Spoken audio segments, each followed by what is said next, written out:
1. There are 3 things all wise men fear: the sea in storm, a night with no moon, and the anger of a gentle man.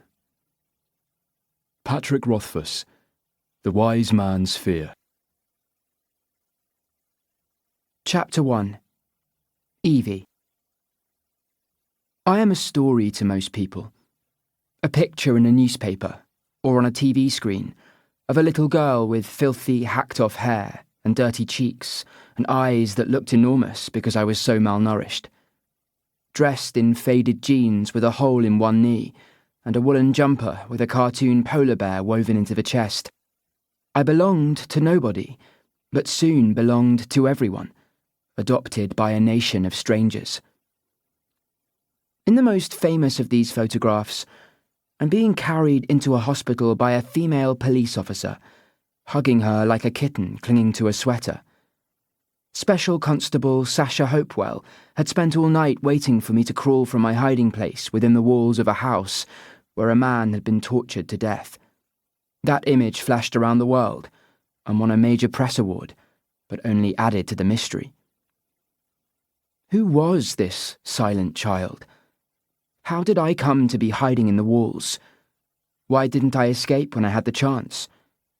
More importantly, what was my name? And where had I come from? They have some of the answers now, not the whole story. When is a story ever whole? Many of the details are hidden, even from me.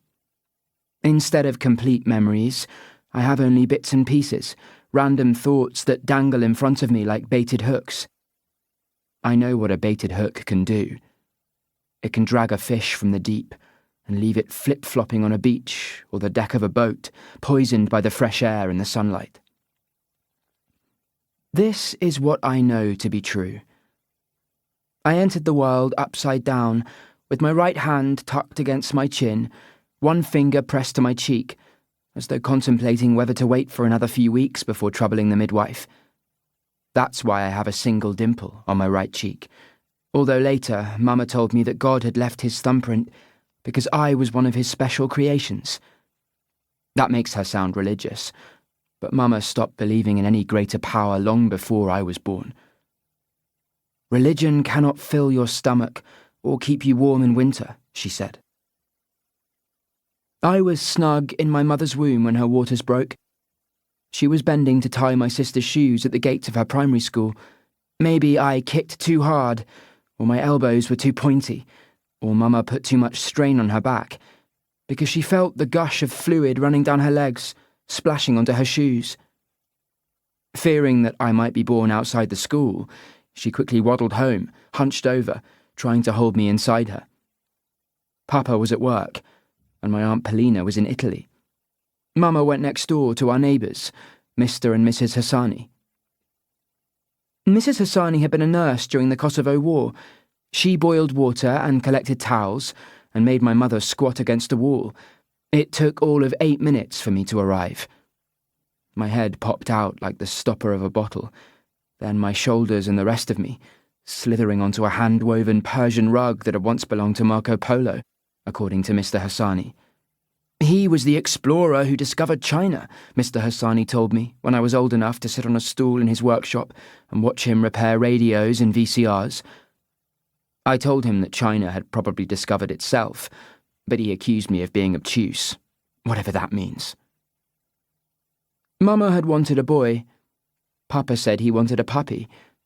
Instead, they got me. Head first, hand on chin, happy before then, innocent, untouched, unsoiled. Babies are odd-looking creatures. I am looking at one now, a chubby boy sitting in a sandy hole on Cleethorpes Beach, splashing at the seawater around his thighs. He's wearing a cotton hat and a nappy that is so fat with water, or piss, that it hangs around his knees. He doesn't look like a mini person, or a smaller version of a grown-up.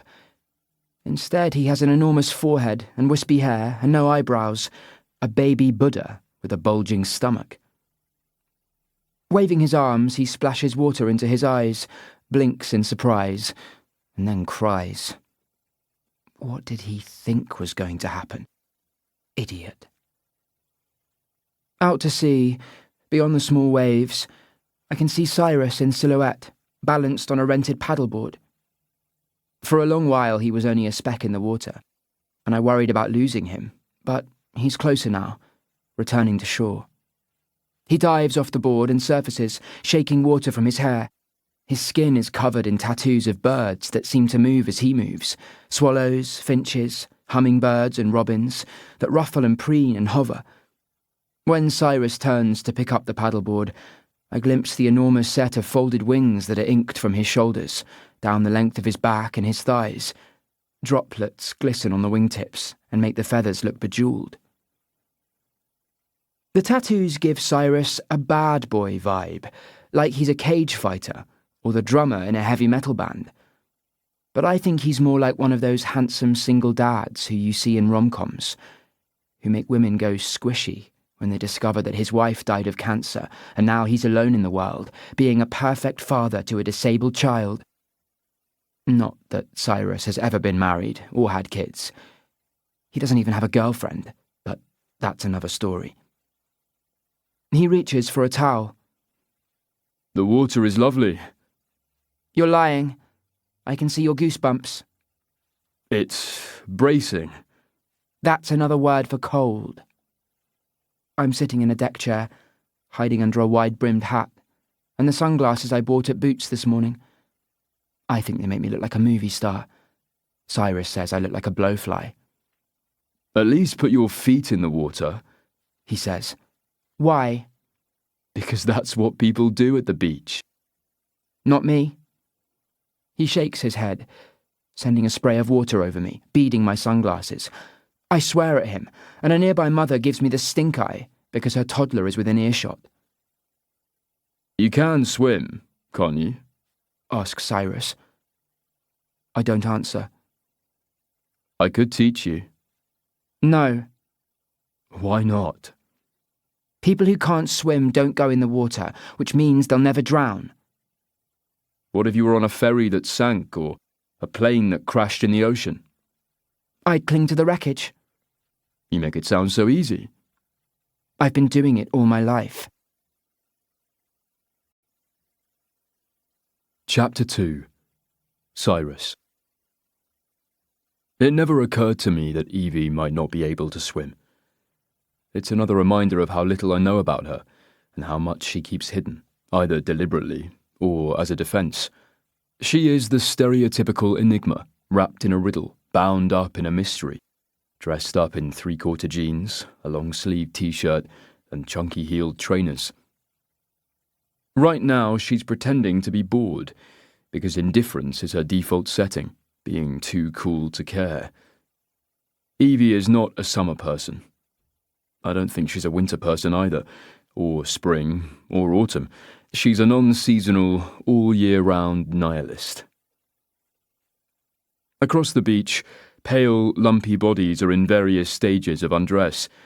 Men with middle-aged paunches and spindly arms, wearing pale polo shirts and flip-flops. Women coated in oil, desperate to tan in case the rain moves in tomorrow. White-skinned children, dotted with insect bites and smeared in sunblock and sticky with melted ice cream. Teenage girls in skimpy bikinis are pretending to ignore, yet preening in front of teenage boys with pigeon chests and gelled hair. The British don't do summer the way other Europeans do. To paraphrase Woody Allen, we don't tan, we stroke. Are people allowed to misquote him these days? Or has that been cancelled? Evie is observing all of this, but she won't participate. She is one of life's spectators, standing in the wings, peering at the audience through the curtains, watching the watchers. At the same time, I know that she'll be inventing stories, populating her imagination with outlandish fantasies about people. When reality is too boring or mundane, Evie makes up an alternative version. She once told me her English teacher, Mr. Joubert, had suffered a midlife crisis and bought a Porsche Boxster and hair plugs. He also had a Russian wife, who'd been a ballerina with the Bolshoi and had danced for Vladimir Putin. When I finally met Mr. Joubert, he was bolder than a snow globe, and his wife was Welsh and had the heft and grace of a Clydesdale. "Why do you tell so many lies?" I asked Evie. Because everybody does. "I don't lie." Yes, you do. She rattled off a list of examples, like when I told our next-door neighbour, Mr. Gibson, that I didn't know who had run over his rubbish bin. It was Evie. And that I would definitely not encourage squirrels by putting up a bird feeder in the garden. Or when I say things like, "That's so interesting," and "I didn't get your text," and "I'm 5 minutes away," when the opposite is true. These are white lies, of course, and Evie lies all the time, brazenly, but she admits it, and that, in her opinion, gives her the moral high ground. I wonder how she breathes in the rarefied air at that altitude. I am one of the few people who know who Evie really is. Not the whole story, but enough to understand why she doesn't trust people. How she was found hiding in a secret room in a house where a man had been murdered. How she spent weeks sneaking past his rotting corpse, stealing food from houses and drinking from garden hoses. How she had been imprisoned, tortured, and sexually abused by people who can still threaten her if they discovered her new identity. That's why she stayed silent, refusing to reveal her name, or her age, or where she'd come from. When nobody came forward to claim her, she was given the name Evie Cormack by a judge, who made her a ward of the court, a child of the state, her fate decided by social workers and lawyers. Since then, a few details have been added. I know her real name is Adina Osmani, and she was born in a small village in the mountains of Albania. She was trafficked into the UK with her mother and sister, who died on the journey. But Evie doesn't remember the voyage, or has chosen to forget. I met Evie 4 years ago at Langford Hall, a secure children's home in Nottingham. By then, she had fallen through every safety net that a modern, progressive, underfunded welfare system could provide. 12 foster families had sent her back, saying she was too weird, or creepy, or uncontrollable. Evie was claiming to be 18, but had no way of proving it. I was the forensic psychologist sent to interview her, and asked to decide if she was ready to be released. I knew immediately that Evie was different. Damaged, mercurial, self-destructive, remarkable. Everything about her body language was defensive and closed off and antagonistic. I still see it now in the way she wraps her arms across her chest as though hiding her breasts, and the blowfly sunglasses and big hat. It's like she's wearing a permanent disguise. I discovered something else about Evie at our first meeting, a defining detail that is unnerving and intriguing and heartbreaking. She can tell when someone is lying. I wrote my doctoral thesis on truth wizards, a topic dismissed as frivolous by most of my tutors and lecturers, all except for one, Professor Joe O'Loughlin, who encouraged me to continue. The existence of truth wizards, a term I hate, had been documented for more than 40 years and speculated on for much longer. Coined by an American psychologist, Paul Ekman, it describes a very small percentage of the population, about 1 in 500, who have the ability to tell when someone is lying, emotionally, verbally, or physically. Ekman found that most of these truth wizards had spent decades working as detectives, parole officers, prison guards, social workers, teachers, or priests, listening to people lying day after day. Most picked up on micro-expressions or subtle changes to respiration or skin tone or intonation or behaviour. Like a poker player reading tells, they had learned to recognise bluffing or deceit or anxiety or doubt or overconfidence. I don't know where Evie learned this skill, but her ability is off the scale and almost infallible. I could speculate on the reasons, whether her childhood abuse triggered a survival mechanism, or some other trauma gave her a savant-like aptitude. It is not a gift or a superpower. It is a curse. Everybody lies to the people they love.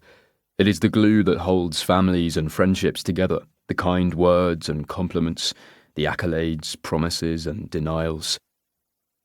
For Evie, these are like landmines that only she can see. Every peccadillo and harmless untruth or exaggeration, every little white lie can wound her. That's why she'll never have a normal life. Never be ordinary. Always be sad. 3 years ago, Evie came to live with me in Nottingham, in a house that once belonged to my grandparents. We shared chores and look after a dog, and I encourage her to be more outgoing and to make friends, but mostly to be kinder to herself, because nobody can self-loathe like Evie. She blames herself for every bad thing that has happened to her, and doesn't believe she deserves happiness. She didn't want to come to the beach today. I had to cajole and coax and hector her, promising her fish and chips and ice cream and a round of crazy golf. I sound like a parent, but that's only because Evie can act like a child. Are you hungry? I ask. Starving. Let's go and eat. Chapter 3. Evie. Cyrus splashes vinegar on his fish and chips. The smell catches in my throat, making me want to gag. That's one way to ruin a meal, I say. Don't knock it until you try it. Pass. We look for somewhere to sit and eat, preferably in the shade, but the pier is crowded with randoms who stink of suntan lotion and range in colour from pink to parboiled. This is the hottest summer anyone can remember, and Cyrus says he's worried about climate change, but most of the people on the beach seem to welcome the planet getting warmer. Did you notice that woman looking at you? I ask. In the cafe. She was trying to make eye contact. Was she? You never notice when women flirt with you. Maybe I notice, but I ignore them, he says. What was she wearing? Apricot-coloured shorts, a cream camisole, white sandals, sunglasses perched on her forehead. You're an arsehole. He laughs. We finish our fish and chips and drop the bundles of greaseproof paper into a rubbish bin. What would you like to do now? He asks. Ice cream, I say, licking salt off my fingers and tucking my arm into his. And then I get to choose. When is it my turn? He asks. Never. White male privilege is dead. We leave the pier and cross the esplanade to a gelato parlour with a brightly coloured sign advertising 24 flavours. I order a double scoop and insist Cyrus does the same so I can taste his choices. This way, I say, licking a creamy drip off my wrist. I lead him past an amusement arcade and a promenade of shops selling tacky souvenirs and blow-up beach toys. We stop outside a house that I noticed earlier, which has a red-painted door and dark curtains and a sign in the window. Psychic counselling, past lives, tarot, runes, palmistry, numerology, and intuitive healing. It is not by chance that you have found this place. You are here for a reason, and I am here to help. You're not serious, says Cyrus. What do you mean? Palm reading, fortune-telling, psychic healing. It's bunkum. Don't you believe in the spirit world? No. But you live in a haunted house. It's old, not possessed. He looks back towards the beach. These people are scam artists. They ask leading questions, fishing for information, reading body language and picking up on verbal clues. But that's what you do, I say. That's different. I'm a psychologist. Maybe you have a closed mind. My grandma was a psychic. She started seeing ghosts when she was little, and she could remove curses. She also saw auras. She'd look at someone and say, "You're blue," or "You're red." Genius, he says. Don't be a dick. Please don't waste your money.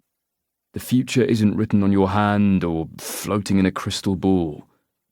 It's my money, I say, holding out my hand, wanting his wallet. How does that work? I'll pay you back. I take a 20-quid note and push open the door. A bell tinkles above my head, and a woman appears. I expect her to be dressed like a gypsy, but she looks like she's been cleaning her oven. Hello. My name is Madame Samanov, but you can call me Cindy. What's your name? She asks. Evie. She peels off pink rubber gloves and lights a cigarette, waving it like a magician's wand. Are you here for a life reading or a spiritual reading? What's the difference?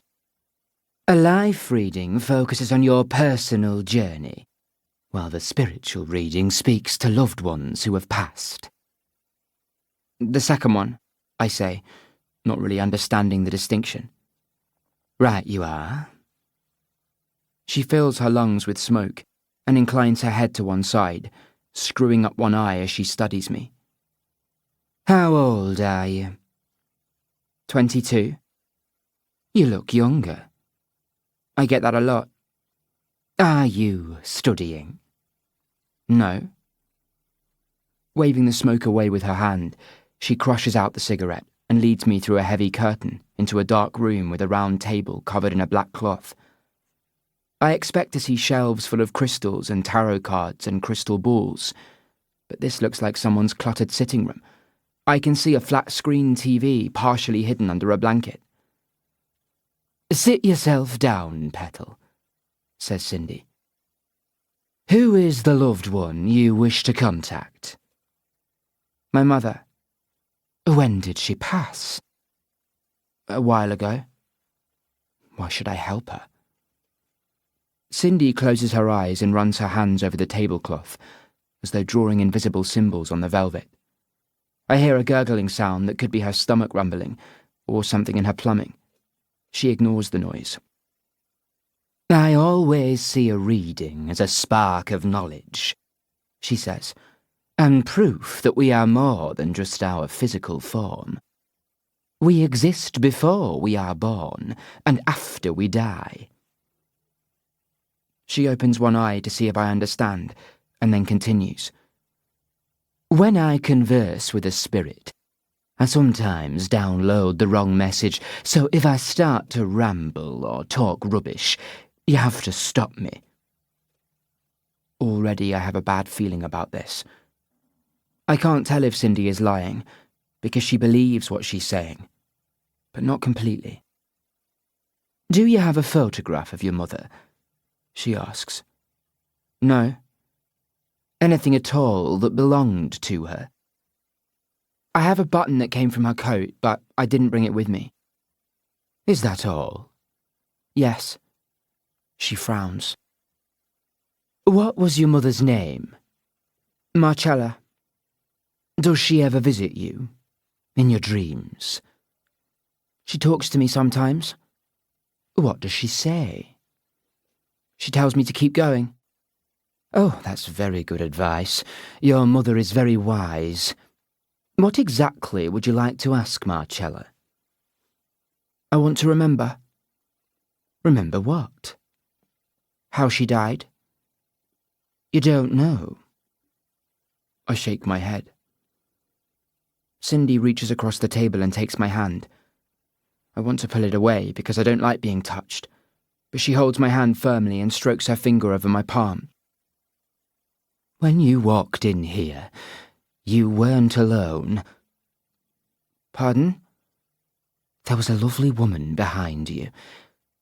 There is a connection to your name, your mother or grandmother, perhaps. I'm named after my grandmother. She smiles. Evelyn. No, Adina. I thought you said your name was Evie. It's complicated. Well, she's sitting behind you now. Well, that's bullshit, I think, but I still look over my shoulder, hoping to see my Jusha in her white headscarf and her high-waisted floral skirt. Cindy's eyes are closed, and she's rocking back and forth. From somewhere under the table I hear a knocking sound. Is that you, Marcella? Don't be afraid. Come into the light. You're welcome. Cindy's eyes open. She's here. You can see her. I can feel her presence. Was she a loud woman? No, not really. Well, she's loud now. She's talking my ear off. She looks past me. Slow down, Marcella. I can't hear what you're saying.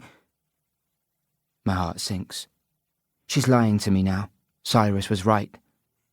Cindy is still talking. Marcella wants you to know that she's happy in heaven, but she misses you very much. Mama didn't believe in heaven, I say. Well, she had a pleasant surprise. Is Agnesa with her? I ask, disappointed rather than angry. Who? My sister. Is she also dead? Yes. Cindy raises a thinly plucked eyebrow. Oh, Petal, that's so sad. She pulls her hand away, shaking her head. What's wrong? I ask. She's gone. But you can get her back. Let's talk about something else. I think there's a man in your life. A boyfriend. Someone special. What? No, I want to talk to Mama. Ask her about Agnesa. Ask her what happened. It's too late. Cyrus said you were a fake. Cindy looks wounded. Who's Cyrus? You tell me. You're the psychic. She puffs up like a peacock. My great-great-grandmother told the fortunes of Tsar Nicholas of Russia and the Princess Alexandra. More bullshit. And the Romanov children. I want my money back. Cindy ignores me. I see sadness in you, Evie. A wave of sadness. If you don't learn to trust people, that wave will drown you. More lies. Marcella said you could be close-minded. She said no such thing. Cindy reaches under the table. Moments later I hear a door open, and the curtains behind me are pulled apart, throwing light across the table. A man in baggy knee-length shorts and a sweat-stained vest scratches his crotch. Right, love? He asks. Yeah. This lass was just leaving, says Cindy. He steps closer. Time's up, sunshine. Any luck you'll make it home in time for Blue Peter? I want to tell him that I'm not a child. More importantly, I want to kick his ass. I want to swagger out of here with my chest out and my pride intact and 20 quid in my pocket. As I reach the front door, his hand touches my backside. I spin around and try to slap his face, but he ducks and grins. Feisty, he says. Pervert, I reply. But inside I'm screaming, stupid, stupid, stupid girl. Hateful girl. Loser. Chapter 4. Cyrus. A busker is breakdancing on a square of cardboard, spinning on his back and bouncing into a handstand. The crowd applauds, but nobody adds any money to the hat. Who carries coins these days? The pier is busier now, as people leave the beach, forced off the sand by the incoming tide. A child gets tangled under my feet, losing hold of a balloon, which I manage to grab before it drifts out of reach. At that moment, a woman screams, and I fear I've done something wrong. I look for the source of the sound. A middle-aged lady is standing on the pier, open-mouthed, pointing out to sea. Instinctively, I begin to run. I reach the steps, and other bystanders have joined her. I follow their outstretched arms until I spy a dark shape rising on a swell about 100 yards offshore. It disappears and reappears. A seal, maybe, or a dog. No, it's more human than that. Another shout echoes along the pier. This time a man is pointing. Beyond the white water, further out to sea, I glimpse another body in the water. And beyond that, another. And another. I'm in the water, swimming against the tide, lifting my head between strokes. Reaching the first body, I grip heavy, sodden wool in my fists. It's a man, floating face down. I spin him over. His eyes are open, lifeless. He's bearded and dark-haired, dressed in jeans and a heavy sweater and a cheap orange life jacket. I wrap my arm across his chest, holding his head above the water, and begin kicking towards shore. The tide pushes us towards the beach. Others arrive to help me. My feet touch the bottom, and we drag the body onto the sand, above the tide line. I tilt his head back, open his mouth, breathe into his lungs, compress his chest. I remember my first aid training, keeping the beat to Staying Alive by the Bee Gees. More bodies are being pushed towards the beach. I swim again and reach another. A woman. I press my fingers to her neck. Dead. 2 lifeguards paddle past me on kayaks. A jet ski rears over a wave, spouting spray and weaving between rescuers. A lifeboat crew patrols the outer sandbank. All are dragging bodies to shore. Sirens are wailing on the beach, evacuating people from the water, but most have fled already, escaping to the safety of the esplanade and the pier. The next body I reach is a child. A barefoot boy, no older than 4. I carry him out of the water and a paramedic takes him from my arms. The dead are now dotted across the sand, some covered in beach towels and others receiving CPR. I don't want to count them. I want to save them. It's too late. The sun has disappeared behind clouds, and the temperature has dropped by 10 degrees. Hundreds of people are still watching and witnessing. Some are in tears, others are taking photographs and videos, posting them online, updating their stories in their news feeds. Is it citizen journalism or reality TV? I feel numb. Maybe it's the cold or delayed shock. Each time I close my eyes, I see the little boy I pulled from the water, his blue lips and dark eyelashes and hair plastered to his forehead, and the O shape of his mouth, as though he was surprised by what had happened. He felt weightless in my arms, so small and insignificant in the grand scheme of things. What grand scheme, I want to ask? Who plans something like this? It makes me think of Evie. Pushing through the onlookers, I search for her on the esplanade and retrace my steps to the house with the red door. The curtains are closed. Nobody answers. I return to the pier and the fish and chip shop and the ice cream parlour. I search the amusement arcades and novelty stores and the crazy golf course. I would call her, but I don't have my phone. It was in the beach bag, which I dropped when I went into the water. What else did it have? My car keys, my room key at the guest house, towels, flip-flops, a credit card. A woman is taking photographs from the edge of the pier. I ask her if I can borrow her phone. She clutches it to her chest as though I'm going to snatch it from her hands. They're my pictures. Yes, I understand, but I need to call someone. It's urgent. I've lost my phone. She looks at my tattoos and my wet shirt, and I expect her to yell for the police. Grudgingly, she surrenders her phone. I call Evie's number. I hear it ringing. A message triggers. Hey, you've reached my voicemail. You should hang up and text me because you're an idiot if you think I'm going to pick up. Bye. I begin talking. Evie, it's me, Cyrus. Answer, please. I wait, holding the woman's phone. She's growing impatient, tapping a non-existent watch on her wrist. I talk again. When you get this message, meet me at the car. I feel sick. This is what happens when you take responsibility for someone. I'm not Evie's father, or brother, or guardian. I'm her friend, and I care about her more than anyone else in my life. I know that she wouldn't just wander off or lose track of time. Equally, I'm aware that Evie knows how to hide. She concealed herself for months in her secret room, sneaking out at night, fending for herself because the world didn't know she existed. Back on the beach, white tents have been erected, and police have cordoned off the area with crime scene tape and barricades. Forensic teams are at work, clad in overalls and face masks. The sea is no longer blue, but gleaming grey like a bruise.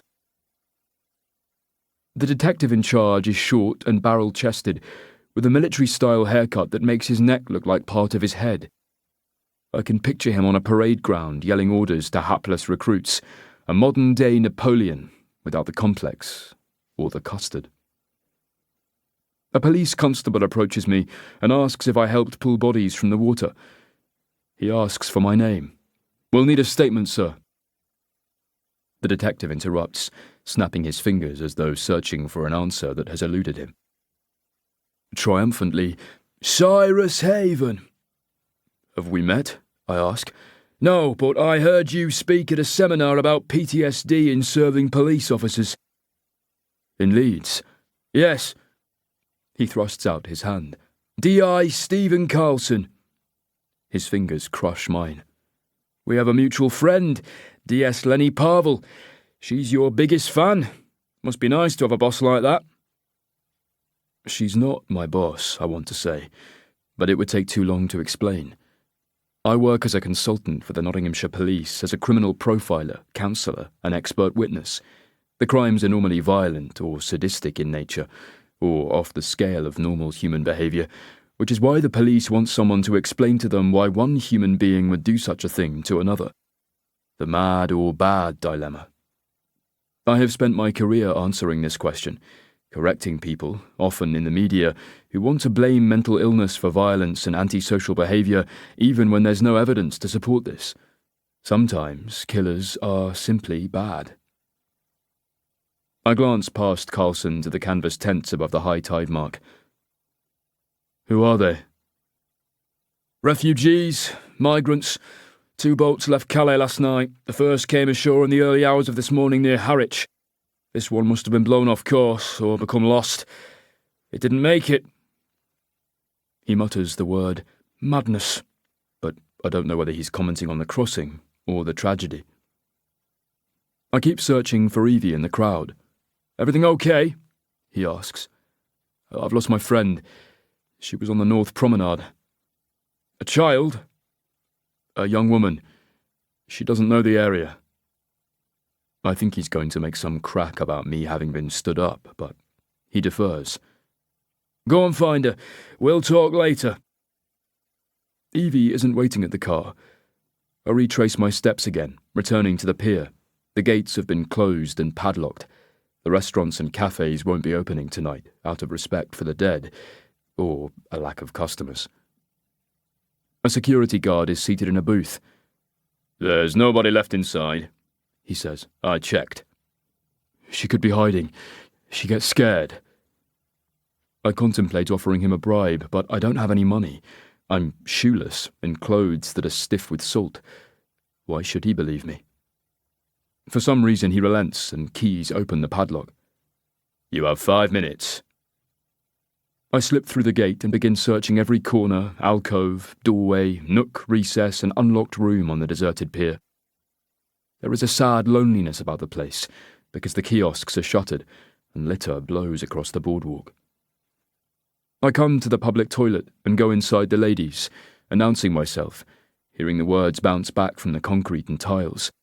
Glancing along the line of cubicles, I see the open doors, all except for one. I knock and say Evie's name.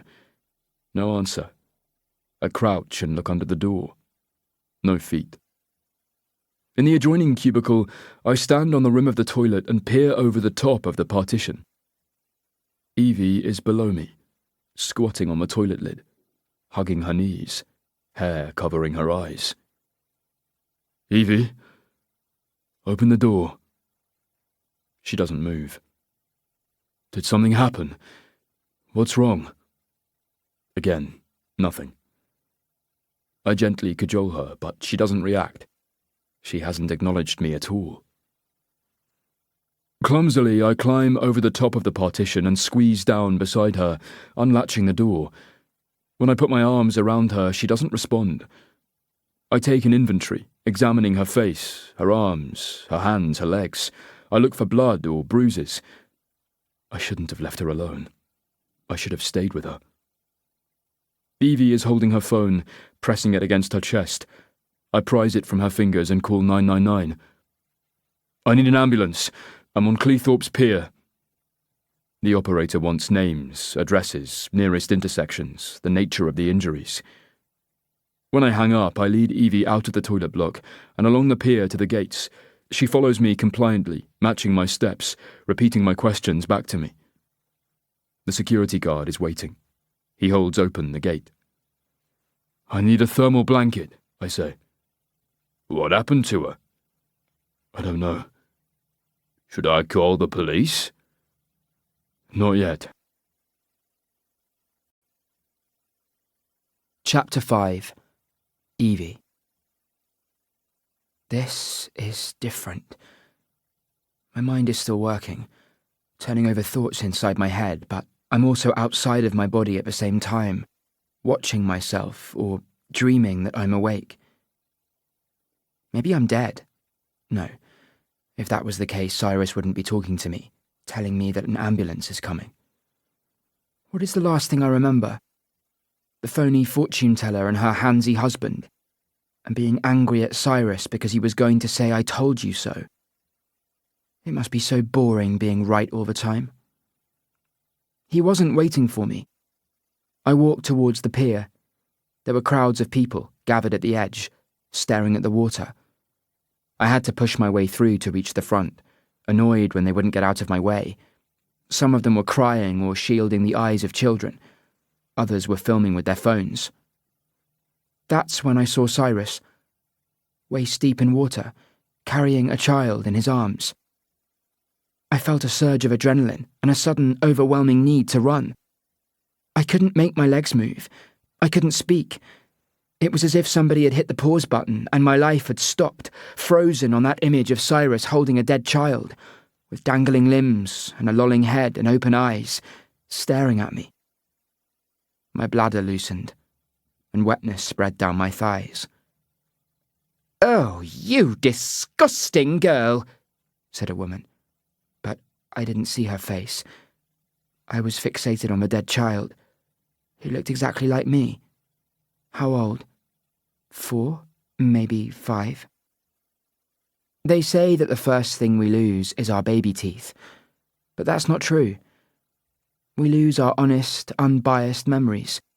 We begin to rewrite events, slowly altering the truth until we create a new, more acceptable story, one we can live with or tell others. I have no photographs of me as a child. I have only a button that was torn from my mother's coat when I was dragged away from her. It is the size of a 50-pence piece, tortoiseshell brown, and kept on a windowsill in the attic, which is my safe space. Cubby holes and hiding places are childish things, like security blankets and soft toys. But Cyrus says nobody should be forced to grow up before they're ready. My life is divided into 2 parts, before Cyrus and after Cyrus. My therapist, VJ, wants me to concentrate on the before and to talk about my childhood. But I don't want to remember everything that happened. Courage doesn't always roar. Sometimes courage is a little voice that says, "Run, hide, pray." But mostly, stay silent. Be as quiet as a mouse within the walls. Don't let them find you. Until I met Cyrus, Agnesa was the most important figure in my life. She was 6 years older than me, blonde, pretty, bewitching. And from the time I could walk, I would follow her around, dressed in her hand-me-down clothes, happy to be her pet, her slave, her accomplice, or someone to take the blame. She was my hero, and my role model, and my orbiting moon, pulling and pushing me away like the tides. I missed her when she went to school, and the hours of absence were unbearable until I heard the bus chugging up the steep road from the bridge, the grinding of the gears, the brakes, the doors flapping open. I'd kneel on a chair and lean on the windowsill, watching her step down from the bus and hook her satchel over one shoulder, tossing her ribboned hair and waving to her friends as the bus pulled away. She was different from other girls her age. Her eyes were dark and bottomless, and she took the long view of the world, my Jusha said, with a look that would inspire artists. She was also quietly rebellious, sneaking into Mama's wardrobe and trying on her clothes and using her makeup. I would keep watch when she stole cigarettes from Mama's underwear drawer, or went searching for our Christmas presents, which were hidden in the cupboard beneath the stairs, already wrapped in coloured paper. Agnesa could guess the contents just by feeling the packages. Gloves, she'd say, or a journal, or a knitted scarf. She wanted a bikini and some new knickers that were lacy and small, and prompted Mama to say, "Over my dead body." We didn't look like sisters. She was the cygnet who grew into a swan, and I was the duckling who grew into a duck. Small for my age, with Papa's tangled hair and pointy chin and panda eyes because I was born early. One day, when she was angry, Agnesa told me that I was a mistake. I asked Mama and she said I was unexpected. "What does that mean?" "You turned up without telling us." "Like Aunt Paulina?" "Not exactly," said Mama, laughing. "I didn't think I could have any more babies. I tried and it didn't work." "What didn't work?" "My plumbing." I was none the wiser. Still too young for school, I spent weekday mornings with Mr. Hassani in his electrical repair shop, which took up the ground floor of his house. He wasn't married to Mrs. Hassani. She was his sister, and the two of them had grown up in the house and he had never left, but she had travelled to Greece and Turkey and to Kosovo during the war.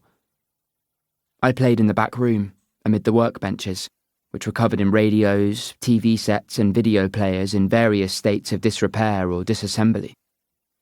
The shelves had plastic trays of spare parts, valves, plugs, tuners, wires, heads, belts, pinch rollers, picture tubes, transformers and cables. When someone brought in a broken DVD recorder, Mr. Hassani had them carry it into his back room. He didn't ask what was wrong. He simply adjusted a bright light and magnifying glass on a metal arm, before taking a small screwdriver and unscrewing the base. Quietly, humming to himself, he looked inside and tested some wires, before rummaging through the unlabelled trays looking for a spare part. He normally found a way to make things work.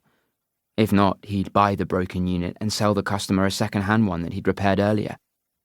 I once asked him if there was anything that he couldn't fix, and he said, "Only broken hearts."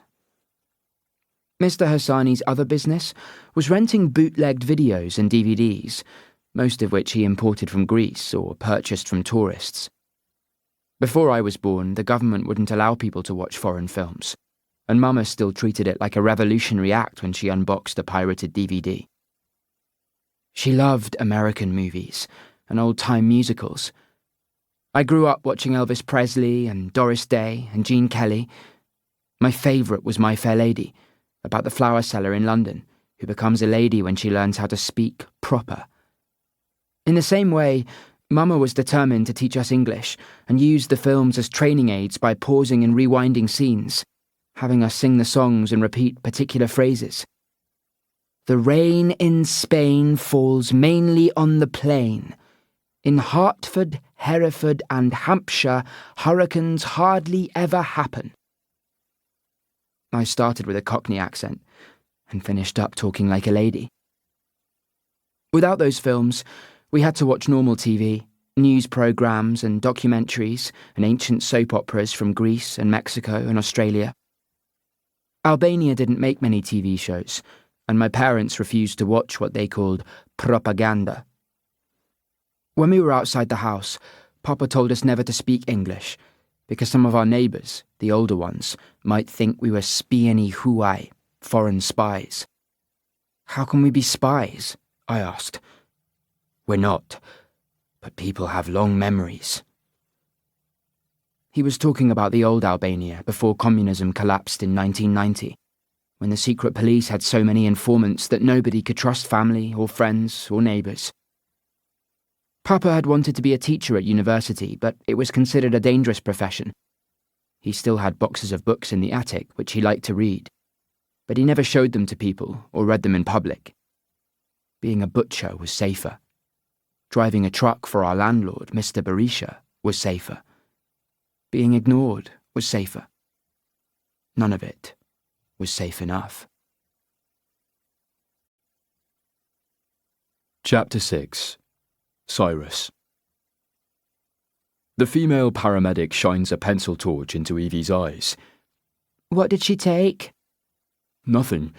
I mean, she's not a drug taker." She glances at her male colleague, giving him a look that says, "Yeah, they all say that." Did she fall? Hit her head? I don't know. Any history of seizures, epilepsy, fainting? No. Is she allergic to anything? Peanuts, bee stings, shellfish, eggs? No, I don't think so. I feel stupid and useless because I have no answers. We ate fish and chips and ice cream. Evie had a double scoop, chocolate and fudge sundae. I had hazelnut and vanilla bean. The paramedic is looking for needle marks or bruises or abrasions. She claps her hands loudly in Evie's ear. She holds up Evie's arm and lets it drop. Is she your daughter? We're friends. We share a house. This earns me another odd look, as though I'm already guilty of kidnapping a child. The ambulance is moving. Evie's eyes are open, but there's no spark of recognition or emotion. Her breath is warm, her skin is soft, her lips are moist. At any moment I expect her to reach up and brush hair from her eyes or make some inappropriate comment. Each time the ambulance slows at an intersection or for traffic, the siren becomes louder, as though the sound is catching up and chasing us again. I'm holding Evie's hand, and the paramedic continues monitoring her vital signs, her oxygen levels and blood pressure. She types the details on a computer tablet. At the hospital, the rear doors swing open and trolley wheels unfold and rattle across the pavement, carrying Evie through the entrance.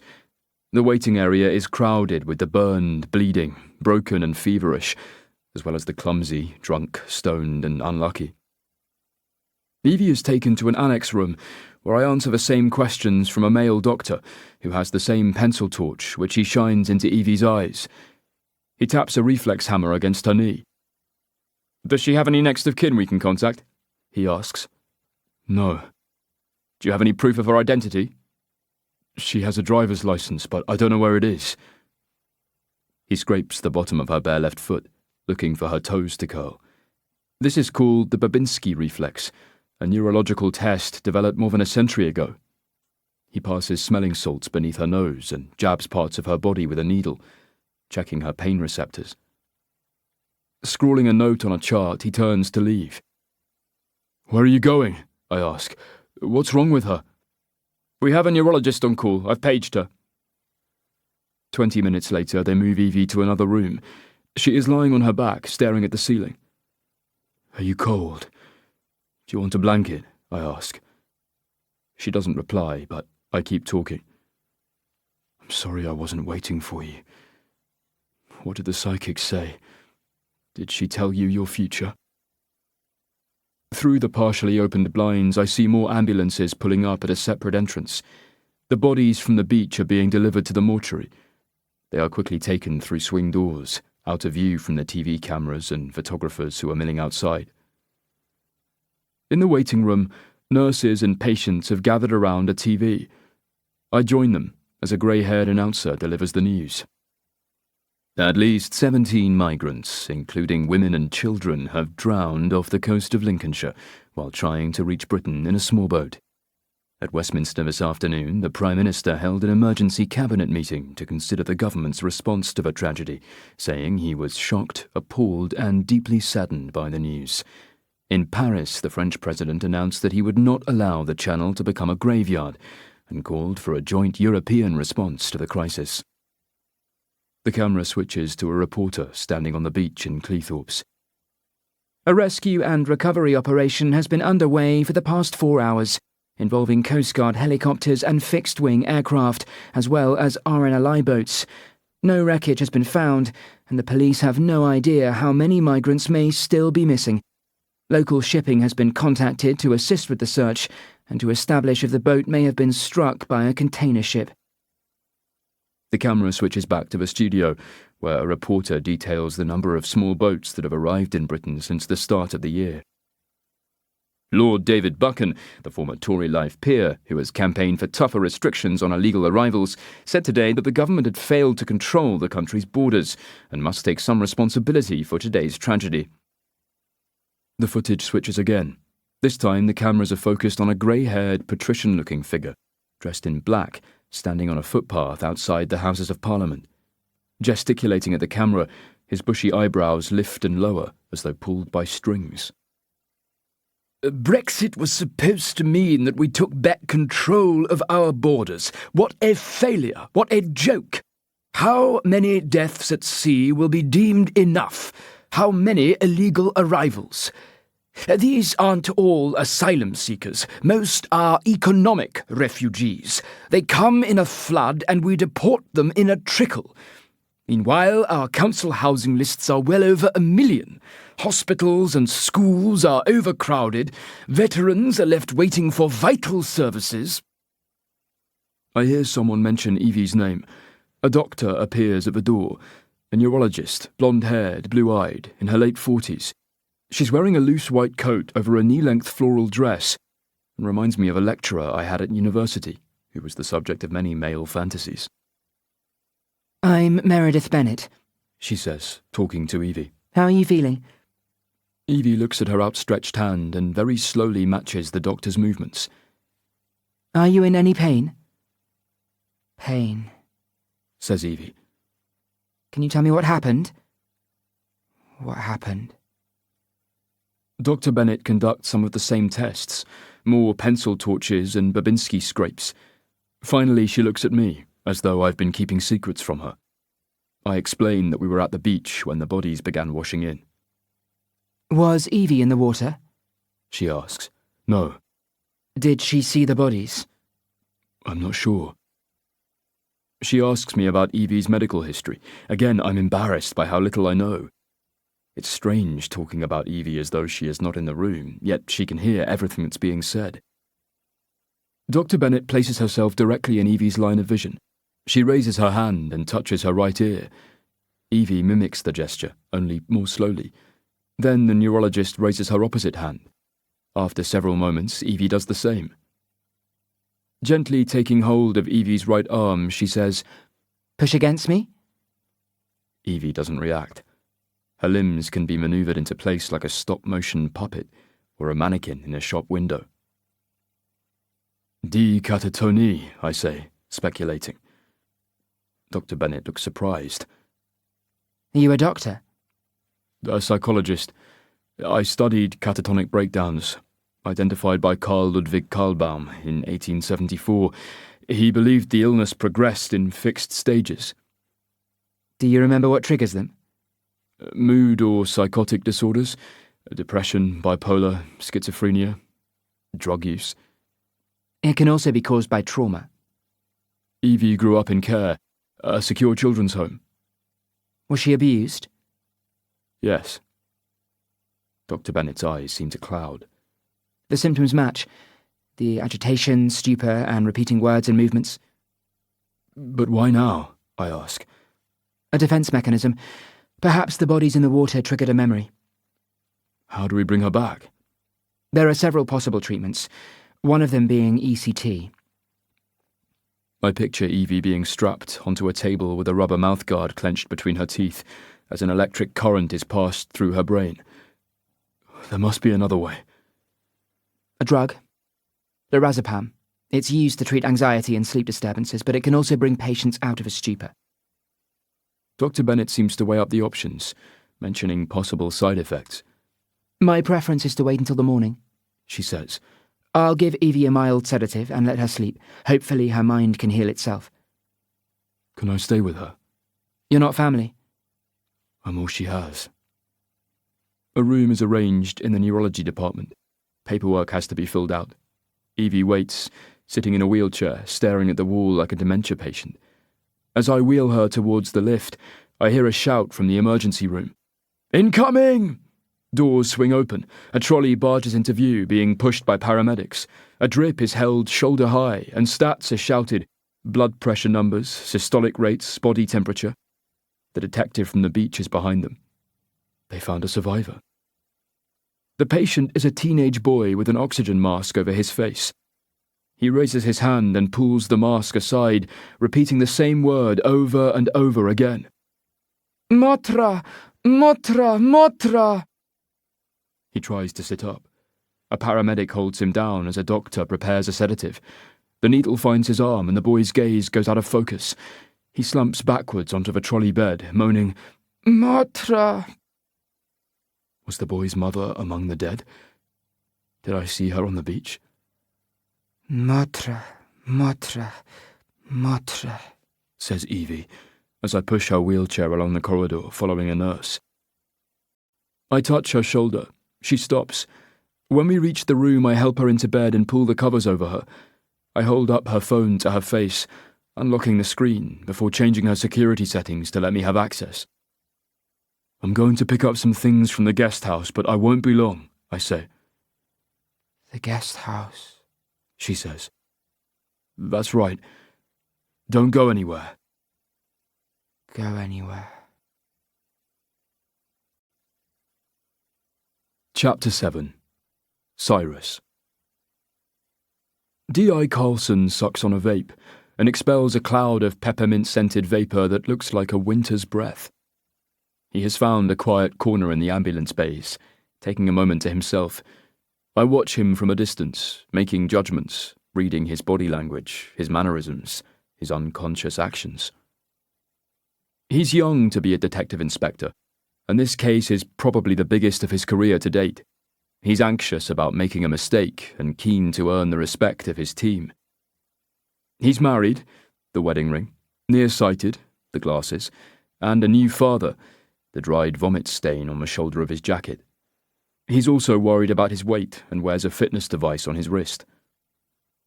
Understanding human behaviour isn't about intuition or second sight or ESP. Everything is evidence-based. Some people want to imagine that psychologists have Sherlock Holmes-like abilities and can determine someone's entire life story from a smudge of chalk on a coat sleeve or a cat hair on the lapel. That's not how it works, although I had a university lecturer who could pick holes in every excuse that I ever gave him for delivering an assignment late. He seemed to know instinctively when a student was hungover, lovesick, homesick, jilted, stoned, penniless, sleep-deprived, or just plain horny, which was most of the time in my case. Joe O'Loughlin taught me that being a psychologist does not involve hunches, gut instinct, guesswork, or premonitions. It is a science based upon observation and a century of empirical research into human behaviour. I have chosen to work with the police because I want to understand why people commit crimes. What made a well-spoken university graduate studying urban preservation fly a passenger plane into the World Trade Center, killing thousands of people? Why did the Yorkshire Ripper, Peter Sutcliffe, abduct and murder 13 women? Or a neonatal nurse inject air or insulin into the intravenous lines of newborn babies? Why did my brother, Elias, aged 19, sharpen a knife in our garden shed before murdering my parents and twin sisters? His actions explain most of my life choices. I became a psychologist because I wanted to stop such a tragedy happening to another family, to another child like me. Carlson slips the vape into his pocket as I approach. "We found a survivor," he says, 4 miles offshore, clinging to an upturned rib. Those boats are supposed to be unsinkable, but this one looked like it had been chewed up and spat out by a kraken. A collision? Maybe. We haven't talked to him. I don't know if he can speak English. Across the road, news crews and broadcast vans have taken up a section of the parking area. Reporters are doing live crosses with the emergency sign in the background. Carlson is still talking. "I'm hoping he can give us some names. None of the dead were carrying identity papers. The migrant camps in Calais are overcrowded and people are trying to cross before the weather turns cold." "It was a full moon 2 nights ago," I say. "Another reason. 400 small boats have arrived since May. More than 5,000 people. It can't go on like this." Like what? I want to ask. Does he suggest we put up a no vacancy sign? We're full. Try next door, or next year, or never. Carlson takes off his glasses and cleans them with the end of his tie, blowing on each lens and holding them up against the fading light. "Did you find your friend?" "She's been admitted for the night." "What happened?" "Not sure." "Should the police be involved?" "I'll let you know." "If there's anything I can do," he says, but doesn't finish the statement because he's unsure of what he's offering. Instead, he calls after me. "We still need that statement." "Tomorrow, first thing." I take a cab to the guest house. The driver, an older guy with a Pakistani accent, wants to talk to me about the bodies washed up on the beach. I've been here 30 years, but I came the right way, you know? The right way? I came as a student. I studied, I worked, I applied to stay. I'm a citizen now, married, 3 children. Everybody has to wait their turn. Did you bring family members in? I ask. My parents and my uncles and my 2 younger brothers. Did they wait their turn? He looks offended. It was legal. The landlady at the guest house gives me a new room key, and I quickly shower and change into fresh clothes, jeans and a sweatshirt and desert boots. I call Mitch Coates, who is house-sitting for us in Nottingham, looking after Evie's dog, Poppy. Mitch is a freelance film editor and an odd job man, who keeps my house from falling down around my ears. How'd you like the beach? He asks, seeing Evie's name on the screen. We've had a few problems, I say. His mood changes. The migrant boat? Yes. Mitch's girlfriend, Lila, is in the background, shouting questions. She is a nurse and has an inherent sense of empathy that comes with the uniform. I might never get off the phone. Both of them love Evie, who has a binary effect on people. You either embrace her strangeness and love her unconditionally, or get as far away from her as possible. I may need a favour, I say. Anything, says Mitch. I have a spare set of car keys in a drawer under the Buddha statue in the hallway. I need you to courier them to me. I give him the address of the guest house. Anything else? Mitch asks. If Evie is still catatonic tomorrow, I may ask you to bring Poppy to the hospital. You think Poppy might wake her up? It's worth a try. I'll drive them, shouts Lila. I can drive, says Mitch. Yes, but you don't have a car, says Lila. They begin arguing, but in a nice way, like an old married couple who finish each other's sentences. I end the call and collect my jacket and a phone charger, closing the door behind me. It is almost 9 o'clock, and the summer twilight lingers, giving everything a soft glow. Children are playing cricket in the cul-de-sacs before being summoned home to bed. Couples are promenading along the seafront or cuddling on bench seats, watching the sky darken. The forensic tents and four-wheel drive vehicles have gone, returning the beach to the crabs and gulls and clumps of seaweed. Tomorrow the beachgoers will be back with their umbrellas and spades and surfcraft. Some will be sunburned, others hungover, but most will put today's events into the past and not let them interrupt their holiday. A cab drops me at the entrance to the hospital. News crews are still parked on the approach road. The post-mortems will be done in the morning, but the task of identifying bodies has already begun. Searches of their clothes and belongings, looking for clues. A uniformed officer is sitting in the corridor further along from Evie's room, dozing, vest loosened, knees apart. As I pass, he opens his eyes and straightens. We return nods. How is he? I ask. Sedated. I knock gently on Evie's door. She doesn't answer. A tray of food is resting on a side table, untouched. I show her the pyjamas that I've brought her and act as though we're having a normal conversation, even though everything is one-sided except when she echoes my words. You should get changed, I say. Get changed, she mumbles. Can you manage? Manage. A nurse offers to help, and I step outside, listening to their idiosyncratic conversation. I'm Sadie, says the nurse, who has a playful Irish accent. What's your name? Your name, says Evie. I just told you. It's Sadie, says the nurse. Sadie, says Evie. I'd laugh if I wasn't so worried about her. Once Evie is dressed and in bed, I return. The nurse adjusts her pillows and tells Evie she can close her eyes. Evie does as she's told. I wish all my patients were this well behaved, she says, and then apologises. I didn't mean any offence. None taken. Are you staying? She asks. I nod. She points to a chair. It's not very comfortable. If you get hungry or thirsty, there are vending machines in A&E. After she's gone, I pull the chair closer to the bed and prop my feet on the mattress where I can watch Evie sleeping. She breathes so quietly, as if frightened of disturbing the air. and once or twice I put my face close to hers to feel the warm exhalation. I know I obsess over Evie. I monitor her moods and treat her differently, which she hates. But I can't help myself, because I know enough about her past and worry about her future. Clearly, a traumatic event has triggered her catatonic state, most likely the bodies in the water. Evie was trafficked into Britain as a child, making the journey by boat.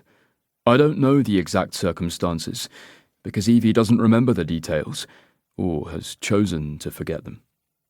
Some survivors of abuse block out what they endure.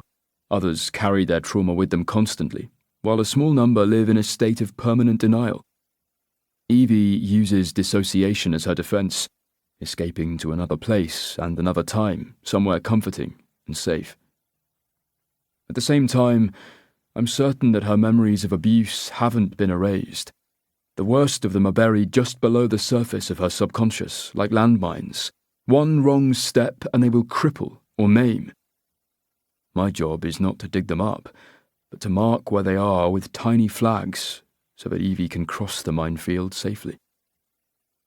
One of them has detonated, and Evie has gone to her safe place.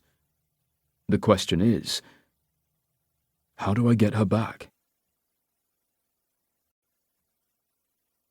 Chapter 8. Cyrus. At some point during the night, I wake to the sound of an argument in the hospital corridor. Evie is still asleep. I go to investigate. A young black woman is arguing with the police officer who is guarding the survivor. "How did you get past the front desk?" he asks. "You're not supposed to be here." He can tell us what happened, says the woman. He knows the truth. She's dressed in motorcycle leathers and carrying a full-face helmet. She ducks under his arm. The constable blocks her way and talks into his shoulder radio, calling for backup. Boots echo along the tiled floor as more officers arrive, surrounding the woman, pinning her arms to her sides and marching her towards the main entrance. "They weren't supposed to die," she yells. "They were murdered." The automatic doors open and close.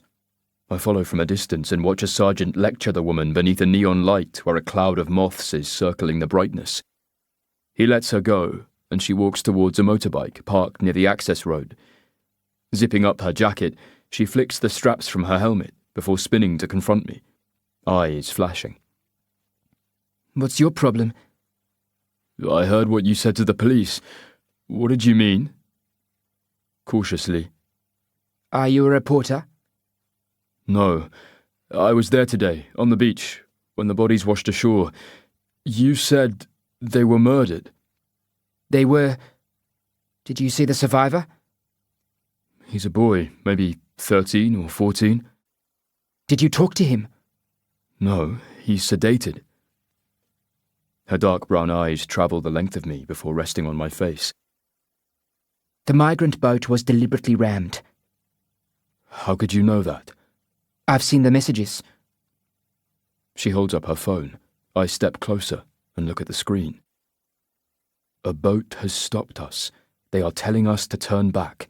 We have claimed asylum, but they will not listen." The message is dated and time-coded. 14 minutes later, a second one arrived. "The engine has stopped. We are drifting, but we can see the shore. The boat is following us." There is a much longer gap of 40 minutes before the last message. "Help. They are killing us. People are in the water. Help." "You need to show these to the police," I say. The woman looks towards her motorbike, unsure of what to do. "What's your name?" I ask. "Florence Gatzi. I'm a lawyer. I could get into trouble for having these texts." "You'll have to explain that to me," I say. "How about I buy you a coffee?" She glances at the hospital and the police officers waiting outside. "I don't think I'm allowed in there." "We can drink it here." I point to a picnic table with bench seats, bathed in the glow from a streetlight. "My name is Cyrus Haven. I'm a forensic psychologist." "You work with the police?" "Sometimes." This doesn't reassure her. If anything, she looks more nervous. She's in her late 20s, with a slight accent, South African maybe, or Kenyan, but softened by years of boarding schools and college debating contests. With her high cheekbones and slightly turned-down mouth, she could grace a glossy magazine cover. Many women are pretty in their teens or 20s or 30s or 40s. Some grow more beautiful with age or find a particular sweet spot when they're at their most beautiful. But Florence is clearly parked there for a lifetime. "You won't run away, will you?" I ask. She tentatively shakes her head. Her dreadlocks are threaded with coloured beads that make click-clacking sounds as they swing. I go inside and negotiate 2 hot drinks from a dispensing machine that spits out sump oil claiming to be coffee. When I return, Florence is at the picnic table, studying her phone. "I didn't ask if you wanted sugar." "No," she says, distractedly. "You live in Nottingham." "You Googled me." "You don't make it easy. No Instagram page or Twitter account?" "I avoid social media." "Why?" "Privacy. Anonymity." She is still reading. I know what's coming. "Ah," she says, not looking up from her phone. She has discovered a news story about the event that shaped my life. At age 13, I came home from football practice and discovered the bodies of my parents and twin sisters. The killer was my older brother, Elias, a paranoid schizophrenic who heard voices in his head. Florence blinks at me sadly. I hate that look. It makes me feel like a 3-legged dog or an aging polar bear rocking from side to side in a zoo. "It happened a long time ago," I say, wanting to change the subject. "And it doesn't define you?" she adds. "Not as much as people like to think." "Where is your brother now?" "In a secure psychiatric hospital." "Do you ever visit him?" "Twice a month." She seems intrigued, but for the right reasons. Florence has retrieved a notebook from the pannier of her motorbike. The front cover artwork is Monet's Water Lilies and Japanese Bridge. She opens the notebook and clicks the button on a ballpoint pen. "I write everything down," she explains. "Have done since university." "So it's not a legal thing?" "More a remembering thing." "How did you get the text messages?" I ask. "I work for an organisation called Migrant Rescue. We provide information to people who are trying to cross the channel, tides, weather, currents, shipping lanes." "You facilitate unauthorised crossings?" "No, it's not like that. These people are going to make the journey anyway. They're desperate. They've left their homes, families, friends, histories.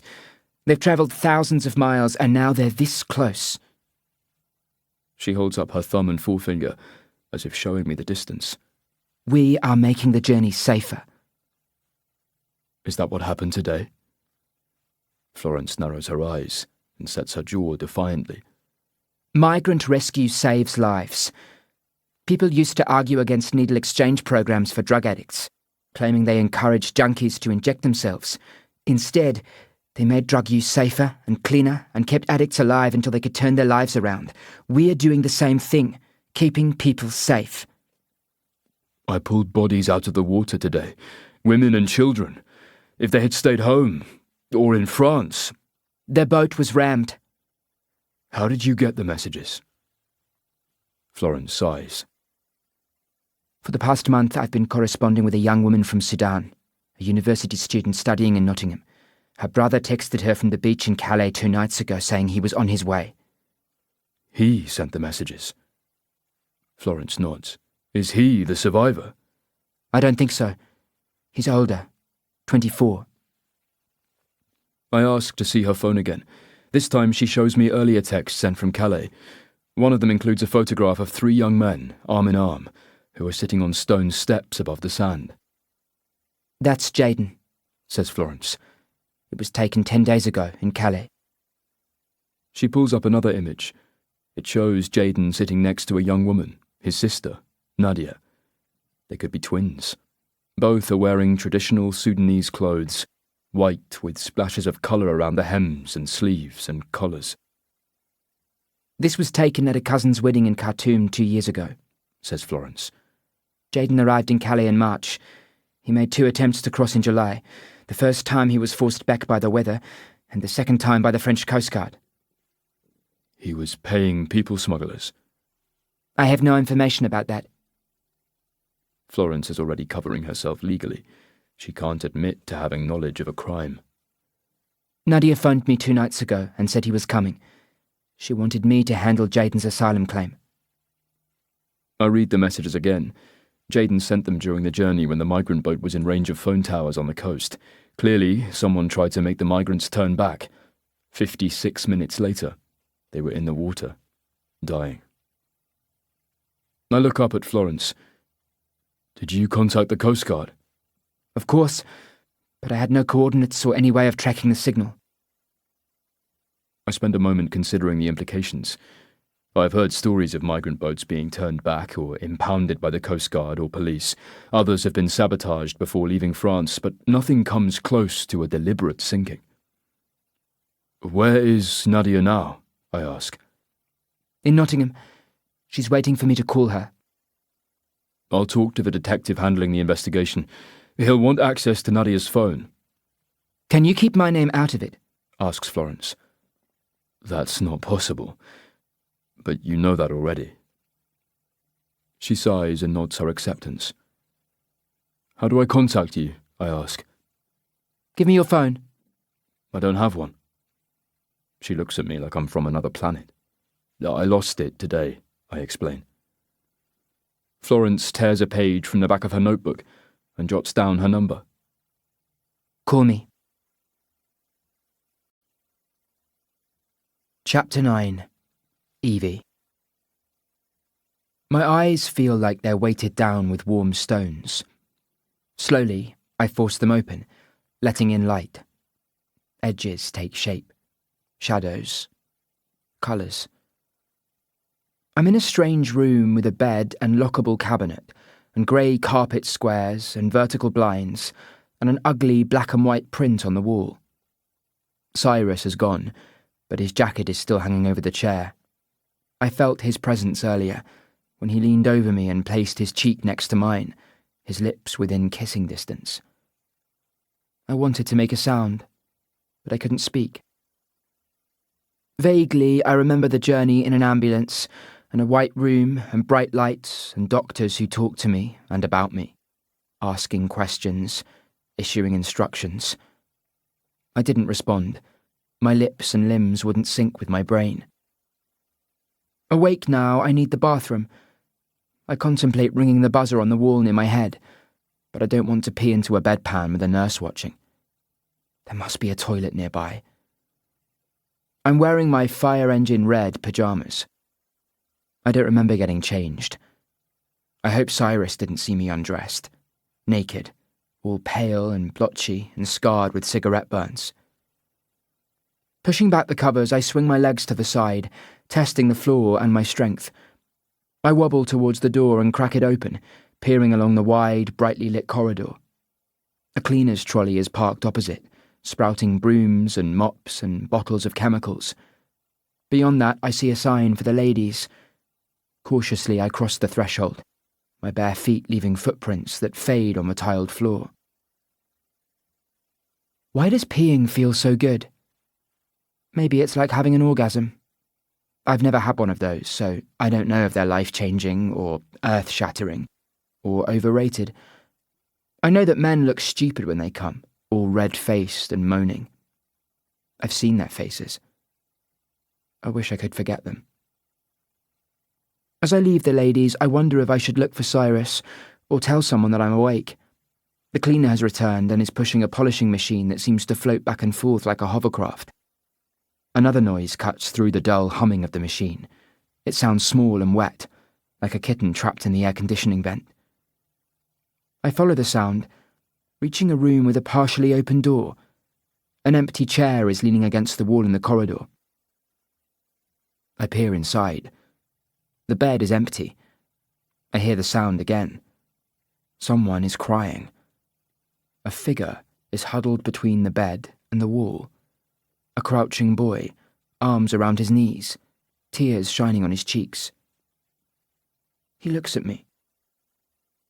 "Motra?" he says. I know that word. He is asking for his sister. Si eke emrin, I whisper, wanting to know his name. Arben. Ishene. What is the word for boat? Barke. He nods. Vla, motra. With your brother and sister. Another nod. Do you speak English? Pach. He means a little. I step further into the room and let my eyes adjust to the darkness. Arben has stopped crying. He wipes his nose with his sleeve. He's in his early teens with curly brown hair and hazel eyes and a gap between his largest front teeth. A shadow falls across the square of light on the floor. Not mine, a policeman, uniformed, hands on hips. He's wearing a stab vest full of gadgets. What the hell are you doing? Nothing, I mumble, trying to duck past him. I'll go now. You're not going anywhere. Who are you? Nobody. I heard him crying. What language were you speaking? Albanian. His name is Arben. He was on a boat that sank. Who is Motra? His sister. The officer reaches for his shoulder radio. Tango Foxtrot Bravo to Control. This is Control. I'm at the hospital with the survivor. He's talking. We need an Albanian interpreter. Can you inform D.R. Carlson? Roger that, Tango Foxtrot Bravo. I think about running while he's distracted, but he's blocking the door. I could headbutt his gut and knock him sideways. Then what? I don't have my clothes. Arben reaches out and takes my hand. His fingers interlock with mine. We're in this together now. A nurse arrives, looking annoyed that we're out of bed. She is young and Irish, and I remember her from last night. Evie, you're awake, she says, like we're old friends. What are you doing out of bed? I needed to wee. She was sneaking in here, says the officer. I didn't sneak anywhere. I'll take her back, says the nurse. She's not going anywhere, says the officer. She can understand him. The nurse looks at me for confirmation. You've spoken to him? I nod. Ask him if he's a diabetic. I don't know the word for diabetic in Albanian, so use the English word, which seems to work. Arben talks quickly, and I ask him to slow down. He lost his insulin when the boat sank, I say. This seems to confirm what the nurse already knows. Tell him we've stabilised his blood sugar levels. This takes another feat of memory and guesswork to translate. Arben interrupts, whispering, Fla, Motra. What happened to his brother and sister? I ask. We're still searching for more survivors, says the policeman. What should I tell him? Just that. Footsteps. Running. Cyrus pushes into the room and scoops me into his arms, squeezing me so tightly that I almost break wind. You need a shave, I say, complaining. Blushing. You're back, he says, as though I've been missing, or on holiday. I brush his arms away and straighten my pyjamas, feeling my cheeks glow. Can we go home? The police officer is adamant that I'm not leaving, but Cyrus has a soft-spoken way of winning people over and finding a compromise. I'm allowed to return to my room until morning. Cyrus folds back the covers and tucks them around me like I'm a child. You promised to wait for me, I say, but you weren't on the pier. I'm sorry. I saw the bodies in the water. You were carrying a little boy and... I don't finish. I want to go home. After you've talked to the neurologist. The who? She's a brain specialist. We need to find out what happened. I know what happened. He waits for my explanation, but I don't have one. Sleep, he says, turning off the light and leaning back in a chair, propping his feet on the bed. You frighten me, he whispers. I frighten myself. Chapter 10. Cyrus. Meredith Bennett breezes into the room, all business, with her hair still wet from the shower. Her floral dress is summery and cool, but professional when teamed with a white doctor's coat and the ubiquitous stethoscope slung casually around her neck. I heard the good news, She says, smiling at Evie. This is the neurologist I was telling you about, I say. Do you remember me? She asks. Vaguely, Says Evie. You were prodding me like I was a science experiment. Sorry about that. Can I do it again? Do I get to keep my clothes on? I'd prefer it that way. She pulls a chair close to the bed. What day is today? Monday. What month? August. What is the opposite of cold? Hot. Up? Down. Who is the Prime Minister? Who cares? What's the capital of Paris? You mean the capital of France? Dr. Bennett smiles. That's known as a trick question. You passed. Can I go home? Soon. Tell me what you remember. I blacked out. Did you knock your head or fall over?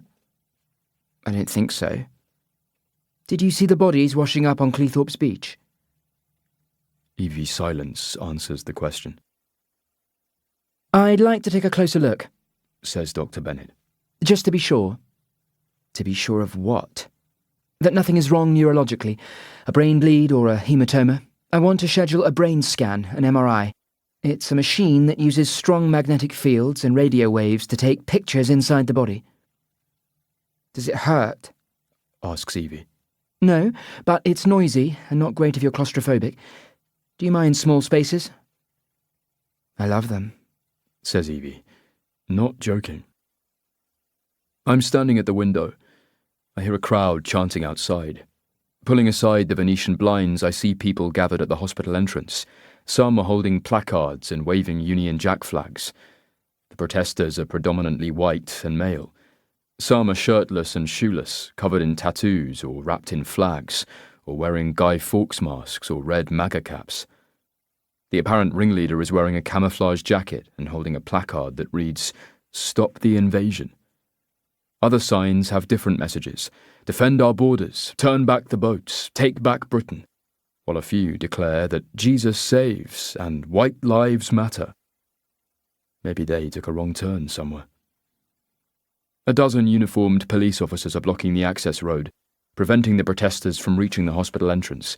Each time an ambulance arrives, the officers force them to the footpath, clearing the road. They've been arriving all morning, Says Dr. Bennett. One survivor. It hardly seems worth it, I say. More boats have been arriving. Another this morning. Where? Further south. I heard it on the radio. A teenage boy begins beating a snare drum, and the protesters start to sing, eyes shining, mouths open. Rule Britannia. Britannia rule the waves. Britons never, never, never will be slaves. Chapter 11. Evie. The MRI machine looks like one of those space pods where astronauts go to cryosleep when they're travelling to distant galaxies. It is a long metal tube with a narrow tray that slides inside. I can't wear my ear studs or rings or other jewellery. We have to strap your head down to hold it still, says the technician, a black guy with cornrows in his hair. Otherwise the images will be blurry.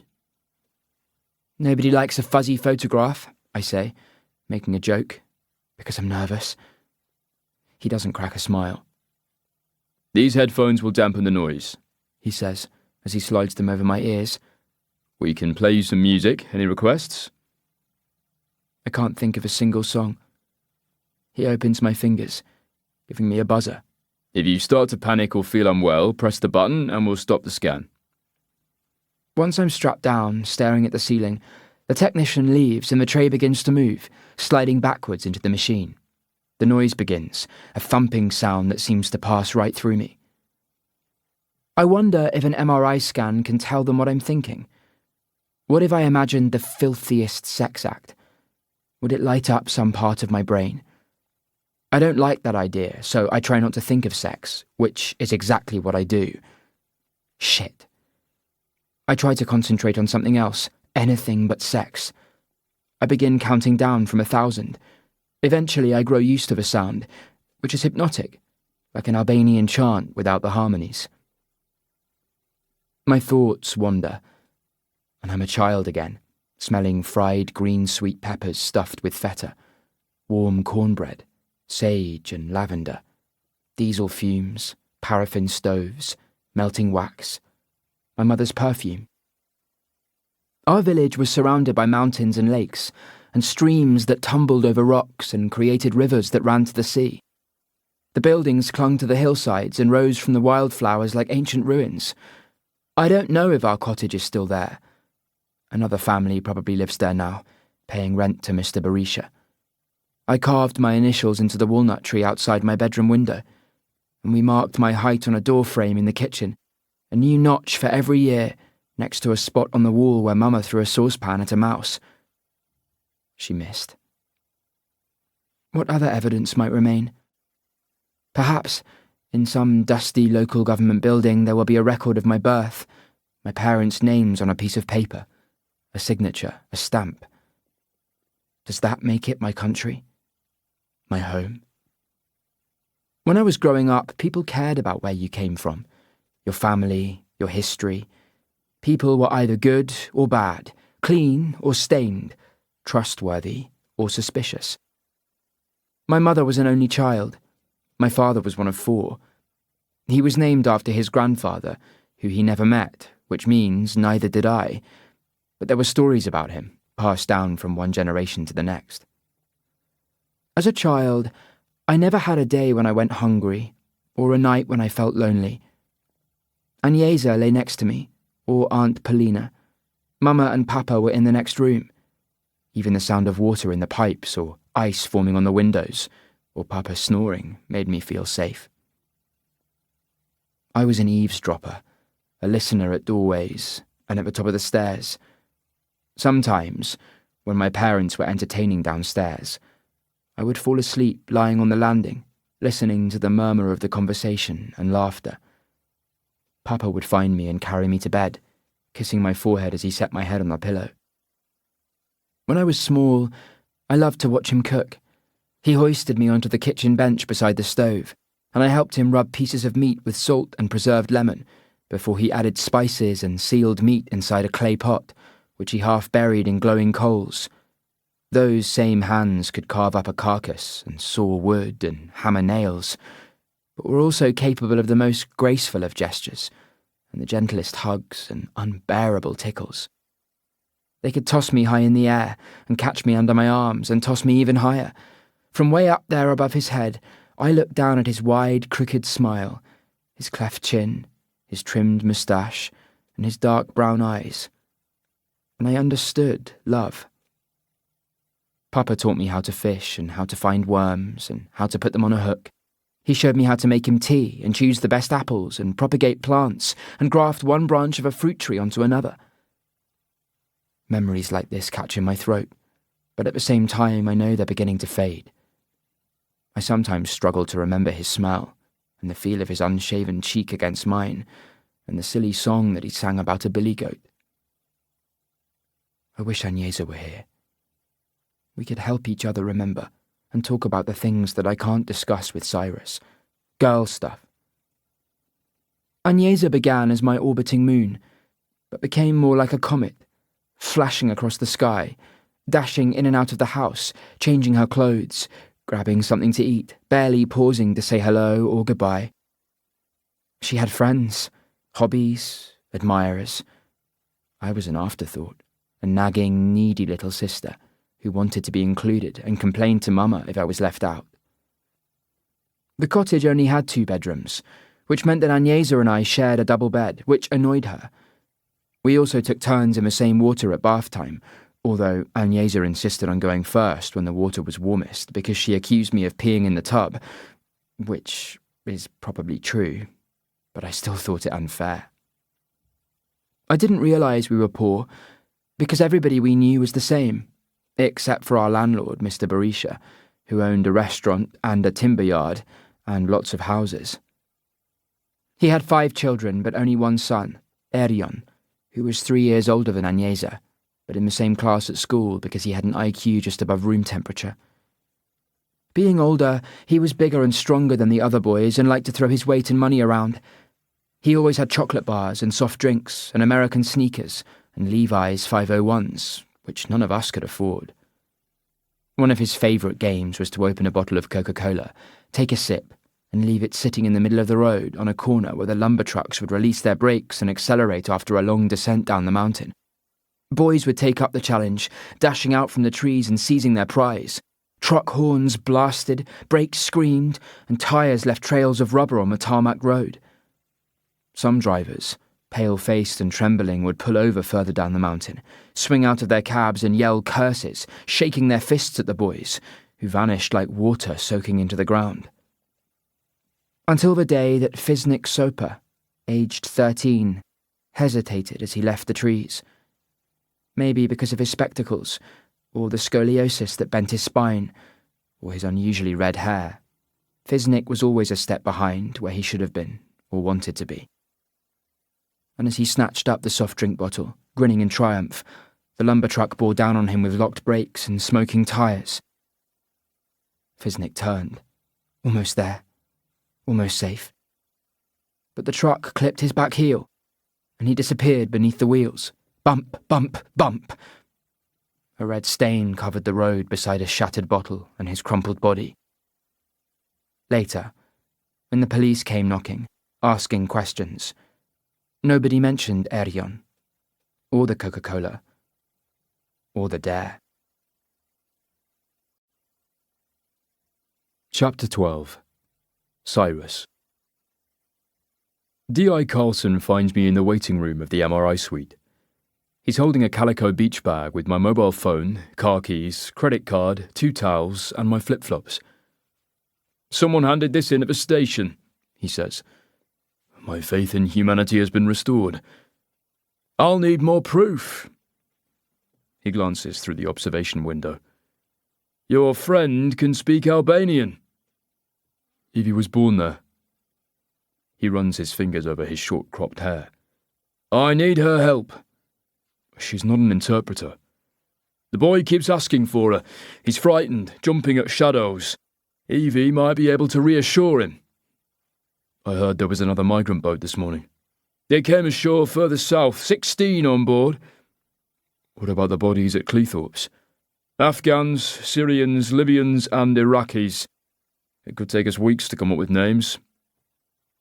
"I met a young lawyer last night who has text messages from someone on board the boat that sank." Carlson is suddenly interested. "The messages suggest it might have been deliberately sunk." The detective doesn't hide his skepticism. "Who is this lawyer?" "She works for Migrant Watch." "A do-gooder." "The texts are genuine." "Bring them to me. And her." Evie emerges, wearing the change of clothes that I brought her from the guest house, jeans, a cotton blouse, and red Vans. I introduce her to Carlson, who asks if she'll sit with Arben for the interviews. Evie is not a natural volunteer or joiner of things, because her better angels are elusive, but she agrees to help because she feels sorry for Arben. Back in the main hospital building, we meet the official police interpreter, an elderly man with a bushy grey moustache and eyebrows that dance on his forehead when he speaks. He says something to Evie in Albanian. She nods, but doesn't reply. "Grandpa smells funny," she whispers, pinching her nose. "Be nice, he's old," I reply. "Try ancient, a fossil, a dinosaur, a wrinkly, coffin dodger." I put my finger to my lips. Shh. Carlson summons us into Arben's room. The boy is sitting up in bed, propped up on pillows. His face looks bruised, and his eyes are red-rimmed, but they brighten when he spies Evie. Chairs are arranged around the bed. Cameras and recording devices have been set up and tested. I take a seat near the window, making sure that Evie can see me. The protesters have gone quiet outside, having been moved further away from the hospital buildings after complaints from patients and visitors.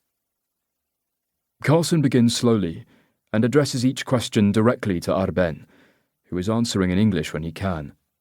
We learn the boy's full name, Arben Pasha, aged 14.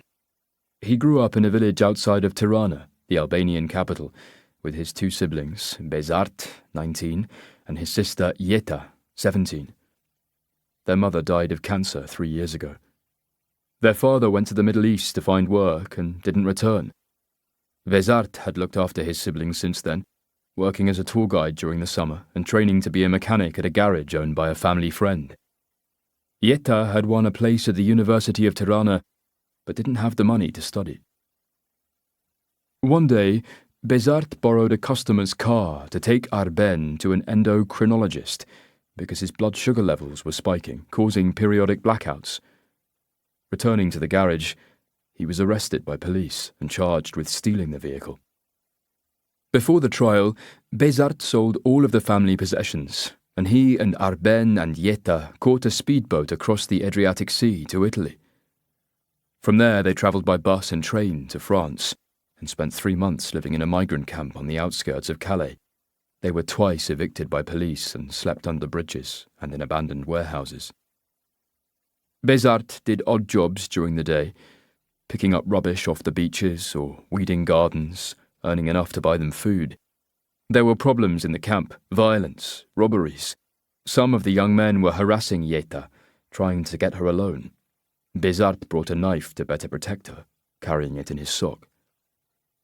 As the weather grew warmer, they began visiting beaches south of Calais every night, hoping to find a boat that would take them to England.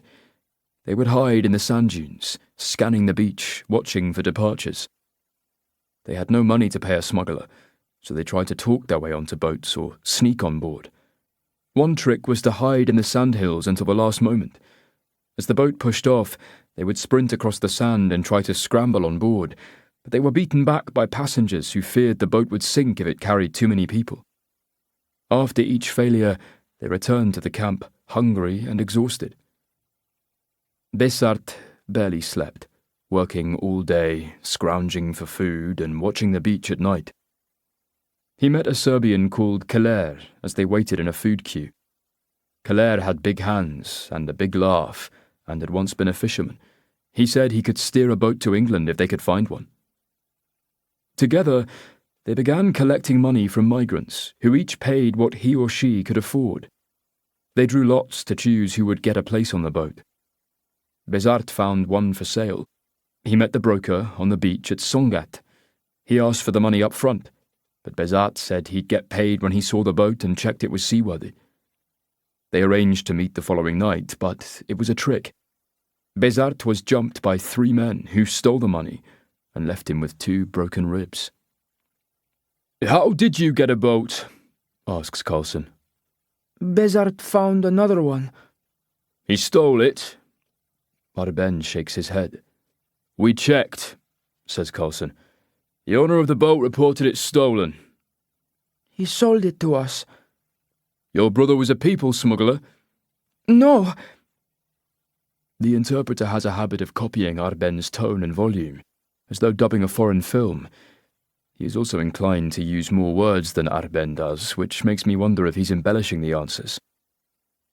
Eventually, the questions begin to focus on the crossing from Calais.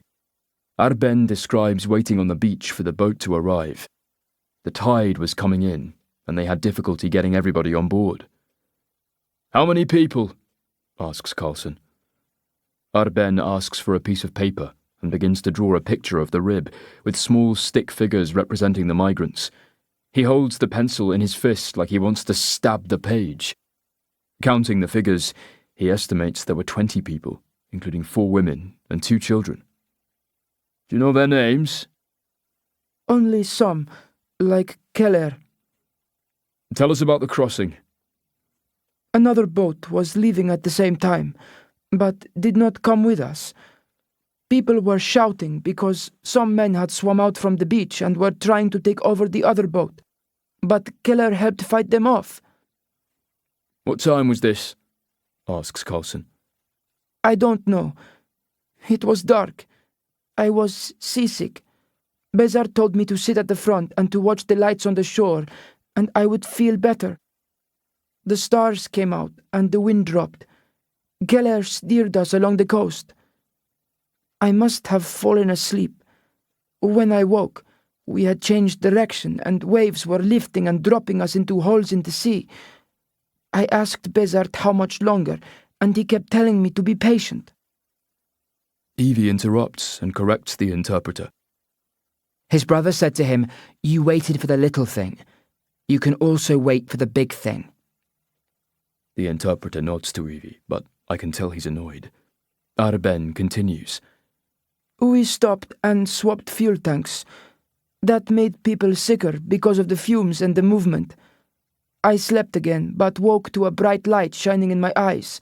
It came from the deck of a boat. The men on board were shouting at us, telling us to turn back. These men, they spoke English? Asks Coulson. Arben nods. You have to answer for the recording. Yes. How many men did you see? 2, maybe more. Did you see their faces? Only shadows. What did they say? Go back. Turn around. Besart said we were going to England. Not tonight, said the man. Is that all? They swore at Besart and told him we'd all drown. One of them pointed to Yetta and another girl and said they could come to Britain, but the rest of us had to go back. Besart refused. Did you notice any markings on the boat? Numbers, letters, flags? The interpreter explains this to Arben, who begins another drawing. The only sounds in the room are the air conditioning and his pencil scratching on the page. The lines form and join, rendering a squat-looking boat with a central wheelhouse. A fishing trawler, says Coulson. Did you see a name? No. What happened then? They threw a rope across the water, saying they would tow us back to France. Besart threw it back. They sprayed us with hoses, seawater. It was cold. People were yelling. We were scooping water out of the boat with our hands while Keller steered away. The boat followed.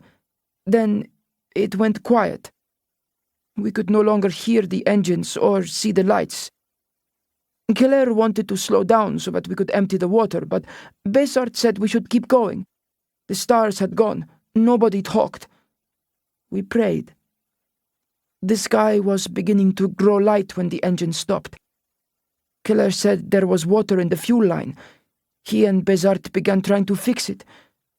That's when we saw the boat again. The same one? Asks Coulson. Yes. How can you be sure?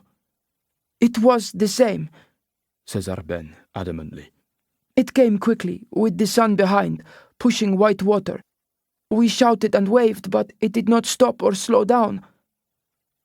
Could it have been an accident? Asks Coulson. They saw us. They heard us, says Arben. We were thrown into the water. They turned and came back. We were yelling and crying. They wanted us to die. Did you have life vests? Not all of us. Could you swim? I am a good swimmer. I won medals at my school, but I cannot swim faster than a boat. When did you last see your brother and sister? Besart found me. He pushed me onto the broken pieces and swam off to find Yetar. He didn't come back. Arben wipes his eyes with his pyjama sleeve, embarrassed by his tears. Evie hands him a tissue. He shakes his head. She insists. He takes it, blows his nose, bunches the tissue in his fist. Coulson suggests they take a break. He motions me to the corridor. It's not until I'm away from the room that I realise that I've been holding my breath for much of the past hour, trying not to make a sound.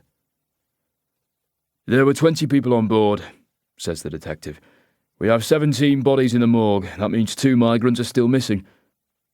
You have to keep looking. That's not my call. HM Coast Guard is coordinating the search. Coulson tugs at his left ear, a nervous habit. Arben could help us identify some of the victims. You want to show him dead bodies? Photographs. I consider the possible psychological impact on Arben, who has already been traumatized. Confirmation that his brother and sister are dead could make this worse. Can you give him more time? I ask. I don't have that luxury. Back inside the room, D.I. Carlson pulls his chair closer to Arben's bed and produces a computer tablet. The interpreter explains to Arben that the police and Coast Guard are searching for survivors, but that some bodies have been recovered. We need your help, says Carlson, as he calls the first image to the screen. It shows a young man, whose face seems to have been sculptured out of white-grey wax. His eyes are closed, but the eyelids are bruised from lividity. Arben takes a look and turns his head away. Was he on the boat? Yes. Do you know his name? No. Carlson swipes, and another photograph appears. Keller, says Arben. More photographs are shown. With each new one, I feel as though I'm watching a game of Russian roulette, waiting for the lone bullet to spin into the firing chamber. Arben's breath catches in his throat. Who is it? Asks Carlson. Arben runs a finger over Bezat's face, his hand trembling. My brother. He looks at Evie, wanting an explanation. Your brother is dead, she explains. No, not true. I'm sorry, says Evie. Arben is sobbing. I think that's enough, I say.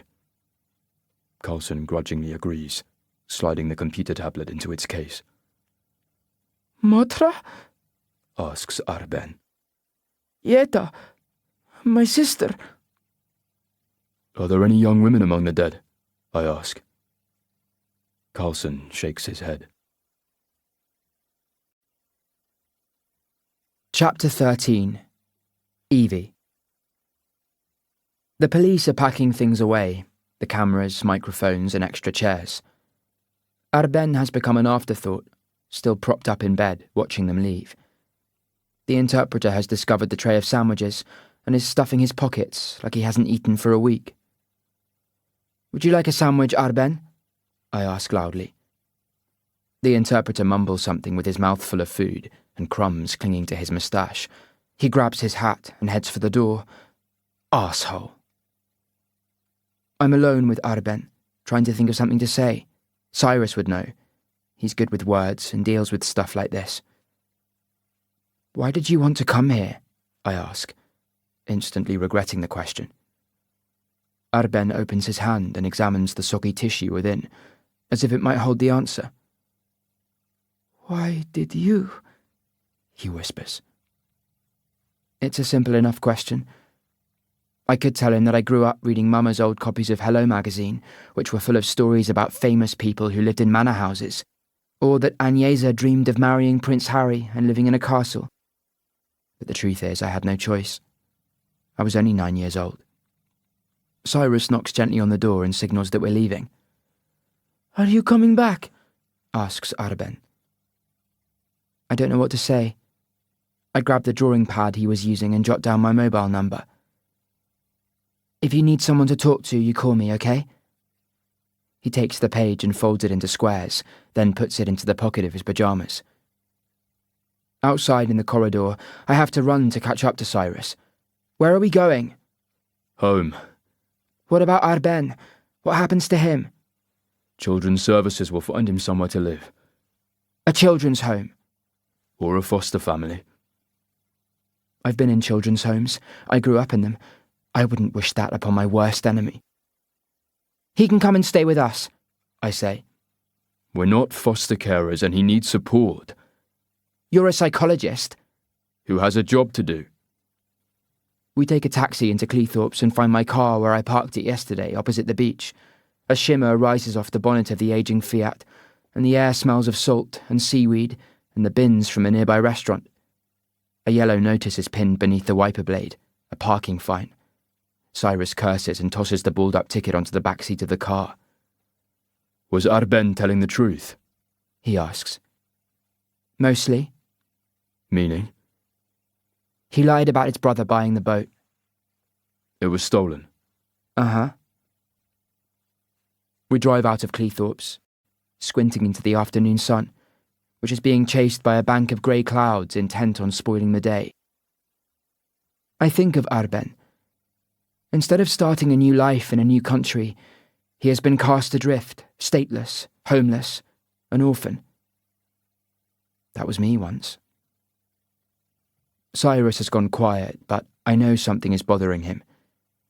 Finally, he speaks. The 2 young women are missing. You think they were picked up?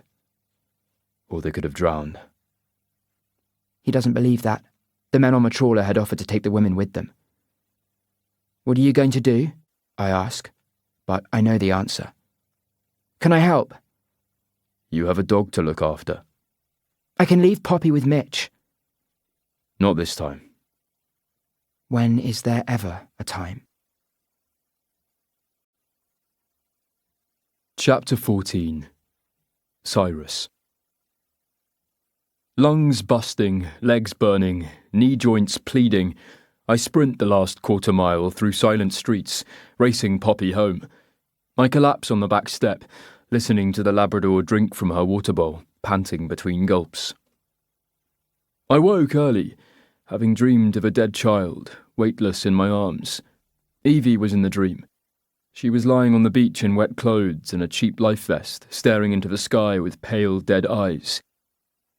I try not to read too much into the dream, because psychologists, like doctors, make lousy patients. We either overdiagnose, or self-medicate, or fail to seek help. I'm guilty of that. Instead of talking to someone about my past trauma and ongoing dreams, I tell myself that I'm a healer, not a patient. And I had my fill of therapists and counsellors after my parents and sisters died. They fussed and fretted over me, telling me how I should be feeling, when I simply wanted to be left alone. That's why I don't push Evie to talk about what she's forgotten or repressed.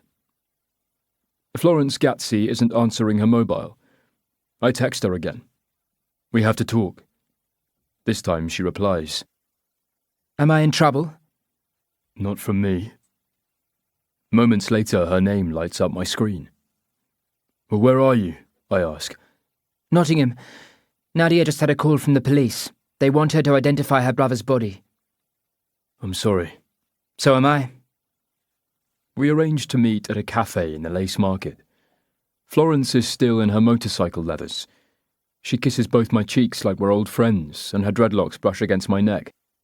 She takes a seat, one trousered leg crossing casually over the other, her arms stretched out along the armrests.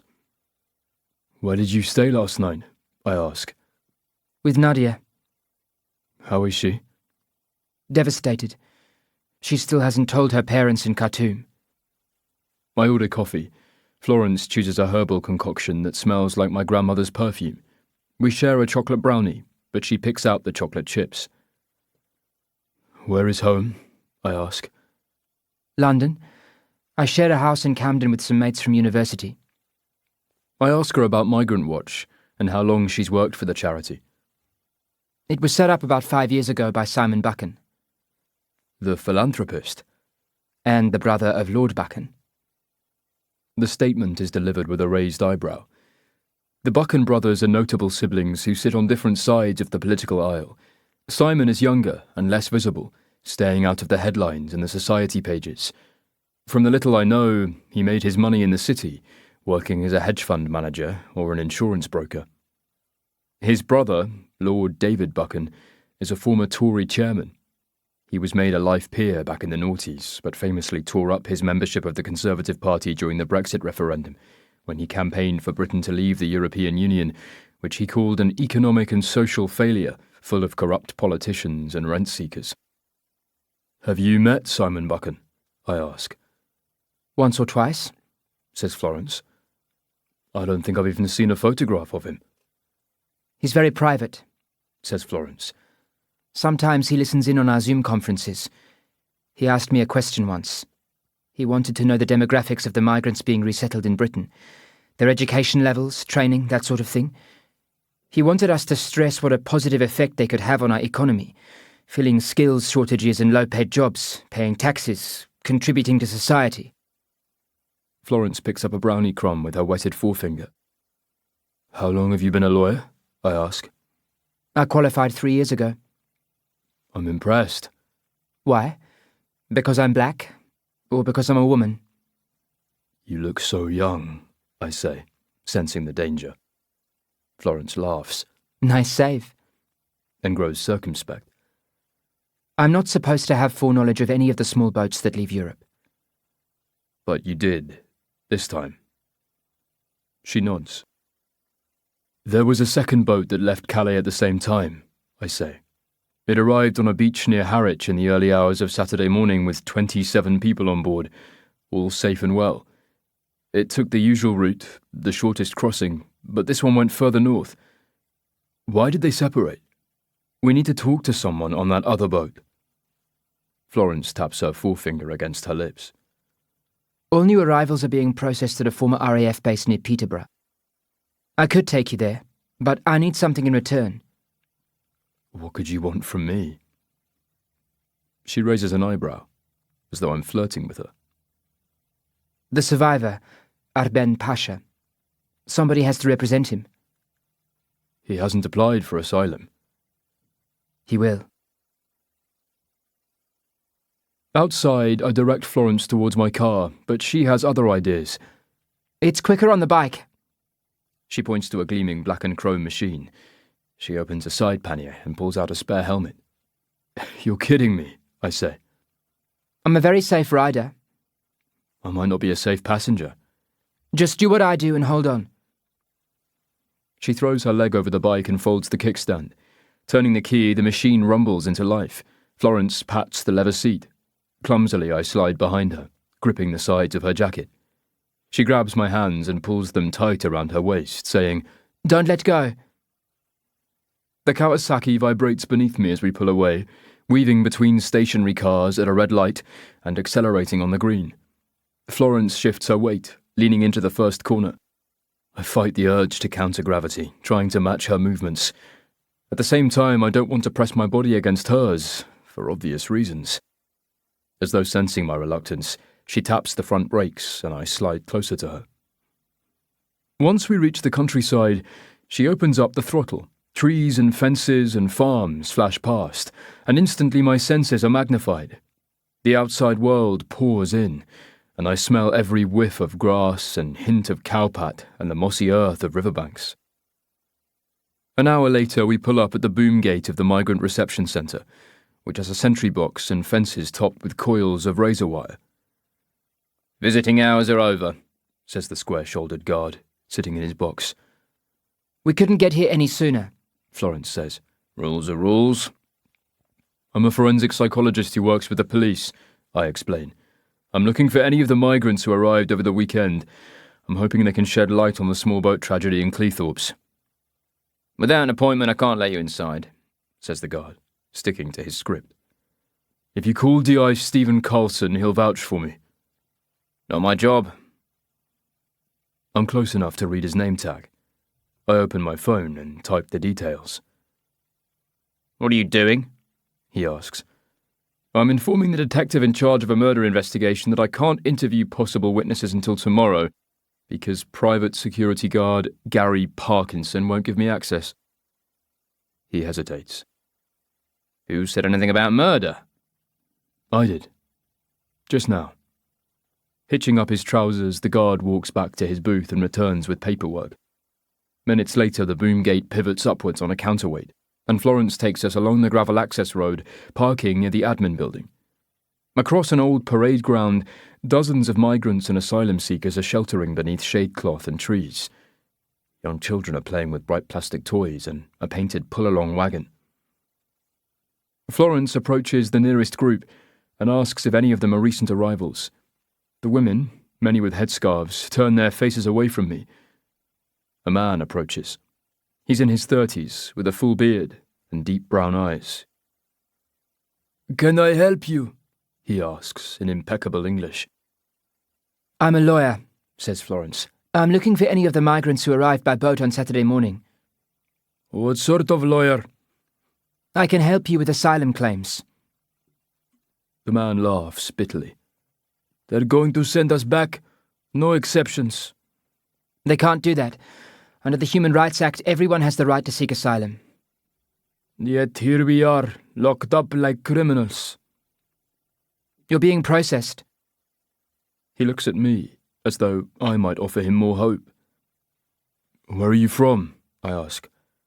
Lebanon. My name is Mikhail. I'm a Christian. My uncle is a politician. He was murdered by the Hezbollah. If I go back, they will kill me too. Florence gives him her business card. Call my office. Mikhail studies the cardboard square, as if memorizing the details. We're trying to find anyone who left Calais 4 days ago, I say. Another boat left the beach at the same time. Yes, we left together, says Mikhail. He takes out his mobile phone and opens a video. The footage shows a young boy on the sand, with his arms wrapped around his mother's legs. Behind her, men are standing waist-deep in water, holding an inflatable boat steady as waves roll past them. Beyond the broken water, a wide black sea stretches out into the darkness. The time code on the footage is 2042. The camera pans to reveal a second rib. A lone man is bent over the outboard motor, trying to get it started. People are standing in the water, waiting to get on board. Most are not wearing life jackets. The mother is lifted on board the first boat, clutching a bag to her chest. A man wades back to the beach and picks up her child, a small boy, and lifts him over the waves. I remember the boy I carried from the water. He was about the same age. My chest hurts. Why didn't the boats cross together? I ask. They weren't given permission to go. I don't understand. They had no money, no permission. We paid. He rubs his thumb and 2 fingers together. Permission from whom? He makes a shushing sound, wanting me to lower my voice. His own drops to a whisper. The ferryman. Who is that? The man who must be paid. Does he have any other name? Only that one. I point to the footage. This other boat went north along the French coast and then northwest. Why take such a long route? To avoid trouble. What trouble? The Coast Guard. He makes a dismissive gesture and picks dirt from beneath his fingernails. 17 people are dead, 2 are missing, I say. Someone rammed their boat, adds Florence. They were murdered. I look for empathy in Mikhail's eyes, but can't find any. Either he's a sociopath, or his reserves of sympathy are exhausted. It's like he's being told about a natural phenomenon, a great migration of animals moving from one place to another, where many die on the journey, while others carry on with no time to grieve or question the losses. But this isn't about the great circle of life. People have died needlessly. Did you know anyone on the other boat? I ask. Perhaps some of the men. I might have met them in the camps. What about Besart Pasha, an Albanian? Maybe. A barking yell echoes across the parade ground, where a group of men have gathered to watch us. A change comes over Mikhail. It's like watching a cloud pass across the sun, draining the warmth from the air. Urgently, he whispers, I cannot talk to you. Not everybody here can be trusted. One of the distant men makes a gesture with his hand, twisting his wrist. I can't tell if it's a question or a threat. Then he puts his fingers together and makes another signal. Mikhail backs away from us, shaking his head, pale, frightened.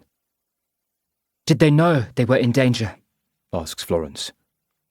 We're all in danger, he mumbles. The other men have gone, carried away like smoke on the breeze. Mikhail joins them. Even the children have disappeared, leaving the toys behind. What just happened? Asks Florence. We asked the wrong question. The ferryman sounds like a crime boss or a cult leader. We're back at her motorbike. Florence pulls her dreadlocks together and dons her helmet. What about Arben? When can I see him? She asks. It's too late today. Tomorrow? I'll do my best. The motorbike rumbles. I slide onto the seat behind her. Where are you going to stay tonight? I ask. I haven't decided. I can offer you my guest room. She gives me a look, as though assessing my motives. The guest room? She asks, seeking confirmation. Yes. Good. I wouldn't want you to think that I'd tumble into bed with some guy I've just met. You won't be tumbling anywhere. Her right eyebrow arches. Not unless I trip. Chapter 15. Evie. Cyrus has invited a woman home. She has dreadlocked hair and skin so dark and polished smooth that she makes me feel pale and scrawny, like a plucked chicken. It's impossible not to stare at her, particularly her eyelashes, which are absurdly long. Nobody needs eyelashes like that. What's she doing here? I whisper, when Florence has gone upstairs to get changed. She's staying tonight. Why? Because she lives in London, and it's late, and I offered. Okay, but who is she? A lawyer. She's going to help Arben. We're both whispering, which isn't necessary. It's my turn to make dinner. Cyrus does most of the cooking, but he's taught me to make spaghetti bolognese and macaroni cheese and chicken parmigiana, as long as someone else crumbs the chicken, because I don't like touching raw meat. I used to be a vegetarian, but went back to eating meat because the doctor said I wasn't getting enough protein. Florence reappears. She's wearing one of Cyrus's sweatshirts and cargo pants. Of course, she's a vegan, and she doesn't drink alcohol. Does that make her boring? Or more interesting? Evie can lend you a pair of pyjamas, says Cyrus. They won't fit, I say. She's a giant compared to me. Knickers and a t-shirt will be fine, says Florence, smiling with perfect white teeth, which are probably natural. Black people have nice teeth. Is that because of the colour contrast, I wonder? And is that a racist thing to think?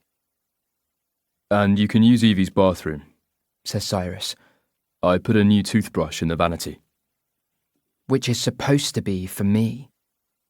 I steam some extra vegetables and set the table without being asked. I don't know who I'm trying to impress. Florence automatically sits next to Cyrus. I want to look under the table to see if they're playing footsie. I listen to her stories, itching to catch her lying, but she tells the truth about her family, and university, and her work. I wonder if Cyrus fancies her. He doesn't show it. Maybe he doesn't want a girlfriend. He acts so gay sometimes. If he were mine, I'd make sure everybody knew. I'd kiss him all the time. I'd do more than that. Cyrus won't let it happen because there are rules about that sort of thing, something he calls a duty of care. That doesn't stop people gossiping about us living under the same roof. I've seen the neighbours' curtains shiver and the Venetian blinds bend when we leave the house together. Cyrus doesn't seem to notice. I like that about him. Are you seeing anyone? I ask Florence. No. Do you fancy Cyrus? Evie? He says, glaring at me. That's out of order. Why? I'm not saying she has to fuck you. Florence doesn't seem upset at all. She finds me funny. Or maybe it's Cyrus's reaction that makes her laugh. My mobile vibrates. It's an unknown number. I refuse to answer. I don't want some heavy breather masturbating down the phone or a scam artist telling me my account has been hacked. A text arrives. I'll read it later. Florence helps Cyrus load the dishwasher and chats about growing up in Zimbabwe, which is in Africa. I want to ask her about elephants, which are my favourite animal. I sort of imagine they're everywhere in Africa, and I picture people riding them to school or catching them like buses, but I don't want to sound stupid, so I say nothing. Soon she yawns and apologises and wishes us good night before she climbs the stairs. I leave clean knickers outside her bedroom door and listen to the pipes clanking and rattling as she turns on the shower. Cyrus is downstairs in the library. I wonder if he's going to join Florence later, sneaking into her room in the middle of the night. They'd make lovely milk chocolate babies. Why do I think things like that? I hate myself sometimes. All the time. In the morning I wake early, which is unusual for me, and get out of bed because I can't bear the thoughts that come to me when I'm lying awake, staring at the ceiling. Introspection leads to self-analysis, which leads to self-hatred. That's my circle of my life, the vicious kind. Getting dressed, I go downstairs and let Poppy into the garden. Then I watch TV for a few minutes, flicking between channels, searching for nothing. The news, doom and gloom. Breakfast TV, sunny and chatty. Children's shows, patronising. Cyrus and Florence are sleeping in separate rooms. No beds or bodily fluids were swapped last night, which makes me want to gag, but also makes me happy. It's my turn to take Poppy for a walk. Leaving the house, I turn along Parkside, heading towards Woollerton Park. Already the cool of the morning is being baked away by the sun, as it appears above the trees. At a house on the corner, a young guy in faded jeans and a t-shirt is working on a car in the driveway, leaning over the engine. I slow down, noticing how his jeans hug his backside. Poppy tugs on her lead. The boy is Liam, and he's home from university and has spent his summer break stripping the engine of an old Ford Fiesta and rebuilding it from scratch, cleaning, greasing, rewiring and tightening bits and pieces. Liam has blue eyes and stubble on his cheeks and blonde highlights in his hair that might be caused by sunshine or chemicals. Wiping his hands on a grease-stained rag, he smiles. Morning, Princess. Did you sleep well? I did. Alone? None of your business. He grins and crouches down, calling to Poppy.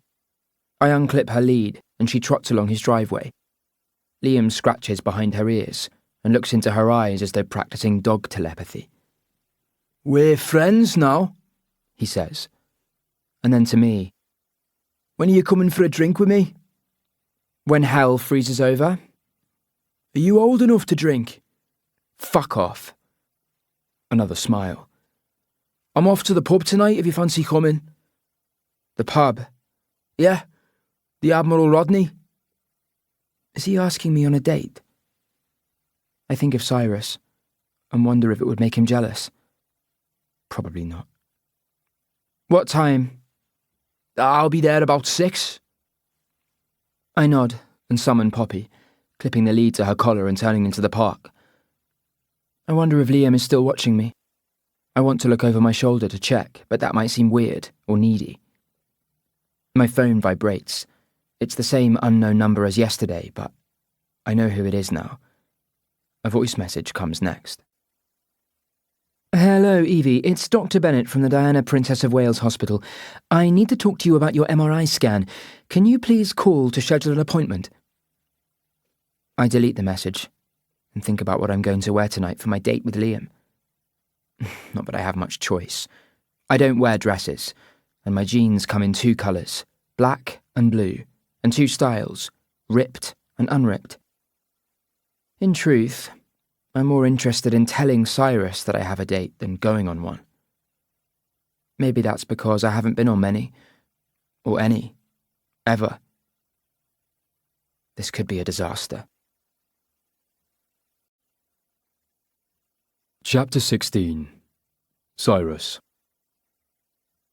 My radio alarm wakes me. The newsreader has a plummy, authoritative voice. Police have abandoned the search for more survivors of the weekend's tragedy in the North Sea. 11 emergency vessels, 2 fixed-wing aircraft and 3 helicopters were involved in the operation when it was suspended last night due to worsening weather conditions. The small inflatable boat capsized 12 miles off the coast of Cleethorpes in Lincolnshire. 17 migrants drowned, 1 survived, and 2 are believed to be missing. The Home Office spokesman told the BBC, "Crossing the channel in a small boat is a huge risk. The criminal gangs that perpetuate this ruthless trade do not care about loss of life. We thank all the agencies at home and abroad who led the search and rescue operation." Getting out of bed, I splash water on my face, still listening to the report. The victims of the tragedy, which included 2 children, were from Iraq, Afghanistan, Syria, Albania, and Sudan. The sole survivor, a boy of 14, is still recovering in hospital and has been interviewed by police trying to piece together the vessel's last hours. Evie's bedroom door is open. She must have taken Poppy for a walk. Uncompelled, which is surprising. A second thought bumps into the first one. What if she relapses? It has only been 3 days since her catatonia. I should have gone with her. I check my phone and contemplate calling her, but Evie doesn't like when I hover or micromanage. That was one of her rules when she moved into the house. I would not act like a parent or a therapist. Downstairs, I make coffee and keep one ear out for the side gate, wishing Evie were home. Florence joins me. She's wearing one of my shirts. I borrowed this. I hope that's all right. It looks better on you, I say. As the words leave my mouth, I wonder if I'm being too forward. I change the subject. We have toast, instant porridge, eggs. Can you eat eggs? What can I put on toast? She asks. Strawberry jam, honey, or marmalade? Jam would be great. She looks around. Where's Evie? Walking Poppy. This is some house. It belonged to my grandparents. They gave it to me when they retired to Lymington in Somerset. My grandparents gave me a herd of goats in Nyanga. Where? In Zimbabwe. Is that true? No, but it's a good story. She checks the toaster and keeps talking. My parents were lawyers who left Zimbabwe when the farm invasions began. Mugabe was president and he ordered a purge of all judges and lawyers who were arguing that the land seizures were illegal. How old were you? 6. I go back every year to visit my grandparents. As she talks, Florence is exploring downstairs. I sometimes forget what sort of impression the house has on people, how it makes me seem like a man of means, yet it belongs to a childhood that I'd rather forget. Growing up, I explored every room, cupboard and crawl space during sleepovers and games of hide-and-seek and Easter egg hunts. These should be happy memories, but they come tinged with sadness. The house is too big for me. It has too many rooms with oak panelling and thick dado rails and heavy plaster and dented crown mouldings and floors worn smooth with use. Some of the rooms still have nipple buttons that once summoned servants from below stairs. It is a house from a bygone era, patched up and refurbished, but still creaking with age. Excusing myself, I go to the library and phone Carlson's number. The detective is in his car on his way to the morning media conference. They called off the search, I say. Not my decision. Where's Arben? We're transferring him to Birchin Way custody facility. Custody? Border Force want to interview him. After that, we hand him over to social services. When? Tonight, if they can find him a place. I want to help. In what way? I can review the evidence and give you a different perspective. Be a fresh set of eyes. These arguments seem to land awkwardly. I can picture Coulson asking himself if he wants an outsider involved. I'm a layman, not a police officer, not part of the tribe or the culture. This can have benefits, but it can also be problematic, because he has no control over me. Coulson makes a decision. I'm texting you an address. Meet me there at midday. Florence is at the kitchen bench. She bites off a corner of toast. What was that about? I'm working on the case. That's good, isn't it? I hope so. I scroll through my contacts list and find a number. Derek Posniak picks up immediately. He and I were at university together and once shared a girlfriend, although we didn't know it at the time. Now he works for the National Crime Agency, but never talks about his job. I once joked he was a spy. Derek laughed, but there was nothing behind his eyes. "Padfoot," he says cheerfully. "To what do I owe the pleasure?" He's using an old nickname given to me because Cyrus sounds like Sirius, as in Sirius Black, who was Harry Potter's godfather and could transform into a big black dog called Padfoot. "I might have something for you," I say. "Really? Most people want something from me." He's tapping on a keyboard as he speaks. "The small boat that capsized off Cleethorpes was deliberately rammed." "On what evidence?" "The eyewitness testimony of the survivor." "A 14-year-old? "And text messages from someone else on board." Pozniak pauses, and I hear a pen tapping against his teeth. "Have you talked to the police?" "I'm working on the case." "Why do you need me?" "Yesterday I talked to an asylum seeker who left Calais on a different boat on the same night. It landed safely in Essex. He told me that the other boat didn't have permission to travel." "Permission from whom?" "The ferryman." Pozniak makes a scoffing sound. "That old chestnut." "What do you mean?" "The ferryman is a ghost, a figment, a bogeyman. He's like Kaiser Soze, or Lex Luthor, or Moriarty." "You're saying he's not real?" "I can't tell you how many stories we hear about untouchable, faceless master criminals who are controlling the world order and running paedophile rings out of a pizza shop. Debunk one myth and another one pops up, fed by QAnon believers or conspiracy websites or Russian bots." "But you've heard of the ferryman?" "I've also heard of the Tooth Fairy." I wait for more. Derek sighs.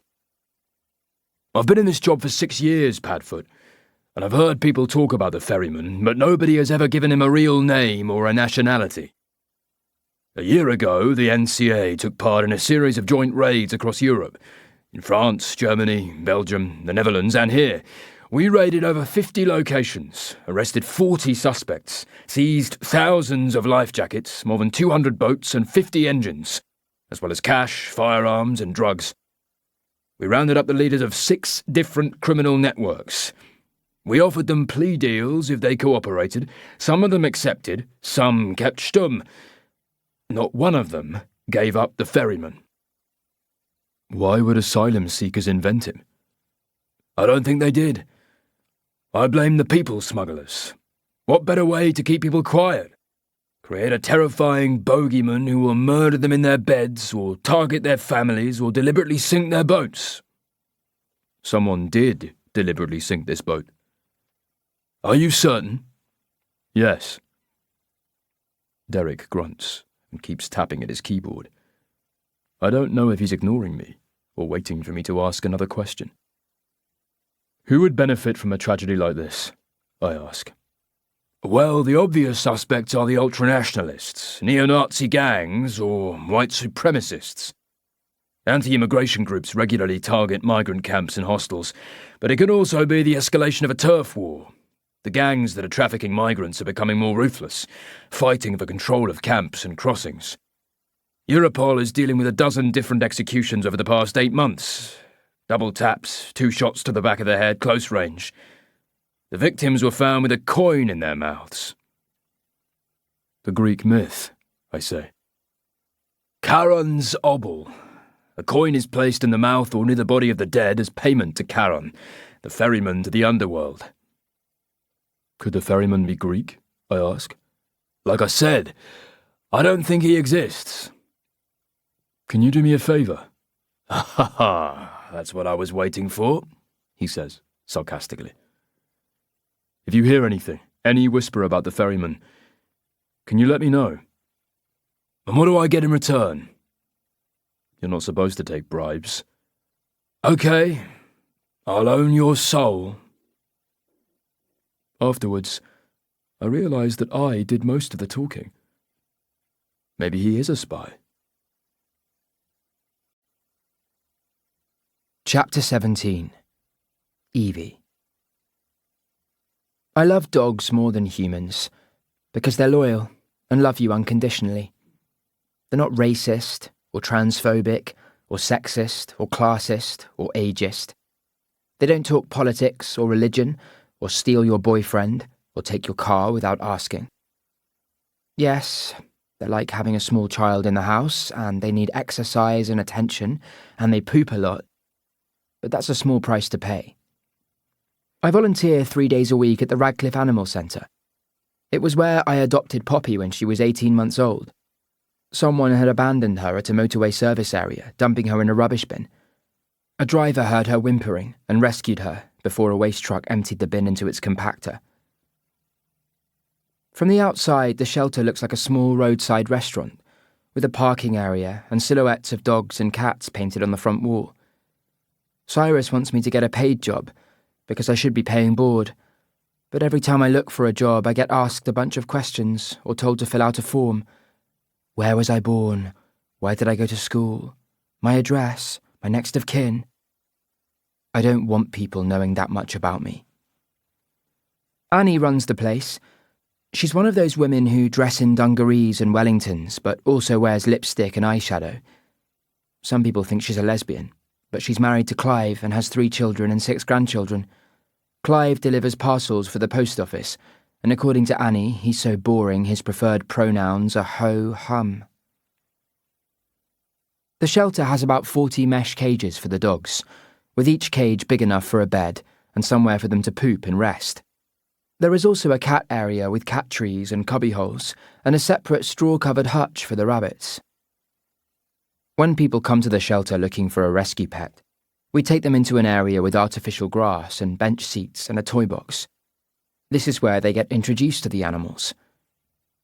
Whenever I'm working, Annie gives me the job of interviewing adoptive families, asking them questions about their house and garden and their experience with pets. She calls me the dog whisperer, because I can tell within moments if a family will be the right match for a particular shelter dog. People often turn up with a checklist, wanting a particular breed of dog or a certain size or temperament, even if it's entirely unsuitable for them. Some are allergic to dog hair, or have no garden, or ask what colour they can choose, as if they're matching a pet with their curtains. Others want a fashion accessory that can fit into their handbag, or a guard dog that will frighten away intruders, or an exercise companion, even though they spend more time walking to the fridge than in the park. The rescues seem to know when someone is here to adopt, and they begin barking and whining and wagging tails, hoping it might be them. Some are desperate for love, while a few seem to have given up hope, curling up in their cages, ignoring the commotion. They're the ones I most want to take home. When I'm not interviewing clients, I clean out the cages and change the water and scoop dry biscuits into bowls. Cyrus finds it hilarious that I'll go off to work and do all this stuff that I won't do at home. That's because I'm appreciated, I say. I should hope so. You're an unpaid volunteer. He doesn't really mind that I don't get paid. And Annie says she's going to see if she can find some money in the next budget, and that no matter what she paid me, it wouldn't be enough because I'm priceless. There are 2 more text messages on my phone, both from Dr. Bennett. I keep ignoring her because I don't want to know if there's something wrong with me. Clearly there is. I'm a freak. How else do you explain my history and the whole lie-detecting thing? A class of preschool children is visiting the shelter today on an excursion. They are dressed in matching yellow bibs and holding hands, marching penguin style across the parking area, being led by a teacher. I remember my first day of school. The coloured wooden chairs, all in a circle. The cranky teacher, Mrs. Martini, whose hair made her head look like a half-painted bowling ball. One of the boys wanted to use the toilet, and she told him to wait. He wet his pants and cried. Mrs. Martini told him to stop being such a girl. Why does that make him a girl? I asked. She marched me to the back of the classroom and locked me inside a cupboard, which stank of paint and turpentine and white spirits. Soon I discovered it had a name among the students. Dolap I Chelbour, the stinky closet. How was your first day at school? Papa asked me that afternoon. Good, I said, but I didn't like the stinky closet. The next morning, Papa didn't leave early for the butchery. Instead, he took us on the bus to school and walked me to my classroom. He made me wait outside while he talked to Mrs. Martini. It was difficult to hear everything my teacher said, because she was inside the stinky closet, and Papa was holding the door closed. Later that morning, I was moved to the other kindergarten class where I met Mina, my best friend. She had a round face and frizzy black hair and crooked bottom teeth, and she sat near the front because she had trouble seeing the blackboard. When I sat down next to her, she smiled as though I'd given her a gift. Mina was a Roma, and her family lived near the old railway sidings, where the trains used to sleep when they weren't running. That was before they closed the line to Prenyas. After that, the carriages and boxcars were left to rust and become overgrown with weeds. Some of them were used as houses, and others for storage, but most were empty and a playground for kids. Mina and I were joined at the hip, according to Agnesa, who made it sound like it was unhealthy. I already knew what people whispered behind Mina's back, stories about gypsies stealing babies and robbing houses and putting curses on people, but I didn't believe any of that. After school, we'd walk home through the village, pressing our faces against the window of the bakery, smearing fingerprints and foggy breath on the glass until the owner, Mr. Kabashi, gave us a warm biscuit and shooed us away. We played games, drawing numbered squares for hopscotch on the old train platform, or catching lizards and skinks that lived under the rocks between the sleepers, or tadpoles in the pond behind the timber yard. Mina's favourite game was brides and babies, but I didn't understand the attraction of being married or pregnant. Neither had made Mama very happy. Her moods were like cycles of the moon. On her sad days, she would take herself off to bed, or spend hours staring into the mirror, asking us, "Am I pretty, girls?" or "What happened to my face?" On her sad days, nobody could make her smile, or laugh, or convince her there was any beauty or warmth in the world. She could be careless and cruel, but Papa never stopped loving her. She always cheered up when Aunt Polina came to stay, even though she complained constantly about the extra work. Polina was Papa's younger sister and didn't have any children, but had lots of boyfriends, none of whom wanted to marry her, according to Mama, because she gave it away for free, whatever that meant. I thought she was glamorous and beautiful, with a suitcase full of cocktail dresses and high heels and handbags. She took a speedboat to Italy every summer and always came back with newer and nicer clothes and gifts for everyone. Swiss chocolates, marzipan, limoncello, CDs by Backstreet Boys and Beyoncé. People whispered about her being a strawberry picker, but I don't think she was picking strawberries in those dresses. And the men would look at her differently whenever she walked along the street. Aunt Polina didn't seem to care, although her hips always swayed a little more when she passed them. Whenever she came to stay, we shared a bed, and Agnesa had a roll-up mattress in the sitting room. Even though she smoked, Polina smelled of lavender, and some other scent that I could never place, but it was earthy and raw and dangerous. "Make sure you marry a rich boy," she told me. "I don't like boys," I said. "That will change." Agnesa must have been listening, because she did like boys. Briefly. Sadly. Chapter 18. Cyrus. The remains of the rigid-hulled inflatable boat are lying like a deflated whale on the concrete floor of the warehouse. The red and black fabric is torn in places, revealing the skeletal frame beneath the rubberized skin. Nearby, the engine and fuel tank have been placed on a wooden platform. The engine is clamped upright in a support frame, the upper casing removed, the workings exposed. A technician in white overalls has climbed a ladder to take photographs of the rib from above. Another is measuring holes in the torn fabric, while a third is placing small evidence flags to indicate points of interest.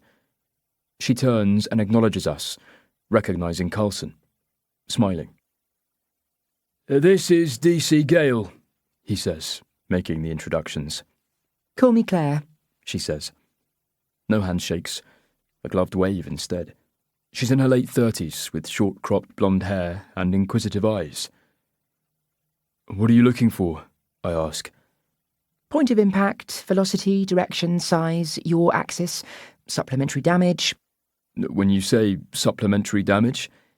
The rib was hit more than once. How many times?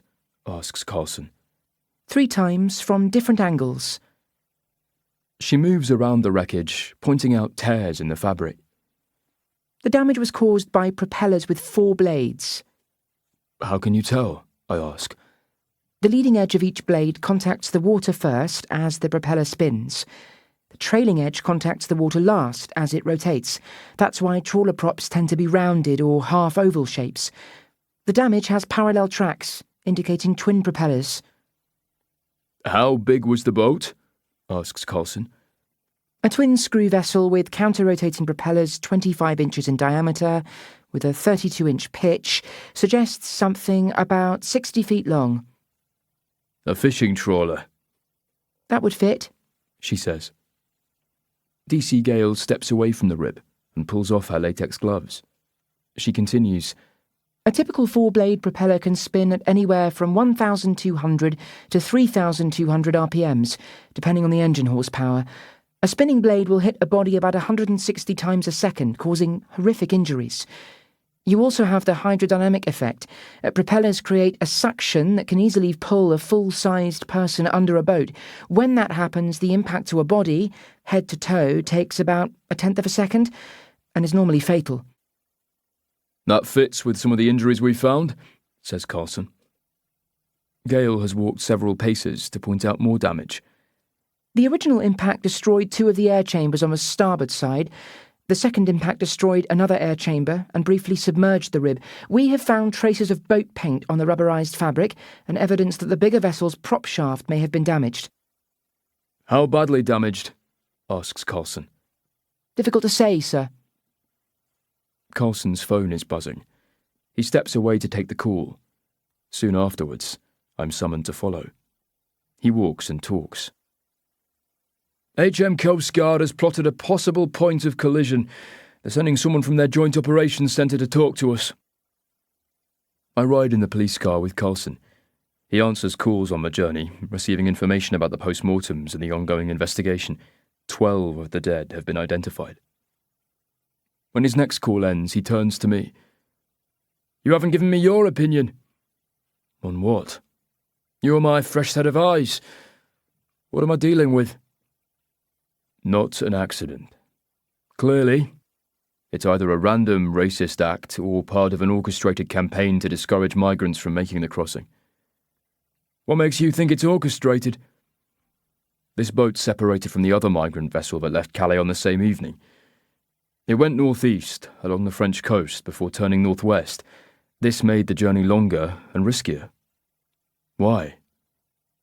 I assume you're going to tell me. They were frightened, because they didn't have permission to travel.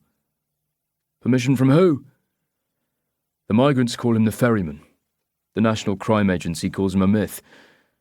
I talked to a friend at the NCA who said rival gangs of people smugglers have been waging a turf war over the past year, trying to control the people trade. This sinking could have been a warning, telling migrants to choose the right side. Carlson seems to chew this information over as we enter the outskirts of Grimsby. Go back to the racist angle. Have you heard of the identitarian movement? I ask. No. It's a political ideology that opposes globalization and multiculturalism. Basically, they're a bunch of white Europeans who claim their land and their culture is being polluted by foreigners. One group, Defend Europe, has been leasing ships and leading patrols in the Mediterranean. What sort of patrols? Publicly, they claim to be monitoring the humanitarian ships who are picking up refugees, but privately, there are reports of migrant boats being deliberately swamped or made to turn back to North Africa. Vigilantes? Not a word they use. You think a group like that could be operating in UK waters? I think it's worth investigating. Surely such a group would claim responsibility for the sinking, otherwise it won't be a deterrent. Maybe they have. The information only has to reach the camps, that's their audience. So, We should be looking at white nationalists or neo-Nazis, particularly anyone with a history of violence against migrants or minorities. Most are recruited when they're young, the unemployed and unemployable, the bullied and marginalised. You sound like you know them. Men like that, yes. What about the missing women? If they're alive, they were most likely taken on board the trawler because they had value. Carlson knows the reason. Hundreds, if not thousands, of undocumented migrants are kept as sex slaves in British brothels, exploited, imprisoned, beaten, drugged, and threatened. They're told their families back home will be killed if they refuse to obey orders. One of them, a patient of mine, was only 17 when she escaped. She had worked 20-hour shifts in a Soho brothel in London, forced to have sex with up to 40 men a day for as little as £10 a time. She was told she had to pay off a £20,000 debt, which was the price the brothel had paid for her. We have to find them quickly, I say. I'm doing my best. Birchin Way Custody Facility is built on the edge of an industrial estate and looks like a cross between a high-tech production facility and a business headquarters. The only clues to its use are the police cars parked out front and an automatic security gate signposted Custody Entrance. State of the art, says Carlson. 36 custody cells, charge rooms, interview suites and round-the-clock processing. This is supposed to be the future. Does it work? As much as anything will. I'm photographed and given an electronic pass before being taken upstairs to the incident room, an open-plan office where detectives, civilian analysts and data processors are collecting and collating information. Whiteboards display photographs of the dead, whose personal details are slowly being filled in, ages, nationalities and next of kin. The Coast Guard official is waiting in Carlson's office. He's in his mid-50s, with a weather-beaten face and pale circles around his eyes caused by his sunglasses. Well, Commander Greg Stanford, he says, standing to attention. I was the senior operations officer who handled the search and rescue. I don't know if I should salute or shake his hand. Stanford has set up a laptop and a viewing screen. This is what we've pieced together so far, he says, calling up an interactive map of the French coastline. 2 small boats left Calais shortly after 2100 hours. The seas were calm, visibility good. They separated almost immediately, and one went northeast, following the coastline as far as Rotterdam, before turning northwest. His finger traces the route on the screen. How can you be sure? I ask. Large ships carry professional radar, which can reach up to 4 miles. This can be limited by fog and rain, but is reasonably accurate. A rigid-hulled inflatable boat is not a strong target because it doesn't have radar reflectors, but it can become more visible in larger swells due to refraction. Stanford calls up a satellite map and points to an icon. We think this is the migrant boat. It was picked up by the radar on a container ship that was travelling from Harwich to Zeebrugge in Belgium. A different ship picked up a similar signature 2 hours later, about 35 miles further north. The screen changes again, this time showing a neon green flight path.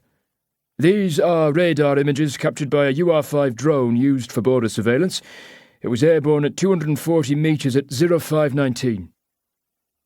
The footage speeds up, but slows down when it reaches a chosen timestamp. What am I looking at? I ask. These 2 blips indicate 2 vessels, one larger than the other. They appear to almost merge before one of them disappears. A collision, says Carlson. Unless the larger boat began towing the smaller one. We estimate the collision occurred 16 miles northeast of Skegness, east of Mablethorpe, at approximately 0532 hours. The bodies drifted northeast, pushed by the currents and wind before coming ashore at Cleethorpes. What vessels were in the area? Asks Carlson. Stanford calls up another screen. This is a maritime traffic map for that quadrant. It doesn't show either boat because neither was using an automatic identification system which transmits location signals to satellites. A trawler should have been equipped with an AIS, but it was likely turned off. Can you track it using the radar of other ships in the vicinity? I ask. The drone was only overhead for 9 minutes, but we're searching the radar signals of other ships in the area, trying to get a fix on where the larger vessel went after the collision. To date, our best lead has come from the local harbour master here in Grimsby. On Monday morning, a support tender for one of the wind farm operations reported a near collision with an unmarked trawler as it passed Spurn Head. The tender radioed the unidentified boat but got no response. Where is Spurn Head? I ask. The narrowest point that boats enter the Humber estuary, says Stanford. The tender skipper thought the boat was making an awful racket, possibly from a damaged prop shaft. Where would it go? Asks Carlson. The Humber estuary covers more than 100 square miles. There are dozens of marinas and boatyards, 100 places to hide. Carlson isn't fazed. Well, we'd best get started. Chapter 19. Evie. My date with Liam is messing with my head. It's all I can think about. What am I going to wear? What will we talk about? He goes to university. I work in an animal shelter. He can rebuild a car. I can't change a tyre. I'm not going to sleep with him, and if he tries to kiss me, I'll knee him in the balls. What if he asks for my permission? What if he smells nice? What if he doesn't want to kiss me? What if he finds me repulsive? I can't decide what I want. Is being normal an ambition? My therapist, VJ, says she's never met a normal person. We're all weird in our own ways. I'm standing in front of my wardrobe, examining my range of shitty choices. I'm looking for something casual, but cool and sexy, but not trampy or desperate. I have ripped jeans, which look okay. I add a polka dot top. Ugh. Next, I try a linen pop-over shirt. Tuck it in, pull it out, roll up the sleeves, roll them down. No. 20 minutes later, I've exhausted my wardrobe, and my bed is a small mound of discarded clothes.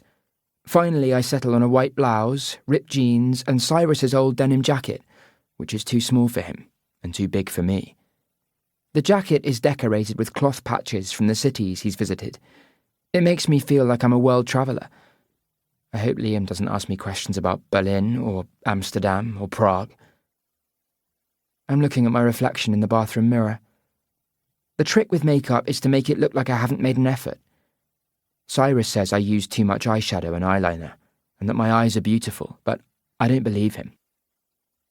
I try a different combination of colours, using makeup wipes to remove the evidence, then start again. Suddenly, I notice the time. I'm late. I hurry along Parkside and turn into Bramcote Lane, but slow down because I don't want to get sweaty. The pub is ahead of me. I'm half an hour late. What if Liam doesn't wait? Normally I'd pause outside and take a breath, maybe sneak a look through the window, but this time I push through the doors into a wall of noise and bodies. The place is heaving. I'm not tall enough to see overheads. I'm at armpit level. The deodorant zone. I don't like crowded places, which is a phobia, but I can't remember which one. Something about the noise and closeness of people overstimulates my brain and makes me anxious. There you are, says Liam, materialising in front of me. He's carrying a tray of drinks. Follow me. I'll introduce you to the gang. Gang? I want to escape, but he's waiting for me. I trail along, following him through the bar into a garden, which is cooler, but just as crowded. There are tables and umbrellas and children and dogs. I thought you'd bailed on me, says Liam, shouting over his shoulder. The tray wobbles, beer spills. We reach a table under a tree where 4 people are waiting, 3 boys and a girl. This is Evie, says Liam, who proceeds to tell me everyone's name, but I don't remember all of them. A couple of them smile. The others exchange looks that I can't read. I raise my hand in a little wave and put on my best fake smile. Liam is distributing pints and something that might be a cocktail. There are empty glasses on the table. How long have they been here? What can I get you? He asks. What? A drink? Oh, water. You want water? I mean, a Coke. Anything in it? Ice? He laughs. I feel my cheeks colour. Back in a tick, he says. I want to grab his hand and stop him leaving, but he's gone. I turn back to the others. They're staring at me. My heart hammers. I look for somewhere to sit. There's space on one of the benches. That's where Liam is sitting? Says the girl, Georgia, who slides sideways, closing the gap. She's wearing tiny denim shorts that show the bottom of her arse cheeks, and a sleeveless bodysuit cut high, exposing flesh from her hips to the bottom of her ribs. She's about my age, pretty, pouty. Next to her is a bearded black guy wearing a red bandana around his head and a line of studs in the cartilage of his ears. Opposite are two boys, who look like twins, with identical faux hawk haircuts with blonde highlights. One of them has a packet of cigarettes rolled into the sleeve of his t-shirt. The other has a tattoo of a tiger on his forearm. Sit here, says the smoker, sliding sideways, creating a space between himself and Tiger Boy. I don't want to be trapped between them, but I step over the bench and sit down, tucking my hands under my thighs.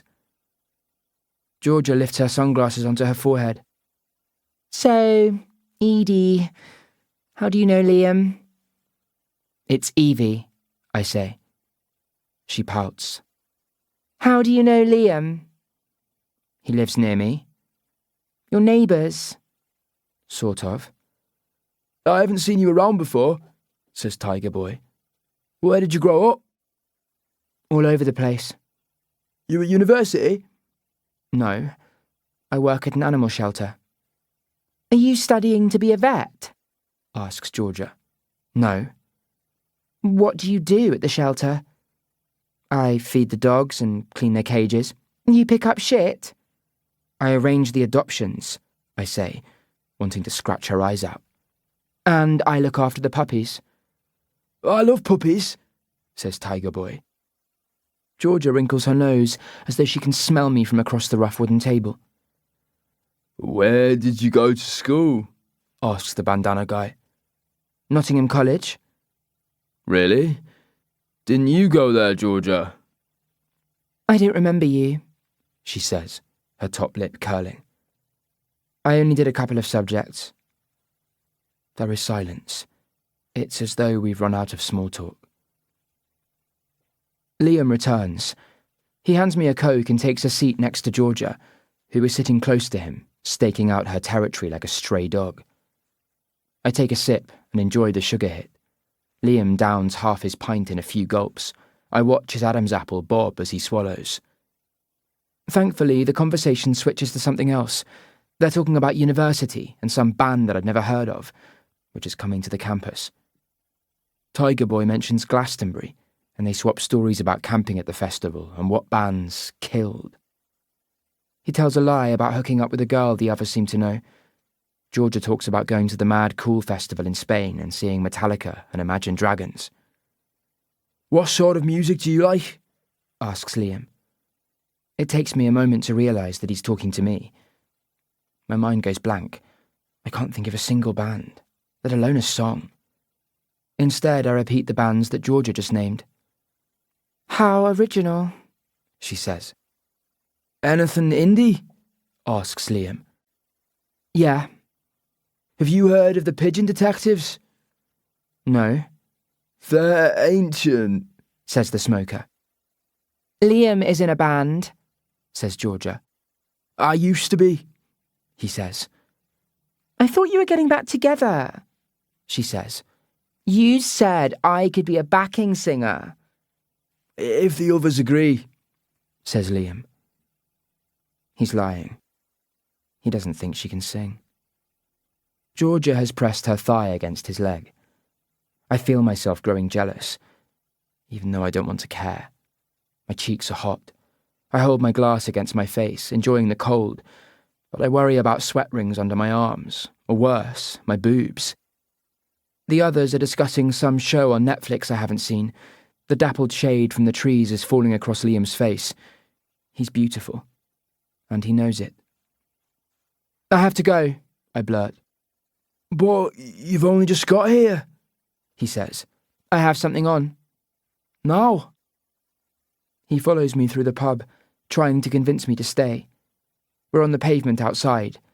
He asks for my phone number. I remember the first 3 numbers and then nothing.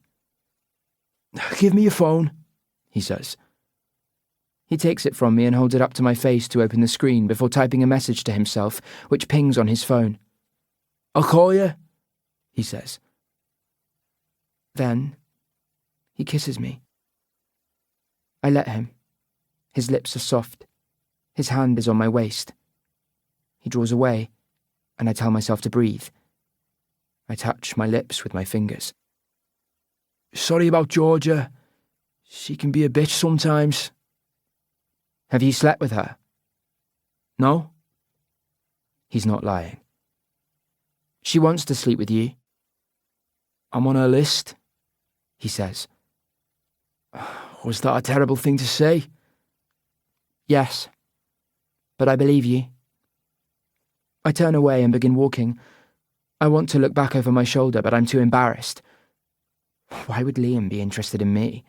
Georgia is prettier and cleverer, and will sleep with him. Liam thinks I'm normal. Somebody should warn him. I turn back. He's still there.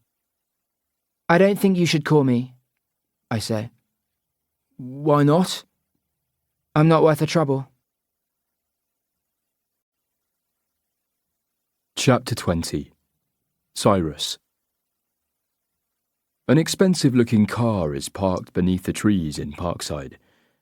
The uniformed driver emerges from behind the wheel, a woman dressed in black trousers and a buttoned-down white blouse. With her hair pulled into a tight bun and her eyes made up, she could be moonlighting from a job as an airline stewardess. I glance into the rear of the car. There are no passengers. Dr. Haven? Yes? Mr. Simon Buchan requests your company for dinner. Now? I ask, bemused. Your table is booked for 8:30. You'll be dining at Restaurant 14. I shall pick you up at 8. She is standing at attention with her hands behind her, as though on a parade ground. I want to ask why Mr. Simon Buchan didn't call me, or send an email, or slip a note through my letterbox. Instead, he sent his driver to wait for me, which might seem sinister or foreboding, but she has a disarming smile. Will Florence be joining us? I ask. I'm afraid I can't answer that. Tell Mr. Buchan that I'll meet him there. A slight frown. If that's your decision, sir? She doesn't move. I wonder if I'm supposed to dismiss her. She waits until I'm almost at the front door before she gets back behind the steering wheel. Once inside, I call Florence, but it goes to her voicemail. Opening my laptop, I type the name Simon Buchan into a search engine. It's a lesson I learned when I was job hunting after university. Never walk into an interview or meeting unprepared. I have no idea why Simon Buchan wants to talk to me, but Florence must have mentioned my name. The screen refreshes. The search results are dominated by his older brother, Lord David Buchan. The Times refers to him as a retro-nationalist who wants stricter quotas on immigration and tougher border controls, but who refuses to demonise migrants and asylum seekers. Since the wave of small boat arrivals first began, Lord Buchan has led the attacks on the government, claiming they have lost control of Britain's borders. At the same time, he has denied any links with ultra-right nationalist groups in Britain and Europe, although he admitted to meeting with a self-confessed neo-Nazi called Arnaut Backer, who served 10 years for firebombing a mosque in Cologne. Another story details the almost obligatory tax scandal. Details of a family educational trust were leaked to the press, including millions held in shady offshore tax structures, none of which had been disclosed in Lord Buchan's parliamentary statement of interests. His opponents labelled him a hypocrite because he had previously denounced the use of tax havens. Finally, I reach a story about Simon Buchan, the younger brother. Both boys went to the same school, King's in Canterbury, and then on to Cambridge, where Simon graduated with a land, economics and law degree before joining a merchant bank in London. Following a stint as a commodities trader, he began his own hedge fund in 2002 and made a fortune during the global financial crisis in 2008. Most articles refer to him as a philanthropist or a self-made billionaire, with business interests that included hotels, employment services, and labour hire companies. Although deeply private and publicity shy, he had lobbied successive governments to do more to combat modern-day slavery and sex trafficking, as well as treating refugees and asylum seekers with greater compassion. Christmas dinner must be interesting in the Buchan family. Two brothers with diametrically opposed political views, pouring wine and exchanging gifts. Maybe they call a truce for the day, a temporary ceasefire, or perhaps they lock the elephant in a different room. I look for photographs of Simon Buchan, but struggle to find any apart from a rowing picture from his days at Cambridge and a corporate headshot from his time as a merchant banker. Poppy's ears prick up as a key slides into the front door. She scrambles off the sofa and goes to greet Evie in the hallway. "Hello," I say. Evie doesn't answer. She walks past the library and up the stairs. I leave the desk and look up at her, noticing her clothes and her makeup and my denim jacket. "Where have you been?" Out. Want to talk about it? No. Everything about her body language screams at me to leave her alone. "I won't be in for dinner. There's some lasagna left in the fridge." Fine. "Have you heard from Dr. Bennett?" Her bedroom door has closed. The restaurant is in a converted warehouse, where the blackened brick walls and beams have become design features. The number 14 is printed or embossed on every menu, wineglass, place setting, and item of cutlery. A maitre d' takes my coat and consults a computer tablet. This way, sir. I follow her through the restaurant, weaving between tables, past windows that overlook the city. We leave the dining room and enter a corridor. "Excuse me, where are we going?" I ask. The private dining room. "How many of us are there?" 2. She ushers me into a darkened room with a small, well-lit single table covered in a starched white tablecloth with 2 place settings for dinner.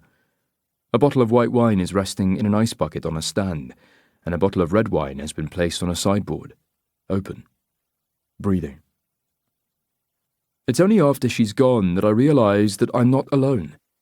A figure is silhouetted against a large picture window that offers views across the square to the dome of Nottingham Council House, which slowly changes colour from blue to red to green. A man turns and steps into the light. "Dr. Haven, thank you so much for joining me." His handshake is dry and firm, his smile as white as the tablecloth. He holds onto my hand for a beat longer than I expect, trapping me in his gaze. "Florence has told me so much about you."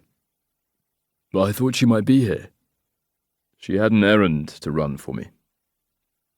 He pulls out a chair. "I hope you don't mind dining so intimately. I'm not comfortable in crowds." "I could probably unpack that," I say. He looks alarmed, but then smiles. "Of course. You're a psychologist. I shall have to watch myself. Red or white?" "White," I say. He fills a glass, tilting it up against the light before handing it to me.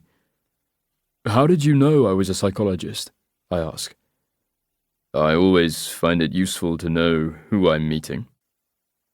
"I'm the same," I say. "You're not as famous as your brother." He laughs.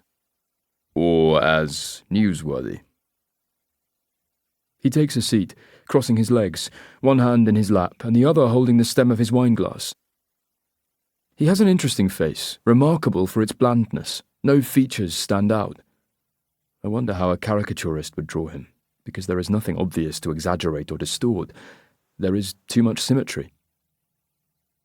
"I want to thank you for your bravery and the assistance you've given to Florence and the young boy who survived the crossing. How is he?" "Traumatized, but talking." "But what is going to happen to him?"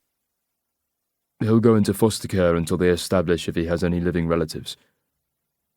"I wish to fund his asylum application." "It might be better if he went home." "He was looking for a new one." There is a moment where the silence settles over us. Simon begins speaking first. "What does he need? I can provide him with clothes, accommodation, a phone, an education. He is fine for the moment, I say. Can I ask you why you want to help him? Despite appearances, Cyrus, I am not a pessimist. I have not lost all faith in the human condition. I also realize that not everybody is fortunate enough to be born into a country as rich and prosperous as this one. I am aware that often in this nation's history we have taken advantage of other countries or peoples, taking more than we gave back. Albania was not part of the British Empire. I'm aware of that. Suddenly it dawns on me. Buchan isn't your original family name. My grandfather, Josef Palmer, fled from Czechoslovakia in 1938, when the Nazis annexed the Sudetenland, and more than 200,000 people, Czechs and Jews and anti-fascists, escaped, because they knew what was coming. My grandfather was 16. He hijacked cars, drugged guards, broke into houses, and walked for 28 days through Austria, into Italy, crossing the Alps in the depths of winter. Why isn't that a story I've read? My father downplayed our history. He thought our grandfather was a traitor who should have stayed and fought the fascists rather than running away. Why change your name?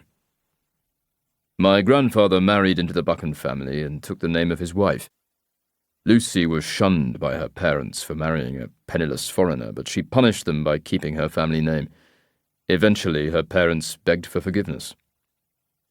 Your grandfather won them over? No.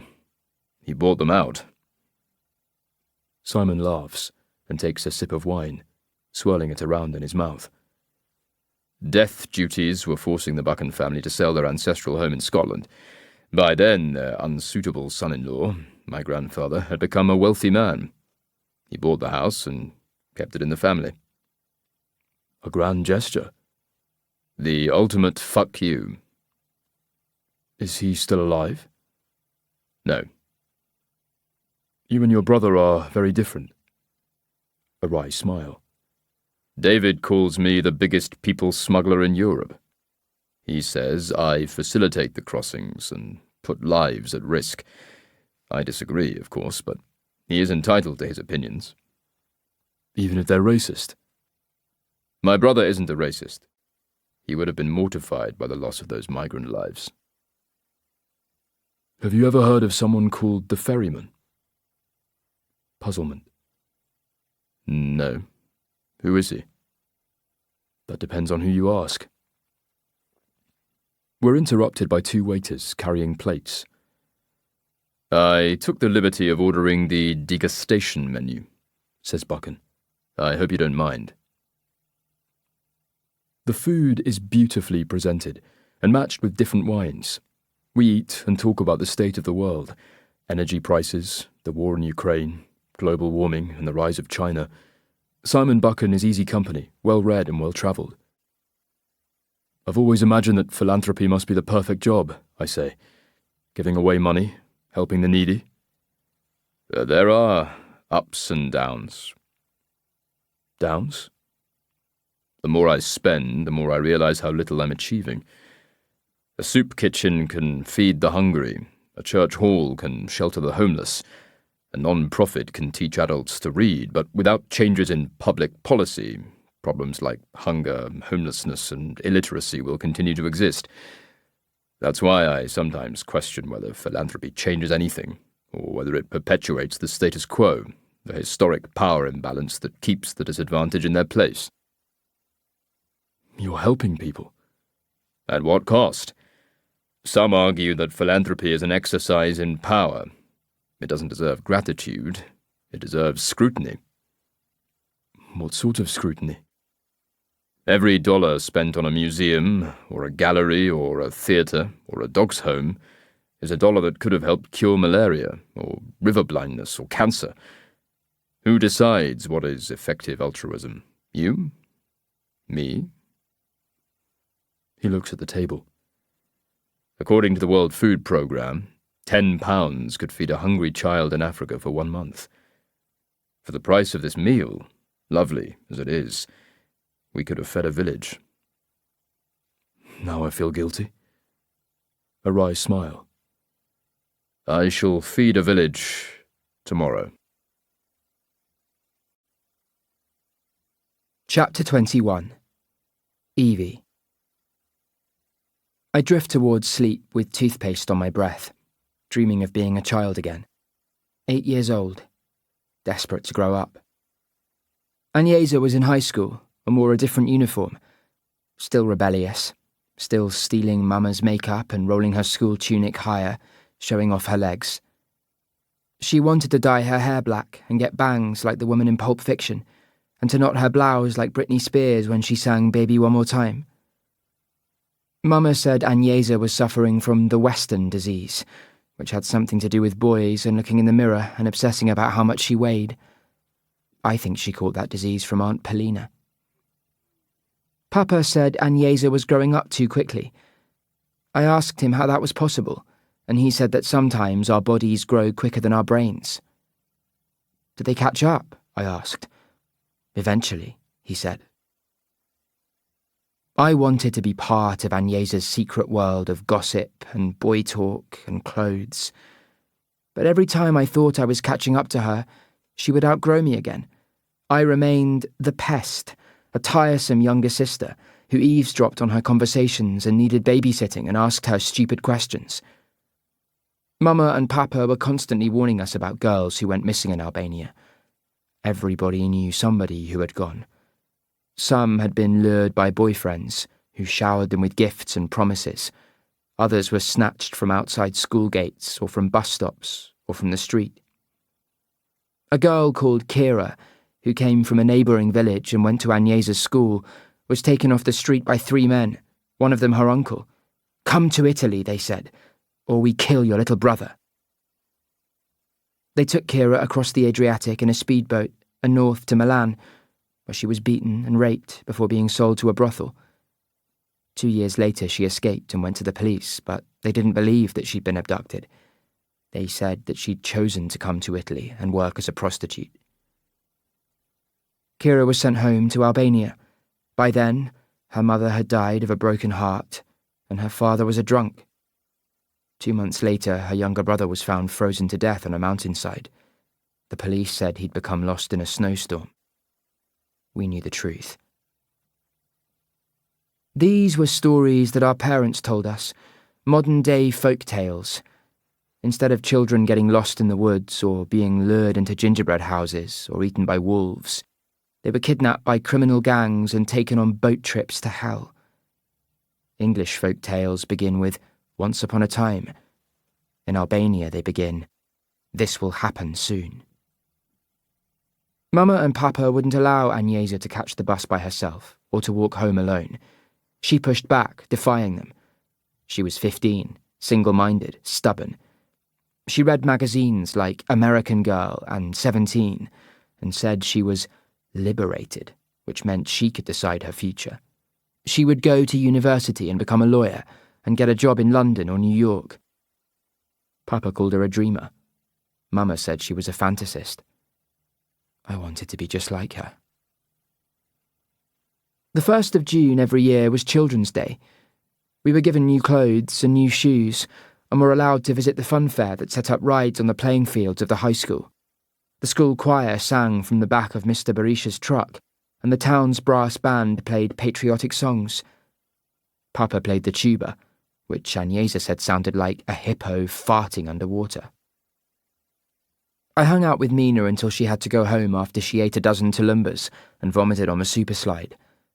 Papa told Agnesa to look after me, and I was to look after Agnesa. Only one of us liked that idea. At dusk, the lights came on, blinking like stars from the branches of the trees. There was music and dancing. Agnesa bought me bread stuffed with cheese and told me to wait for her near the drinking fountains. Boys had been flirting with her all afternoon, offering her cigarettes and soft drinks and compliments. She kept borrowing breath mints from me and telling me to keep watch in case somebody caught her. I saw her talking to Erion, the bully. He was a man now, 18, working for his father. He drove around in a BMW and had let his hair grow long so it touched the shoulders of his dark leather jacket, and he had a thick gold bracelet on his wrist and a matching gold necklace. Erion told Agnesa he had something to show her. It was in one of the classrooms, which was supposed to be locked up for the public holiday. They disappeared. I waited. The air smelled of sugar and cooking meat and wood smoke. Some of the men were singing. A fight broke out. I grew cold. I wanted to go home. I went looking for Agnesa. A fire door was propped open. The corridor was empty. The coat hooks were naked. I heard her voice, telling someone to stop and that it hurt. She was bent over a desk in a classroom with her dress rucked up above her waist and her knickers hooked around one ankle. Erion was between her legs, moving his hips, pushing the desk across the floor, making a scraping sound that was no less wretched than the noise coming from Agnesa. I threw myself at Erion, punching his back, telling him to get off her. He swung his arm and knocked me backwards. I was sitting on the floor with my ears ringing and eyes watering. I launched myself at him again. Erion raised his fist. Agnesa begged him not to hurt me. "Tell her to leave," he said. "Go," she said, "please." I ran out of the classroom and down the hall and out of the fire door. I wanted to find Papa, but he had already gone home, and most of the men were drunk and the women were dancing in a circle around a newly engaged couple.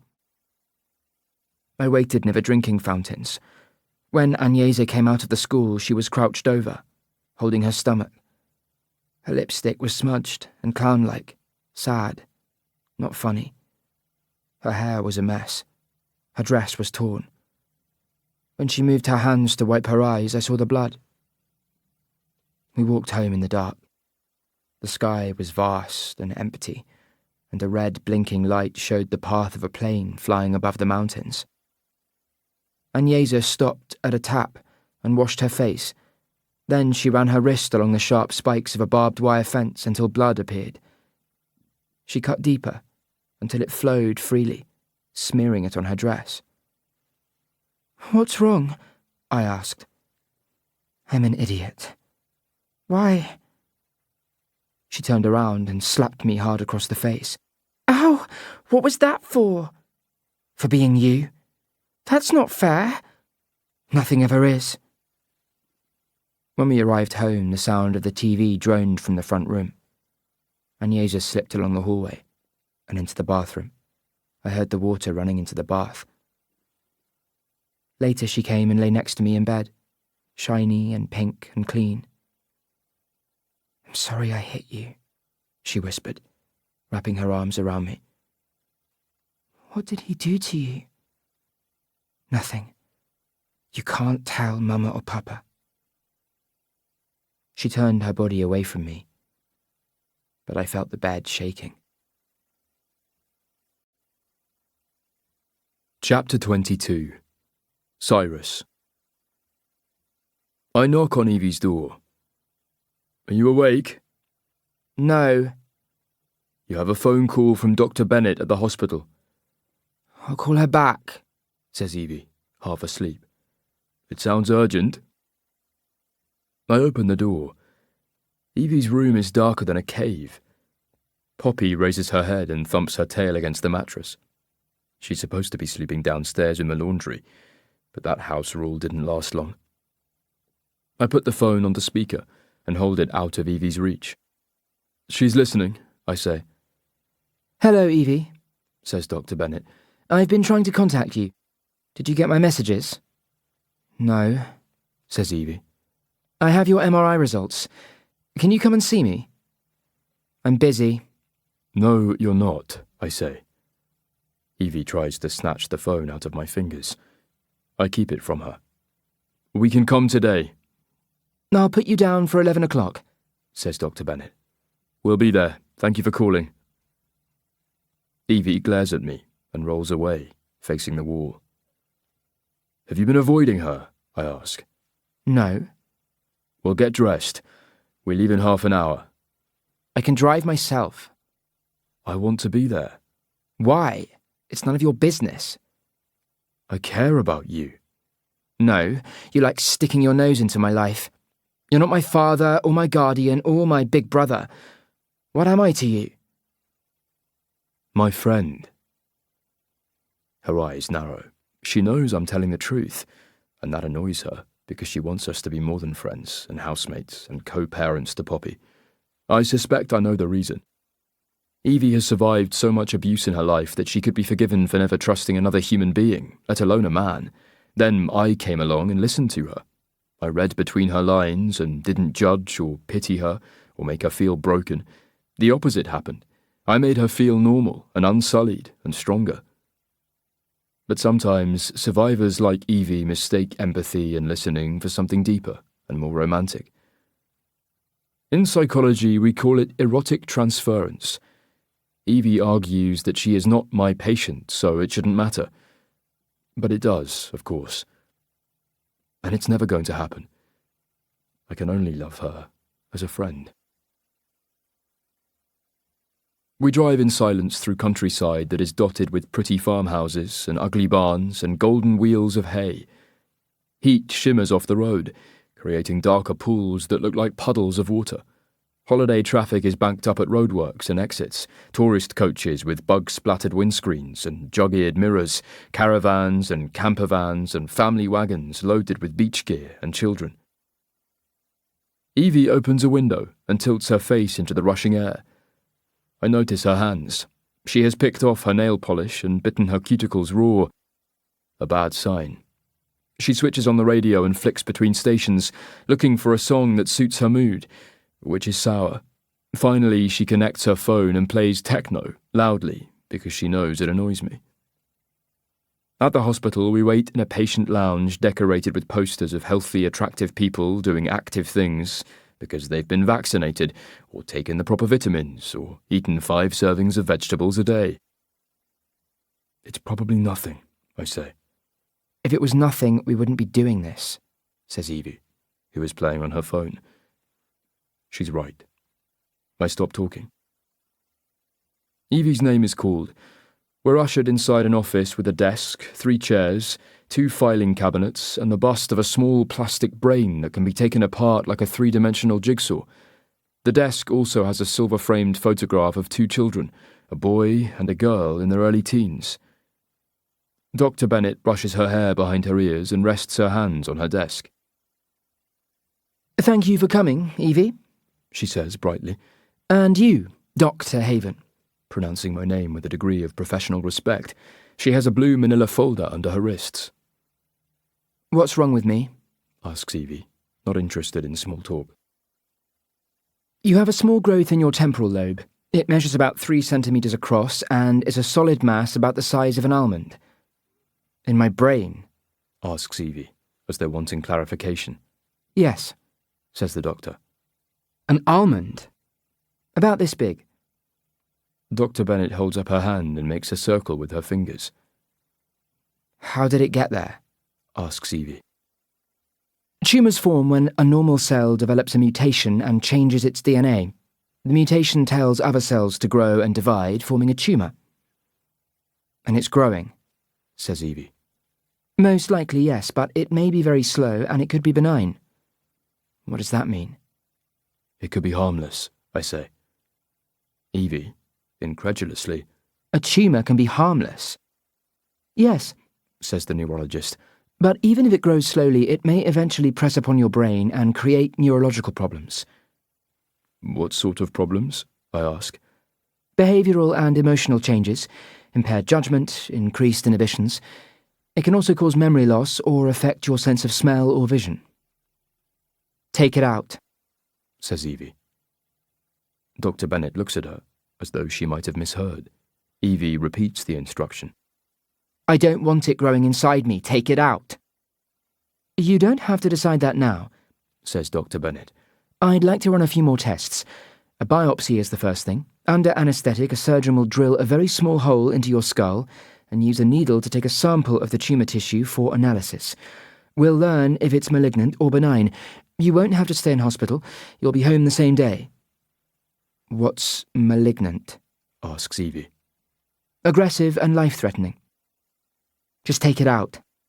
You don't have to decide that now.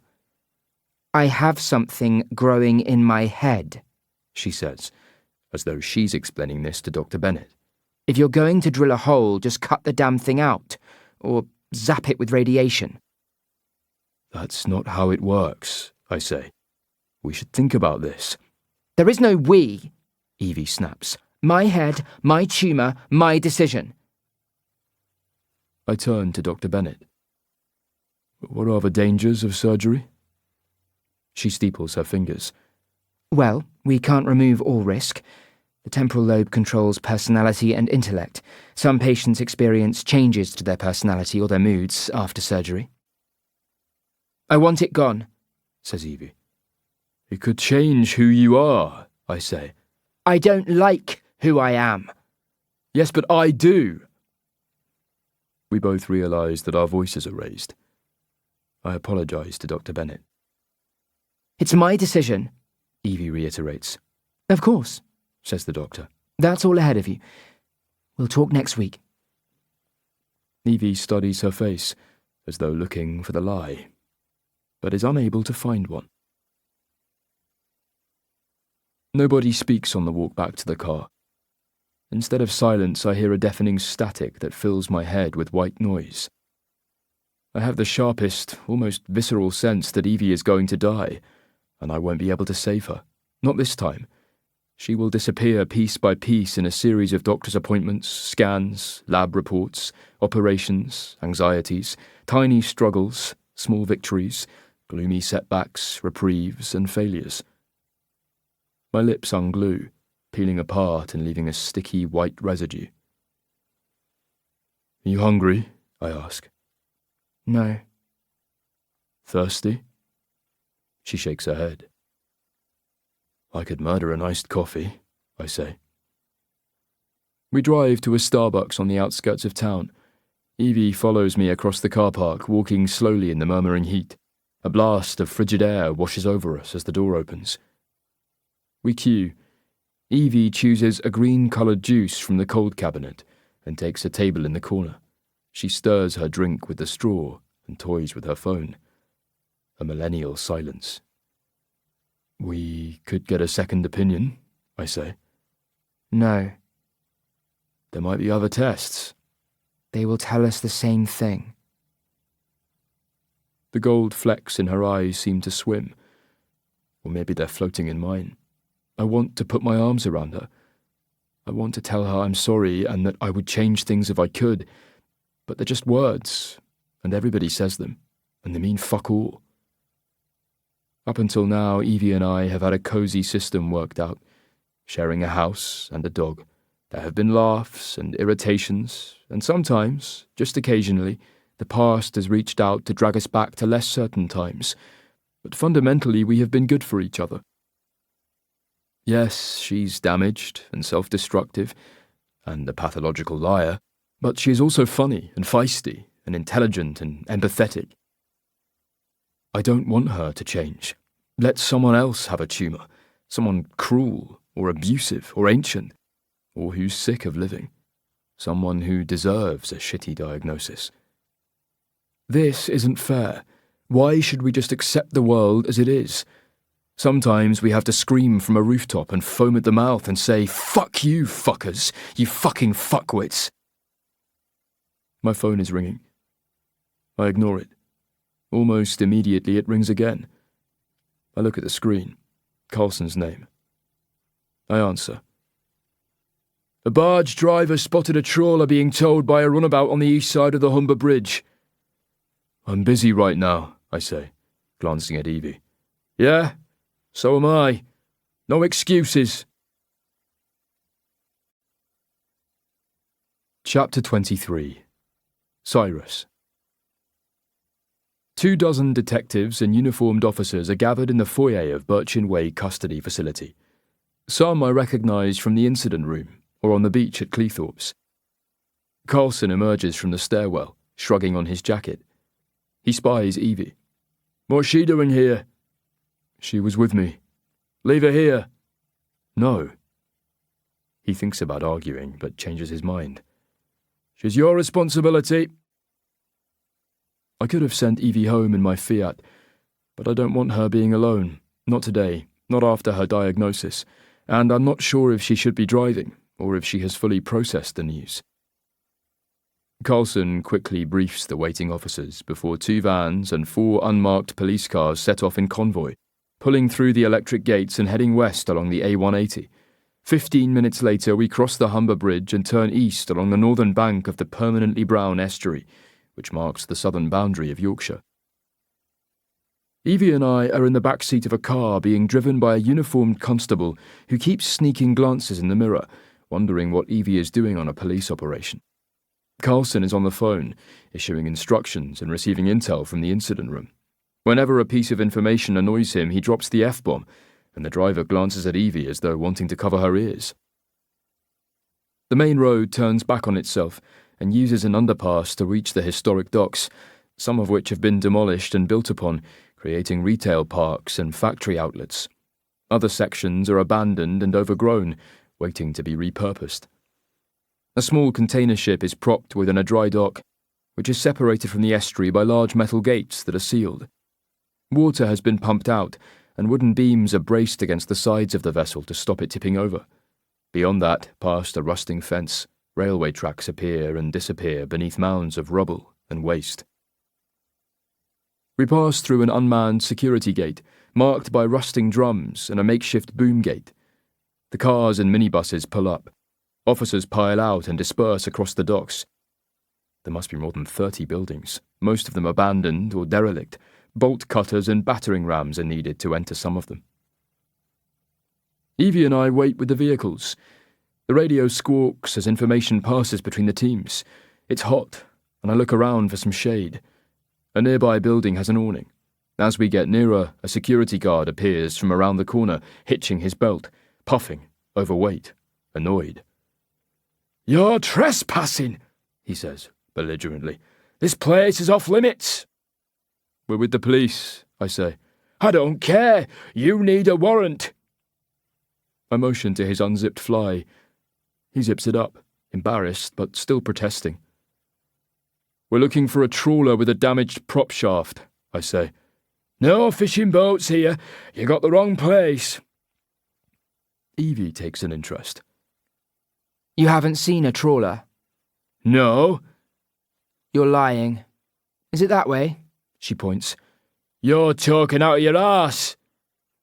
What about that way? "Are you deaf? There is no trawler." Evie looks at me. It's that way. "Never play poker with her," I tell the guard. "You'll always lose." The police teams have disappeared, searching the different buildings. I call Carlson's number. It's busy. Let's take a look, says Evie. "We should stay here." Come on, the cops are close by. We set off, ignoring the complaints of the guard. He won't be here when we get back, she says. Probably not.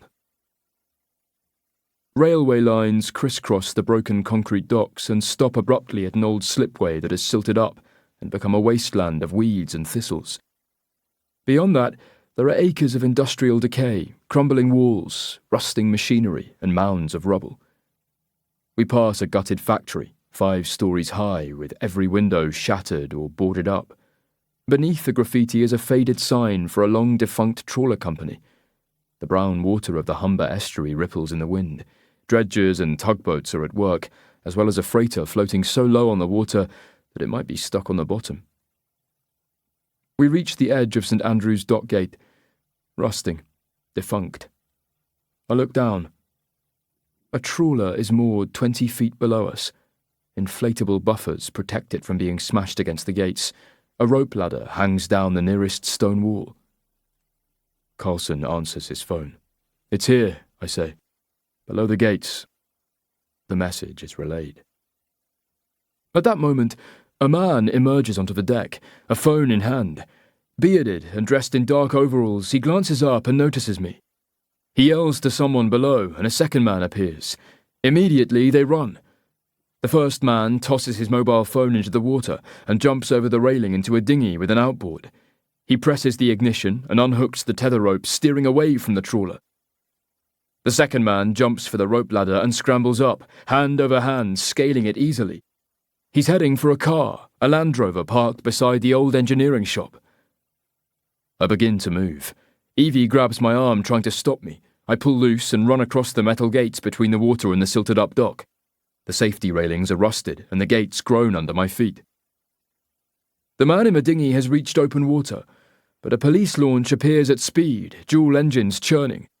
A loudhailer cuts through the air, telling him to stop. His mate gets to the Land Rover and jumps behind the wheel, searching for the ignition. I grab at his wrist. The keys slip from his fingers into the footwell. We both reach for them. He swings his elbow at my head but hits the doorframe, cursing.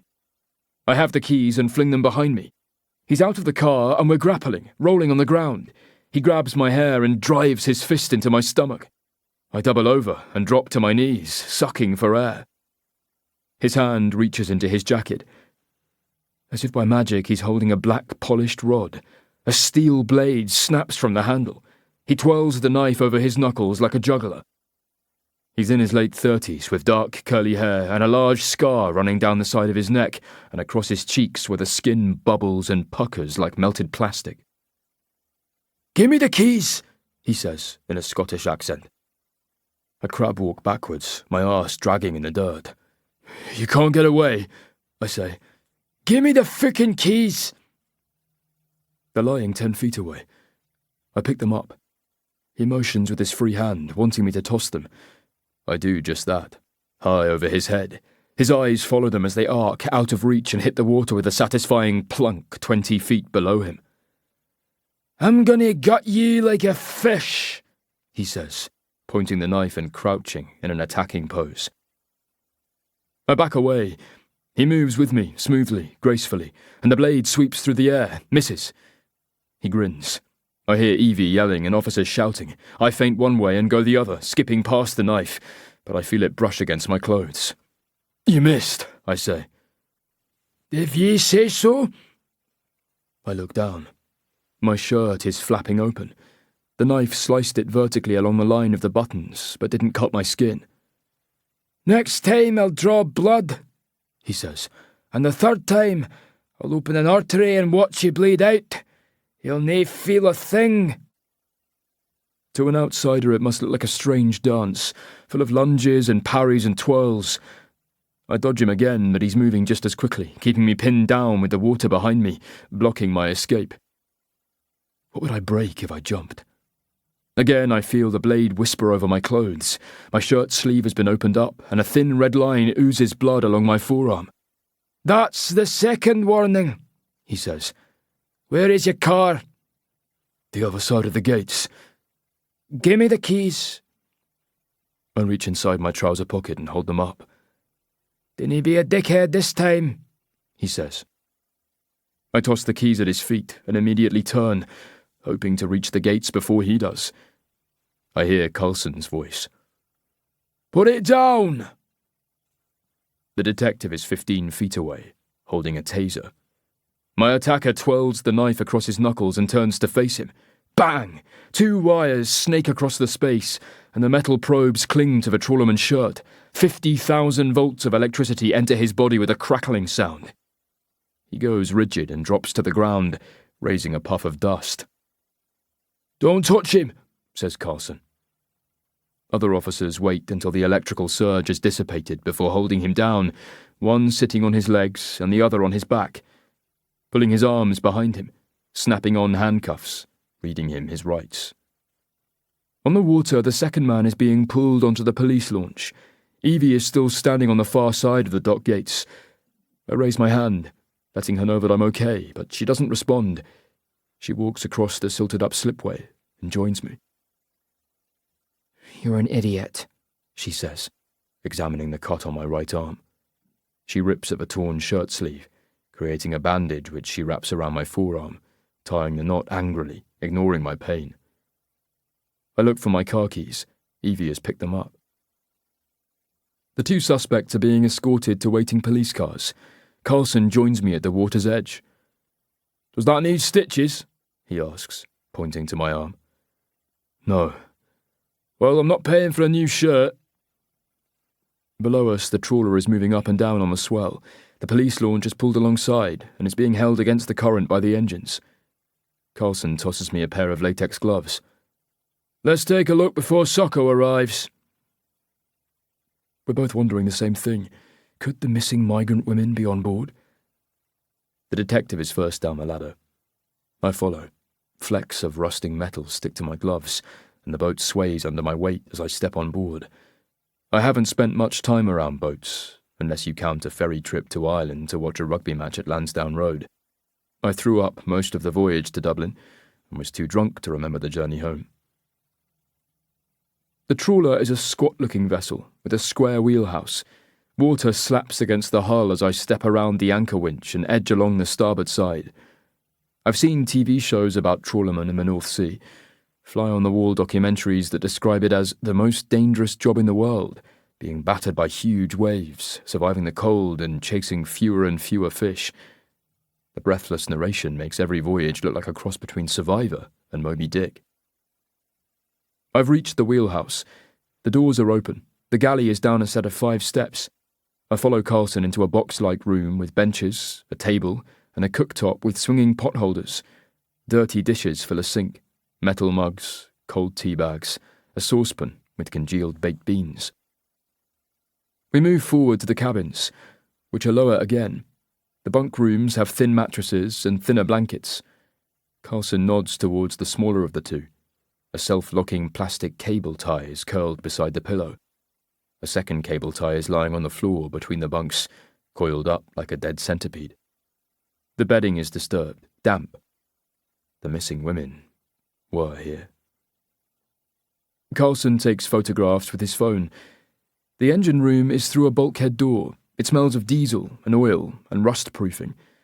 The main hold is further forward, beneath a waterproof hatch. Nylon mesh fishing nets are draped from hooks like enormous string shopping bags. A dull orange life vest is discarded on the floor. It's similar to some of the ones I saw on some of the bodies washed up on Cleethorpes Beach. More photographs are taken. Carlson signals, and we retrace our steps. Back on deck, I skirt the side of the wheelhouse and cross the foredeck. At the bow, I peer over the railing, looking for evidence of a collision. The angle is wrong, and any damage is probably below the waterline. A name is visible. New Victory. Some of the letters are obscured by a plastic bin bag that has been crudely taped over that section of the hull. Carlson has joined me. 60 feet, twin rig, steel hull, built in 2005 in Macduff, Scotland. She was christened the Catalina, but had her name changed 4 years ago. Victory was Lord Nelson's flagship at the Battle of Trafalgar, I say. It established British naval supremacy for more than 100 years. Is that important? Far-right groups like banging on about past glories of the British Empire. We don't know if this was a racist attack, he says, sounding hopeful rather than confident.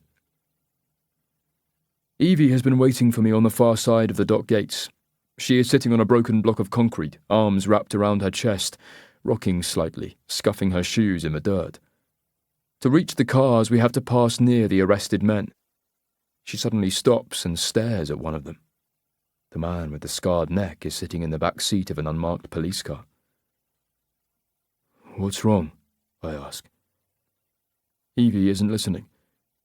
Her eyes have glazed over, and she stares into the distance, at some point on the horizon, seen or unseen. Taking a step, she seems to lose her balance.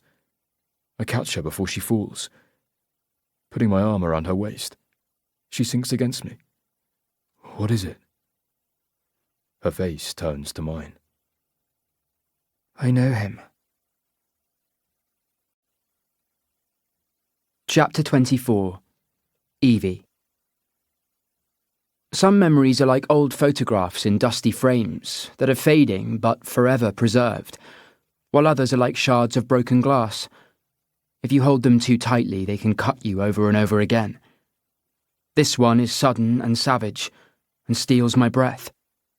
I know this man. I've seen him before. Cyrus has pulled me away from the others. He whispers, "You recognize him?" I nod. From where? I don't know. Is he one of the men who... one of the... No, I answer too quickly. Cyrus stops himself.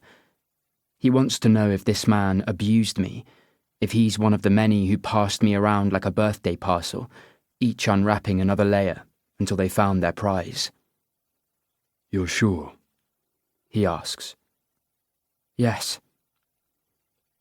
I would remember him if he was one of them. Most were older, richer, uglier. Maybe he worked at one of their houses, as a driver, or a guard, or a gardener, or a tradesman. He could have been one of the men who searched for me, who ripped up carpets and floorboards and knocked holes in walls, while I hid in my secret room, as quiet as a mouse. At Langford Hall, they kept trying to place me in foster homes, but each family sent me back because I was damaged goods or was just plain creepy. I remember the fathers. None of them had a face like his. Most of them were do-gooders or churchgoers or looking to make the world a better place for children.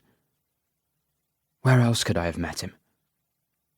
He wasn't a teacher or a therapist or a childcare worker. And it wasn't some random fleeting encounter like a charity door knock or an Uber Eats delivery or someone in a supermarket queue. I know him. A voice yells from across the dock. A detective waves and jogs towards us. Did you pick up the knife? He asks. Cyrus answers. It was lying on the ground. It's not there, and we searched him again. Maybe he kicked it into the water. The detective mutters something and turns away. I reach into the pocket of my jacket and feel the smooth, black handle with my fingertips. I should tell Cyrus that I picked it up. I should apologize and plead ignorance.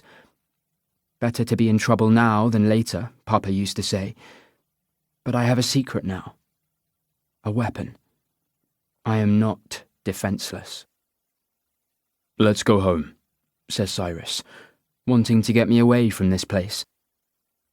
The knife is warm from my body, but still feels cold to touch. Papa worked with knives. He died when one of them cut his neck. Turning suddenly, I stride towards the police cars. Cyrus jogs to catch up to me. You can't talk to him, he says. Moments later, I'm standing beside the open door. The man has his eyes closed and his head back, mouth open, tongue showing pink and slug-like. His hands and feet are shackled. Do you know me? I ask. His eyes open slowly. He blinks and rolls his head from side to side. The scar on his neck moves as he swallows. We should go, says Cyrus, touching my shoulder.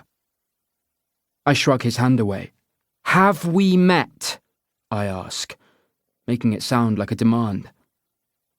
The man grins at me with crooked teeth. Nay, lass, but I'm up for it if you are. He nods towards the crotch of his soiled jeans. We could do it here. My breath catches, and my fingers close tighter around the knife. I want to kill him, but I don't know why. I turn and let Cyrus lead me away. Chapter 25. Cyrus. A one-way mirror reveals the interview suite. 2 detectives are seated opposite the suspect with the burns on his neck. He has a name now, Angus Radford, aged 38, a divorced father of 2 from St. Clair in Scotland. When did he lawyer up? I ask. First thing, says Carlson. His solicitor is dressed in a charcoal grey suit, with trousers that ride up his shin whenever he crosses his legs. Each time he doesn't want his client answering a question, he taps on the table with his ring finger, as though sending him a signal in Morse code. Mostly, Radford has answered no comment to every question. He seems to enjoy watching the frustration on the detectives' faces. But they know this game. Patience is the key. Building pressure, brick by brick, fact by fact. What do we know about him? I ask. Carlson rattles off the details. No priors, apart from a drink-driving conviction and unpaid speeding tickets. He was arrested in 2018 during a right-wing protest in Trafalgar Square. He threw a traffic cone at police during the riot, which was triggered by the jailing of Tommy Robinson, the former English Defence League leader. I remember the protest. Demonstrators took over a tourist bus and threw smoke bombs at police after Tommy Robinson was jailed for contempt of court. The English Defence League believed that Britain was under attack from Muslim extremists and that paedophiles were being allowed out of prison without supervision. What about the other guy? Kenneth Downing, 26, says he's still living at home with his parents in Truro, Cornwall. He was interviewed over the firebombing of a migrant hostel in Bristol 8 years ago, wasn't charged. Carlson waits for me to say something. My silence seems to irritate him. I don't want to automatically make this about race, he says. Other people will. I understand his dilemma. Whichever way he jumps, certain groups will accuse him of being part of an institutionally racist police force that fails to investigate racially motivated attacks, or that he's bowing to woke pressure and scapegoating right-wing activists. Is Downing talking? I ask. Up to a point, says Carlson. He says they were taking the trawler from Southampton to Scotland after an engine refit. He claims to know nothing about a collision, or seeing any migrant boat, or picking up any survivors. We have a warrant to track their phones and retrieved one from the mud near the trawler. The boffins have it now. What about forensics? Fingerprints and DNA. We're going to compare the sample with our Ben Pasha's DNA and see if his sister was on board. What do you know about the trawler?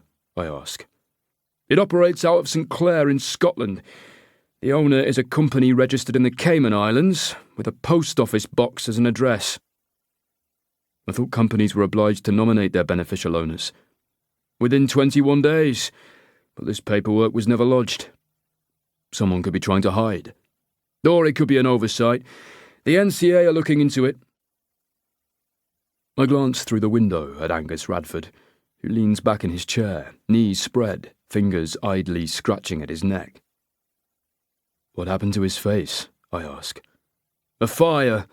He won't say any more. Can I talk to him? I don't need a psych report. Evie thinks she knows him. From where? She can't remember. I pause, unsure how much I should reveal. She was trafficked as a child. And you think Radford was involved? I have no idea, but there is definitely some link between them, and we still have 2 missing migrant women. The detective mulls this over. His solicitor would have to give you permission. It wouldn't be an official interview, no cameras, no tapes. Anything Radford told me wouldn't be admissible as evidence. On the far side of the glass, the detectives have turned off the recording equipment and left the room. Radford has a final word with his solicitor. The 2 men laugh and shake hands like they're arranging a card game for Saturday night. 20 minutes later, I surrender my belt, mobile phone and wallet to the charge room sergeant. I follow a constable along an echoing corridor, painted in calming colours. He knocks against the metal door, calling out, "Against the wall!" "What now?" mutters Radford. The door opens. He is standing with his legs apart and hands braced against the painted bricks. He's done this before. "Who are you?" he asks. "You're not allowed to talk to me, not without my advocate." "I'm not a police officer. I'm a psychologist." "I didn't need a shrink." "I'm not interested in what happened last weekend." Radford sneers and returns to his bunk, where he lies on his back with a forearm covering his eyes. The skin on his neck is discoloured and puckered, and the dark stubble on his cheeks doesn't grow where his skin has been burned and lost pigmentation.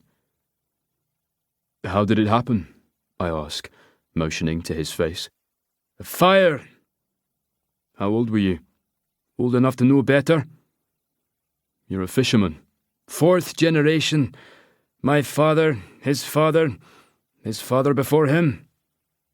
"Tough work." He raises his calloused hands, sitting up to face me.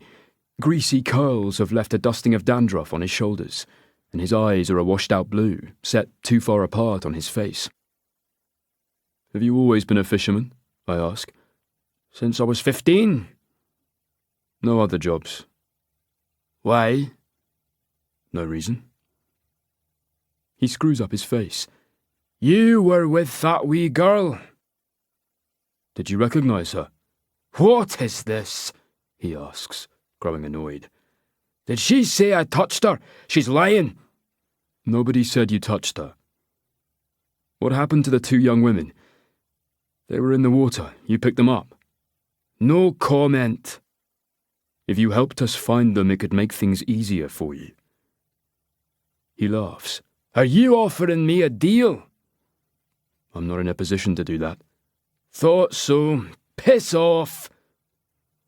I notice a book lying open on the bed, the title visible. Wealth of Nations by Adam Smith. Heavy reading. Radford sneers. You think I'm some dumb jock who reeks of fish? Not at all. I had you pegged as a socialist. Adam Smith is the poster boy of the free market. I'm a pragmatist. But are you a racist? His eyes narrow. You have no idea what I believe. That's true. Can I call you Angus? Do what you're like. Adam Smith drew a contrast between savage nations and civilized nations. He said that some countries were so miserably poor that they abandoned babies and old people and sick people. He said civilized nations were industrious and frugal and deserved their wealth, while savage nations would never enjoy the conveniences of life. People aren't born equal, says Radford. We should look after our own. Is that why you sank the migrant boat? He glances at the camera above our heads. Nice try. You can leave now. I'm trying to work out if you hate migrants, or you hate yourself, or if you were just going about your business, I say. Whatever the reason, it's a low act, running down defenceless people who are seeking refuge. Some would say cowardly. Anger lights up his face. He leaps to his feet with clenched fists. I'm ready for the punch, but he stops himself and flexes his hand, open and closed, before returning to the bunk and opening his book at a dog-eared page. I bang on the door, summoning the guard. The lock echoes as it disengages. Radford clears his throat. Tell your friend I'm sorry. I was rude to her. She didn't deserve that. Chapter 26. Evie. It rained for a week after Children's Day. It was like a fine mist that hung like smoke over the mountains, making everything feel damp and smell musty. The sun didn't emerge until late in the day, or made no appearance at all. I told Mama and Papa what had happened to Agnesa. I couldn't keep a secret, not back then, and I wanted to punish the person who had hurt her. I was wrong.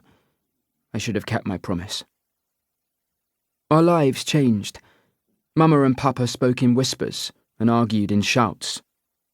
Arion was 18, Agnesa underage. That made it illegal, Papa said. He wanted to involve the police, but Mama said, it will be her word against his, and everybody will believe him because of his father.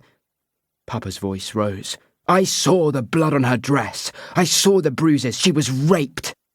She shouldn't have been alone with him. It was not her fault. There were complications. Arion's father was our landlord, and he owned the meatworks where Papa worked, and the truck that Papa drove. He had our livelihood in his hands. Mama said they should wait and see. That was her solution to most things, waiting and seeing. Whenever I asked for new clothes, or a puppy, or to be allowed to visit Aunt Polina in Tirana, she told me to wait and see. I went to school. I came home again. Agnesa stayed away. She helped Mama around the house and occasionally went to the supermarket, but didn't make eye contact with people.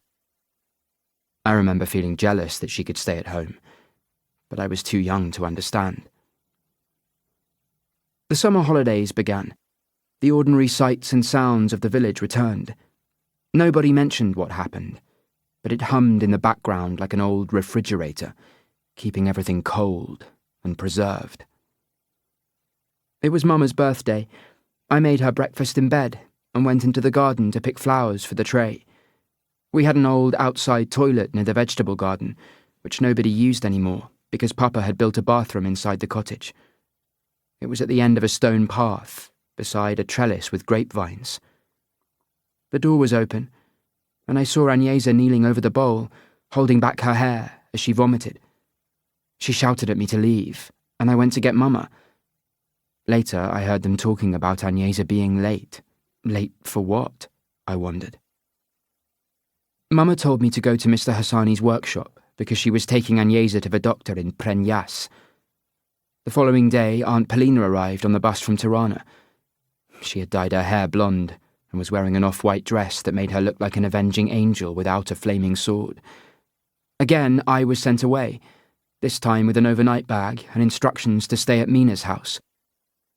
I walked out of the front gate, but stopped at the next house and doubled back, climbing on top of the wall beside the cottage. I shimmied along the narrow bricks until I reached the walnut tree outside the kitchen. Papa, Mama, Agnesa and Aunt Polina were sitting around the table. Aunt Polina said she knew someone who could make the baby go away. I wondered how a baby could go anywhere without a mother. Did that mean that Agnesa was pregnant? Would she be going too? I didn't hear everything that was said, because Mama had her back to me, and Papa kept pacing the kitchen, refusing to sit down. He said that Agnesa shouldn't have to shoulder the responsibility on her own, and that Eryon would do the right thing. "I'm not going to marry him," she replied. "You'll do as you're told," said Mama, threatening to lock her in her room until she learned to be sensible. I couldn't imagine anything worse than having to marry Eryon Berisha. Yes, he had money, but he was cruel, and he bullied people.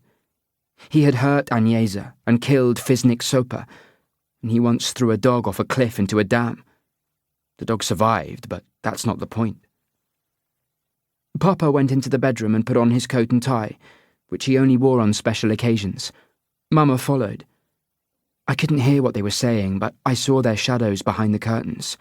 I watched Papa leave, and then tried to climb down from the tree, but it had grown dark, and I'd climbed too high, and I couldn't see the branches below my feet. I was wedged against the trunk, clinging on, as the night pressed around me, chill and damp, full of familiar sounds that became unfamiliar in the darkness. Finally, I summoned the courage and uncurled my fingers and reached down with my toes, scrabbling for a lower branch. Once I began falling, I couldn't stop. I landed on the edge of the trellis, slicing open my leg just above my right knee. You can still see the scar, but only when I wear short skirts, which I never do. Mr. Hassani drove me to the hospital, and Mama let me sit in her lap as the doctor put 8 stitches in the wound. Papa still wasn't at home when we returned from the hospital. He was gone for hours. Much later, lying in bed, I heard him come through the front door and take off his shoes, knocking over a lamp and cursing. He fell asleep on the sofa. In the morning, I heard him climb the stairs to the bathroom and stand over the toilet bowl. Later, I noticed his faint pink handprint on the tiled wall where he had leaned against it. It looked like blood. In the kitchen, Papa was boiling 2 eggs for his lunch and putting butter and jam on a slab of bread with a bandaged hand.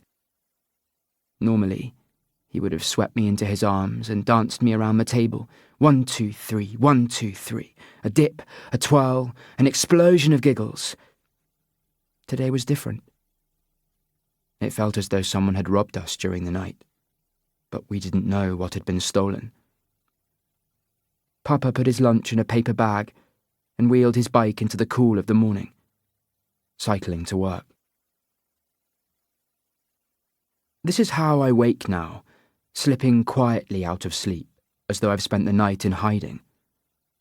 Poppy is nudging her head against the bell that hangs from my doorknob, letting me know that she wants to go outside for her morning constitutional. That's what Cyrus calls it. Why don't people say what they mean? I go downstairs and unlock the laundry door. Poppy heads outside, sniffing every corner of the garden, seeing if anyone has invaded her territory overnight, foxes or squirrels or neighbourhood cats.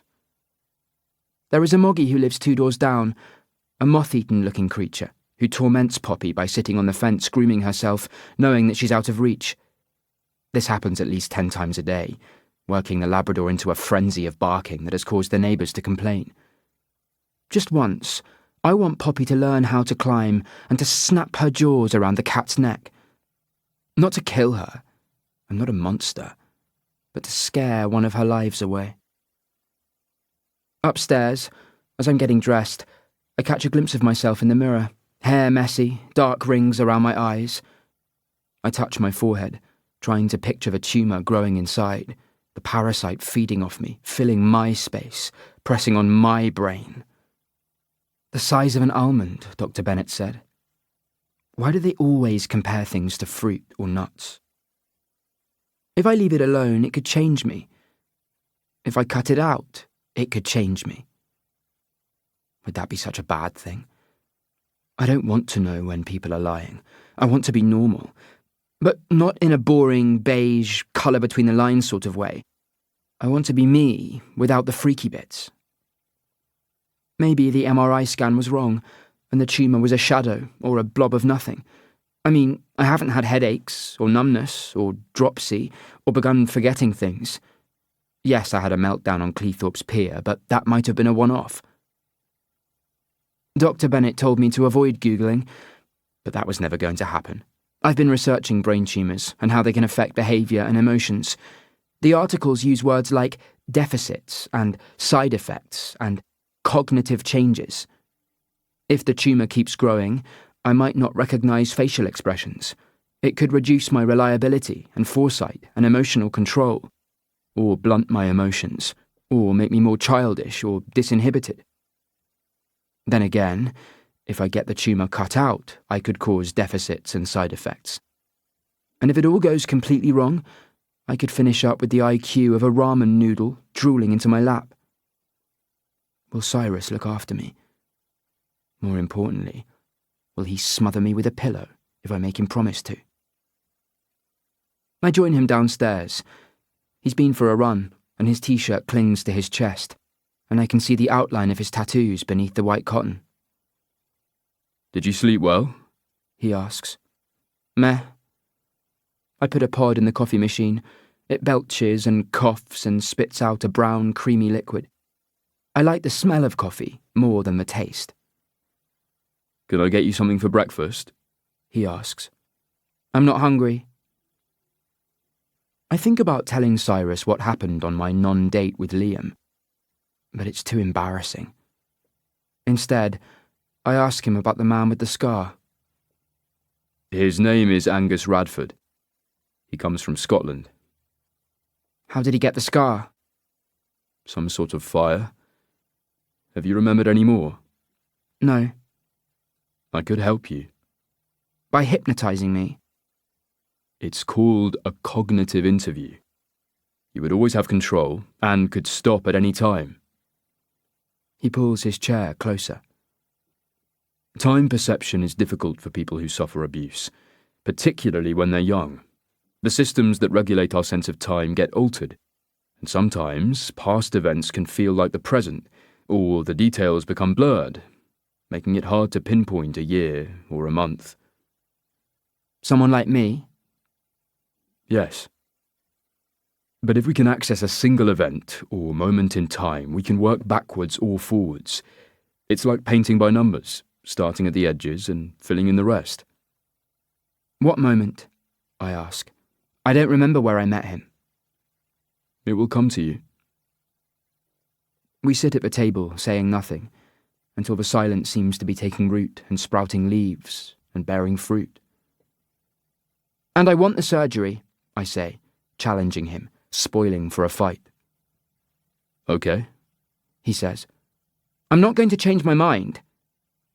I know. Why is he being so agreeable?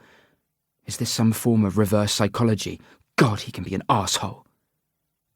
Scrambled eggs, I say. Pardon?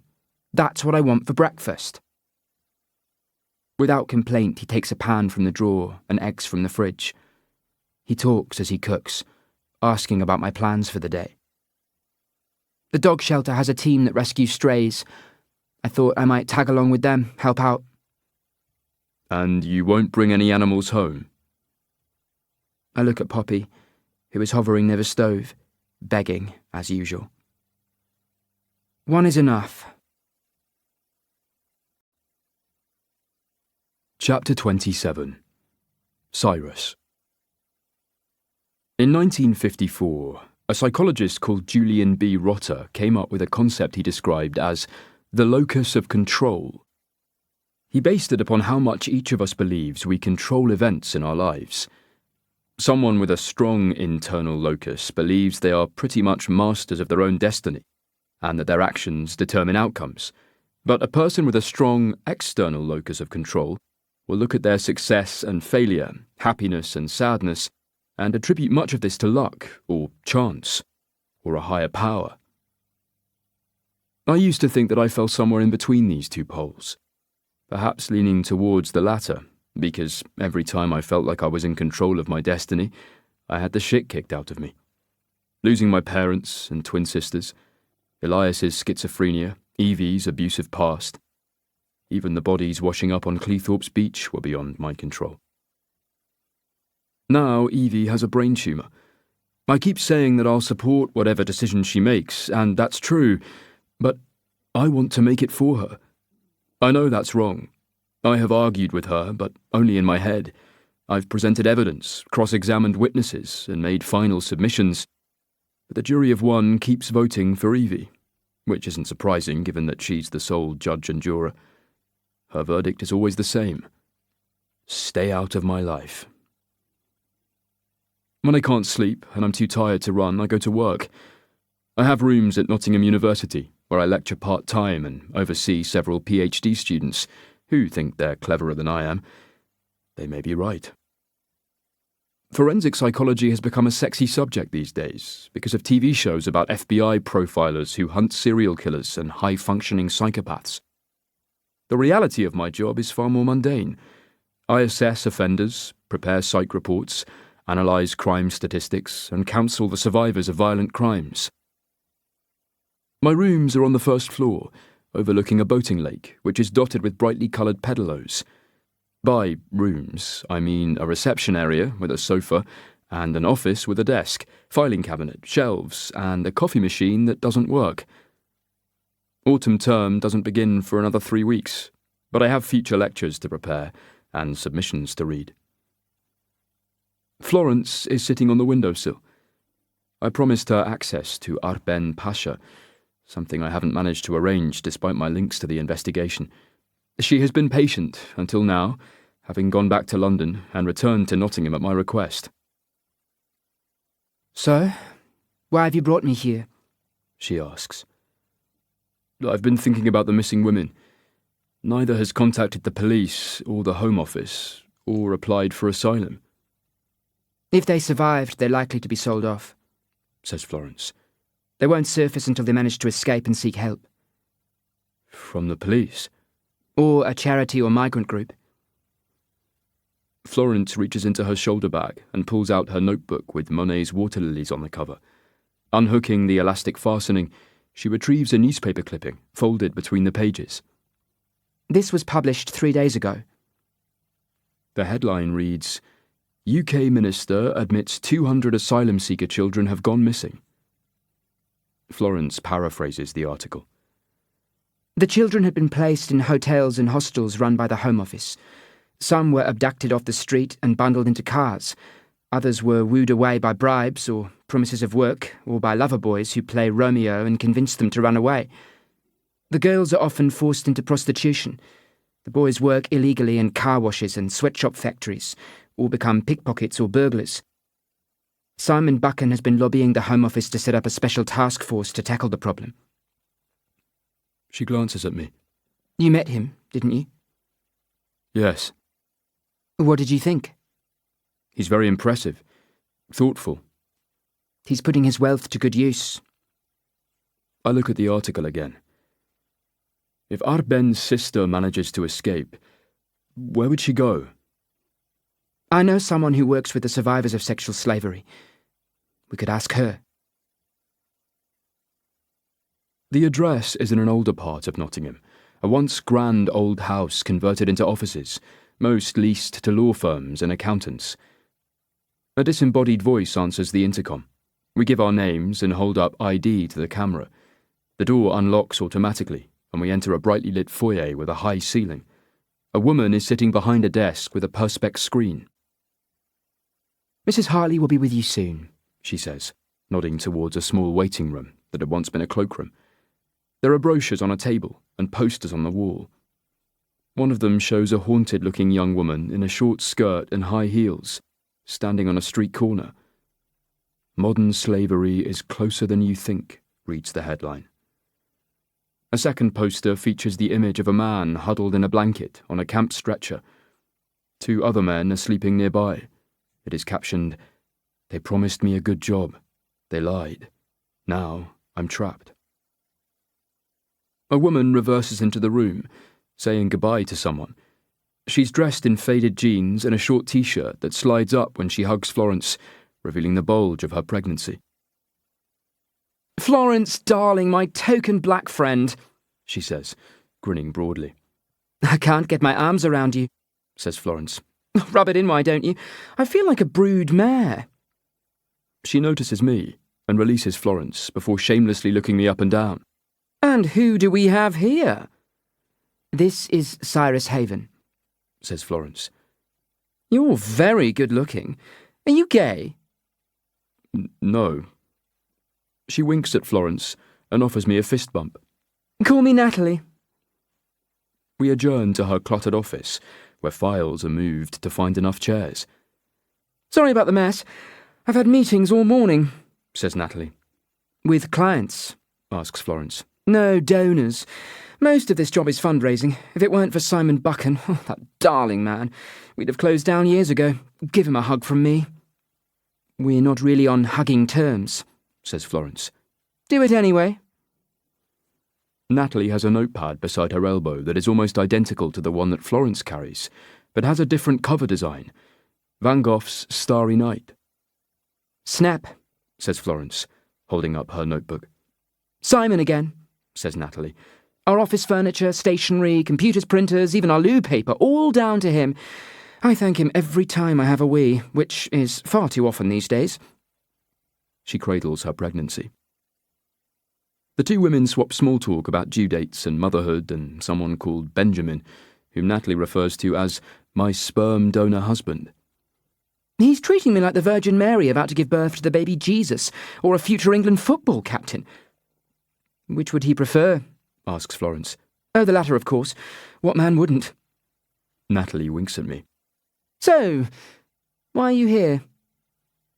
We believe 2 young migrant women crossing from Calais to England in a small boat were picked up by a fishing trawler. Now they're missing, I say. "How young?" Late teens, early 20s. "Nationalities?" Albanian and Syrian. "Photographs?" No, "We don't actively investigate missing person cases," says Natalie. "We wait for the survivors to find us and then try to pick up the pieces." Where might they have been taken? I ask. "That depends on what the gangs are looking for. Forced labour, domestic servitude, marriage, prostitution, petty crime. Every time you get your car washed for a £5 or a pedicure for a £10, you should be asking, why is it so cheap? And why is it cash only? And why do none of the workers seem to speak English? It's not rocket science. People must realise that these migrants are being exploited, but they don't complain, because it's cheap and convenient and easier to look the other way." The frustration breaks in her voice. You mentioned gangs, I say. "Geographically, they have areas. Turf wars break out occasionally, but most of them cooperate, swapping intelligence, keeping the police at bay." Are they being prosecuted? asks Florence. "Not often enough. The Home Office has a habit of sending the victims home before the police can get enough evidence to charge anyone." Deliberately, I ask. A pained smile. "I like to give them the benefit of the doubt." How do we find these women? asks Florence. "Do you have names?" Yes. "You said they were picked up by a trawler." 2 men have been arrested. I know it's an age-old piece of advice, but I would be following the money. The National Crime Agency has just set up a new task force to tackle grooming gangs, particularly in the north of England. You could try to find out if your suspects are linked to any of them. She calls up a website on her computer. Another option is the online bulletin boards and chat forums where survivors swap details, warning each other about particular workplaces and bosses. Have you ever heard anyone mention someone called the Ferryman? I ask. All the time, says Natalie. He frightens people more than Border Force or the police or the Home Office. You think he's real? I don't think that matters. Would any of your clients talk to us? I can ask around, but like I said, they're frightened. Chapter 28. Evie. Annie has 2 of her grandchildren at the shelter today, who are chasing the puppies around the garden.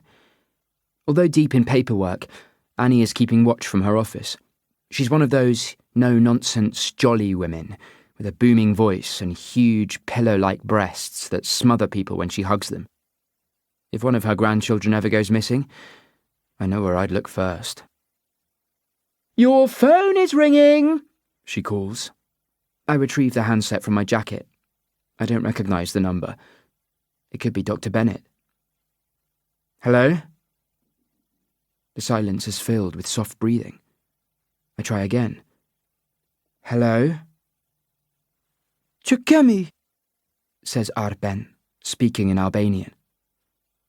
"Are you okay?" "Po, "Where are you?" at the police station.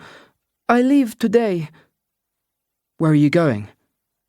"To a children's home."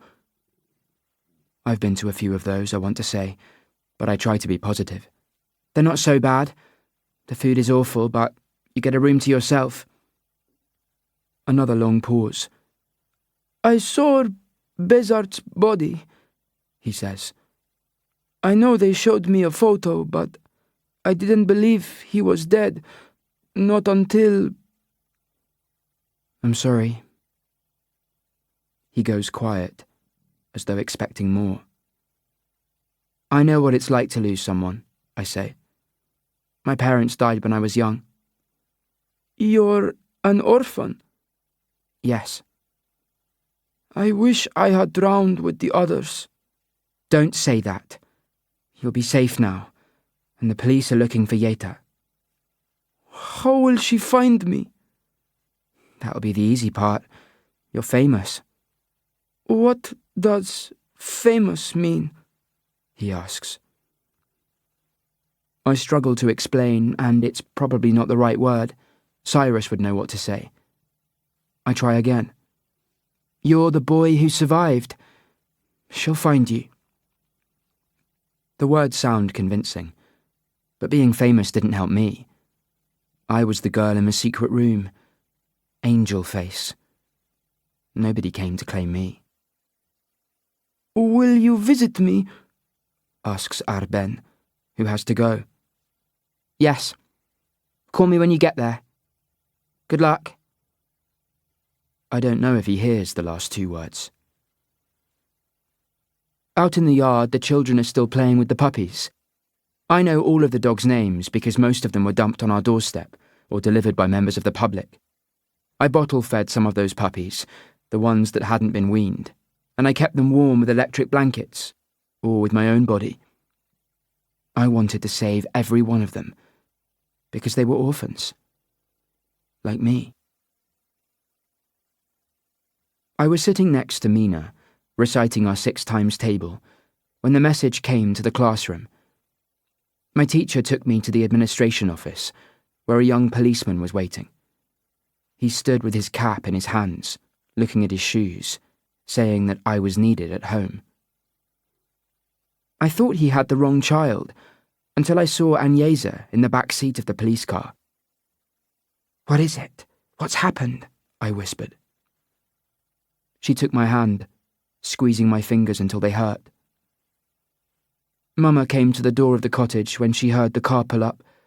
Her hand went to her mouth, and she screamed so quietly that I thought only dogs could hear it, because all across the village they began barking. An older police officer waited until we were all seated on a sofa, side by side, Mama in the middle. He did not have a cruel face. He did not have a kind face either. Mrs. Osmani, I regret to inform you that your husband, Daniel Osmani, has been injured in an accident at the Kabazi slaughterhouse. What sort of accident? Asked Agnesa. A knife wound, inadvertent. It is a dangerous job working with knives. Where is he? Asked Mama. Can we see him? I asked. The policeman looked at us with no expression. He was taken to hospital, but he passed away. His body can be picked up from Adiensi Funeral Home. With that, the police officer seemed to run out of things to tell us. English people would say he was lost for words. In Albania, we said his mouth was as empty as his head. He stood up. The young officer followed suit. I am sorry for your loss, said the older one, clicking his heels together. I am also sorry, said his colleague. After they had gone, Mama stayed sitting on the sofa. Agnesa made her a cup of tea. Nobody spoke. I went to the bedroom and looked at Papa's things, his pipe and pyjamas, and the book he had been reading, which had a bookmark between the pages that I had made him at school, and which left tinsel on his pillow. I crawled into his closet, among his winter clothes, and put my hands in the pockets, pressing my cheek against the wall, smelling his smell. Later that evening, they brought Papa's body home and put it in the kitchen, on the table. Mama, Mrs. Hassani, Mrs. Dushka, and Aunt Polina used warm water to wash him down, rubbing a sponge along his arms and over his hands and between his fingers. They dressed him in his best shirt and his brown suit and his polished shoes. They combed his hair and put rouge on his lips. Later, I lay in bed beside Agnesa. It is my fault, she said. It was an accident. No, they killed him. Who? Who do you think? I put my arms around her. I pictured the baby growing inside her and wondered if it could hear my voice or feel my hand against her stomach. Chapter 29. Cyrus. The incident room reeks of coffee, fried food, and something intangible that comes from late nights, poor pay, and relationships under pressure. It is a different atmosphere than yesterday, more focused and urgent. Carlson and his team have 24 hours to either charge Angus Radford and Kenneth Downing, or release them. Meanwhile, local police across the north of England are checking pop-up brothels and talking to sex workers and migrant groups and informants, hoping that someone will lead them to the missing women. With Arben's help, a police sketch artist has drawn an image of Yeta that will be released to the media, along with a photograph of the other woman, Norsin Saman, 19, from Aleppo in Syria. Arben is seated at a desk in front of a computer screen, taking part in the modern equivalent of an identity parade. He is looking at mugshots and images of men who match a general description of the men in custody to see if he positively identifies Radford or Downing. It was dark, he tells the interpreter. I only saw their shadows. But you heard their voices, says Carlson. I can't tell if it's a question or a statement. Arben nods unconvincingly, tugging at a forelock of hair. He looks exhausted, his eyes bruised, his shoulders sloping. A borrowed T-shirt has a brown sauce stain on the front. Play him the tape, says Carlson. An audio file is selected. Voices emerge from the speaker. It's a recording of Angus Radford's police interview. Radford is responding to each question with the same answer. No comment. At one point he interrupts and asks, How much longer do I have to put up with this shite? I watch Arben visibly stiffen, and his eyes flit sideways as though Radford were suddenly in the room, standing behind him. Is that the voice you heard? asks Carlson. Arben rocks his head. Answer for the tape, says Carlson. It sounds like him. Yes, maybe. Carlson looks at me, knowing it's not enough. The inner ear is an acute organ, but a defence barrister will pick Arben's testimony apart in the witness box, making him doubt his own name. I follow the detective to his office. He sits in a swivel chair, checking emails, typing a reply. Forensics are testing paint samples from the trawler and matching them against the wreckage of the migrant boat, he says. We should have the results by tomorrow. Evidence of a collision doesn't prove intent, I say. We have Arben's statement and the text messages and DNA pulled from the life vests and cable ties.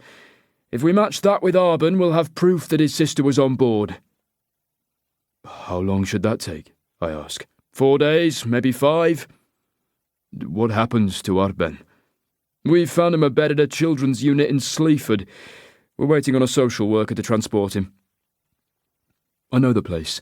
Rookery Lodge. It's a 12-bed facility for troubled teenagers and children in need. I offer to take him because it's on my way home, and I'd like the chance to talk to him.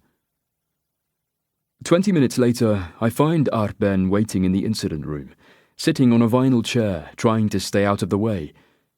He is carrying a plastic bag containing his worldly possessions, a few pieces of underwear, socks, and a small zippered case with insulin pens, alcohol wipes, a glucose meter, and test strips. When I unlock the Fiat, he opens the back door, but I tell him to ride shotgun. He doesn't understand the term, but I point to the front passenger seat. He buckles up his seatbelt. You speak a little English, I say, when he's finally settled. He nods. Did you learn at school? For 3 years. I also learned German. We drive out of Grimsby, heading south along the A46 into the East Midlands. The dual carriageway intersects rolling hills that are dotted with sheep and cottages and crisscrossed by stone walls. 3 huge wind turbines break the horizon, looking like giant robots stalking the landscape. Arben gazes into the distance, studying his surroundings, as though passing judgment on the country he sacrificed so much to reach. Was it worth it? Reality rarely matches our expectations, but neither does it crush a dream so completely. More silence, more miles. Arben is clutching the plastic bag on his lap. How long have you been a diabetic? I ask. 6 years. That must be hard. I test myself. Bezart showed me how. Mention of his brother gets caught in his throat. I change the subject and begin telling him about Rookery Lodge, which has a games room and a community kitchen and a half basketball court. I don't mention the metal fences, security cameras, and locked doors. Are you hungry? We could stop for a burger. His face lights up. McDonald's? Have you been to one before? Once, in Calais. I thought McDonald's were everywhere. Not in Albania. We're entering the outskirts of Lincoln, a cathedral city, an hour's drive northeast of Nottingham. I pull into the parking area of the Carlton Centre, a shopping mall full of chain stores, off-licences and fast food outlets. After finding a parking spot, I lead Arben through the heat to the restaurant. He takes his time ordering, scrolling through every choice on the screen before deciding. I tap my credit card to the reader. A few minutes later, we sit opposite each other at a table near the window. Arben crams fries into his mouth between sips of a chocolate-thick shake. He saves his burger for last, peeling off the soggy green pickle with a look of disgust. Do you have pickled cucumbers in Albania? I ask. Yes, they taste like shit. I laugh, and he doesn't understand why that's funny. Did your brother ever mention someone called the ferryman? I ask. Arben's eyes widen, and I catch a flare of recognition before he lowers his head, taking another bite. Is he French, or some other nationality? I ask. I don't know this man. But you've heard his name? No.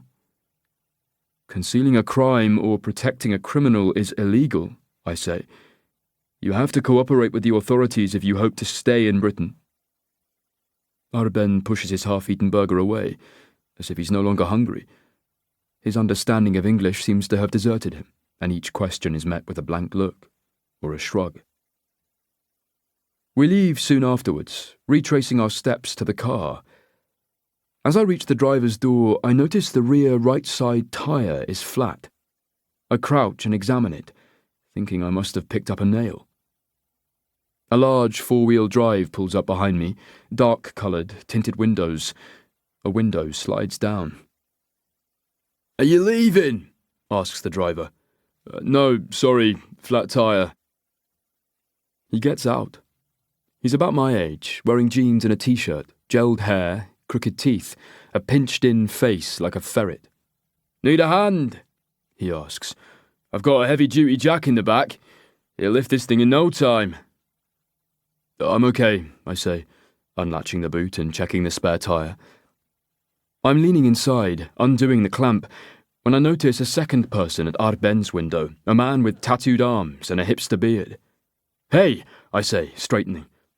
In that instant, a blow lands on the back of my skull in an explosion of white-hot pain and searing light. I fall forwards, and my legs are lifted off the ground. Tape screeches from a spool and is wrapped around my ankles and my arms. Blindly, I manage to grab at skin, scratching with my fingernails. I hear a curse and feel a second blow, metal on bone, more pain. Darkness. The first thing I notice is the heat, radiating off every surface, making it difficult to breathe. A faint line of light is visible along the edge of the closed boot. My hands and feet are taped. My head is bleeding. The spare tyre is wedged beneath my hip. I am trapped, dying.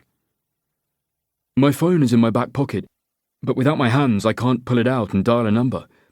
Pulling up my knees, I manage to turn onto my back. I kick hard with my legs and yell for help. The car rocks. I kick again and again, screaming, sweating, bleeding. I picture the men who attacked me. They came for Arben. A boy. What sort of monsters? I'm interrupted by a voice. Frail. Elderly. "What are you doing in there?" he asks. "I'm trapped." "How on earth did that happen?" "I was attacked." He's with a woman, his wife perhaps, who calls him Ian and tells him to be careful because I might be dangerous. "I'm not," I say. "I'm baking in here. I need water and air." "Where are your keys?" asks Ian. "In my pocket." "How am I supposed to let you out?" "Call the police. Get a crowbar, please." I hear them arguing. His wife is called Hanneke, and she doesn't want to get involved because I might be part of a criminal gang. "I work for the police," I say. How do we know that? She asks. You could be lying. "I'm not. I can prove it. I have ID." A third person enters the conversation. Younger, male. "Is there a problem?" he asks. "Some chap has locked himself inside," explains Ian. "No, I was attacked," I yell. "My name is Cyrus Haven. I work with the police." The younger man takes charge, telling me to sit tight, as though I might go somewhere. In the meantime, I listen to Ian and Hanneke talking about children and pets being locked in cars in the summer, dying of heat stroke and dehydration. I interrupt them. "But I was with someone, a teenage boy. His name is Arben. Is he there?"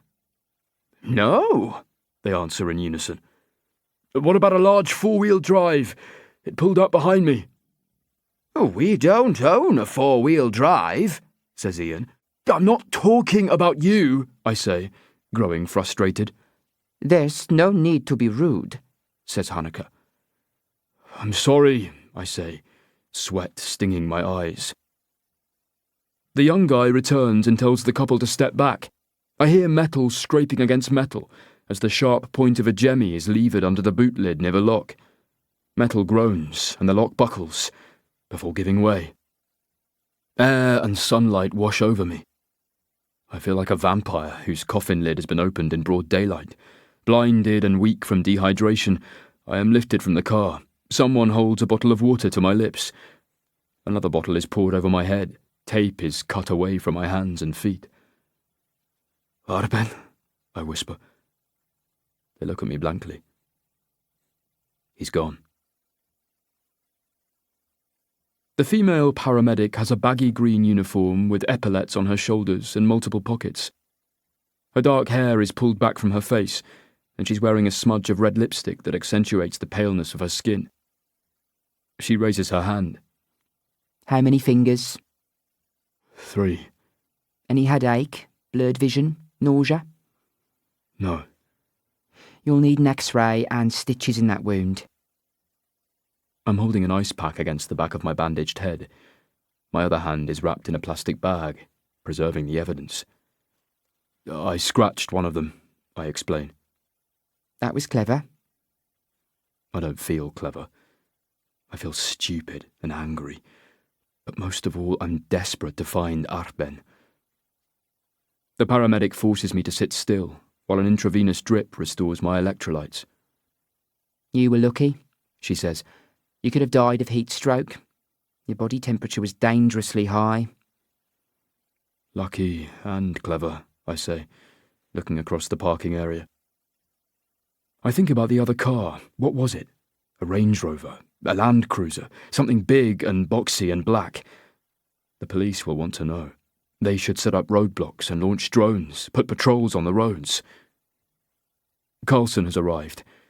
He waits as my fingernails are swabbed and scraped by a socko, and the resulting samples are bagged and labelled. Then he hands me a fresh bottle of water. "Can you walk?" I follow him to the Fiat, explaining what happened. I give him a reasonable description of the man who hit me. The second one I barely glimpsed. "What did they say to you?" The first one offered to help me change the tyre, which they'd sabotaged earlier. I assume so, yes. Accent? English, northern. I glance across the parking area. There should be CCTV. "We're collecting it now. Did you notice them following you?" he asks. "No. They must have been waiting outside Birchin Way when you left the station." How did they know what car to follow? "The media have been reporting a teenage survivor." Carlson crouches next to the flat tyre. "Why did you stop here?" "We were hungry." "You weren't supposed to socialise with the boy." "Oh, come on, don't try to blame me for this.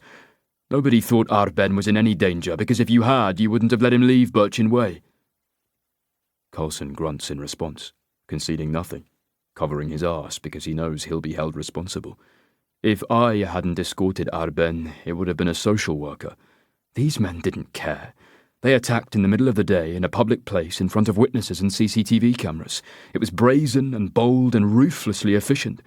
What more evidence do they need of a larger conspiracy? Yet nobody seems to be listening. Not Carlson, or Derek Pozniak of the NCA, or Simon Buchan. They think the ferryman is a myth, and that ultranationalism is a European problem. Now we've lost the only witness to the sinking, a boy who could lead us to the truth. My Fiat is being vacuumed and dusted for clues. In the footwell of the passenger seat, I notice the diabetic kit bag. Arben doesn't have his insulin pens or glucose tablets. How long will he last without them? 12 hours? 24? Carlson is on the radio, issuing descriptions of the assailants in the vehicle. A young constable appears at my shoulder. "I'm assigned to take you to hospital," she says. I start to protest, until Carlson yells from his patrol car, "It's not negotiable!" Chapter 30. Evie. The woman at the hospital reception desk has a sunburned nose and matching red hair that makes me think her head is on fire. "Visiting hours are over, it's family only," she says. "I'm family," I reply. "What relationship?" "I'm his wife." She looks at me dubiously. "A child bride?" "I'm 22, I say, showing her my driver's license. "You don't have his surname?" That's patriarchal bullshit. Why should a wife take her husband's name? Florence chooses that moment to interrupt. I'm Cyrus Haven's lawyer. That's a lie. I let it pass. And she'll sue your ass if you don't let us see him, I add. Florence hushes me. I've got this, Evie. Who put you in charge, I want to say, but the receptionist seems to take Florence more seriously than she does me. The police brought Dr. Haven to the hospital 2 hours ago, she says. We need to make sure he's okay. The woman types our details into a computer and makes a phone call, seeking permission. Her desk is covered in knickknacks and ornaments, including a coffee cup full of novelty pens. I play with her Newton's cradle, swinging one silver ball into the others. Click, clack, click, clack. She stops them swinging. Dr. Haven is in the emergency department. Thank you, says Florence. You've been very helpful. That wasn't so hard, I add, swinging the silver balls again. We find Cyrus sitting up in bed, eating a bowl of fruit jelly. What is he? 6. The bandage around his head is like a half-wrapped turban.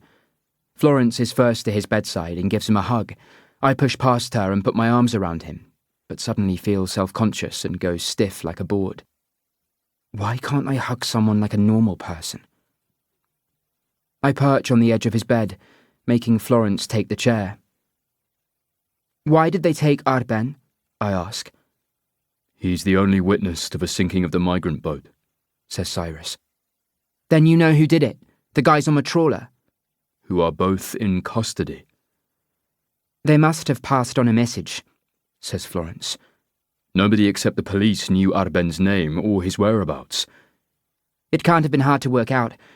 They were obviously watching the custody facility. A doctor arrives and checks the stitches on the back of Cyrus's head before giving him permission to go home. He issues instructions, addressing Florence. You need to watch him closely in case of a delayed concussion, headaches, dizziness, insomnia, ringing in the ears, loss of concentration. He's in good hands, she says, still acting like she's in charge. I'm the one who lives with Cyrus. The doctor should be talking to me. A wheelchair is available, but Cyrus insists on walking. Florence automatically puts her arm around him in case he stumbles. Cyrus doesn't push her away. I follow behind and pay for the parking, grumbling about the cost. I drove my Mini, which is called Mouse, for obvious reasons. Florence squeezes into the back seat with her knees almost touching her chin. Every time I look in the rearview mirror, I see her face. None of us mentions Arben, but he's all I can think about. I told him he'd be safe. I was wrong. I know that I don't cause events to happen, but I feel as though I'm the trigger, the jinx, the bad luck charm. Cyrus has another term for it. Solipsism. The sense that the world would cease to exist without me, not because I'm some sort of all-powerful deity or creator, but because everything around me is a product of my imagination. When I die, my world will die. At the house, Florence makes no attempt to leave. She fills the kettle and offers to make dinner. Cyrus is pressing a packet of frozen peas against the back of his head. We won't be eating those. Silver linings. I should have noticed them following me, he says. I couldn't give the police a decent description. You were ambushed, says Florence, and you scratched one of them, which is better than a description. Cyrus keeps checking his phone, hoping for a message from Carlson, but the roadblocks have been up for hours and the car hasn't been sighted. Arben needs 3 injections of insulin a day, he says. What happens if he doesn't get his treatment? I ask. He'll slip into a diabetic coma. Can he recover? Only if he's treated quickly enough. After dinner, I take Poppy upstairs, and I lie in bed, listening to the murmur of their conversation from the kitchen. Florence makes Cyrus laugh. It's a nice sound. Later, I hear them climb the stairs together. They say goodnight. I wait for their doors to close. I hear whispers, a nervous question, a muffled answer, a shushing sound. I should be an expert when it comes to what men and women do when they're together, the sex bit, but I've never done it willingly, because nobody ever gave me that choice. I know people are supposed to enjoy it, and that boys brag about doing it all the time. I've been guilty of that, pretending to be experienced. But the truth is, I've never wanted to do it with anyone, except Cyrus, and he won't touch me. It's not because I'm ugly, or scarred, or broken inside. He says there's an age difference, but he's only 11 years older than me, and I'm an adult now. I know he's not going to change his mind, but that doesn't stop me thinking about him in bed with Florence, their mouths in different places. Then my mind goes to Liam. I imagine him kissing me, lying next to me, moving when I move. Maybe I could do it with someone if I could forget all the others who came before and took it without asking. We buried Papa in a plot that overlooked the village next to an oak tree and away from the Berisha family plot. Papa was laid to rest in his best suit with his pipe and a pouch of tobacco in the pocket, and a compass to help him find the afterlife, and apples for the journey. It rained at the funeral. A small grey cloud appeared in an otherwise empty sky and cried upon the circle of mourners. More than 200 people showed up. Everybody seemed to be there except for Mr. Berisha, who sent a large wreath made of white carnations and ivy. Mama kept gazing past the grave in the direction of the cemetery gates, as if waiting for someone else to arrive. She wept quietly, and I held her hand, feeling grown up in my black dress. Aunt Paulina reeked of perfume and kept leaning on people as she sobbed. She cried harder than Mama when the coffin was lowered into the ground. Afterwards, we served food at the house: meatballs, stuffed peppers, roasted aubergines, olives, lamb on skewers, yogurt sauces, baklava and Turkish delight. I carried plates and topped up drinks and eavesdropped as people told stories about Papa.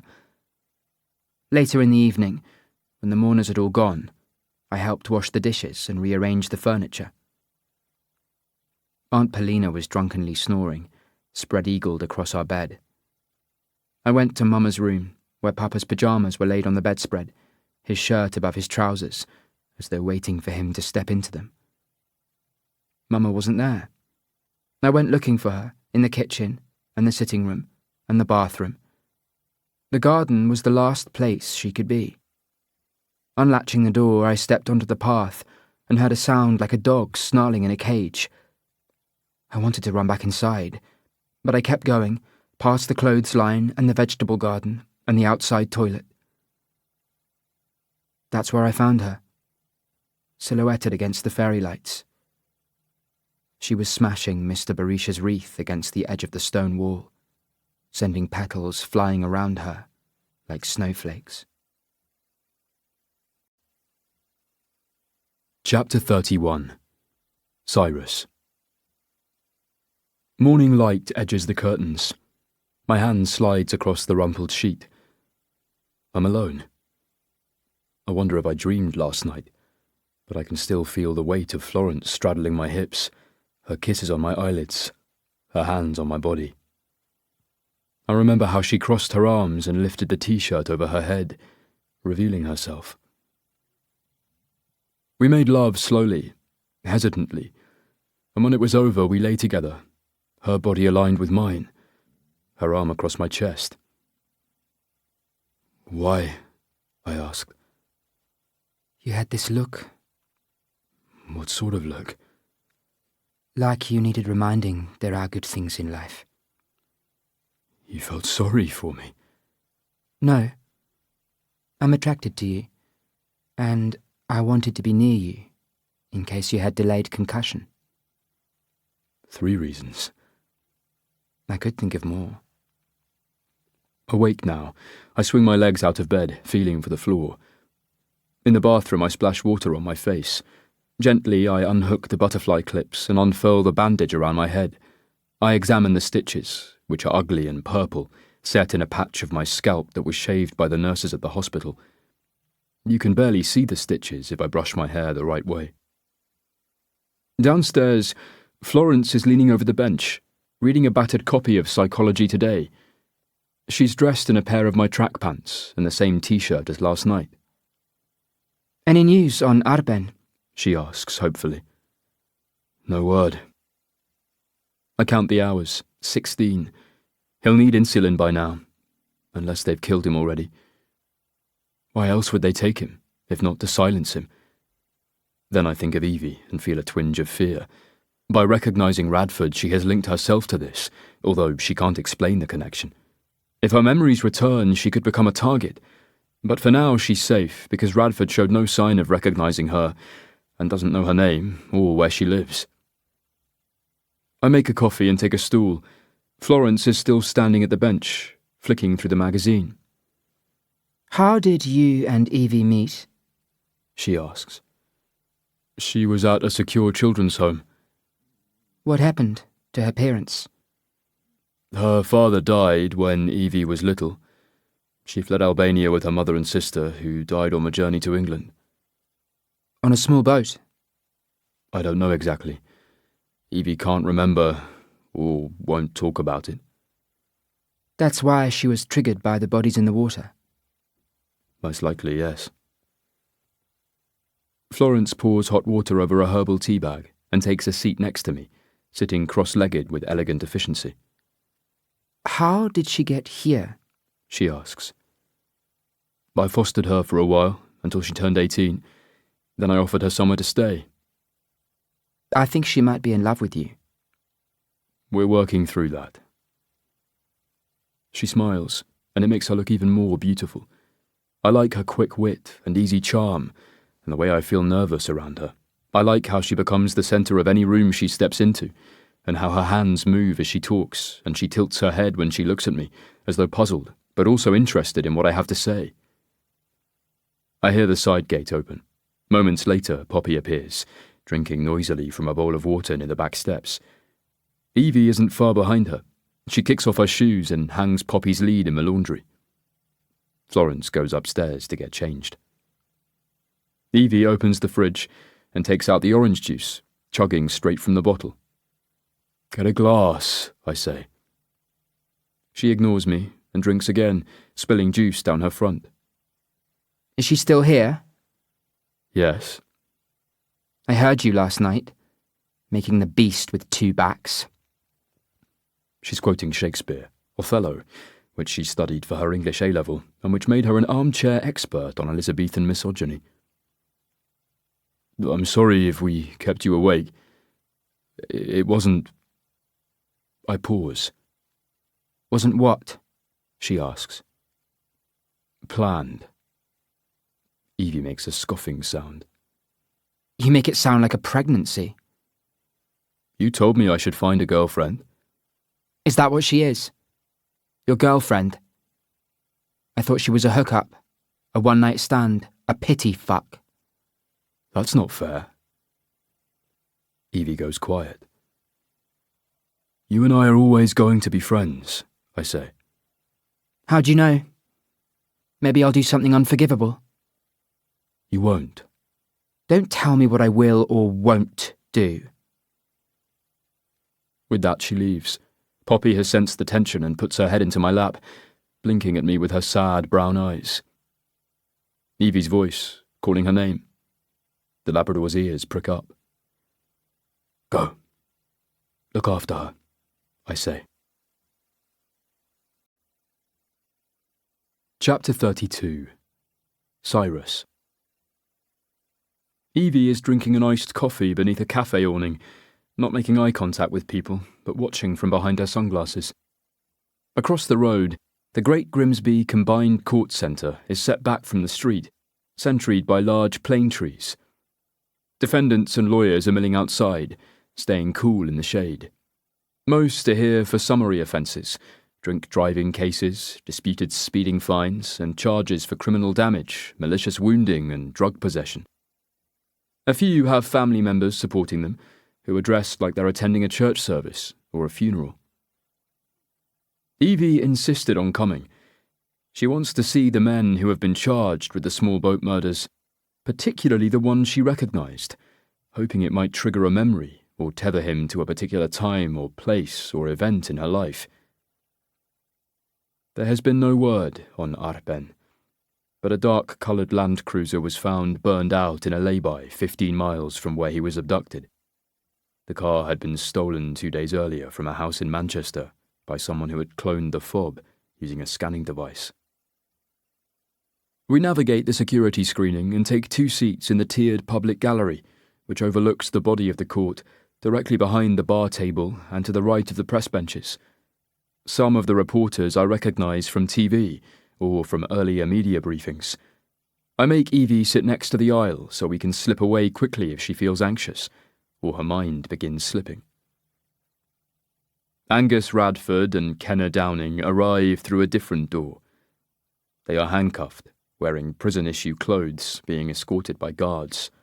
Radford has a swagger about him, like he's walking onto a stage, but Downing seems more nervous and keeps checking to see if he's putting his feet in the right place. The court usher announces the arrival of Judge Pryor, a small, bird-like woman with gentle eyes and bound black hair. She has a soft spot for her court staff, calling the clerk by his first name. She asks Radford and Downing to take a seat while she deals with several other matters for mention. The prosecutor, Mr. Holder, makes an application for a hearing date extension and seeks to change reporting conditions for a defendant. Finally, Judge Pryor asks Radford and Downing to stand. Do you have legal representation? Before they can answer, a door swings open, and a man enters, striding into the courtroom like he's making a last-minute intervention.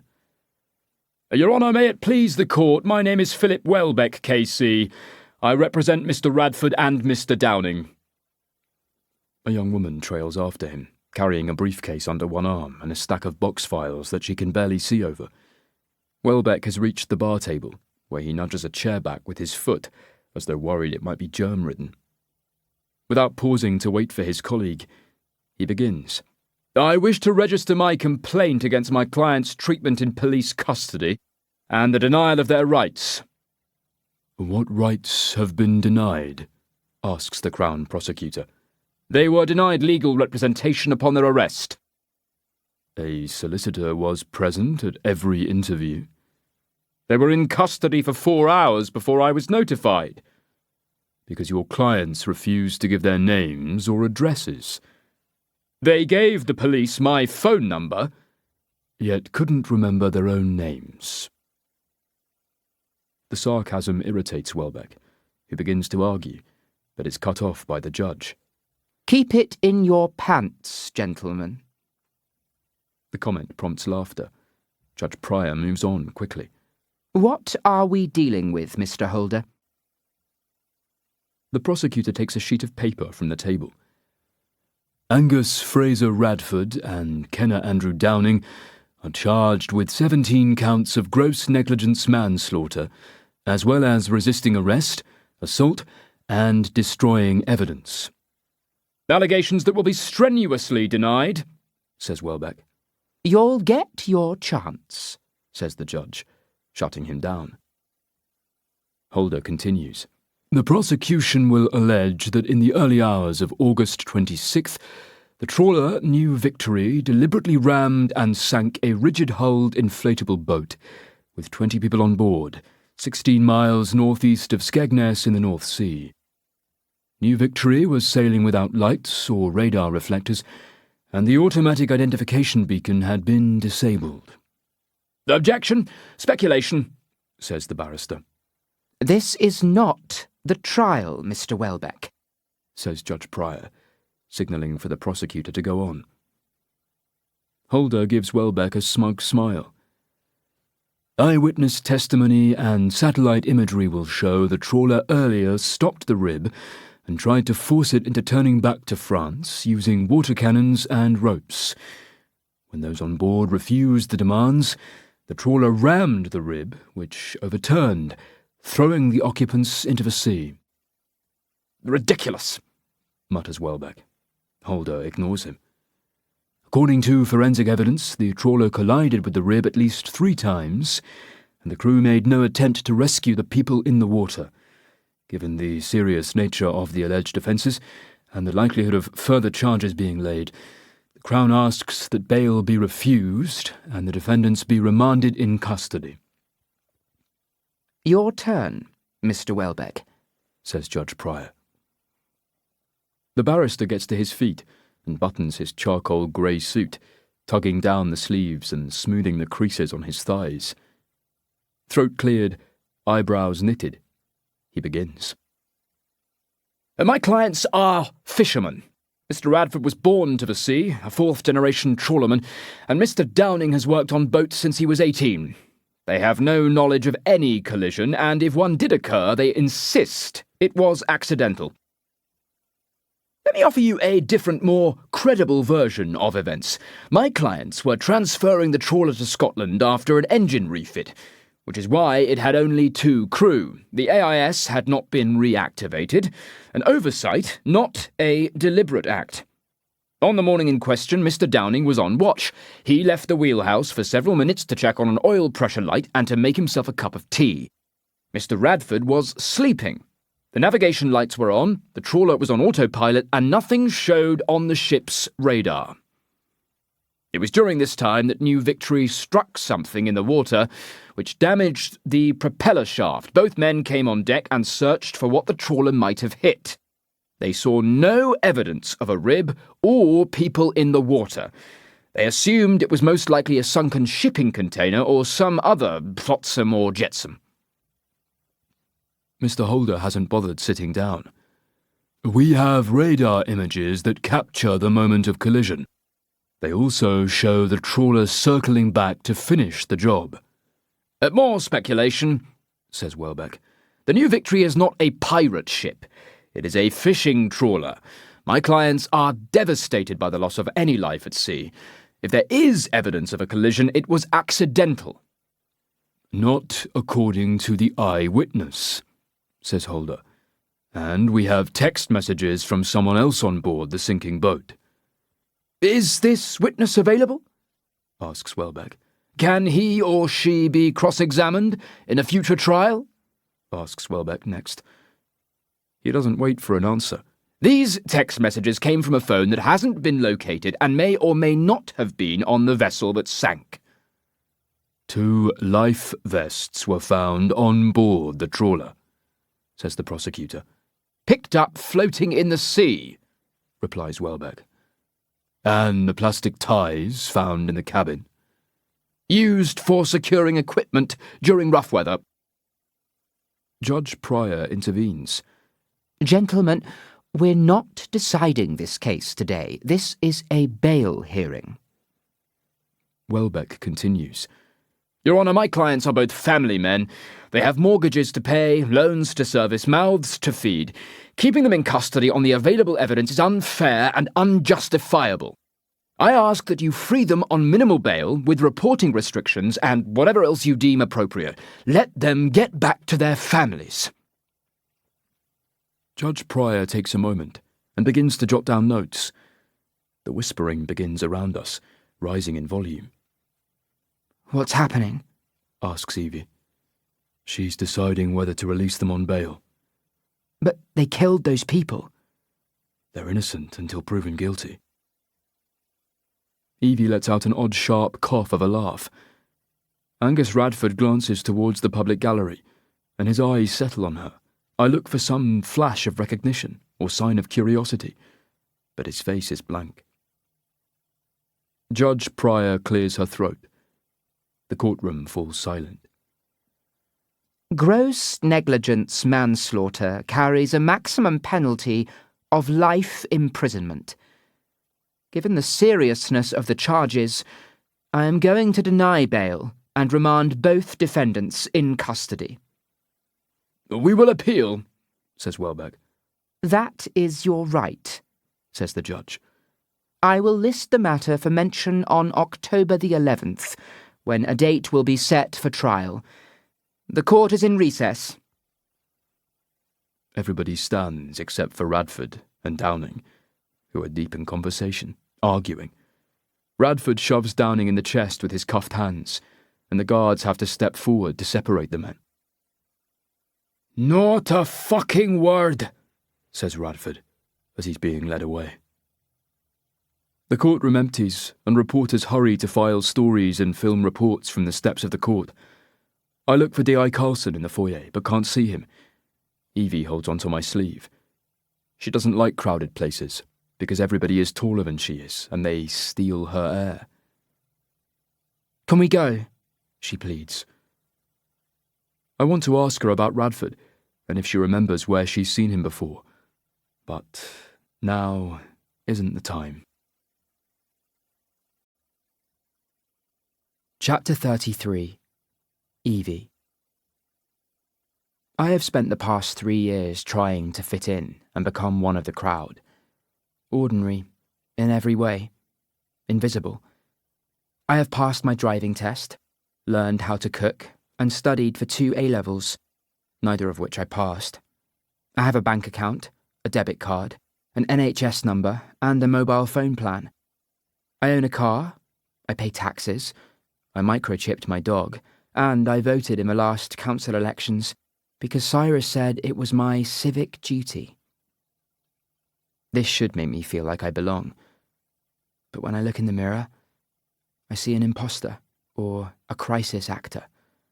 My life feels like a performance without a script, where I'm expected to improvise.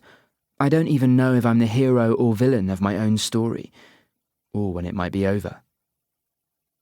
This is how I feel as Cyrus leads me through the crowded foyer, out of the automatic doors and across the forecourt, past the TV cameras and makeshift barricades. A line of police officers prevents us going further. The officers are standing side by side, separating 2 groups of protesters, who are trading insults. One side is chanting, "Our streets, not your streets. Our streets, not your streets," while the other group yells, "Refugees are welcome here! Refugees are welcome here!" A scuffle breaks out on the periphery. Someone shouts, "Nazi scum off our streets!" Cyrus puts his arm around my waist, pulling me closer. We squeeze past a barricade and ignore a woman wearing a Union Jack hat and a jacket decorated with buttons. She thrusts a pamphlet towards me, saying, "If you love this country, you should fight for it." Cyrus keeps moving. The 2 groups surge towards each other and almost break through the line of police who have linked arms. A beer can arcs over my head, and I hear someone shout in pain. There is more swearing, more shoving, more shouts, violence brewing. A protester spits in the face of a female police officer. A baton is swung. Police charge forward. Suddenly, a man springs athletically onto the roof of a car, raising his arms, motioning people to listen. In his 60s, he's dressed in moleskin trousers, an open-necked cotton shirt, and cowboy boots. His grey hair, once blonde, has tight curls like an old-fashioned perm. "You know who I am," he says, his accent posher than posh. "And you know how I feel about what's happened here today. I share your frustration, your feelings of helplessness. I love this country as much as you do, and I understand why foreigners are willing to risk their lives to get here. They admire and respect our history, our legal system, our hospitals, our schools." "Our welfare system, more like it," yells a woman. "That too," says the man. Cyrus has stopped moving. "Who is he?" I whisper. "Lord David Buchan." "Didn't you meet him?" "I met his brother." Both groups of protesters have gone quiet and are listening. "Some of the migrants reaching our shores are genuine refugees who are escaping from tyranny and war, slavery and starvation," says Buchan. "Others are economic migrants, who see that the grass is greener on this side of the channel. But for many, the promised land leads to crime, poverty, and exploitation. The scenes we witnessed last week of bodies being washed up on our beaches should never be repeated. The time has come to end the carnage, to reclaim our borders, to be humane but fair." Cheers drown out the booze. I have talked to the 2 men who have been charged today. They are fishermen who have been labelled as criminals because our legal system is in the thrall of wokeness. An accident on the high seas has been called a crime, when the real criminals are the people smugglers who are exploiting desperate people and encouraging them to make a dangerous voyage to our shores. I am not anti-immigration. I am not anti-refugee. I am a patriot and a pragmatist and a lover of human life. However, migrants who come here illegally should not have more rights than hard-working British citizens. This is about favoritism, not fascism. Pragmatism, not racism.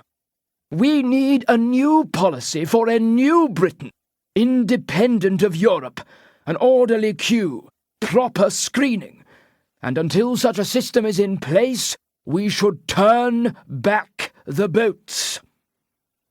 There are more cheers, and the chanting begins again, but is cut off when Buchan raises his arms. You have every right to be angry and to protest, but violence is not the answer. I urge you to go home and talk to your friends and families. Sign my petition. Donate money to the cause. Write to your local member of Parliament. Together, we will create a system that welcomes genuine refugees, but also keeps our borders safe. There are more cheers as he jumps down. I tug on Cyrus's sleeve. Which side is he on? He wants to stop the boats. Doesn't everyone? It's complicated.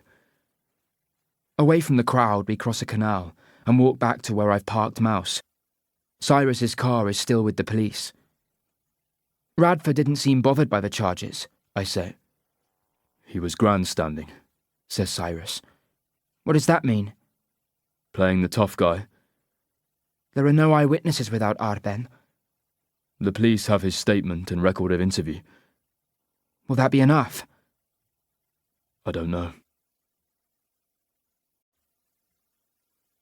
Chapter 34. Cyrus. My phone is ringing. I fumble for the handset. The digital clock glows in the darkened room. Cyrus Haven? Asks a voice. Yes. I'm sorry to call you so early. That's okay. The constable sounds young, but I can hear the tiredness in his voice. D.I. Carlson is sending a car to pick you up. It will arrive in 15 minutes. Why? A body has been found in Willingham Woods in Lincolnshire. Is it the boy? I'm not sure, sir. I get dressed and try to sneak past Evie's door, avoiding the squeaky step on the stairs. It doesn't work. She appears on the landing. Her hair is sleep-tousled. A long t-shirt reaches past her knees. Where are you going? Out. Is this about Arben? It's police business. I know that's not a lie, but Evie sees something in my face, and the gold flecks float in her eyes. The car is waiting for me, engine idling. The female driver is a young detective, about my age. Her first name is Fiona. She has more details. 2 ramblers stumbled upon the body of a teenage boy, partially covered by a blackberry bush and ferns, as they crossed a water-filled ditch in a woodland area with walking and cycling trails. When? Just after 7. Rain is falling by the time we drive through the village of Market Raisin. 2 miles east along the A631, we come to a side road that leads to a parking area and a small dower building that has toilets and a shuttered cafe. Visitors, braving the weather, are being turned away by officers in high-vis coats. Fiona offers me an umbrella as we walk along a single-lane forestry road before turning off on a walking trail. The mud has already been churned up beneath the shoes of police and Socko. Moving further into the woods, I smell the damp earth and rotting bowls and the cavalcade of reeks made more pungent by the rain. The trail curves and descends. Getting nearer, we reach duckboards, arranged like stepping stones across the wet ground. I glimpse a flash gun firing.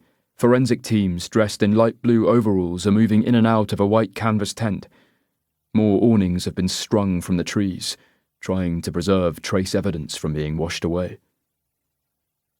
I barely recognize Carlson when he appears from the tent. He's wearing disposable overalls with the hood secured tightly around his face. His mere presence answers my first question. The body belongs to Arben Pasha. How? I ask. Ness won't say without a post-mortem. He's referring to Robert Ness, a senior Home Office pathologist. Time of death? I ask. Too soon to tell. His body was dumped overnight. I plot the sequence of events in my head. Arben must have been held somewhere for at least 24 hours. Get him suited up, says Carlson. Fiona takes me to a police four-wheel drive vehicle and waits while I get changed. When I return to the main tent, the rain is heavier, running off the canvas and being channeled into newly dug trenches. The tent flap opens. A camera flash blinds me momentarily. Arben Pasha is lying on his back, with his head tilted back. His eyes are open, as though watching people work around him. Leaves and grass cling to his hair. Mud is smeared on his left cheek. The flash gun pops again. Nice of you to join us, says Ness, who is crouching beside the body. The pathologist is in his late 40s, with rimless glasses and an oiled scalp. At 6'5", he makes every space feel small. I thought you'd be coming, he says. Why? Because of this. Ness reaches forward and touches Arben's jaw, pulling his mouth slowly open. He shines a torch into the boy's mouth, revealing a flash of silver, a coin, resting on his swollen tongue. Karen's obol, I whisper. Ness and Carlson turn to me, waiting for an explanation. In Greek and Latin cultures, there are stories about a coin being placed in the mouth of the dead. It's supposed to be a payment to Karen, the ferryman. His job was to convey souls across the river that divided the world of the living from the world of the dead. How do you know this stuff? Asks Ness. I was reading about it the other night. Any particular reason? Personal interest, I say, glancing at Carlson, who shakes his head, wanting me to be quiet. Ness knows I'm hiding something. I leave the tent, escaping into the rain, which is colder than the air. The day is suddenly different, as if the storm has created a strange twilight, which is not this world or the next. Maybe we're trapped here, waiting for the ferryman. Mentally, I begin putting the scene into context, looking for reference points and psychological markers. The distance from the car park, the isolation of the woods, the coin in his mouth. Was Arben alive when they brought him here, or had he lapsed into a diabetic coma? When the brain doesn't get enough glucose, or receives too much, it cannot function properly. The symptoms can appear slowly: an altered mental state, inability to speak, drowsiness, weakness, headaches, restlessness, shaking, an irregular heartbeat, and, eventually, the loss of consciousness. If left untreated, it results in permanent brain damage, and ultimately, death. I hold up my phone. No signal. That could be why they chose the location. Their phones couldn't be tracked, and the canopy of the trees hid them from drones and satellite surveillance. Most crimes involve a conflation of circumstances, pressure, and desire. A moment of rage, a wrong choice. A minute earlier, a different doorway, a few yards to the left or right, and the outcome could have been altered. Not this one. Whoever abducted Arben knew that he was the sole survivor of the small boat sinking, and therefore the only witness. They traced his movements. They watched the police station. They followed him. As a psychologist, I'm supposed to be perceptive, to recognize when something is out of place or unusual. But I didn't see this threat. I didn't recognize their intent. Neither did Carlson or the National Crime Agency or Border Force. This goes beyond two fishermen in a refurbished trawler who deliberately rammed a small boat. They are part of a criminal conspiracy to control the flow of people crossing the channel. The sinking wasn't a racist attack or a hate crime. It was a warning, a lesson to those who follow. Pay the ferryman, or you'll never reach the other side. I think about Evie. What am I going to say to her? She wanted me to bring Arben home with us. Would that have made a difference? Perhaps not, but I doubt whether Evie will agree. It is almost impossible to fathom how much tragedy she has experienced in her short life, and it makes me wonder if it can build up inside a person, accumulating like a trace metal or a forever chemical, slowly poisoning them.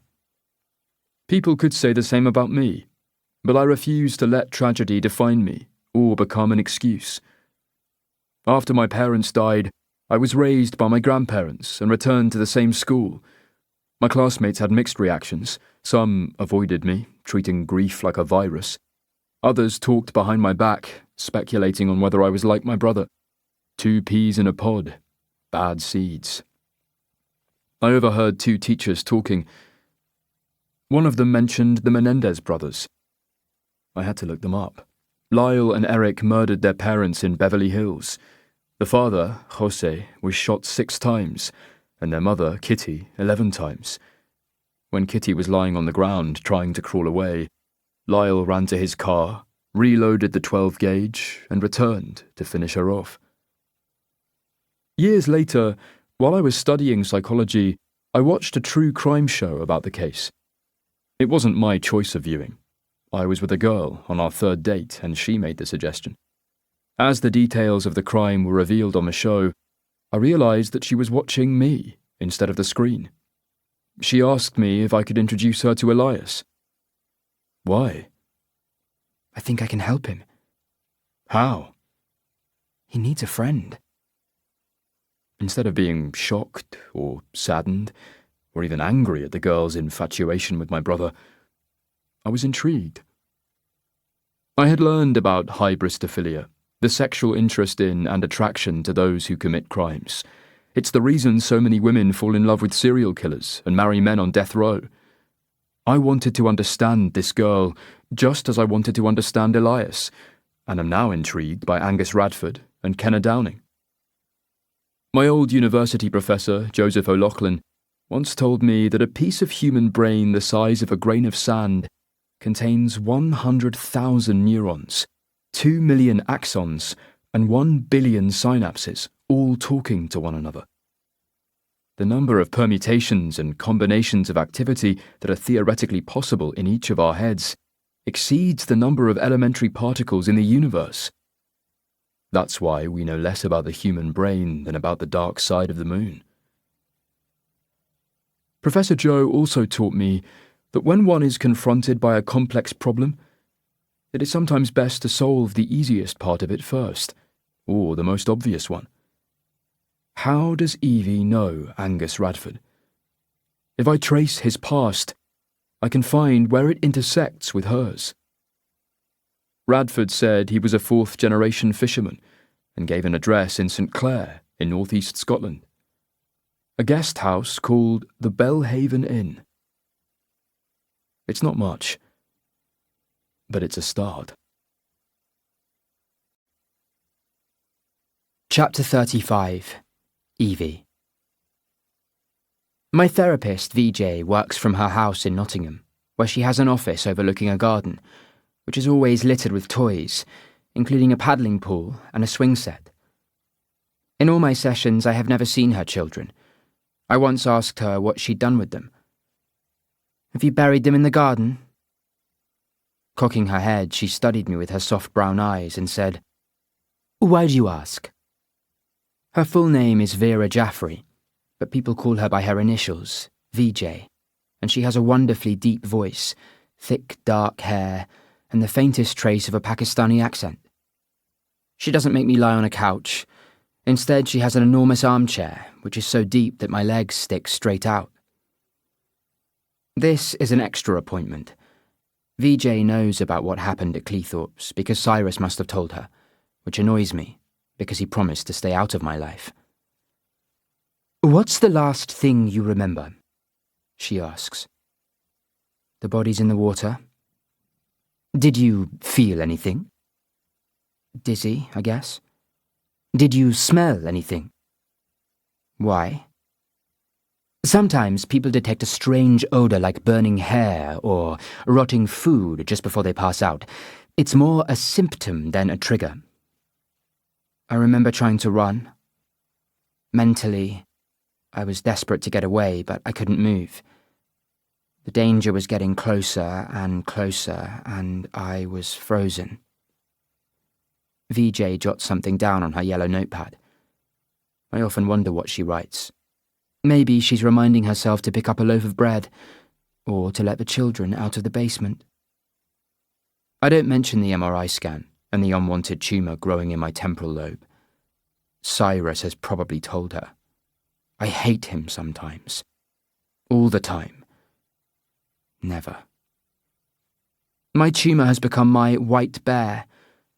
Cyrus once told me about a famous thought suppression experiment where a psychologist asked people not to think about a specific thing. A white bear. That was their only goal, but the harder they tried, the more they thought about a white bear. It's a pretty stupid experiment, if you ask me, but I guess it explains why I'm fixated on my tumour and what lies ahead. The biopsy, the surgery, the chemotherapy or radiotherapy. I'm ugly enough without losing my hair. Maybe they should leave it alone. They could spend their time and money on saving someone else. It's not as though I'm very important or productive. I'm not going to cure cancer or work with lepers or break any world records. VJ has been talking to me. I haven't been listening. "Any dreams?" she asks. "Not really." "What does that mean?" "I've been thinking a lot about when my father died." "You haven't talked about him." "He was killed at work. They said it was an accident." "Who said?" "The police." "But you don't believe that?" "No." I try to swallow a lump that is caught between my voice box and my upper chest. VJ is waiting for me to go on. I want to ask if we can change the subject, but that would be like telling a moth to ignore the light or a salmon to stop swimming upstream. Involuntary memories are the worst. They creep up on me unexpectedly and leave me gasping for breath. The happy ones are okay. I picture myself riding on Papa's bicycle, tucked between his forearms as we coast down the hill towards the village, urging him to go faster. Or I'm sitting on his lap in Mr. Barisha's truck, changing the gears while Papa works the pedals. But happiness is like one side of a spinning coin. Eventually it lands on tails, and the memories change. We marked Papa's grave with flowers and a small white cross that had an inscription giving his name, date of birth, and the day he died. 47 years. People said it was too young. I think it sounds too long. After the funeral, Mama became an ancient figure, draped in black, staring at the walls. She spent weeks lying in their metal-framed bed in a darkened room with the door closed. I used to press my ear against the cool wood and hear her crying. Aunt Polina cooked our meals, washed our clothes, and told us stories about her time in Italy. "When you were strawberry picking," I said. Polina smiled. "Who told you that?" "Papa. I did lots of jobs." "And you had a boyfriend," I added. "Many," she said. "I was very popular." Each mealtime we put a tray outside Mama's door and collected it later, untouched. "She has to eat," I said. "What if she gets sick?" "She'll eat," said Polina. "Give her time." I began sneaking into Mama's room, where I found her propped up in the corner of the bed, elbow wedged against the wall. The sunlight threw shapes on the floor and spent the afternoon inching towards her pillow. Mama was like a life-sized statue of herself, wasting away, with no light in her eyes, no spark, no joy. I tried hard to make her happy. I picked flowers and made cards and drew pictures. But whenever she looked at me, I felt something stir in her, a tremor, barely detectable, that made her small brown eyes brim with rage. Polina was right. Mama did return to us. She left her room and moved through the house as though wading in chest-deep water. She ate. She slept. She cooked. She cleaned. Papa's funeral used up the last of our savings, what Mama called our rainy day money, although I've never understood why the weather made a difference. My English teacher, Mr. Joubert, told me that I take things too literally and fail to see symbolism or hidden meanings. It's like when we studied Othello. He said Desdemona's handkerchief was supposed to symbolize her fidelity, but why couldn't she just want to blow her nose? When school began, other children avoided me. All except for Mina. They whispered that Papa had died because he upset Mr. Berisha, and that now my family had a blood feud and compensation had to be paid. An eye for an eye, a life for a life. If only there was a son, people said, as though men were the solution to every problem. When the rent became due at the end of August, we had no money to pay Mr. Berisha. He came to the house. I was at the kitchen table doing my homework, and Yeza locked herself in the bedroom. Mr. Berisha was a fat man with a second chin, which turned into 3 when he dropped his jaw to his chest to look over his half-glasses, and he made a clicking sound in his throat whenever he disagreed with what someone was telling him. Mama asked for more time to pay the rent. "Are you working?" he asked. "I'm looking for a job." "What about your daughter, Agnesa? I could find her a position." "She's still at school." "She could work in my office. I like having a pretty face to greet customers." "She couldn't be pregnant, of course, not when she's unmarried." Mama's knuckles whitened as her hands closed into fists. "Is your son going to marry Agnesa?" Mr. Berisha chuckled. "This is not some Cinderella story." "She was underage. He raped her." "She tricked him into sleeping with her." "I'll go to the police. Let's see what they say." He stepped closer. Mama backed away. She was trapped against the sink, looking anxiously at me. Mr. Berisha ran his fingers down her cheek and neck and the front of her dress. "You have 10 days to sell your furniture and pack your things," he said. "You will pay me whatever you raise, and I will arrange your passage to England. I will organise jobs for you and somewhere to stay." "What jobs?" "Your English is good. You could work for one of the big hotels in London. Your daughters could do the same." "And if I don't agree?" He leaned closer and whispered something. I didn't catch the words, but Mama's eyes widened and she spun her head to look at me, letting out a groan. That night I was sent to bed early. Mama and Aunt Polina and Agnesa stayed in the kitchen talking.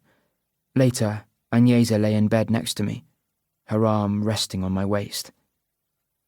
"It will be an adventure," she said, as she talked about England, and I fell asleep dreaming of flower sellers and chimney sweeps and magical nannies. In the days that followed, Mama applied to get us passports.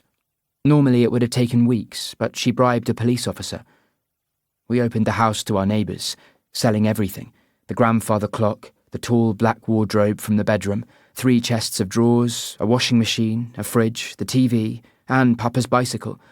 Some of the offers were insulting, according to Mama. She said that honour and reason cannot be bought, which I didn't understand. She allowed me to fill a small suitcase with clothes and shoes, but I had to leave my toys behind. "You're too old for dolls," Agnesa said. But she saw my tears and promised to buy me a new doll in London from a famous toy store. Mr. Berisha did not get his money, and we didn't follow his instructions and meet his man in Durrës. Instead, we left the cottage before dawn, and Mr. Hassani drove us to Tirana International Bus Terminal. We caught a bus to Kotor in Montenegro, and another to Sarajevo in Bosnia, and another to Zagreb in Croatia. At each border, Mama said we were tourists or visiting friends, and she always had an address to give them, but I don't think they were real. A night bus took us across the top of Italy, through Venice and Verona to Milan, where we caught a train to Padova and another bus into France. Agnesa turned 16 on the journey. I was 9, almost 10, and every new country was taking me further away from the only life I'd ever known, hour after hour, mile after mile, away from Mina and Mr. and Mrs. Hassani and Aunt Polina and Papa's grave. My mind aches from so much useless remembering. What does it matter? What can I hope to achieve? The past is not trying to speak to me. And even if it was, I don't want to hear what it has to say. Cyrus is waiting for me outside VJ's house. I thought I'd come and meet you, He says. He's dead, isn't he? I ask, studying his face. Yes. How? Let's take a walk. Crossing the road, we descend a set of stone steps beside a bridge over the Nottingham and Beeston Canal. The rain has stopped, and the sun is out, throwing shadows on the wet towpath. We walk between patches of light and shade, passing an old lady feeding the ducks from a bench, and a party of tourists wearing life vests who are paddling kayaks on the canal. It could have been a diabetic coma, Says Cyrus. We won't know until the post-mortem. It's still murder. Yes. I told Arben he'd be safe. It's not your fault. Then whose fault is it, I want to ask? Who can I blame? We are still walking, but I'm so angry that I struggle to focus. I'm going to Scotland, Says Cyrus. Why? That's where Angus Radford comes from. I want to find out more about him, and where you might have met him. A lump expands in my throat. I'm not asking you to come, Says Cyrus. It's safer here. How will you know the truth if I'm not there? It's too dangerous. Angus Radford didn't recognise me, and he's in prison, I say. And nobody else knows who I am. Cyrus doesn't answer, which is a good sign. We walk on a while longer. Who'll look after Poppy? He asks. But he knows the answer already. Mitch and Lila. We're going to Scotland. Book 2. And once the storm is over, you won't remember how you made it through, how you managed to survive. You won't even be sure whether the storm is really over. But one thing is certain. When you come out of the storm, you won't be the same person who walked in. That's what this storm's all about. Haruki Murakami, Kafka on the Shore. Chapter 1. Cyrus. My aging Fiat, once red, now pink, has been returned to me by the police. The boot latch has been repaired, but the signs of the forensic search remain: fingerprint dust on the dashboard and an evidence tag left in one of the door pockets. I am not a car person. The Fiat is not an extension of myself, nor does it make a statement about my politics or my aspirations, or compensate for something that's missing or undersized. A car is just a car in the same way that a washing machine is just a washing machine. It feels strange having Evie in the passenger seat, because Arben was the last person to sit there. We head north along the M1, crossing the Yorkshire Dales, past Penrith and Carlisle. The windows are cracked open, letting in the road sounds and the rushing air and the smells of summer. Evie turns on the radio and finds a song, something familiar. Yesterday by the Beatles. I begin to sing. She joins in. It's a nice moment, like something out of a film, but eventually she goes quiet. We're in Scotland, I say, pointing to a sign for Gretna Green. It's a famous place for weddings. Why? Asks Evie. Back in the 18th century, anyone under the age of 21 was forbidden to marry in England and Wales without their parents' permission. The young and in love began eloping to Scotland, coming to Gretna Green to get married. Do they still do it? There's a blacksmith shop in town that's famous for marriages. I think it's romantic, says Evie, surprising me. Usually she scoffs at love songs and rom-coms and public displays of affection, telling people to get a room. The landscape changes as we turn northeast towards Stirling and onwards to Perth. The sun is trying to break through a thin layer of cloud, but a persistent wind steals the heat from the air. The further north we've travelled, the cooler it has grown. Evie falls asleep and jerks awake, as though trying to run, but the seatbelt holds her back. A bad dream? I ask. She doesn't answer. Instead, she hugs her knees to her chest, rocking slightly. When her breathing returns to normal, she studies her phone, telling me when she has 4 bars, or 3, or 2. It's as though she expects us to lose touch with civilization at any moment. On the outskirts of Dundee, I stop to fill up with petrol and to get a coffee. The smell of petrol fumes blends with the fried food and sugar from the donut shop. Evie goes to the toilet and wanders around the gift shop. I have a missed call from Florence. I call her back. Scotland? Why? She asks. I'm looking into Angus Radford's background. Has Evie remembered anything else? Not yet. Through the glass doors, I notice Evie talking to a couple of older boys who are driving a pickup truck with mud-splattered dirt bikes strapped upright on the back tray. She's smiling and laughing, pointing her front foot, tossing her hair. Florence. I've been doing some research. There was a marine accident investigation about 12 years ago into the sinking of a trawler. Angus Radford gave a statement about an engine fire. It could explain the scars on his face. What was the name of the boat? The Ariana II. It was registered to a William Radford from St Clair in Scotland. Could be a relative. I'm trying to get more details. Any news on who paid for the barrister who's representing Radford and Downing? Not yet, but I doubt if Lord David Buchan would publicly bankroll their defence. He has too much to lose if they're convicted. OK. Let me know what you find. Evie is still talking to the boys, who are leaning against my Fiat. The older of the two begins slow dancing in front of her, showing off. He has bum fluff on his top lip and grease-stained jeans. Where are you heading? He asks. Scotland, says Evie. You're in fucking Scotland. He laughs. St Clair. He offers her a cigarette. Evie shakes her head. We could take you as far as Aberdeen, says the younger one. Yeah, come ride with us, says his mate. I interrupt them. Ready to go, Evie? Who's this? Asks the younger one. My pervy old uncle, replies Evie, thinking it's funny. You should let Evie decide, says the older one. I would, but she's only 14. I am not, says Evie. The young men have lost their boldness. You could go to jail for what you're thinking, I say. He's lying, says Evie. I can prove it. She's searching for her driver's license, which is locked inside the car. Already the boys are heading back to their truck. That was mean, she sulks when I open the passenger door. You were teasing them. I was teasing you. What's the point of that?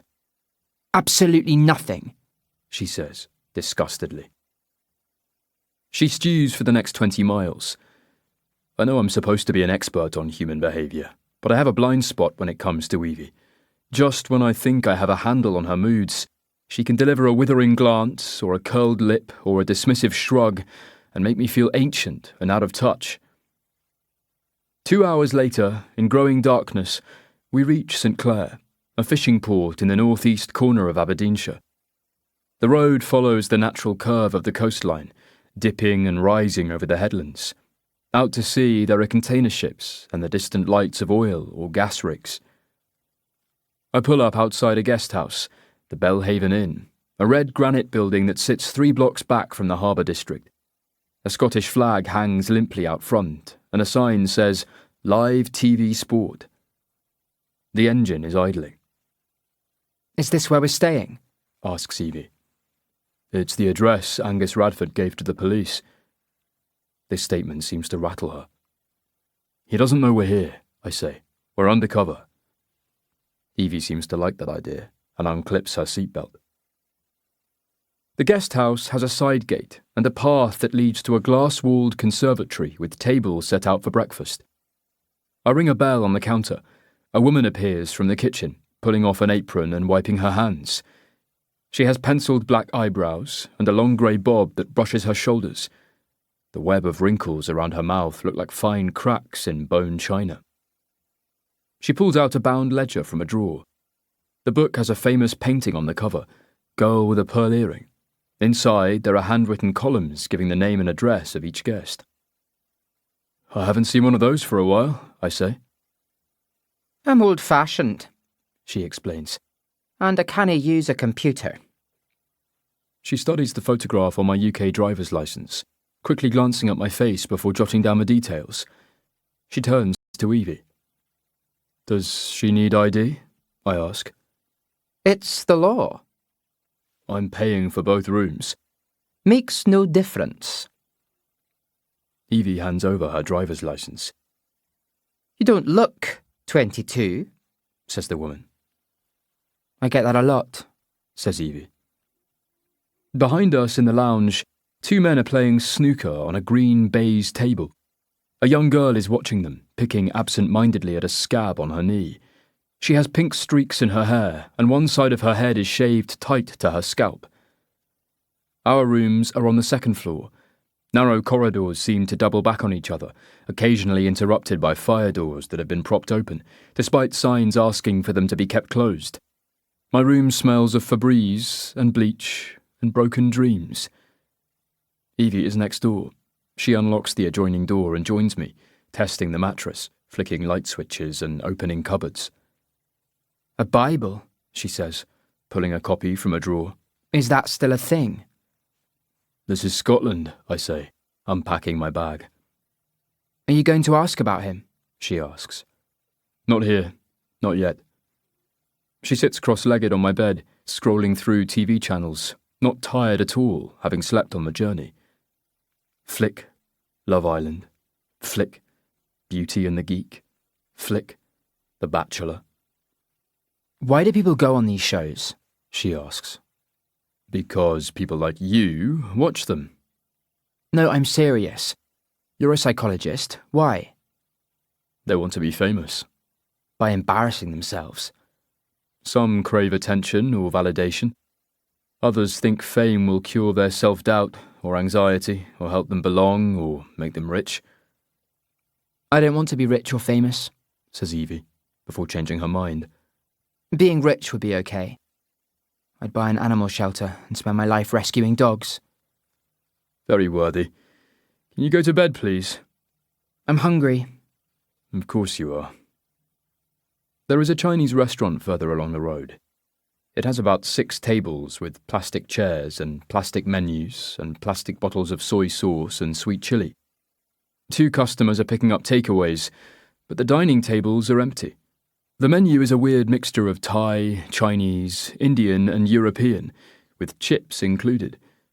It reminds me of an old Frankie Boyle joke about Las Vegas and Glasgow being the only 2 places in the world where you can pay for sex with chips. The sole waitress has bleached blonde hair and an outsized rump encased in purple leggings. She calls out our meal order to the open kitchen, where the Asian chef, half her size, is wielding a wok like a sword. He's yelling at a kitchen hand, who is wrist-deep in suds at the sink, wilting under the abuse. Is everything all right? I ask the waitress. Yeah? Why wouldn't it be? It's a challenge rather than a question, telling me to mind my own business. The harbour is visible between buildings. Fishing trawlers are moored side by side along the dock, and men are still working under the lights, loading ice and fuel and mending nets.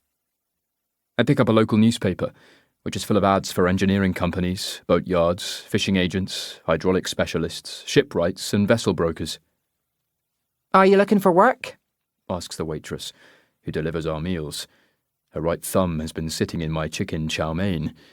She licks it clean. No, just visiting, I say. I'm hoping to catch up with a friend. We lost touch a while back. Does he owe you money? No. Well, he shouldn't be hard to find. Not a big place, this. Angus Radford. She thrusts out her hip. Popular name around here. He's a fisherman. Plenty of them. She moves away. Evie whispers, She's lying. and dips a spring roll into chili sauce. Later, I notice the waitress talking on her mobile phone and glancing towards me. It could be nothing, but I'm annoyed because St. Clair is the sort of parochial, insular place where word can travel quickly. I purposely pay the bill in cash, not wanting to hand over my credit card. Outside, under a streetlight, I turn in the opposite direction to the guest house. It's that way, Says Evie. Let's walk around the block. I thought you were tired. It won't take long. At the next corner, I glance over my shoulder and notice the waitress standing on the pavement, still talking on her phone. Ahead of us, 2 dockside cranes reach into the sky like leafless trees. A red light is blinking from the highest point, and a beam of silver sweeps over the sea from a lighthouse. I hear music. A folk band is playing at the waterfront inn. Drinkers spill out onto the pavement, leaning on lampposts, holding pint glasses and glowing cigarettes. Do you recognise anything about this place? I ask. Could you have been here before? Evie shrugs, or it could be a shiver. Back at the guest house, we enter through the side door to slip quietly up the stairs. There are still guests in the lounge. They look like travelling salesmen rather than tourists. Evie follows me into my room. Can I stay with you tonight? No. What if someone breaks into my room? Yell. What if they cover my mouth and I can't scream? Bite them. What if they're really quiet, like ninjas? Go to bed, Evie. She leaves the internal door open. I brush my teeth and collapse into an exhausted sleep, where conscious thoughts mutate into fevered dreams, and then wonderful, sweet, carefree oblivion. Chapter 2. Evie. Cyrus says I'm too young to have regrets, which makes it sound as though heartache and crushing disappointment are things that people grow into or develop a taste for, like red wine or black coffee or dark chocolate. He also says that life is about fixing broken connections. Why did they break in the first place? I asked. He said accidents, carelessness, negligence, and loss. Sometimes the connection is broken at birth, sometimes it happens later. For Cyrus, it broke when he was 13 years old, and he came home from football practice to discover that his family was dead. That's why he became a psychologist, to understand what happened. But delving into other people's minds hasn't healed Cyrus, or let him sleep peacefully at night, or stopped him lifting weights until his veins bulge. Instead, I see someone who is more damaged than I am, only he hasn't realised it yet. I don't know when my connection broke. Maybe when Agnesa was raped, or when Papa was killed, or when we left home without saying goodbye to anyone. Perhaps the connection was stretched thinner and thinner the further we travelled, until it finally snapped. It was 4 days on buses and trains before we stopped moving, and I saw the Atlantic Ocean for the first time. Grey, choppy and cold, it didn't look any different from the sea that I'd seen in Tirana. We had reached an old city full of churches and squares and palaces, but also empty shops and abandoned factories and cheap hotels. I didn't know much about Spain.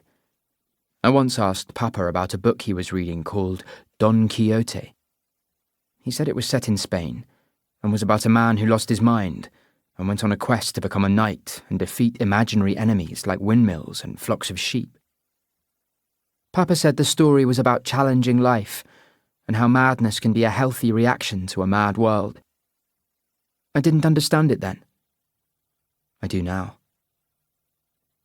Mama rented a room in a boarding house, and I slept on the floor because the rollaway cot collapsed on the first night, and the landlady threatened to make us pay.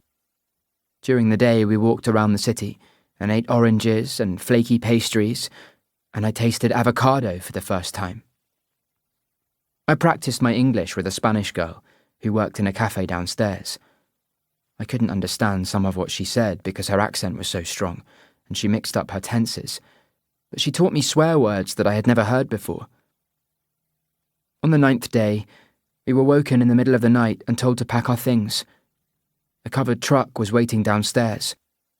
We loaded our suitcases and an extra bag of food into the truck, which took us to the port and into a warehouse where other migrants were waiting. We were told to line up. A man walked down the row, choosing people.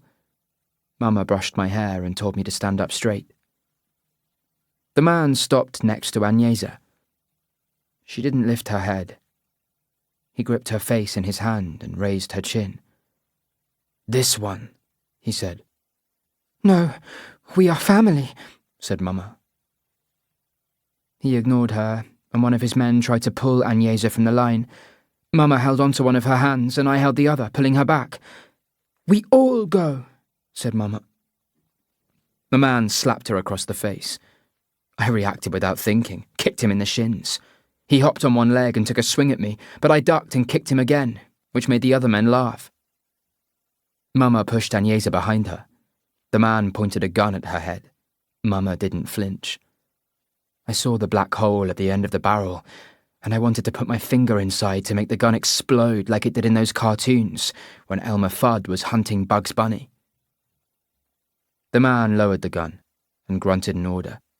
We were pulled from the line, Mama, Agnesa, and me. Others were chosen, mainly young men, a few women, and another family with 2 children, a girl Agnesa's age and a younger boy. The rest of the migrants were told that another boat would come for them. Some complained and jostled, but the gun kept them quiet. The man in charge looked at our 3 suitcases. "Too much." "This is all we have," said Mama. He picked up 2 of the cases, undid the latches, and tipped them upside down, spilling our belongings onto the filthy floor. "1 bag," he said. "Repack." Choices had to be made. We each took a warm coat, underwear, socks, and a pair of good shoes. Much was left behind. It was almost dawn when they took us to a small boat with an outboard motor, which ferried us 6 at a time to a fishing trawler moored in the harbour amid a forest of masts with blinking lights and rattling cables. The crew threw a ladder over the side. They wore black masks with holes for their eyes. We climbed up and then down again into the hold, which stank of fish and diesel fumes. Mama complained there were too many of us. She was ignored. The engines started, and the boat trembled, and the hatches were locked down. In the darkness, I could hear people murmuring in languages that I couldn't understand. Praying. We all were, even Mama, who didn't believe in God. I was sitting between her legs with her arms around my waist, and Agnesa was next to her. Her job was to guard the suitcase, which had the last of our money. Years later, at Langford Hall, I remember being told a Bible story about a man called Jonah who was saved from drowning by being swallowed by a big fish. It wasn't a whale, like most people think. Jonah spent 3 days and 3 nights in the belly of the fish. He prayed to God, and the fish vomited him out. When I heard that story, I thought about being back in the hull of that trawler, with its metal ribs, and its smell of fish, and sweat, and fuel, and feces, with an engine that throbbed like the heart of a whale. Chapter 3. Cyrus. There is a waiting stillness about the morning, as the sun emerges from the horizon, lighting up a bank of clouds that glow red like a floating fire above the dark sea. My running shoes make a soughing sound on the pavement, and the ground moves towards me and beneath me and behind me. Evie was still asleep when I left the guest house. She probably won't wake until I'm back, but I closed the adjoining door and left her a note saying I wouldn't be long. That was an hour ago. Since then, I have explored St. Clair, running along empty streets, past darkened terraces, shops, factories, and blocks of flats. Many are built from the same red granite and give the impression that the town sprouted directly from the rocky cliffs, taking root like the stunted trees which lean away from the prevailing winds. The lowest part of the town is on the shoreline, where the shingle beach is blanketed by seaweed. Further east, protected by a breakwater and twin lighthouses, is the harbour, surrounded by factories and warehouses. Pausing at the end of the southern breakwater, I watch a fishing trawler return to port, towing seagulls like white kites. Retracing my steps, uphill this time, I pass a man in a tweed jacket and peaked cap, walking his Jack Russell. I stop on the corner, waiting for him. "You picked a tough climb," he says, sounding more English than Scottish. "More fool me." The dog sniffs at my shoes. "It's a lovely morning," I say. "Are you a local?" "No, I'm visiting my grandchildren." He points along the lane. "My son married a Scottish lass, a jock. Are we allowed to call them that? I'm not sure these days." "Where is home?" "Cornwall. My wife died last year. This is my first trip without her." "I'm sorry to hear that." "It is what it is." He crouches to scratch the dog behind her ears. "I'm looking for someone who knows about the fishing industry," I say. "In particular, an accident. A trawler sank off the Scottish coast about 12 years ago." "Well, Dylan might know. He volunteers at the lifeboat station when he's not delivering the post." "Where would I find Dylan?" "At home, having breakfast. You're welcome to join us. Call me Patrick." "Cyrus," I reply. He has a firm, dry handshake that feels like I'm squeezing a wad of crumpled paper. I follow him to the end of a lane where the terraced cottage matches all the others in the street. Patrick takes off his boots in the entrance hall. The dog runs ahead of him. The place smells of boiled milk, porridge and brown sugar. Toys are scattered along the hallway. One of them squeaks under my feet, and a young woman appears, pretty, careworn. Have you picked up another stray, Dad? She asks. "Found him on the road," says Patrick. I begin to apologise, but she waves me to the table where two small children with food-smeared faces are seated on matching high chairs. Twin boys. "I'm Jessica," she says. "These two terrorists are Rory and Lachlan."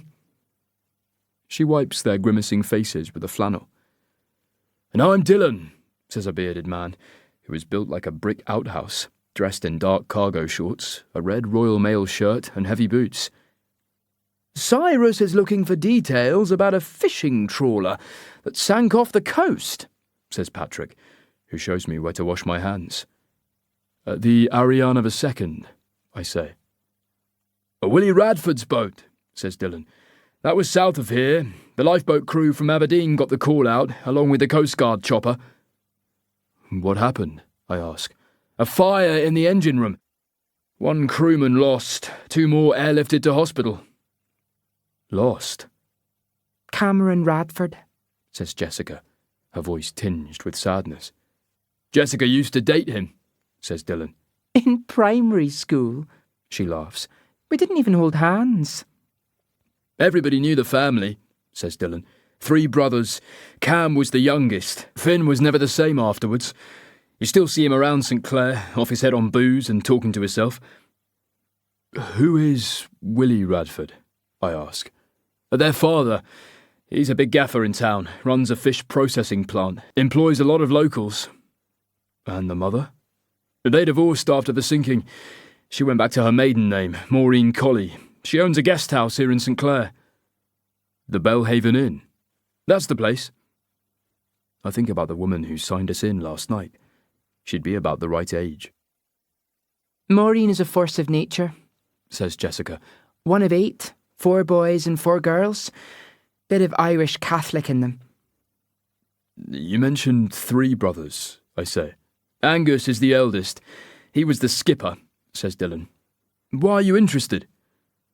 "Angus Radford was arrested down south. I'm looking at his background." "What's he done now?" asks Jessica, sounding resigned. "He was on a trawler that collided with a migrant boat," Dylan whistles through his teeth. The one in the news. All those people washed ashore. He's been charged with murder. Fuck me, says Dylan. Jessica glares at him. Mind your language in front of the bairns. Sorry, Hen. And don't call me Hen.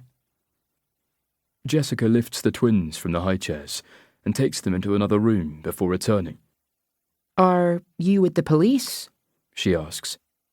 I'm a forensic psychologist. I study criminal behaviour. Well, we're all pretty normal up here, says Dylan. Jessica gives a derisory laugh. Yeah, apart from the underage drinking, youth suicides, wife beating and drug dealing. Okay, but not here in St. Clair. How would you know? You're a well-known Egypt. She ruffles his hair and smooths it down again. Dylan gets to his feet and takes a high-vis jacket from a hook on the back of the door. I'm off. I'll be home at 6. Jessica stands on her tiptoes and pulls down his face in both her hands, kissing him on the lips. Give Cyrus a lift. That's okay, it's not far, I say. No, he'll take you. Chapter 4. Evie. Cyrus has left me a note. Gone for a run. Won't be long. Stay out of trouble. He put 20 quid in the envelope, which I don't need, but I take it anyway, because technically I'm helping him, and he gets paid to do stuff like this. Something topples in the next room. I think he must be back. Opening the internal door, I find a girl going through the pockets of his jacket. She has dyed pink streaks in her hair, and one side of her head is shaved, revealing her left ear, which is like an island dotted with silver studs. What are you doing? I ask. She jumps, startled, withdrawing her hand from the jacket pocket. Housekeeping? She stammers through the braces on her teeth. I was just hanging this up. She hooks the jacket onto a hanger. She's lying. Where's your cleaning trolley? In the corridor. What's your name? Molly. Your real name? She frowns, less certain than before. Addie Murdoch. Shouldn't you be in school? I'm on holidays. She looks at the door as though wanting to escape. I didn't take anything. I'm not a thief. Clearly you are. A fake tremor enters her voice. Don't tell Maureen. She'll murder me. Who's Maureen? She's like my grandma. Addie presses her hands together. I won't do it again. I promise. Please. Another lie. But this one makes me smile, because I've been there and done that, been caught red-handed and begged for forgiveness.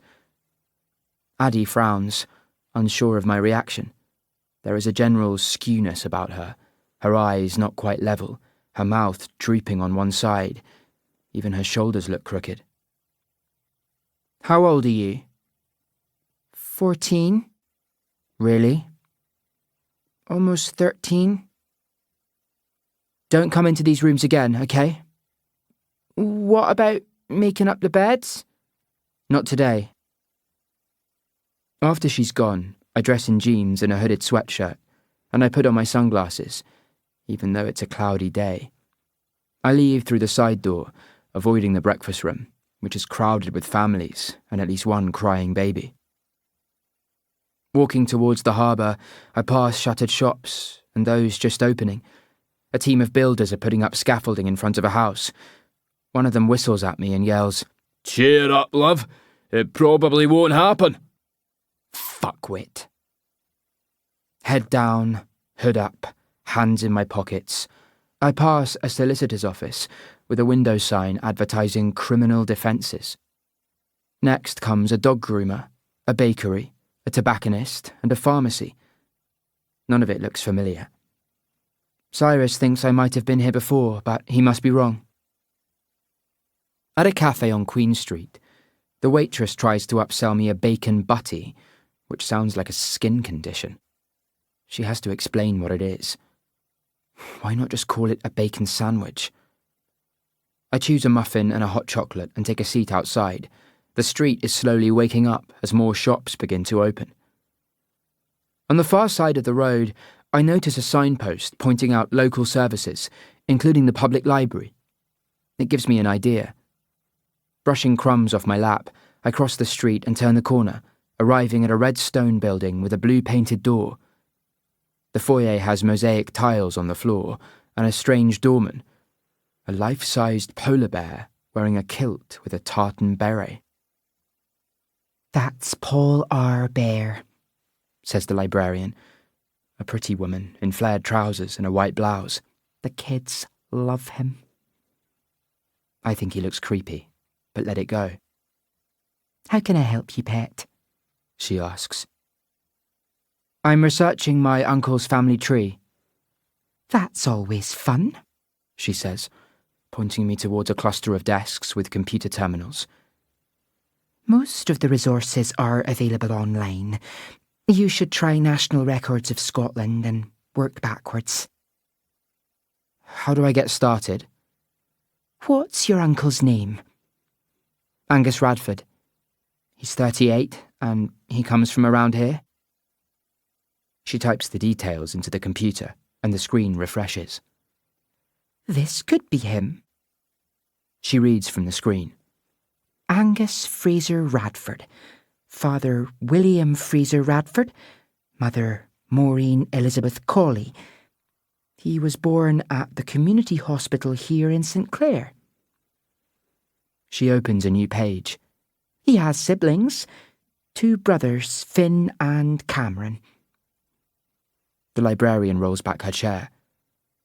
"Now you have their names and ages, you should be able to keep going." What about newspaper files? I ask. "We don't keep hard copies or microfilm on site.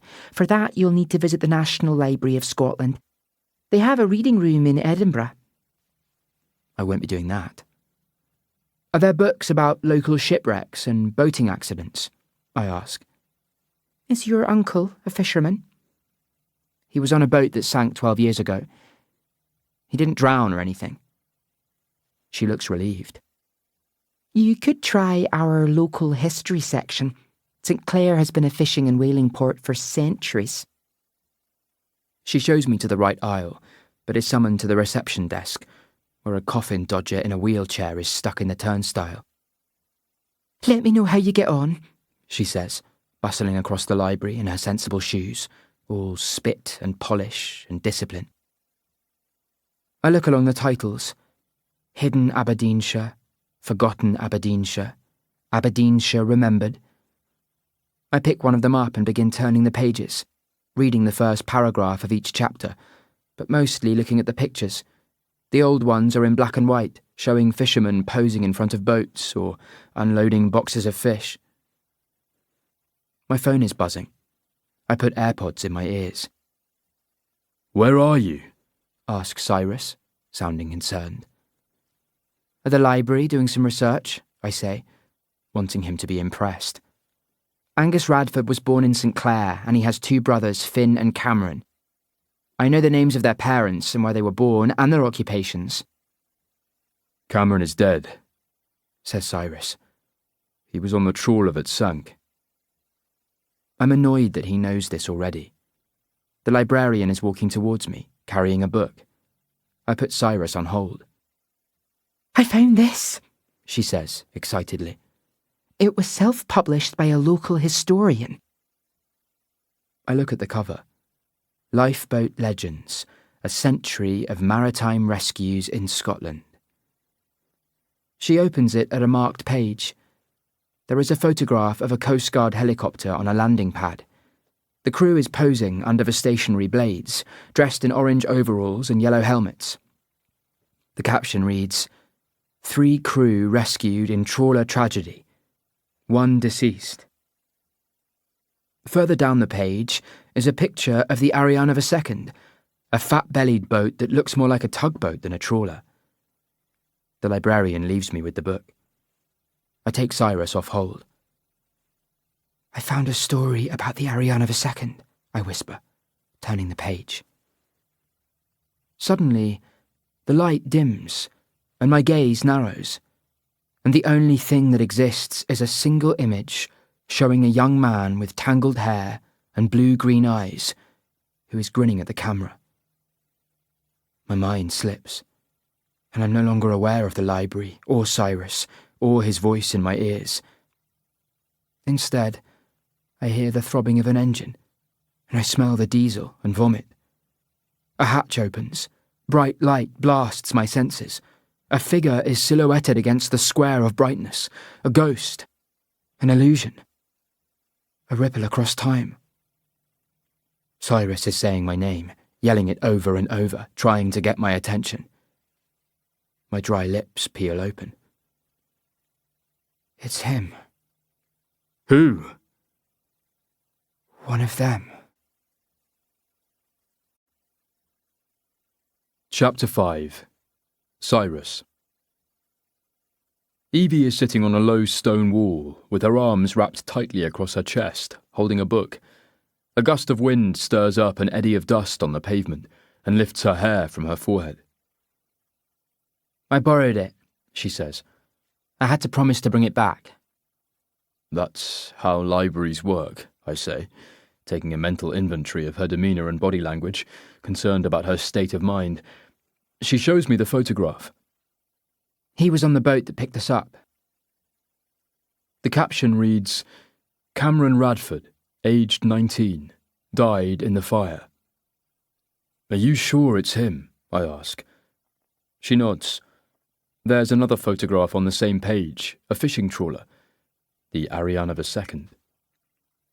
Could this boat have been the one? I ask. I don't know. Where were you picked up? Evie spells the name, because she doesn't know how to pronounce it properly. Avilles. That's in northern Spain, I say, surprised. I thought it would have been France. I know the difference, Evie says, irritably.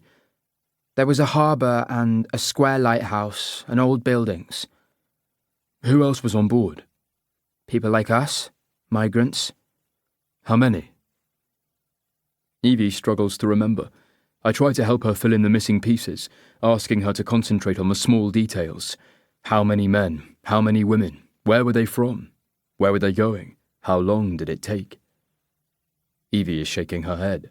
I don't know. I can't remember. Try harder. I'm trying.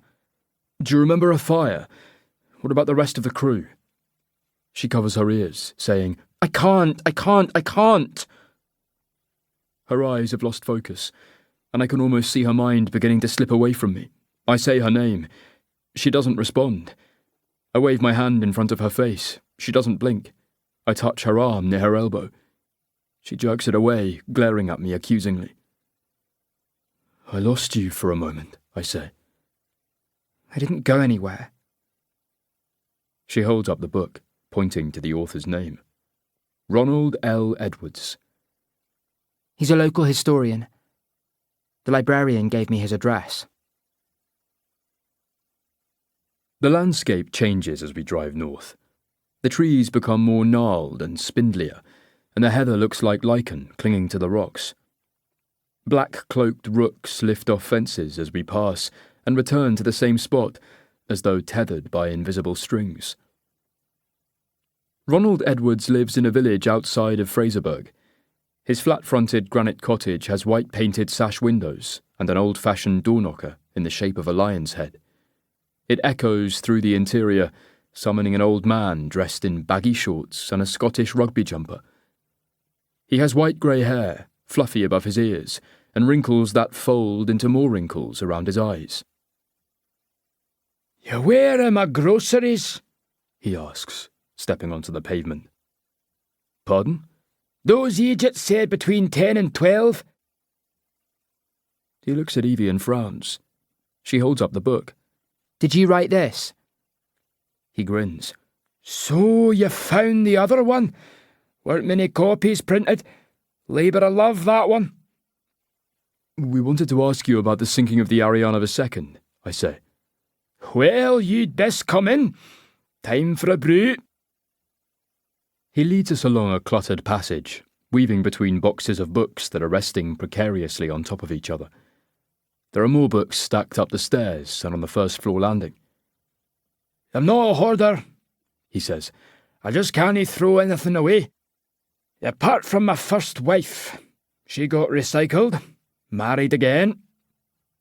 He winks at Evie. The cluttered kitchen has more books and folders.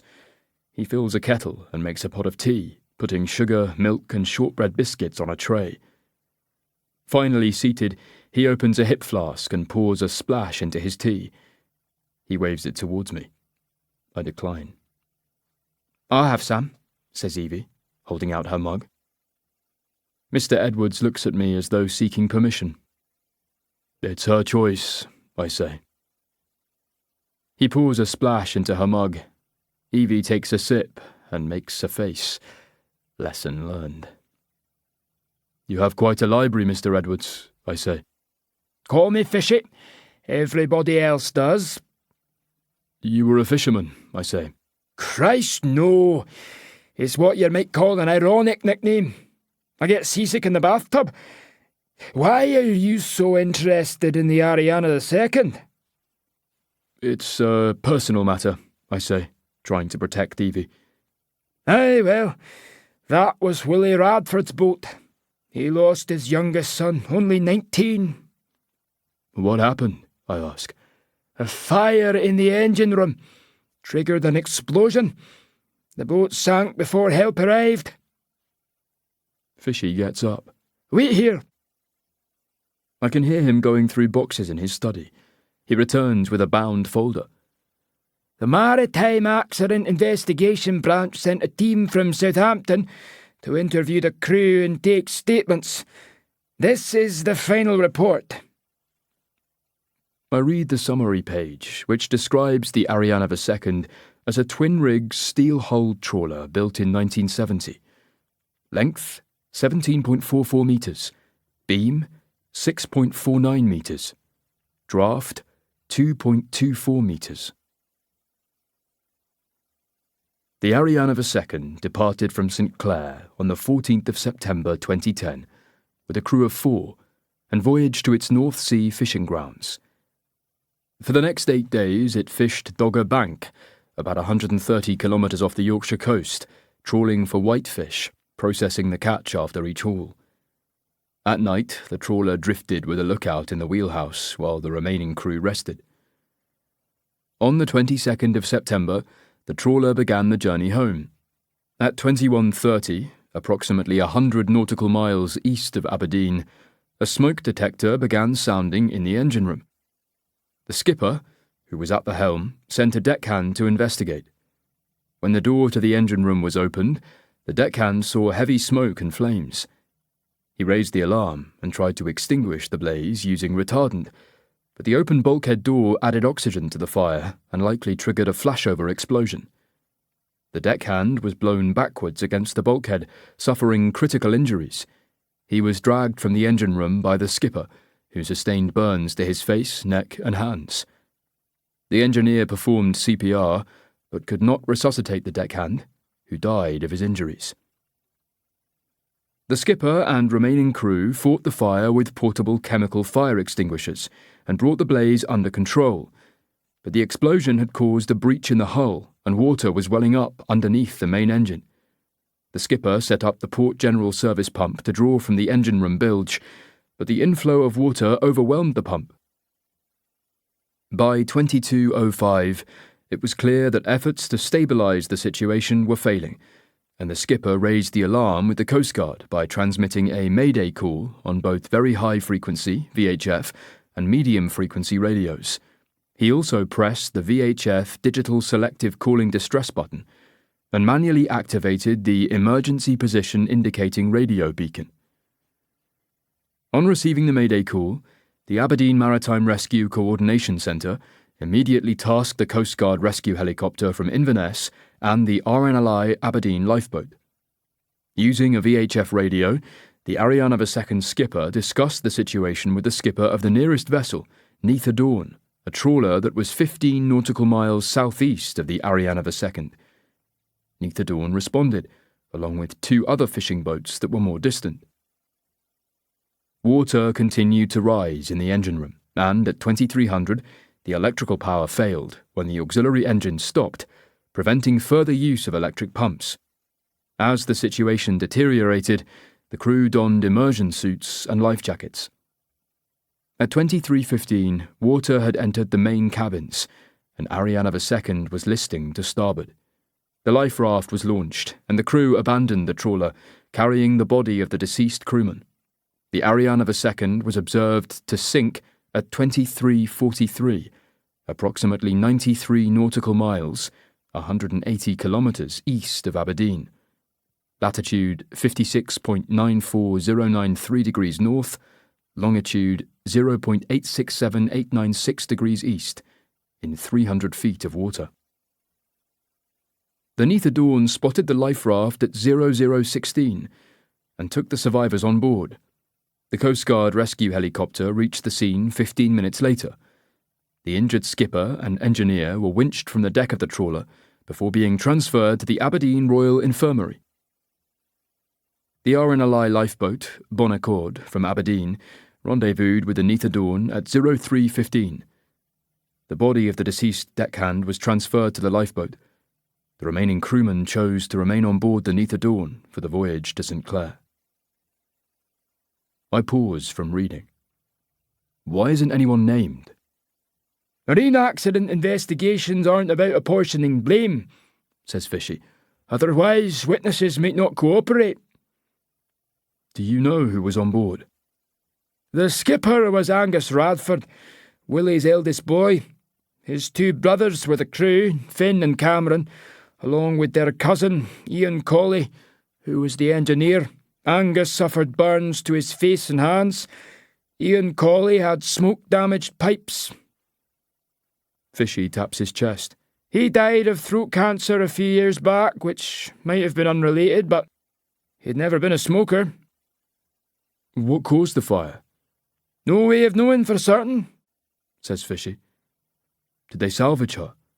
She sank too deep. But they found the wreckage. They sent divers. Would have cost a fortune. He points to another section of the report.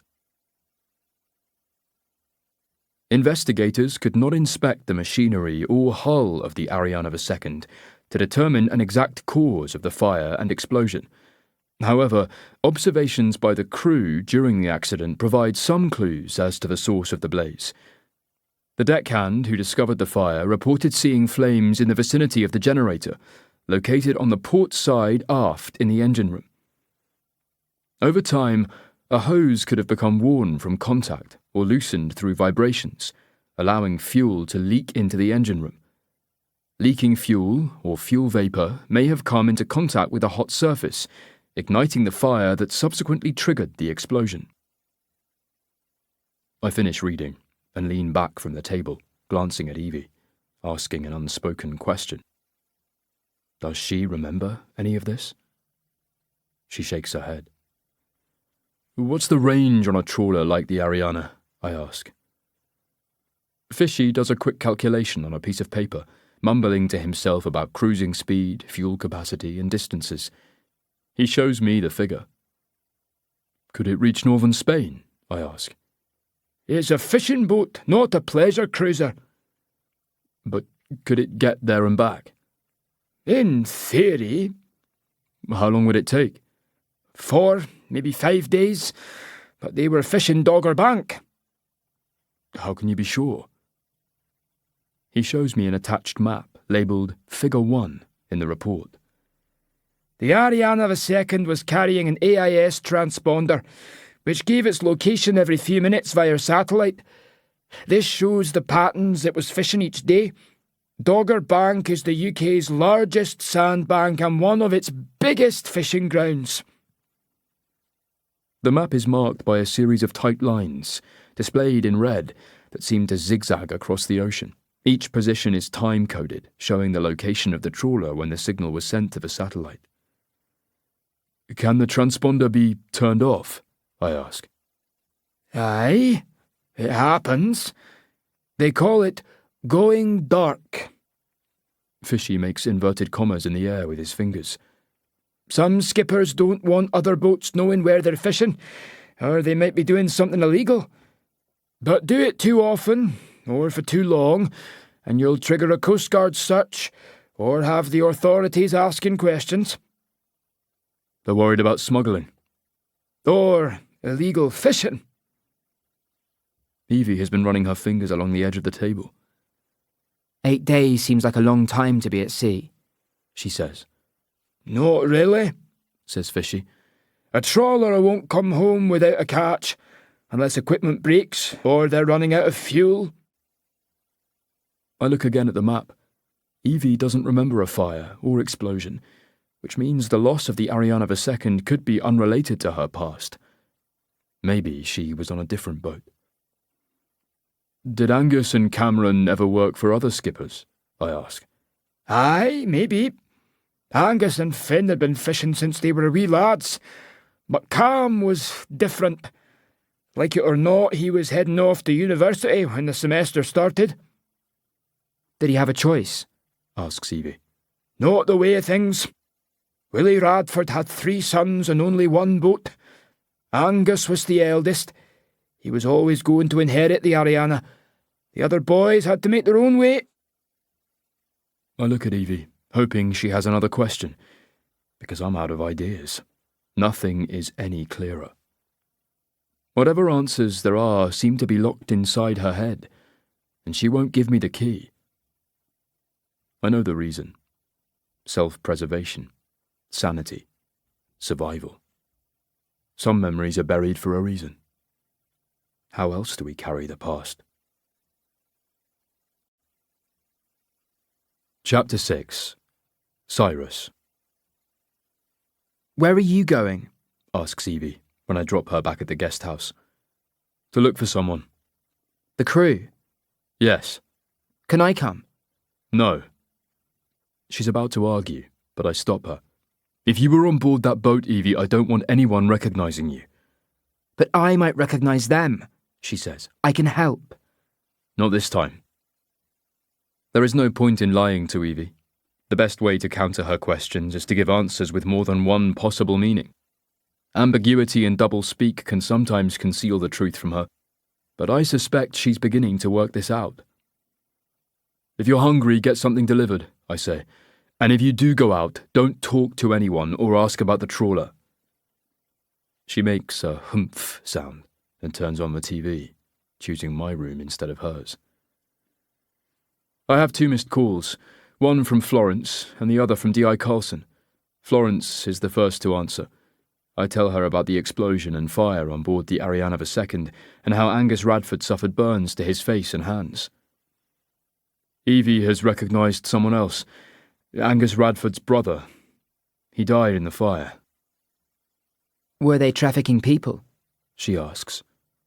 According to the satellite tracking system, the trawler didn't leave the fishing grounds. What about an earlier voyage? It's possible, but Cameron Radford wasn't a regular crewman. There was another brother on board. I'm trying to find him. Florence has been searching company records, looking for the beneficial owners of the New Victory, the trawler impounded by the police on Humberside. The Shelf Company is registered in the Cayman Islands. The listed address is a post office box linked to a vacant block of land. But I found another interesting connection. Do you remember the Panama Papers? A whistleblower working for a Panamanian law firm leaked millions of documents to investigative journalists. It was about tax evasion. On a huge scale. Some of the richest, most powerful people in the world were using offshore tax havens and dummy companies to hide their wealth and avoid scrutiny. Plutocrats, dictators, financiers, politicians, intelligence officers, even royalty. One name that came up was North Star Holdings. Why is that important? It's the family company of Lord David Buchan, set up by his father 30 years ago. Basically, it's an umbrella company with dozens of subsidiary businesses, factories, processing plants, prefabricated building supplies, hotels, employment agencies, freight companies. When the Panama Papers leaked, David Buchan denied any knowledge of the arrangements, saying that he handed over control of his business interests to a blind trust when he entered the House of Lords, everything at arm's length. Do you believe that? No. What does Simon Buchan say? He negotiated to sell his stake in the family trust when his father died. To his brother? I assume so, but I don't have more details, and I'm reluctant to ask Simon because it might not be appropriate. I can understand her misgivings. She works for Simon Buchan, and he's unlikely to be happy if she investigates his family's business dealings, regardless of the fraternal friction. You mentioned a freight company. Does North Star Holdings have business interests in France or Spain? I ask. I can check, but it could take a while to unravel. Tread lightly. You too. I try Carlson and leave him a non-specific message asking for news of Arben's kidnappers. He doesn't know I'm in Scotland and won't approve of a parallel, unofficial investigation into Angus Radford and his family. St Clair has 6 pubs and a handful of bars and clubs, most of them clustered around the harbour in the older part of the town. At each I nurse a beer and strike up a conversation with whoever is working behind the bar. I can't hide the fact that I'm an outsider. My accent marks me down as an Englishman, but the staff are friendly enough until I mention the name Finn Radford. He's the friend of a friend, I say.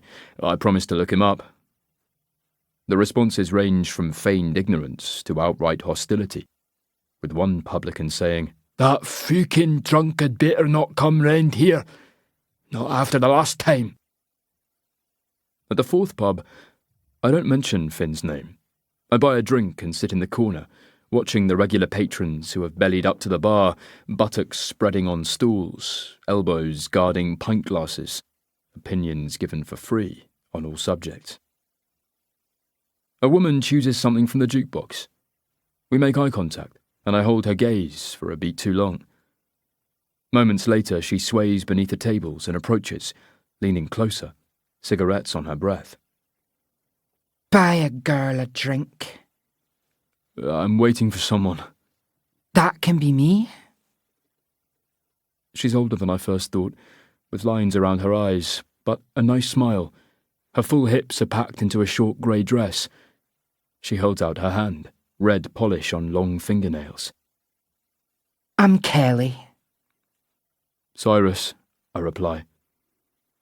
She tickles the inside of my palm with a finger as our hands touch. I'll have a rusty nail. I go to the bar and order the drinks. Kelly takes out her phone and uses it as a mirror, checking her makeup. I wonder for a moment if she's a sex worker, but reproach myself for making assumptions. Back to the table, she pulls her stool closer to mine, parting her knees for a moment. She raises her glass. Slanchavar. What does that mean? In good health. It's Gaelic. I take a sip of whiskey. She swallows her cocktail in 3 gulps. Her eyes seem to light up. You're not a local, are you, Cyrus? No, I'm visiting. Alone? With a friend. I'm actually looking for someone. Finn Radford? Finn? Why? I hear he's struggling. That's one word for it, She says. This time of day he'll be face down in a cot at the fisherman's hostel. But give it a few hours and he'll be drinking again. There is a poignancy in her tone, as though she remembers him as a different man. Where is the fisherman's hostel? Opposite the lifeboat station. I swallow my whiskey, feeling the burn. You're not leaving, are you? Asks Kelly. We only just met. She runs her forefinger around the edge of her glass and licks it provocatively. Next time, I say. Nice chatting to you. Your loss, She shouts as I push out of the door and get buffeted by a gust of wind that snaps at my trouser cuffs. The lower floor of the hostel is an old storefront where the display windows have been sealed up and painted. The wooden building looks incongruous among the granite factories and workshops, most of them servicing the fishing industry. A brass call bell rests on the counter. I tap it twice and wait. Nobody answers. I hear a TV from somewhere along a corridor. Following the sound, I come to a lounge where two old guys are sitting in lumpy armchairs, one of them dozing, and the other watching a nature documentary narrated by David Attenborough. "Have you seen Finn?" I ask, making it sound like I'm expected. "Top of the stairs. First door on the right," says the TV watcher, without looking away from a hummingbird hovering beside a flower. I follow his directions. Knuckles tap on the door. No answer. I knock more loudly. A moaned, "Piss off!" I turn the handle. Finn Radford is fully clothed, sprawled on a single bed. The room reeks of sweated alcohol, flatulence, and stale cigarette smoke. His eyes half open. "Who the fuck are you?" "A friend." "I have nae fucking friends." I pull a bottle of whiskey from the brown paper bag that is bulging in my jacket pocket. "Let's have a drink." I take a glass from a sink in the corner and hold it up to the light, seeing every fingerprint. After rinsing it out, I pour him a shot. He signals for more. I top it up. He needs 2 hands to hold it steady. "Tell me about your brothers," I say. "I only got the one." "How did Cameron die?" "A fire. I should have saved him." "According to the investigation, you did everything you could." "How would you know?" "I read the accident report." "Report," he scoffs, breaking into a hacking cough, the early stages of emphysema. He reaches for a packet of cigarettes on the bedspread next to him. A sign on the door says no smoking. He lights up, cupping the flame, inhaling, swallowing, more coughing, more whiskey. "Did the report get it wrong?" I ask. "You ever been to sea on a trawler?" "No." "Ever seen one sink?" "No." A tiny vein twitches above his right eye. "What caused the fire?" I ask. He grunts. "A worn fuel line, a short circuit, a loose bearing, a spark." "Which one?" "Take your pick."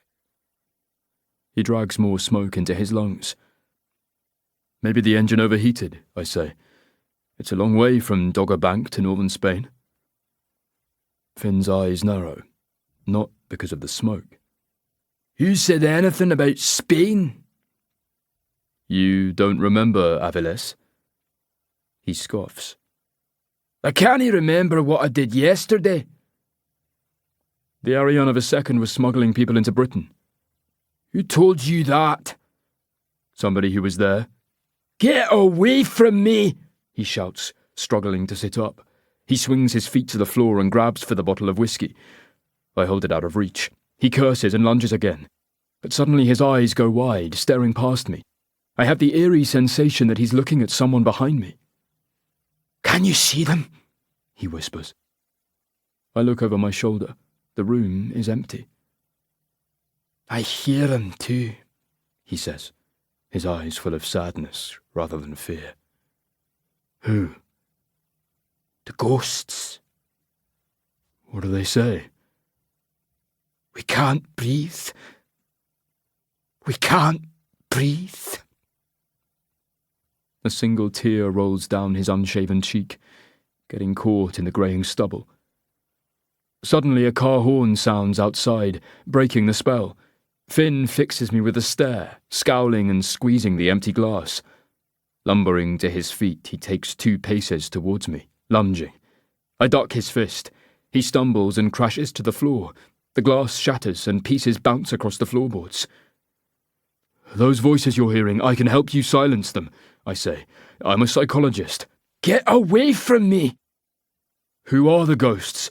Why can't they breathe?" He gets to his feet and cries out as he steps on a shard of broken glass. Hopping on one leg, he lurches for me again. I'm at the top of the stairs. Slipping, I grabbed a handrail to slow myself as I clumsily bounced down the steps on my arse. I turn and see Finn swaying on the landing. "Who are the ghosts?" I ask again. "They belong to me," he says. "I deserve them." Chapter 7. Evie. I used to be good at keeping my own company, but I've become spoiled or needy because of Cyrus. That's what bothers me about him finding a girlfriend. One day he will get married, and I'll be surplus to requirements, the wonky spare wheel. I'm hungry, but I want to wait for him. There must be an off-licence or a supermarket nearby where I can buy snacks and bottled water. As I leave the guest house, I pass the lounge. The same 3 men are playing snooker. One of them is leaning over the table, ready to take a shot. He pauses and straightens, watching me, which makes me self-conscious. Why do men stare at women the way they do, like they're hungry or hunting? I walk as far as a rocky beach, which stinks of seaweed. Nobody is swimming because the wind has made it too cold. Instead, children are playing on a climbing frame and slippery slide. 2 older girls are paddling on the edge of the water. Their push bikes are resting on the grass. Both are wearing denim shorts and t-shirts, not feeling the cold. I recognise one of them, the would-be thief from the guest house. Addie. She's with another girl about her age, with frizzy hair and freckles. Miss Frizzy pulls a packet of cigarettes from her pocket. 4 hands are needed to shield the flame from the wind. White smoke surrounds their heads and vanishes just as quickly. Addie notices me watching and gives me the stink eye. I turn away and walk back the way I came. I pass a group of people getting off a bus outside a factory gate. At first, I think it might be a tour group, but they're dressed in shabby clothes and look more likely to be queuing for food than sightseeing. They wait for a security man to unlock the metal gates. I step onto the road to move past them. A different guard yells, "Hey, where are you going?" He grabs the back of my hoodie and almost yanks me off my feet. "Get back in line!" "I'm not with them," I say. "What?" I say the words slowly, as though I'm talking to a moron. A woman from the same bus says something to him in a language that I don't understand. "I wasn't talking to you," he says, and without warning he backhands her across her face. It is so sudden and violent that she doesn't have time to protect herself. Stumbling backwards, she sits on the curb, holding her cheek. "You can't do that," I say, protesting. "Leave her alone." He takes a step towards me and raises his hand. "You want some too?" I move further away. "Yeah, I thought so. Piss off!" The woman is still sitting in the gutter. She's Asian, in her 40s, with her right arm in a blue sling that is knotted around her neck. The others from the bus are being herded through the open gate into the factory. A different group is leaving, getting on the same bus. Shift workers. The security guard is standing over the Asian woman. "What's wrong with your arm?" "I work," she replies in broken English. "Not with one hand." "I work hard, 1 hand or 2 hand." "This isn't a sheltered workshop." "No, please, I good worker, I show you." She reaches up for his arm, begging. "Get back on the fucking bus." Tearfully, the woman is helped to her feet, and I lose sight of her as she steps on board. A guard padlocks the metal gate. I'm on the far side of the road as the bus pulls away. I study the factory, which has cement walls and a tin roof and security cameras. A small painted sign is propped in one of the windows. Polaris Pelagic. I'm still thinking about the Asian woman when I reach the supermarket, which fronts a cobblestoned square. Boxes of fruit and vegetables are displayed on the footpath outside, and the front window is plastered with discount banners and special offers. Inside, the aisles are barely wide enough for 2 people to pass, and the shelves are crammed from floor to ceiling. As I wander down the first aisle, I notice Addie and her frizzy-haired friend, near the canned goods. Their pushbikes are leaning against a lamppost outside. As I round the corner, Addie glances at the CCTV camera above her head and turns her back. At the same time, she slips something under her t-shirt, which she tucks into her shorts. Later, at the checkout, Addie counts out coins to pay for a packet of chewing gum. A store guard is watching her, a young guy in a grey uniform with front teeth that push out his top lip. As the girls leave, he stops them. What you're hiding beneath your top, Addie Murdoch? None of your business, Declan O'Keefe, replies her friend. I'm not talking to you, Shona. He stands in front of Addie. How about you untuck your shirt? You're not looking at my tits, says Addie. He laughs. You got nothing to look at? The girls try to step around him. Looks like I'll be calling the cops, he says. Shona looks anxiously along the street. I know she's going to run even before she takes off, ducking under the guard's arm and sprinting for the automatic doors. Outside, she grabs her pushbike, bounces it over the gutter and takes several steps before swinging her leg over the seat and pedalling away. A beat too late, Addie also tries to escape, but the guard grabs the back of her t-shirt. A can of tuna bounces across the floor and rolls to my feet. I pick it up and put it on the conveyor belt with my other items. I almost forgot this. Thanks, Addie. The guard blinks at me. She stole that. She picked it up for me. It was tucked down her front. It was in her hand. He points to the CCTV camera. I have proof. I bet that's not turned on, I say. He stammers, caught in his lie. How much do I owe you? I ask the checkout girl, who blinks at me like she's been watching a performance that has suddenly stopped in mid-act. She scans the can of tuna. Addie steps closer to me, pretending that we're together, but only until we get outside. She holds out her hand, wanting her spoils. I paid for that, I say. I'll owe you. You were pretty amateurish. She gives me a nonchalant shrug. He's a pervert. Really? Shona's older sister went to school with him. They called him Skidmark because he shat his pants in P4. She gives me a sideways look. Are you going to tell my gran? No. She blows a puff of air that lifts the fringe from her eyes, before picking up her pushbike and wheeling it over the cobblestones. We're walking in the same direction. She looks older than 12 because of her ear studs and attitude. Who cut your hair? I ask. Shona. What did your mother think? Don't have no mother. Who looks after you? My dad. Do you know someone called Angus Radford? I ask. He's my uncle. Why? No reason. 3 teenagers are walking towards us, 2 boys and a girl. Addie clearly knows them, but crosses the road to avoid them.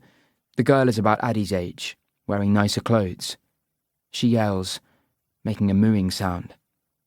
Scabby bitch, hisses Addie. Friend of yours? Destiny? No way. She's a mouth breather. What's a mouth breather?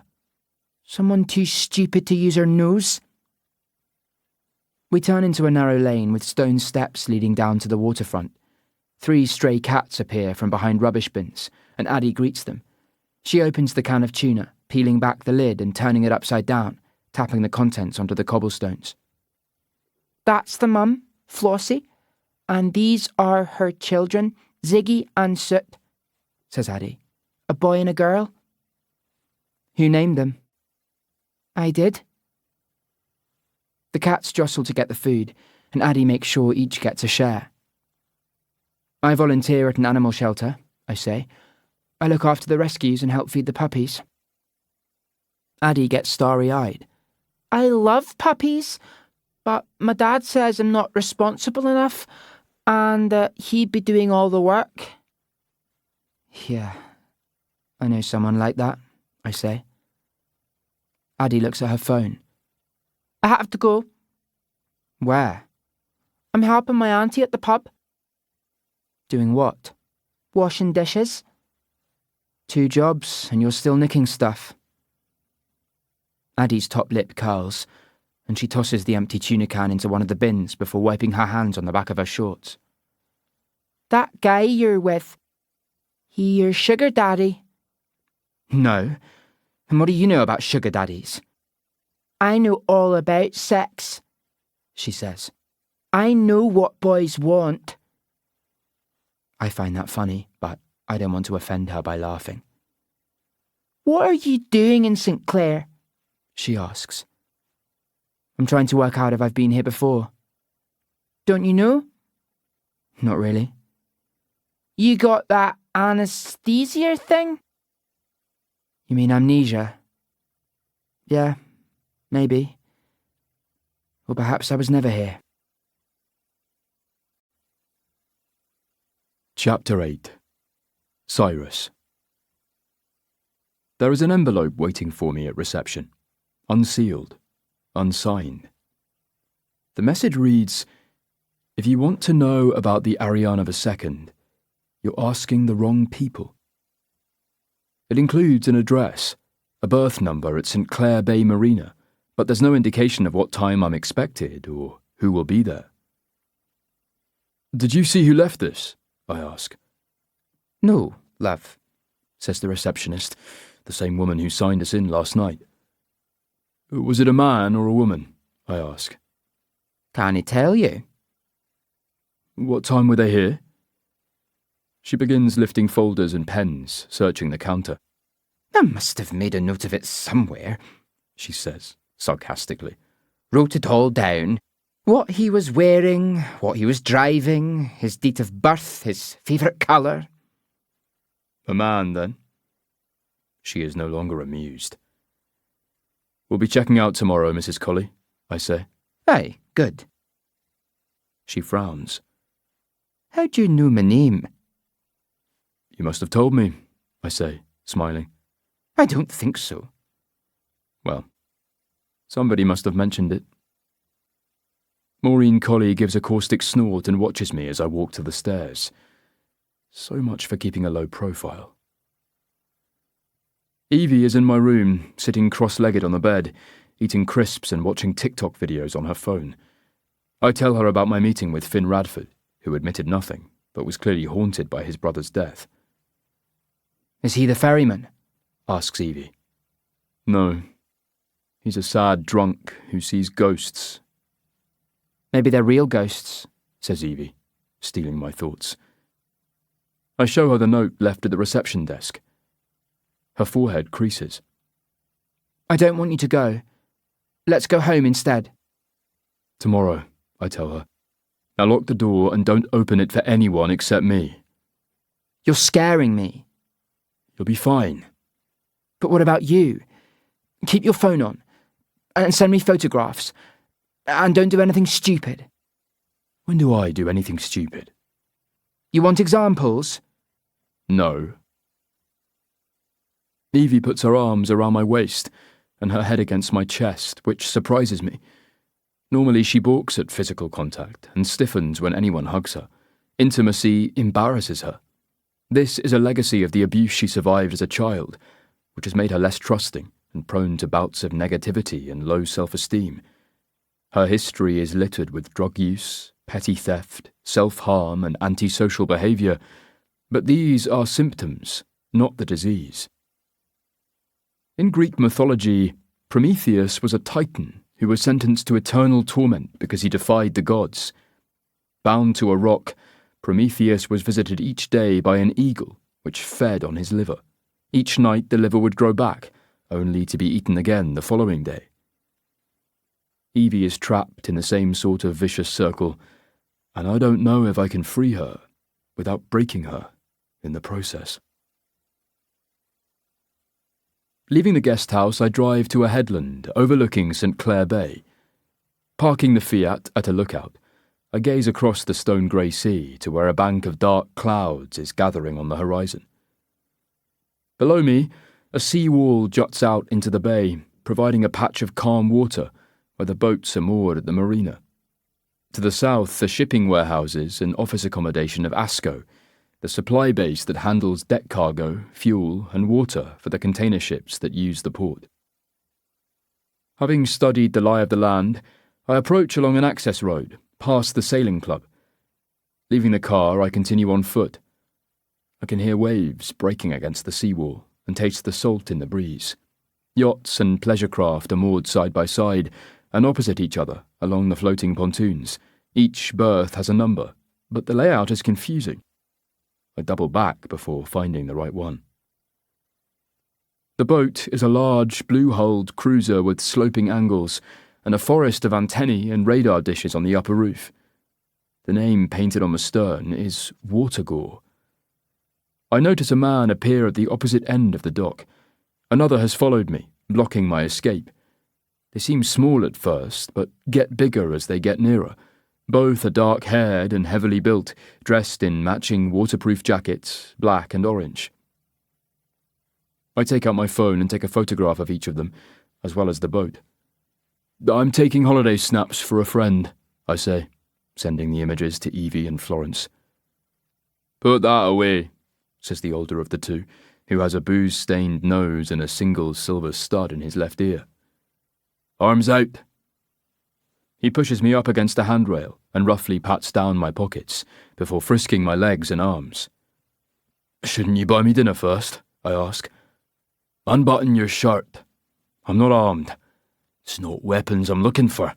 Unbutton your shirt." The younger one catches sight of my tattoos and whistles through his teeth. "Is that a hobby or an illness?" "Both."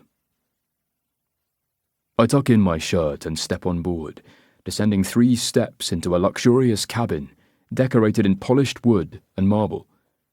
It has a circular lounge, a dining table, and a galley area with an oven and cooktop. An older man is sitting at the table. A newspaper is spread out in front of him, and reading glasses are perched on the end of his nose. He gets up and carefully folds the paper. "Thank you for coming, Dr. Haven." He has thick, wavy grey hair and trousers that are notched too tightly into his waist. The air smells of scented oil and aftershave. "I'm sorry, I don't know your name, sir." "It's nae important." "Maybe so, but it would help to call you something." There is a pause. The old man is deaf in one ear and cocks his head to one side, presenting his good ear. "My name is William Radford. My friends call me Willie. You can call me Mr. Radford." A woman appears from an adjoining cabin. I recognise her bottle-blonde hair and the tight grey dress. It's Kelly from the pub. "Is this him?" asks Radford. Yeah. Can I go now? Radford nods, and Kelly stumbles up the stairs, eager to get away. A bottle of whiskey is produced from a mahogany drinks cabinet, 2 glasses, a jug of water. I notice scars on the back of Radford's hands and the deep lines around his eyes, created by squinting into sun and wind. He pours a whiskey and pushes it towards me. "Nothing for me." "This is a 50-year-old Macallan, single malt, worth 60 grand a bottle. The least you can do is try it." I sniff the glass and let the whiskey pass my lips, tasting the peat and the moss and wood smoke. Mr. Radford does the same, sipping more liberally, smacking his lips. "What do you think?" "Very smooth." "It's the juice of angels copulating in flight." "Not the metaphor I had in mind." He smiles.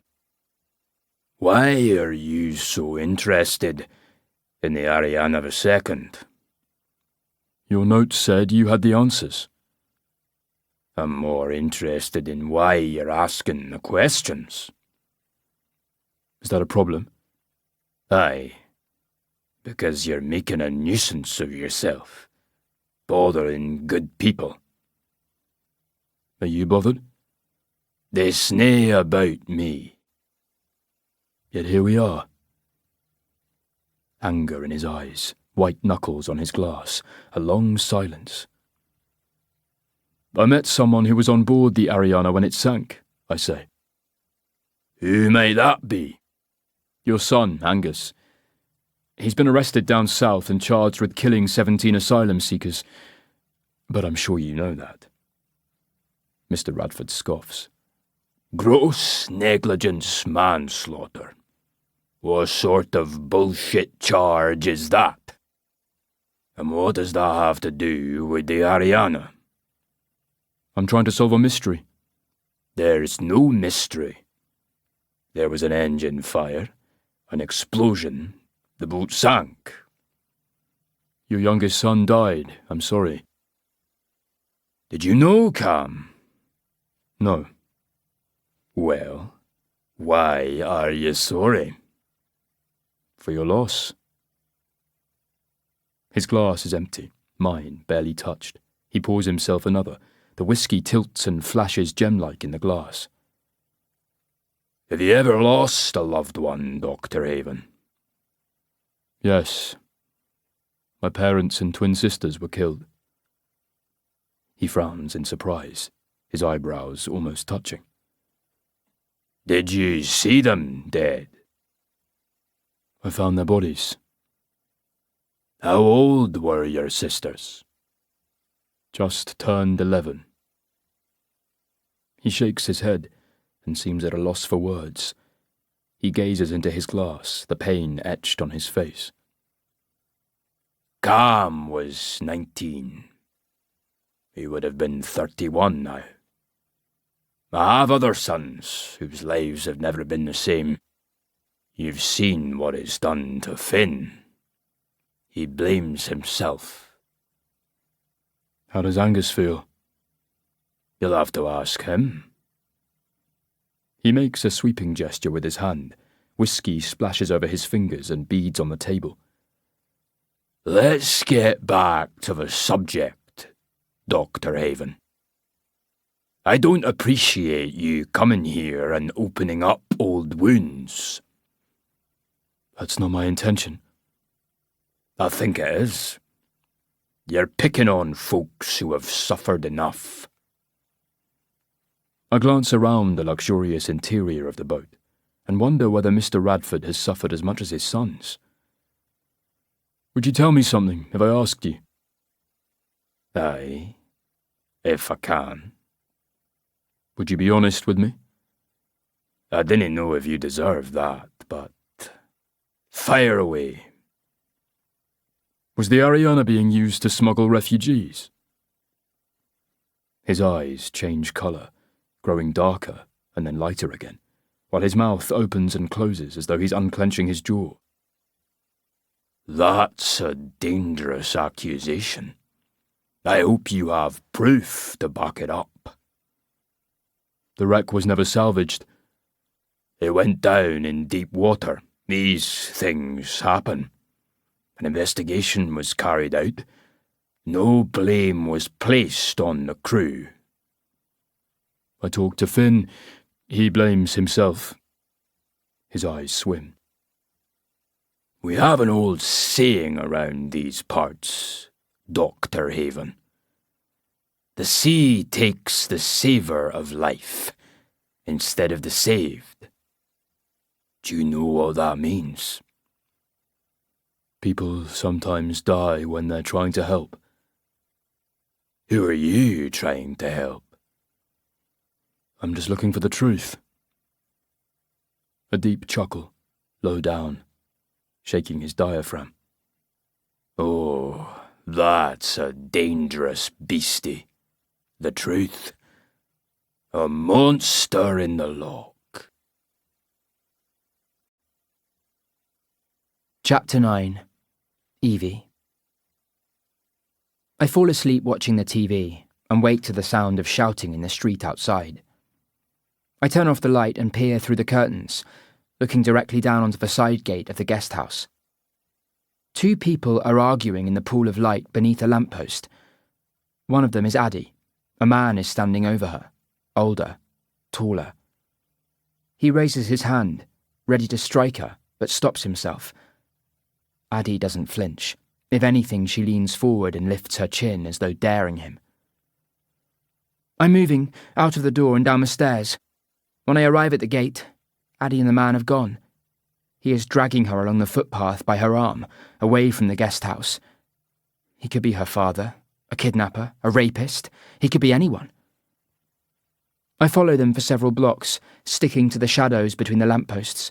I have the flick knife in my back pocket, the bulge hidden by my untucked shirt. I don't know if I could use it, but I feel safer having a weapon. I try to call Cyrus. He doesn't answer. He promised to keep his phone on. I lose sight of Addie near the waterfront inn. It's where she told me she worked in the kitchen. I pause outside, debating what to do. I don't like going into crowded places, but I steel myself and push through the heavy glass door into a cloakroom. To my left is a lounge with a low ceiling and round tables where people are finishing meals. To the right is a larger space with a curved wooden bar with beer taps and a mirrored wall lined with shelves holding bottles of spirits. Are you lost? Asks the barman. I'm looking for someone. A parent? I'm 22. I take out my driver's license. He doesn't bother to check the birth date. I'll have a rum and coke. He scoops ice into a glass and pours a shot. I sit at a table, feeling self-conscious, because men are looking at me like I'm a novelty, or their next meal. An old guy approaches, selling raffle tickets. He has a laminated photograph of the prize, a boat on a trailer. It's for the local youth club, he says, pronouncing it youth. I don't need a boat, I say. Nobody needs a boat, but you could always sell it or give it away or donate it back to the club. I win and give it back to you. Aye, if you want. That's crazy. You don't have any cash, do you? No. He grunts and moves on. I collect my drink from the bar and ask if the kitchen is still open. The barman looks at the clock on the wall. I doubt it, but I can check. He pushes through a swing door. I glimpse Addie before it closes. A woman is talking to her, using her hands as though signing to someone who is deaf. The barman returns. Only cold stuff. They can do you a Scotch egg. I have no idea what that is, but decide to pass. I want to talk to Addie, but I can't just stroll into the kitchen. A shadow falls across my table. Where have you been all my life? Asks a nasally voice. For most of it, I wasn't born, I reply.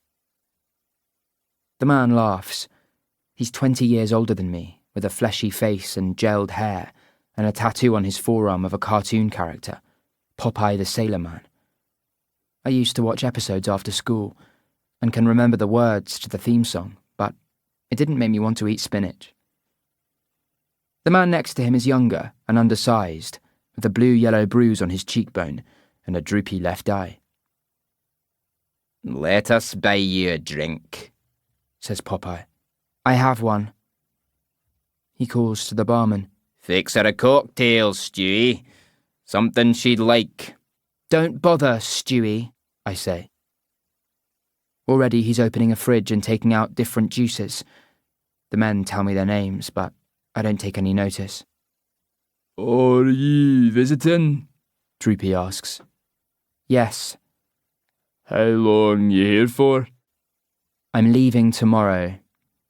What do you think of the place? The locals are pushy. You're funny. He turns to his mate. Ain't she funny? They lean over me as they talk, smelling of alcohol and stale deodorant. The barman sets a drink in front of me. It's pink and yellow in a tall, straight glass, with a layer of foam on the top. Try it, says Droopy, popping in a straw. I don't want a drink. Come on now. Stewie made it specially for you. What's in it? Juice, alcohol, normal stuff. I put the straw to my lips. The cocktail explodes in my mouth, cold and sweet and sour all at once. Good, eh? Drink up. The men lift their pint glasses and clink them against mine. You here with anyone? Asks one. With a friend. Boyfriend? No. Girlfriend? He sniggers. I don't bother answering. Plenty of nice views around here, Says Popeye. We could give you a tour. He extends his finger and strokes the back of my hand. I pull it away. He grins. My cocktail is gone. I drank it quickly because I want to get away from this place, but now another one appears in front of me. The pub seems busier and noisier than before. The men are talking about St. Clair and places I should visit and bragging about themselves. One of them reaches into his shirt pocket and uncurls his fingers, showing me a joint with twisted paper ends. We're going to smoke this outside. Wanna come? I tell myself it's not a good idea, but the cocktails were nice, and maybe they can tell me something about Angus Radford. We leave through a rear door, which leads to a council car park. The temperature has dropped, and I wish I'd worn a jacket. We're standing under a lamppost where moths kamikaze against the bulb. Popeye lights the joint and passes it around. I put the soggy tip between my lips. Inhale. Swallow. Smoke bites the back of my throat. I stifle the urge to cough. A man appears at the pub door. He's the one I saw outside the guest house with Addie. He's wearing black jeans, Doc Martens, and a brewery-sponsored t-shirt, acting like he owns the place. He seems to be staring at me with intense blue eyes. I look away and talk to Droopy and Popeye. Are you fishermen? I ask. Aye, They answer in unison. Do you know Angus Radford? Popeye inhales, holds the smoke in his lungs, wheezing. why you're asking? No reason. Must be a reason. I met his niece, I say, Addie Murdoch. The men both look towards the pub, but the blue-eyed man is gone. The joint has come back to me, but I don't want any more. Dizzy but relaxed, I tell myself that I'm making friends and gathering information. We return to the bar. A good song is playing on the jukebox. I start to dance. The men are watching. One of them joins me. Popeye puts his hand on my waist and twirls me around, tipping me over his arm and up again. Again, I notice the man from the guest house, who is talking to the barman. I try to meet his gaze, but can't stare into his blue eyes for more than a few seconds before looking away. It's like he can see straight through me. I don't mean that he's undressing me, or anything like that. It's more like X-ray vision, or that MRI scan I did at the hospital that showed my tumour. The song changes to a ballad. Popeye wants to slow dance and pulls me closer, but I push him away and go back to the table. Another cocktail is waiting for me. The blue-eyed man approaches and says something to the men. We're just having a bit of fun with her, Says Popeye. We saw her first, Says Droopy. They seem to be arguing, but I can't make out the words because their accents are so heavy. Suddenly, the blue-eyed man swings his fist from low down, and Popeye doesn't see it coming. It slams into his stomach, and I hear the breath leave his lungs. He doubles over and has to be held up and lowered into a chair. It was just a wee dance, Sean. No harm intended, Says Droopy, raising his hands. Within moments, the entire incident is over. Does one punch count as a brawl? Was it even a fight? The blue-eyed man takes the seat next to me. His hands are large and uncalloused, and one set of knuckles is red from where he landed the punch. I believe you've met my daughter, Addie. I saw you almost hit her. He doesn't react. My name is Sean. What's yours? Snow White. You look more like Little Red Riding Hood, and you're a long way from your grandma's house. You shouldn't be here, not by yourself. Droopy and Popeye are watching from the far end of the bar, muttering darkly to one another. They don't like you, I say. This is my pub. They can always drink somewhere else. Are you going to buy me a drink? Nay, lass. You've had enough. He's right, but I don't want to admit that. I feel drunk and stoned and nauseous. Where is the bathroom? I ask. Through there. Second door on the left. Standing up, I try to walk as though I'm sober, but I feel like a puppet being controlled by strings, lifting each leg in exaggerated steps. Inside the ladies, I lean over the sink and scoop water into my mouth, splashing my face and trying to stop the room from turning. The door opens. Addie slips inside. She's holding a large glass of orange juice mixed with soda water and has 2 small white tablets. Paracetamol. Auntie Isla says you should drink this, She says. for the hangover. I don't have a hangover. You will. She smiles, one dimple showing, and leans towards the mirror, checking out her pink hair where the roots are beginning to grow out. Does your dad hit you? I ask. Nah, he's all bark and no bite. Why was he angry? The supermarket called the police, and the police called him. Are you in a lot of trouble? No more than usual.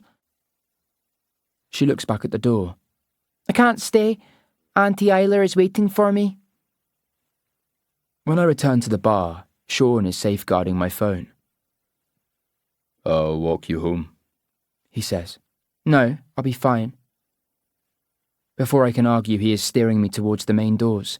Popeye and Droopy are smoking outside. For a moment, I think there'll be another fight, but they're scared of Sean, or not drunk enough to be brave.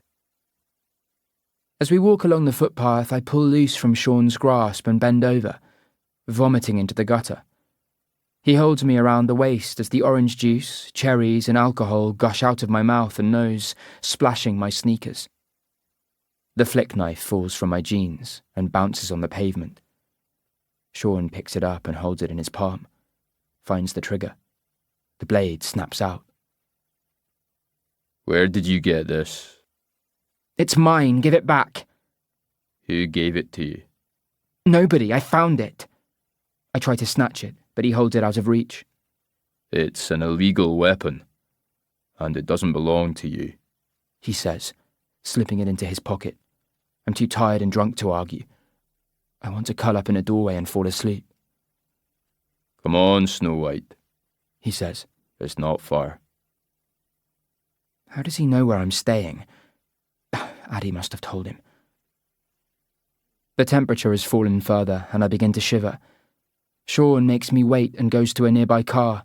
Lights flash, doors unlock. He takes a leather jacket from the front seat and puts it around my shoulders. It smells of something wild and drapes down to my knees. Why did you come here? He asks, as we walk under the lampposts. I'm trying to find my memories.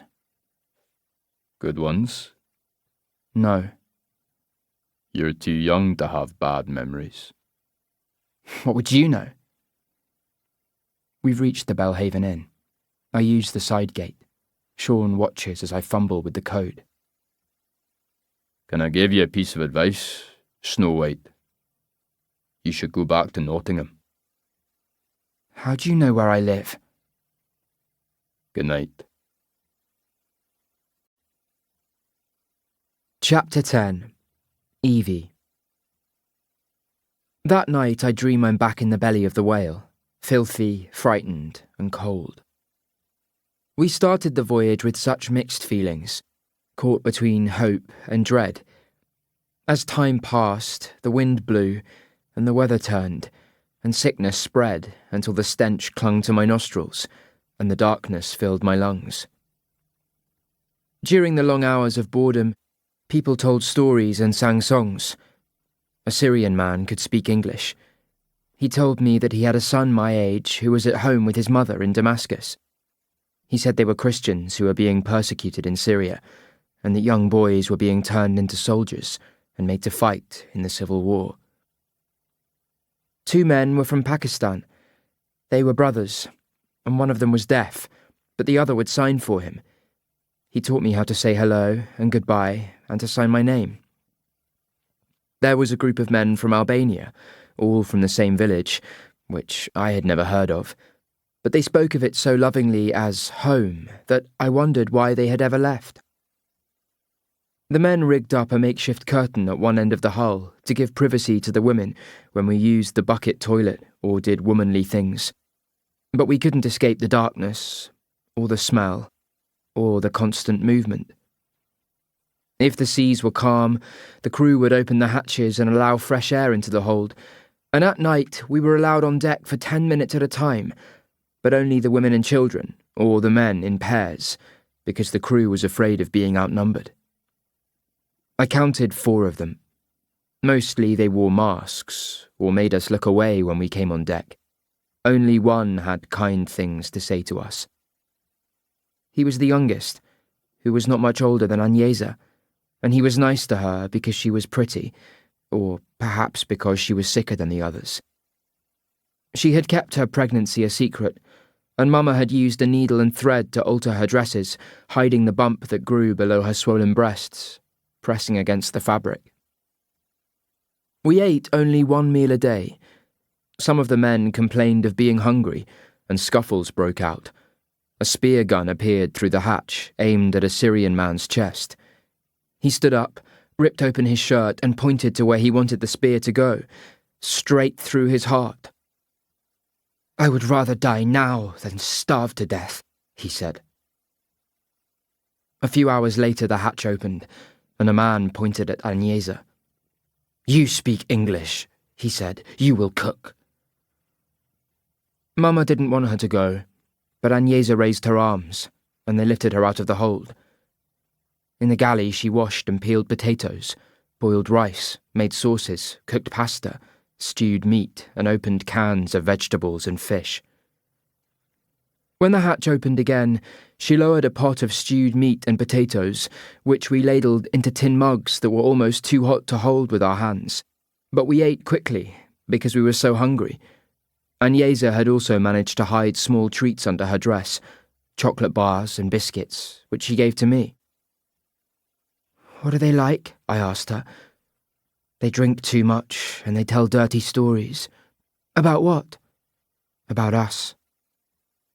I couldn't think of what dirty stories they could tell. We were trying to stay clean. From then on, twice a day, the front hatch would be pulled open on its hinges, and Agnesa would raise her arms, and the youngest crewman would pull her up into the daylight or the darkness. One night, when I was allowed on deck, I noticed how the men treated Agnesa, particularly the young one. He was nervous around her, almost shy. The others didn't show their faces. I saw stars and a half moon, but there was no horizon, and if I let myself believe, I could imagine we were sailing through space to a distant planet, a beautiful new world. This same fantasy returned to me many times in the years that followed, as I lay in bed, listening for the creak of the floorboards, or the door opening, or felt the weight of someone pressing down on the mattress. I don't remember the pain of the rapes, only the faces and the waiting. Sometimes I asked myself what was worse, the act, or the dread of it. The awful wondering. I wake sticky-eyed and stumble into the bathroom, leaning over the toilet bowl. My stomach spasms, but nothing comes up except a sour taste that I can't spit away. I drink water and wait for the nausea to pass. My clothes are neatly folded on a chair. My canvas shoes have been washed. Did I do that? Cyrus has left a note. He's downstairs having breakfast. By the time I shower and get dressed, they have cleared the tables and the buffet, but Cyrus has saved me a serviette full of pastries and a milky coffee, lukewarm. "What happened last night?" he asks. "I tried to help someone," I say, not in the mood for lectures. "I wanted you to stay in your room." "I'm not a prisoner." "I'm trying to protect you. You have a brain tumour." "No, you don't get to throw that in my face," I snap, My body, my choices, remember? He's going to argue but stops himself. I'm not willing to let it go. Did you undress me? You had vomit on your shirt and shoes. You saw me naked. You were wearing underwear. That's no excuse. Our voices are raised. No, it's only my voice. A waitress appears. Cyrus composes himself and apologizes. I'm supposed to do the same, but I don't, because I don't like Cyrus seeing my scars. It's bad enough that I see them when I look in the mirror. The coin-sized lesions on my stomach and buttocks, caused by cigarettes being stubbed out against my skin. Can we start over again? Asks Cyrus, his voice softening. Good morning, Evie. Did you sleep well? Like shit, you? I was worried about a friend who was late getting home, but I'm happy now.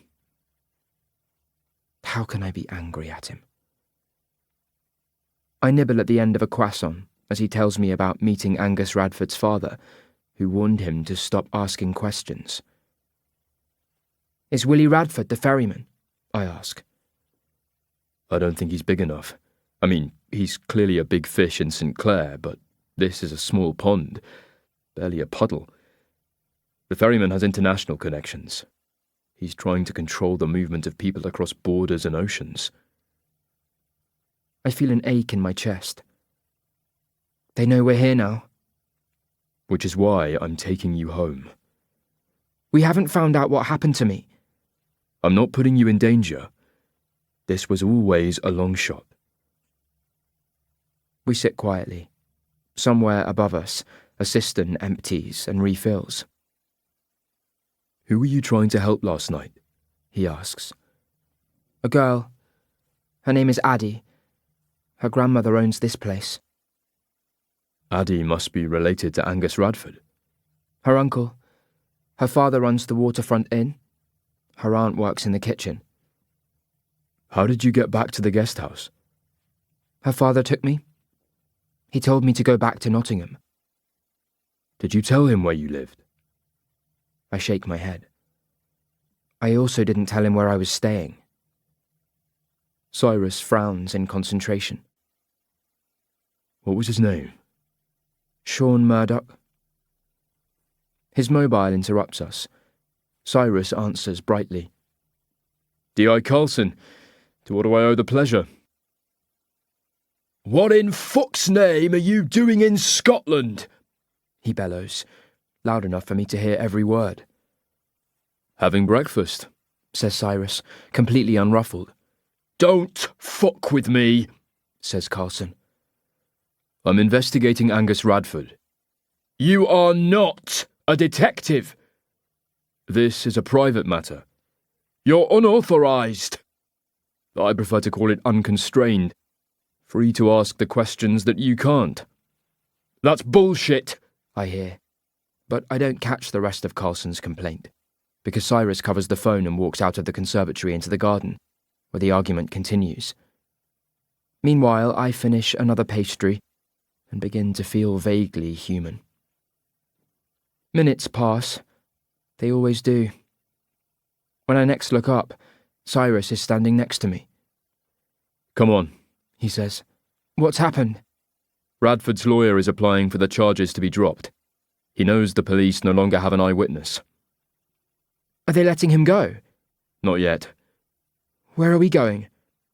To roll the dice one final time. Chapter 11.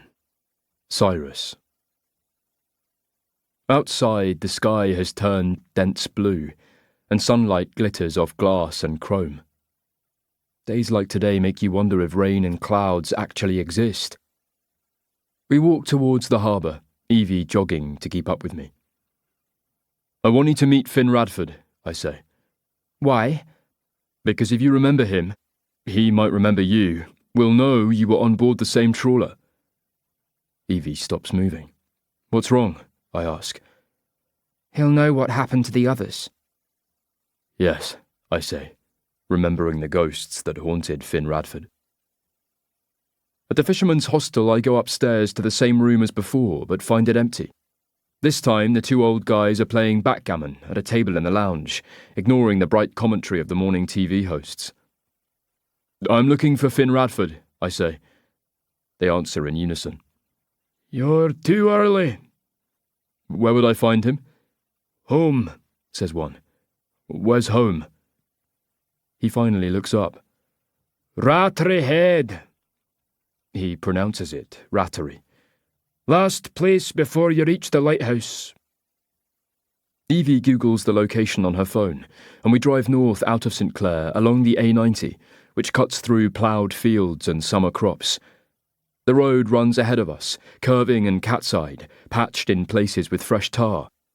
We pass a makeshift shrine of flowers and a small white cross beside the road, a memorial to someone who died away from home. 2 miles past the St Fergus gas terminal, we turn right at a signpost for Rattray and follow a single-lane blacktop between overgrown hedges and thickets of trees and open farmland. We pass a ruined church and whitewashed farmhouses, shadowed in places by clouds that have interrupted the solid blue, sweeping in from the sea. Silhouetted against the skyline, I see the ruins of a long grey building, now partially collapsed with the charred roof beams exposed, and 3 remaining walls canted at different angles. The road narrows again as we reach a cluster of buildings with a sign saying Lighthouse Cottages. The tarmac is crumbling in places, or barely visible beneath weeds and muddy puddles. We weave along the track, avoiding the potholes, heading towards the dunes. More ruins are just visible in the fields, poking up through the breeze-riffled grass. They could be gravestones, or the remnants of ancient dwellings. "I don't think there is another house," says Evie, as the dunes get nearer. "We must have missed it." At that moment, a bus rumbles over a rise, taking up the entire track. I'm so surprised to meet another vehicle that I almost steer us straight into a hedge. At the last moment, I hammer the brakes, and the bus driver does the same, skidding sideways and putting one front wheel into a ditch. Both of us get out. He examines the sunken wheel, and I apologise, even though it's nobody's fault. The bus is full of people, who I assume are sightseers coming back from the lighthouse, although nobody gets off. "It's not stuck," says the driver, who gets back behind the wheel and reverses. I do the same, pulling over at the next farm gate, allowing him room to pass. "I've seen that bus before," says Evie, "at a factory in town." "What factory?" She tells me about Polaris Pelagic, sounding out the name, 1 syllable at a time. "It must be a fishing company," I say. "Pelagic means living in the open sea." The family I met on my first morning in St Clair told me that Willie Radford owned a fish processing plant, one of the town's biggest employers. "Polaris means North Star, doesn't it?" says Evie. "How do you know that?" "A friend taught me about stars. He knew all the names of the constellations. Ursa Major, Cassiopeia, Cepheus, the Big Dipper, Orion's Belt. He said that shooting stars aren't stars at all, but meteors falling through the darkness." The bus edges past us, inches from my mirror. I catch a glimpse of the passengers, some leaning against the windows as though trying to sleep. Others make eye contact, unsmiling, uninterested. Steering back onto the track, I look for a place to turn around. At the next break in the hedge, there is an open gate and fresh tyre tracks. I turn off, and we splash through puddles, crossing a narrow bridge with no safety rails. Cresting a small rise, the nose of the Fiat dips and offers a sudden view across open grassland and sandhills. Caravans and tents are clustered beside a grove of trees that mark the line of a watercourse. At first glance, it could be the camping area at the fringes of a music festival, but the sound stages and food stalls are missing. These tents are crude. Some are little more than sheets of tarpaulin, strung over branches and held down at the edges by pegs and rocks. Campfires are smouldering, and women are hanging washing or carrying water from a tank. Children chase after a lame dog who wags a limp tail and lopes ahead of them. "Are they gypsies?" asks Evie. I don't think you can call them that. What do we call them? Travellers, Roma, itinerants. My best friend Mina was Romany, She says. I met her on my first day at school, and we sat together. Mina's father drove a horse and cart and collected scrap metal, and had a horse called Mother Teresa. That's the name of a famous nun who was born in Albania. I learned about her at school. Evie stops talking and notices that I'm smiling. What? She asks, self-consciously. Did I say something wrong? No. Why the stupid grin? You just told me more about your childhood in one breath than you've told me in a year of living together. So? It's good. One of the children notices our car and raises the alarm. Suddenly the occupants of the camp begin scattering through the hedges and towards the sandhills or into the scrubby trees. Women are picking up toddlers and babies, pulling veils over their faces, leaving their belongings behind. They're frightened of us, says Evie. They think we're the authorities. The police. The Home Office, Border Force. We continue driving down the track. As we near the camp, I notice that one woman has remained. She is sitting on a small wooden crate beside a fire. As the car approaches, she raises her eyes, pushing hair under the veil that is slipping off her forehead. Her right arm is supported by a blue sling knotted around her neck. I know her, says Evie. She was outside the factory. They wouldn't let her work. Leaving the car, we walk towards the woman, who turns back to the fire, using a twig to push coals beneath a blackened pot. The lame dog barks, but doesn't come closer. Hello, says Evie. Remember me? The woman looks up, waving smoke from her eyes. How is your arm? Asks Evie. I can work. They won't let me. Who won't let you? I ask. The one in charge. Dipping a spoon into the pot, she lifts it to her lips, tasting, adding a pinch of salt, stirring. Where are you from? I ask. Afghanistan. How did you get here? She nods towards the sea and eyes me suspiciously.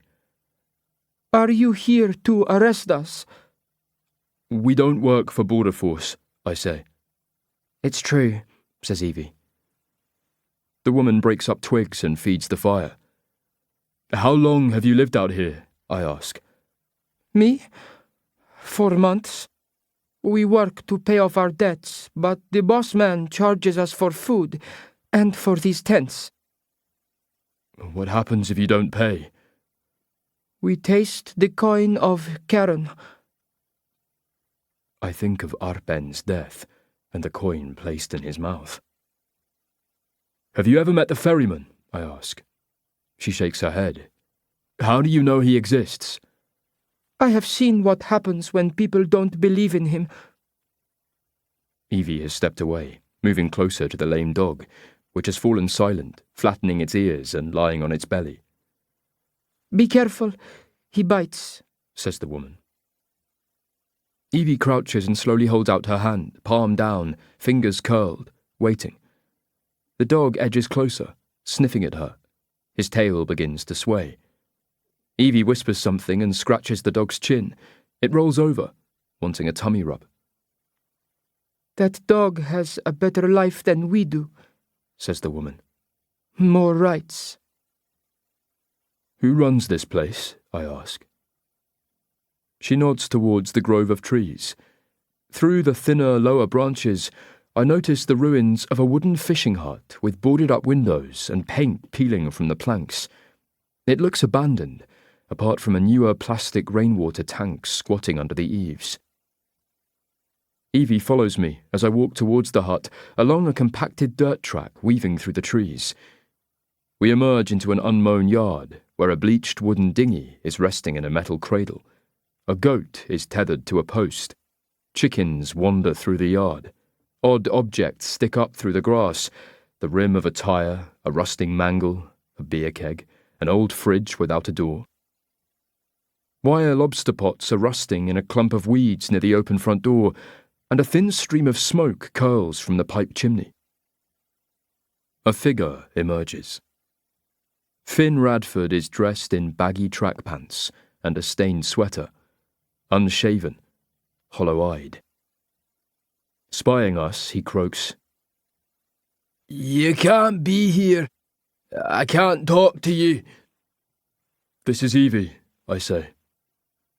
Finn shifts his attention, but his bloodshot eyes don't seem to focus. Alcohol is oozing from his pores, forming a sheen on his face, which is alive with tics and twitches. Evie has stopped moving. Sunlight and recognition flare in her eyes. "Who are your neighbours?" I ask. Holiday makers, Says Finn. "That's an illegal campground." we give them permission to stay. "And you give them work?" Finn doesn't answer. Instead, he walks to the nearby woodpile and picks up an axe. For a moment, I think he's going to threaten us, but he takes a log and balances it upright on a sawn-off stump. The axe swings, cleaving the wood in half. "We want to know what happened to the Ariana," I say. It sank "You weren't fishing." on our way home. The axe swings again and again, until his Medusa head of tangled hair is wet with sweat. Exhausted, he sits on the stump and lights a cigarette, sucking so heavily the filter collapses between his lips. He squints into the smoke. "You were smuggling people," I say. His eyes are slitted against the smoke. Yeah? Who says? I say, Says Evie. Finn regards her again, more closely this time. His sallow face has the depth of a pie plate, and I wonder if the alcohol has damaged his brain. He twists his neck as though releasing a crick. They gave us no choice, he mutters, as though talking to himself. Who? The government, Brussels, Marine Scotland, all the lying, duplicitous bastards who told us where to fish and what to fish, and how many fish we could catch, and what we had to throw back. You know how soul-destroying it is to toss dead fish back into the sea because of quotas that no other bastard country in Europe is abiding by? He doesn't expect an answer. We had families, children, mortgages, debts. The politicians didn't care. Not down south. We were Scottish scum. They hated us as much as we hated them, but we wouldn't go quietly. We fought back. We found a way to survive. By smuggling? I prefer to call it free trade. The open exchange of goods and services. You were trafficking human beings. He looks again at Evie, cocking his head to one side. A soggy stub of cigarette hangs from his lips. Do I know you? She was on board the Ariana, I say. He shakes his head. They're all ghosts. I'm real, says Evie. Raising his right hand, he reaches towards her, as if he can touch the past with his fingertips. Then he rocks his head from side to side, saying, No, no. He gets to his feet and picks up the axe, swinging it a final time, driving the blade into the stump. Turning, he shuffles slowly towards the hut. I call after him, "Why are they ghosts?" Ignoring me, he disappears inside, and I can hear him rummaging, opening drawers and cupboards. Evie has gone quiet. Something is wrong, she whispers. Was he telling the truth? She nods. When he reappears, there is a dark object in his right hand. It takes me a moment to recognize the shape. He holds up a semi-automatic pistol, running his finger along the barrel, treating it like an artifact. The Russians smuggle these, he says. This one cost me a case of whiskey. He slides off the safety catch and closes one eye, checking the chamber of the pistol. A fly lands on his forehead. I expect him to brush it away, but it crawls across his nose and pauses at his left nostril. He doesn't seem bothered. I push Evie behind me, Put the gun down, Finn.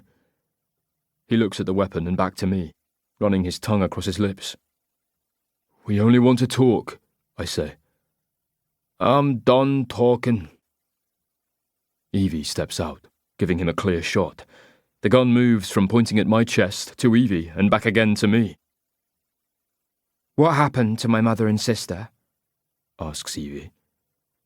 Agnesa was the pretty one. She cooked for you. All ghosts, groans Finn, raising one hand and slapping his face, cursing. Fuck! Fuck! Fuck! Finn, listen to me. Put down the gun, I say. Leave me alone, please, he begs. But I don't think he's talking to us. His eyes are peering into the distance. What happened to the others? Asks Evie. They're here, he mutters. They watch me. They talk to me. What do they say? Raising the gun, he presses the barrel under his chin. No, I cry. He pulls the trigger. Instead of an explosion, I hear a dull click. The round is jammed, or the chamber is empty. Finn moans and lowers the gun, looking at it traitorously. He bangs it against the heel of his other hand, as though trying to dislodge an impediment. Then he pulls the slide, poking his finger into the ejection port, breathing hard in frustration. I move towards him. Just as quickly, he aims the pistol at me. I stop. Evie grabs my arm, pulling me away. We retreat past the ramshackle hut and the tethered goat and the abandoned dinghy. With each step, I expect to hear the bullets sliding into the chamber, the trigger, the explosion. We're almost at the Fiat when the sound comes, a sharp crack that echoes off the sand dunes in the low hills. Evie throws herself to the ground. I fall with her, shielding her with my body. My face is pressed against her back. I can feel her heart beating. Are you hurt? I whisper. No. You? No. We have to help him, she says. I get up and begin walking slowly back towards the hut. Even the birds and insects have gone quiet. Finn? I yell. Are you okay? Nothing. Crouching low, I use the dinghy and old machinery as cover. A breeze bends the grasses. The goat bleats. A chicken flies to the top of the water tank. Finn Radford is lying on his back, his legs twisted beneath him, the pistol still in his hand. The bullet had entered through the roof of his mouth and exited from the back of his head, spilling teeth and bone and brain matter across the newly chopped wood. I take out my phone and call 999, speaking calmly to the operator, requesting the police.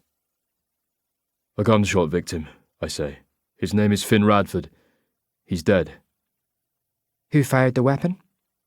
He did. Has the gun been secured? It's safe. Nobody has touched it.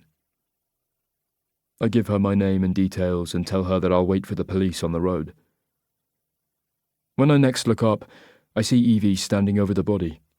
I want to shield her and to get her away from here, but she ignores my words and continues staring at Finn.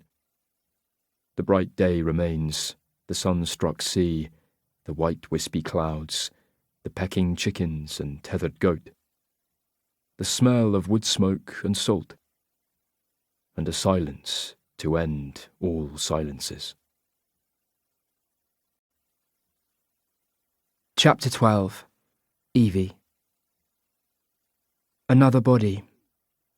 I keep adding to the dead. Would Finn still be alive if I hadn't asked about Agnesa and Mama? About the ghosts? I keep picturing the gun pointing at his chin, his finger on the trigger, the blankness in his eyes. He wasn't scared of dying. It was like he'd stopped living a long time ago, and every day was an ordeal to be endured. I have seen bodies before. Papa laid out on the kitchen table, Fisnik Soper crushed beneath the wheels of a truck, my friend Ruby lying dead in my bed. If this world is my creation, I can make the suffering stop if I choose death. Nothing will exist without me. From a distance, I see the flashing lights of the police cars weaving along the track, over the humped bridge. Cyrus is waiting at the gate, showing them where to park like he's directing traffic at a garden party.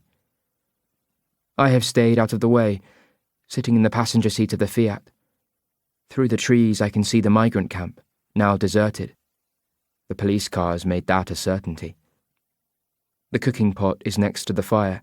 The lame dog sniffs at the contents.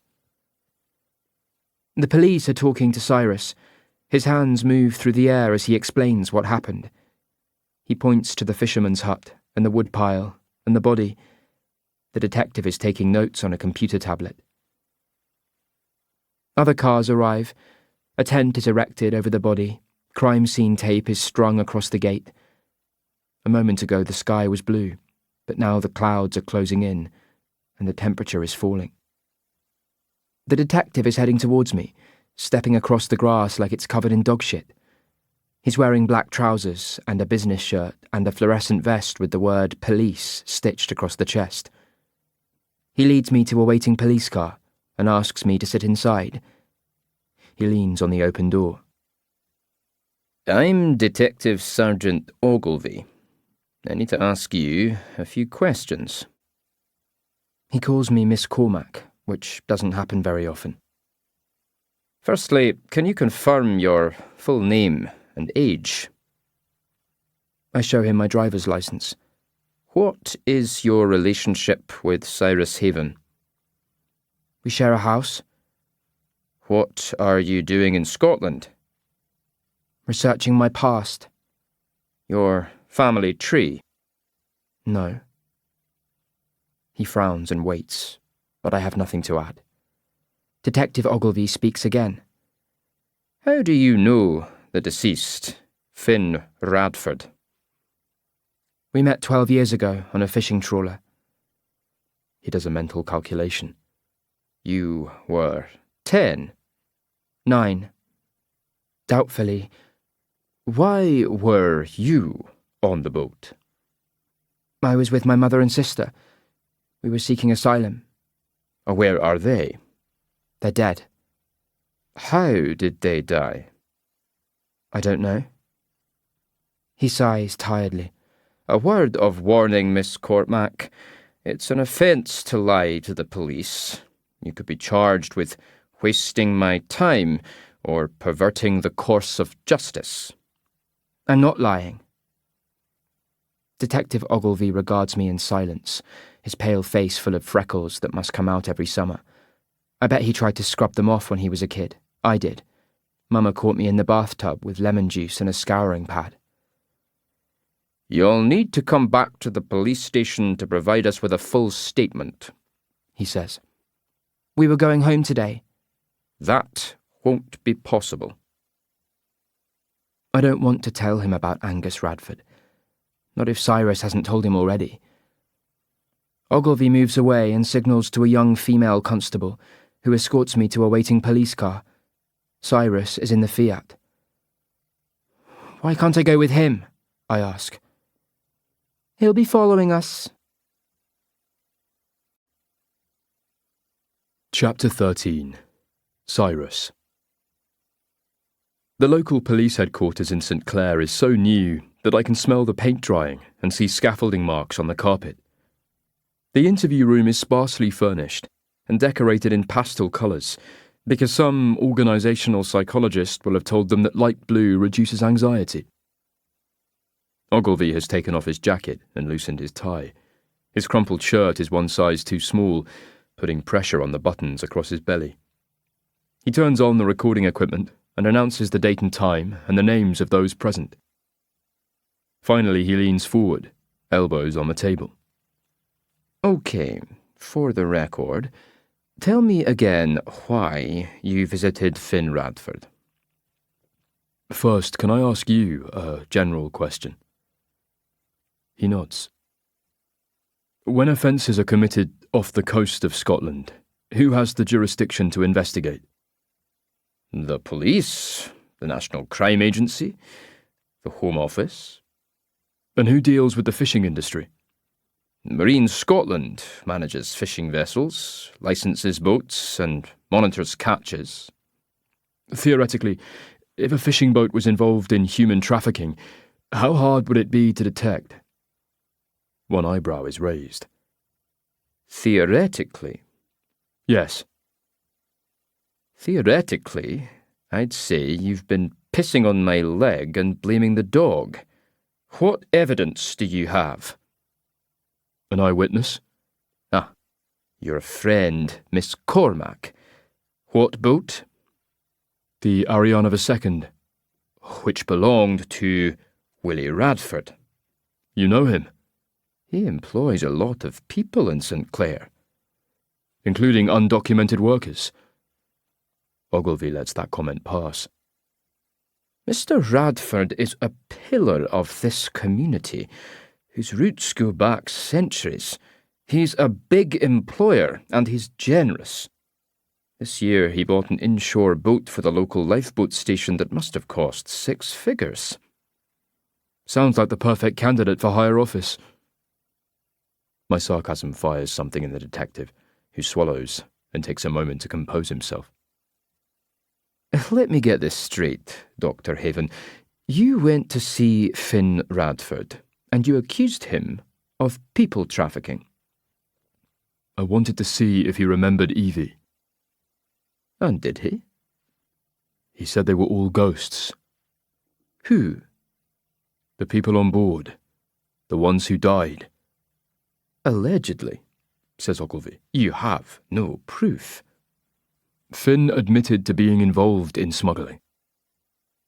Was that before or after he blew his head off? I don't respond. Had you met Finn Radford before today? Asks Ogilvy. Yes. We have 2 witnesses from the fisherman's hostel who recall Finn shouting at you, telling you to stay away from him. He was drunk.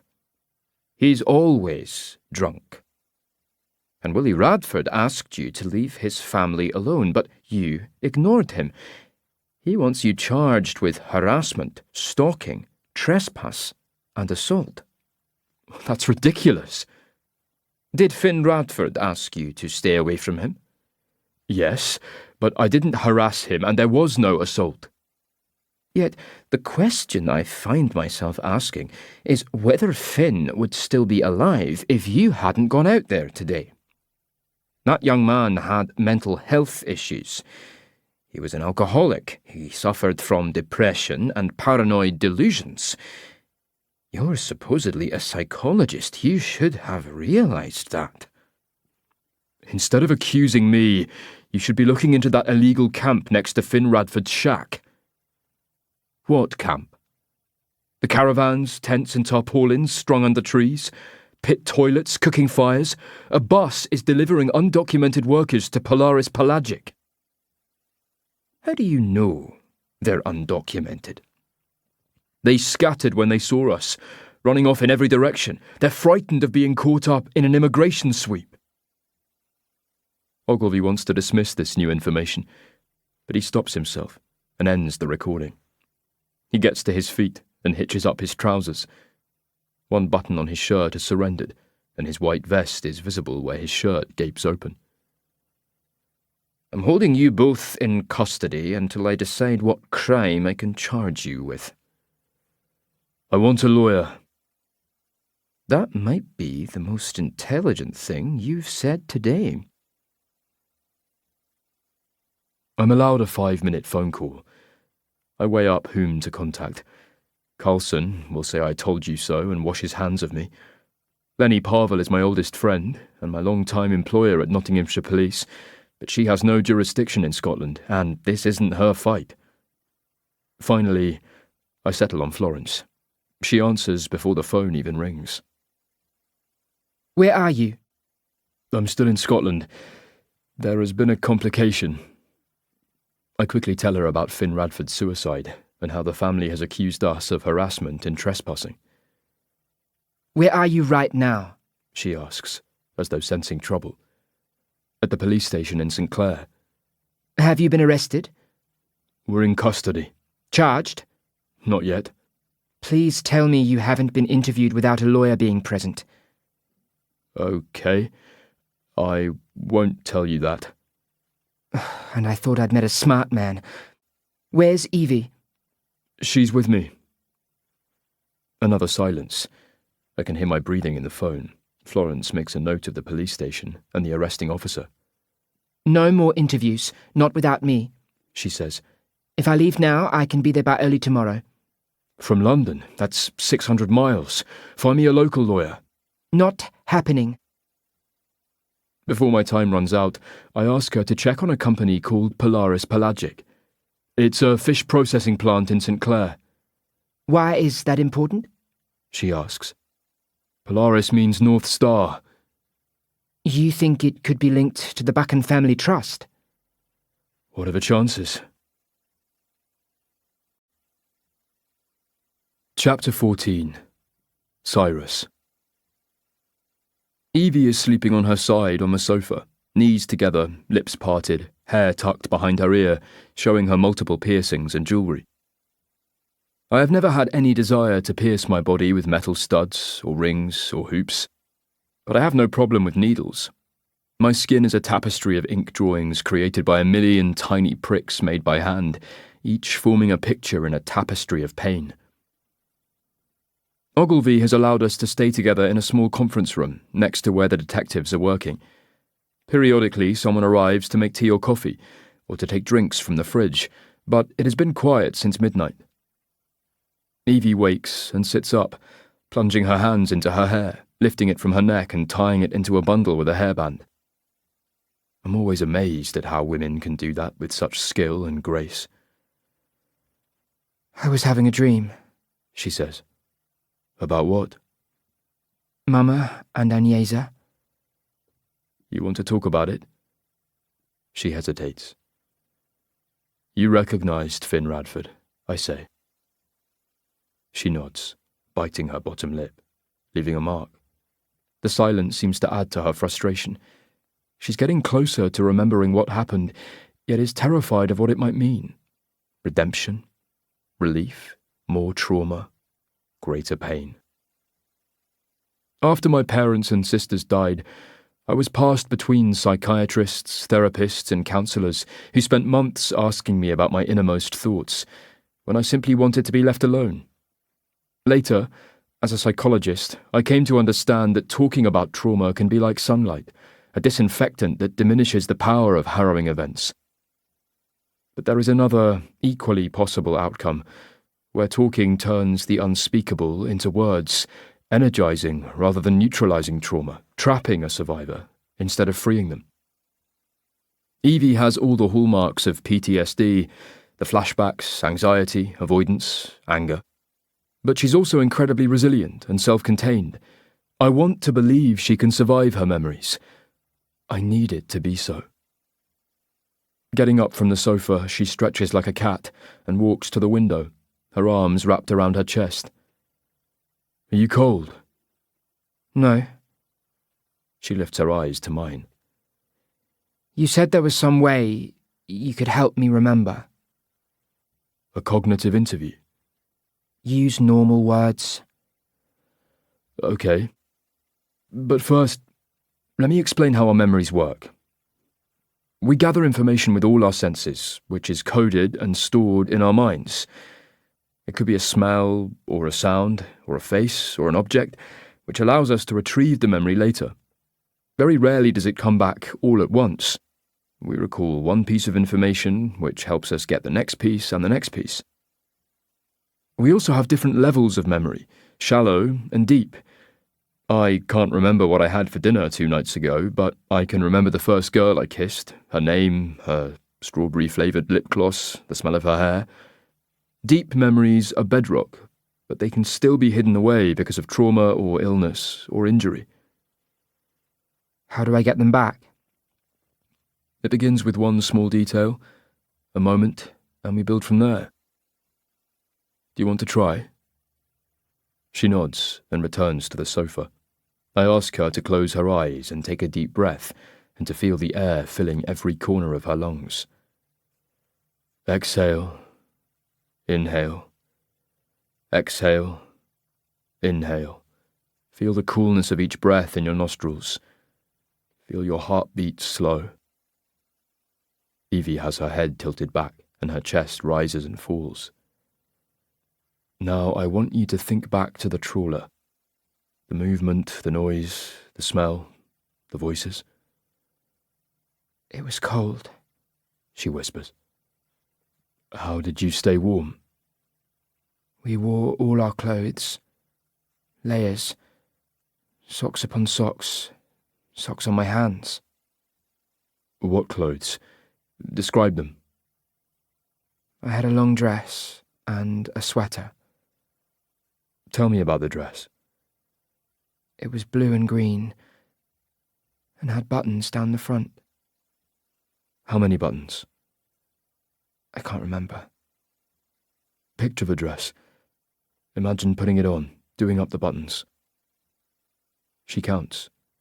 1, 2, 3, 4 buttons. I notice a change in Evie. Her eyelids begin to flutter. Her hands close into fists. Her knuckles whiten. Each breath is ragged. She's back there, a child again, all at sea.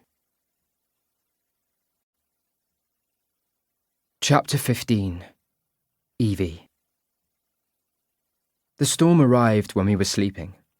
It came bashing on the hatches and flooding across the decks, trying to get inside. The boat moved like it wanted to break free from the sea, bucking and heaving, creaking and groaning. Trapped below deck, we were tossed around like marbles in a rolling jar. People were sick. Mama was the worst, retching into the same bucket until it overflowed, and the hold reeked of vomit and sweat and human waste. Mama's skin grew cold and clammy, sunken in places and clinging to the bones of her face. I gave her a spoonful of water at a time, holding it to her lips, but it dribbled down her chin and onto her blue coat, which Aunt Paulina had brought back from Italy. I prayed. Agnesa prayed. The storm raged. The wind and the waves were relentless. We hammered our fists against the hatches, trying to signal to the crew, but nobody came to let us out. Tell me about the crew. How many of them were there? Asked Cyrus. 4. Did you see their faces? Not at first, but the masks came off. Did you hear their names? Only the youngest, Cam. What did he look like? He had pimples and pale skin and soft hands. He was nervous around Agnesa. He said she was a good cook, like his mother, and told her he was going to university to study engineering. What about the others? They drank a lot and played cards. You saw them? Once, before the storm. Why were you on deck? At night, if the seas were calm, they let the women and children out of the hold, and sometimes I would help Agnesa prepare the meals. What did you see? 4 men at a table. They were playing cards for money, poker. I knew the rules because Aunt Paulina taught me. I knew when to bluff and when to fold, and how to ride out a run of bad cards. We never played for money, only for matchsticks or biscuits. What do you remember about the men? They drank a lot and swore. Was one of them Angus Radford? He had a beard and dirty hair and hooded eyes. Did he have burns on his neck? No. But he had a mermaid tattoo just here. I point to my biceps. The tail curled down to his wrist, and when he bent his arm, she looked like she was swimming. Picture the table. Where were they each sitting? It was shaped like a horseshoe. Finn sat facing the stairs. He was eating baked beans from a saucepan, spooning them into his mouth, wiping his chin. Another man was on his right, but I only saw the side of his face. Angus and Cam were next to each other. Go back to the storm, says Cyrus. I don't want to. It's important. I force myself, returning to a time when everything shook and rocked and heaved. Water had begun leaking through the hatches and sloshing back and forth as the boat moved. We were yelling for help. Cam opened one of the hatches and emptied the bucket. Agnesa begged him to let Mama out of the hold. She needed fresh air, a horizon, a sky to focus upon. He said it was too dangerous. Time passed. Mama's pulse grew rapid and feeble, and her legs could no longer support her. More water entered the hold. First it came to our ankles, and then our knees, sloshing from side to side as the boat rolled. Again we screamed for help and hammered on the hatches. Nobody came. We thought the crew had abandoned us, left us to drown. I was afraid of dying, but I was more afraid of living for another minute or an hour in that horrible place. Nothing before or since has matched that terror, and that includes hiding in a secret room, hearing them search for me, ripping up carpets and knocking holes in walls, calling my name. My chest heaves, and I feel myself scream. I'm halfway across the room when Cyrus catches me, holds me, whispers, "You're safe, Evie. You're here with me. Shh." I almost remembered. I know, but it's too much. We can try again another time. No, take me back, please. I won't risk damaging you. I want to go back. You said I was strong. He leads me to the sofa. Again I lie back, listening to his voice. Cyrus tells me to breathe, relax, clear my mind. He has me picture things: the trawler, the hold, the rising water. My heartbeat slows, and I fall back into that half-world between now and then, back to the endless storm. One image swirls and floats to the surface, a body lying against me. Mama. Something is wrong. I can't wake her up. I can't breathe. There is a poison in the air, filling my lungs, squeezing my chest. I try to sit up. I topple over. The poison is stinging my eyes and choking me, making me cough and inhale and cough and inhale. Mama's chest sighs and gurgles, and a bubble of spit pops in her mouth. From somewhere nearby I hear a muffled whoomp sound, and the boat shakes. There is a secondary sound, a buckling groan, as if something has broken or given way. In the darkness, I see a man pushing against a hatch. He raises his face, pressing his lips against the edge, sucking at the seal, trying to get air. Someone joins him, another man. They are bashing on the hatches, clawing at the painted metal and at the hinges, desperate to get out, to breathe. Mama slips sideways. I hold her head to keep her face above the water. My cheek is pressed against her chest. A button from her coat was curled inside my fingers. I am losing touch with her. My fingers are numb, my eyes are closing, the screams are fading. I feel myself being lifted away from Mama. I cling to her. My arms and legs are prized loose. My fingers uncurl. Wake up, Evie, wake up! And then it's gone. The darkness. The poison. Cyrus is leaning over me. He is holding my face, telling me to wake up. No, I groan. That's enough, says Cyrus. Did you hear? Yes. I thought it stayed inside my head. No. He pushes hair away from my eyes. You were there when the boat caught fire. But how did I get off? What's the last thing you remember? Voices. What were they saying? I couldn't hear them properly. I couldn't open my eyes or speak. Memories crowd in on me, overwhelming my thoughts entirely. Worlds within worlds, bleeding into each other, here and there, then and now. For years I have blocked out the details, but they've come back to me in a rising wave, carrying debris and driftwood and the bodies of the dead. Chapter 16. Cyrus. What time is it? Asks Evie, without opening her eyes. Almost 7.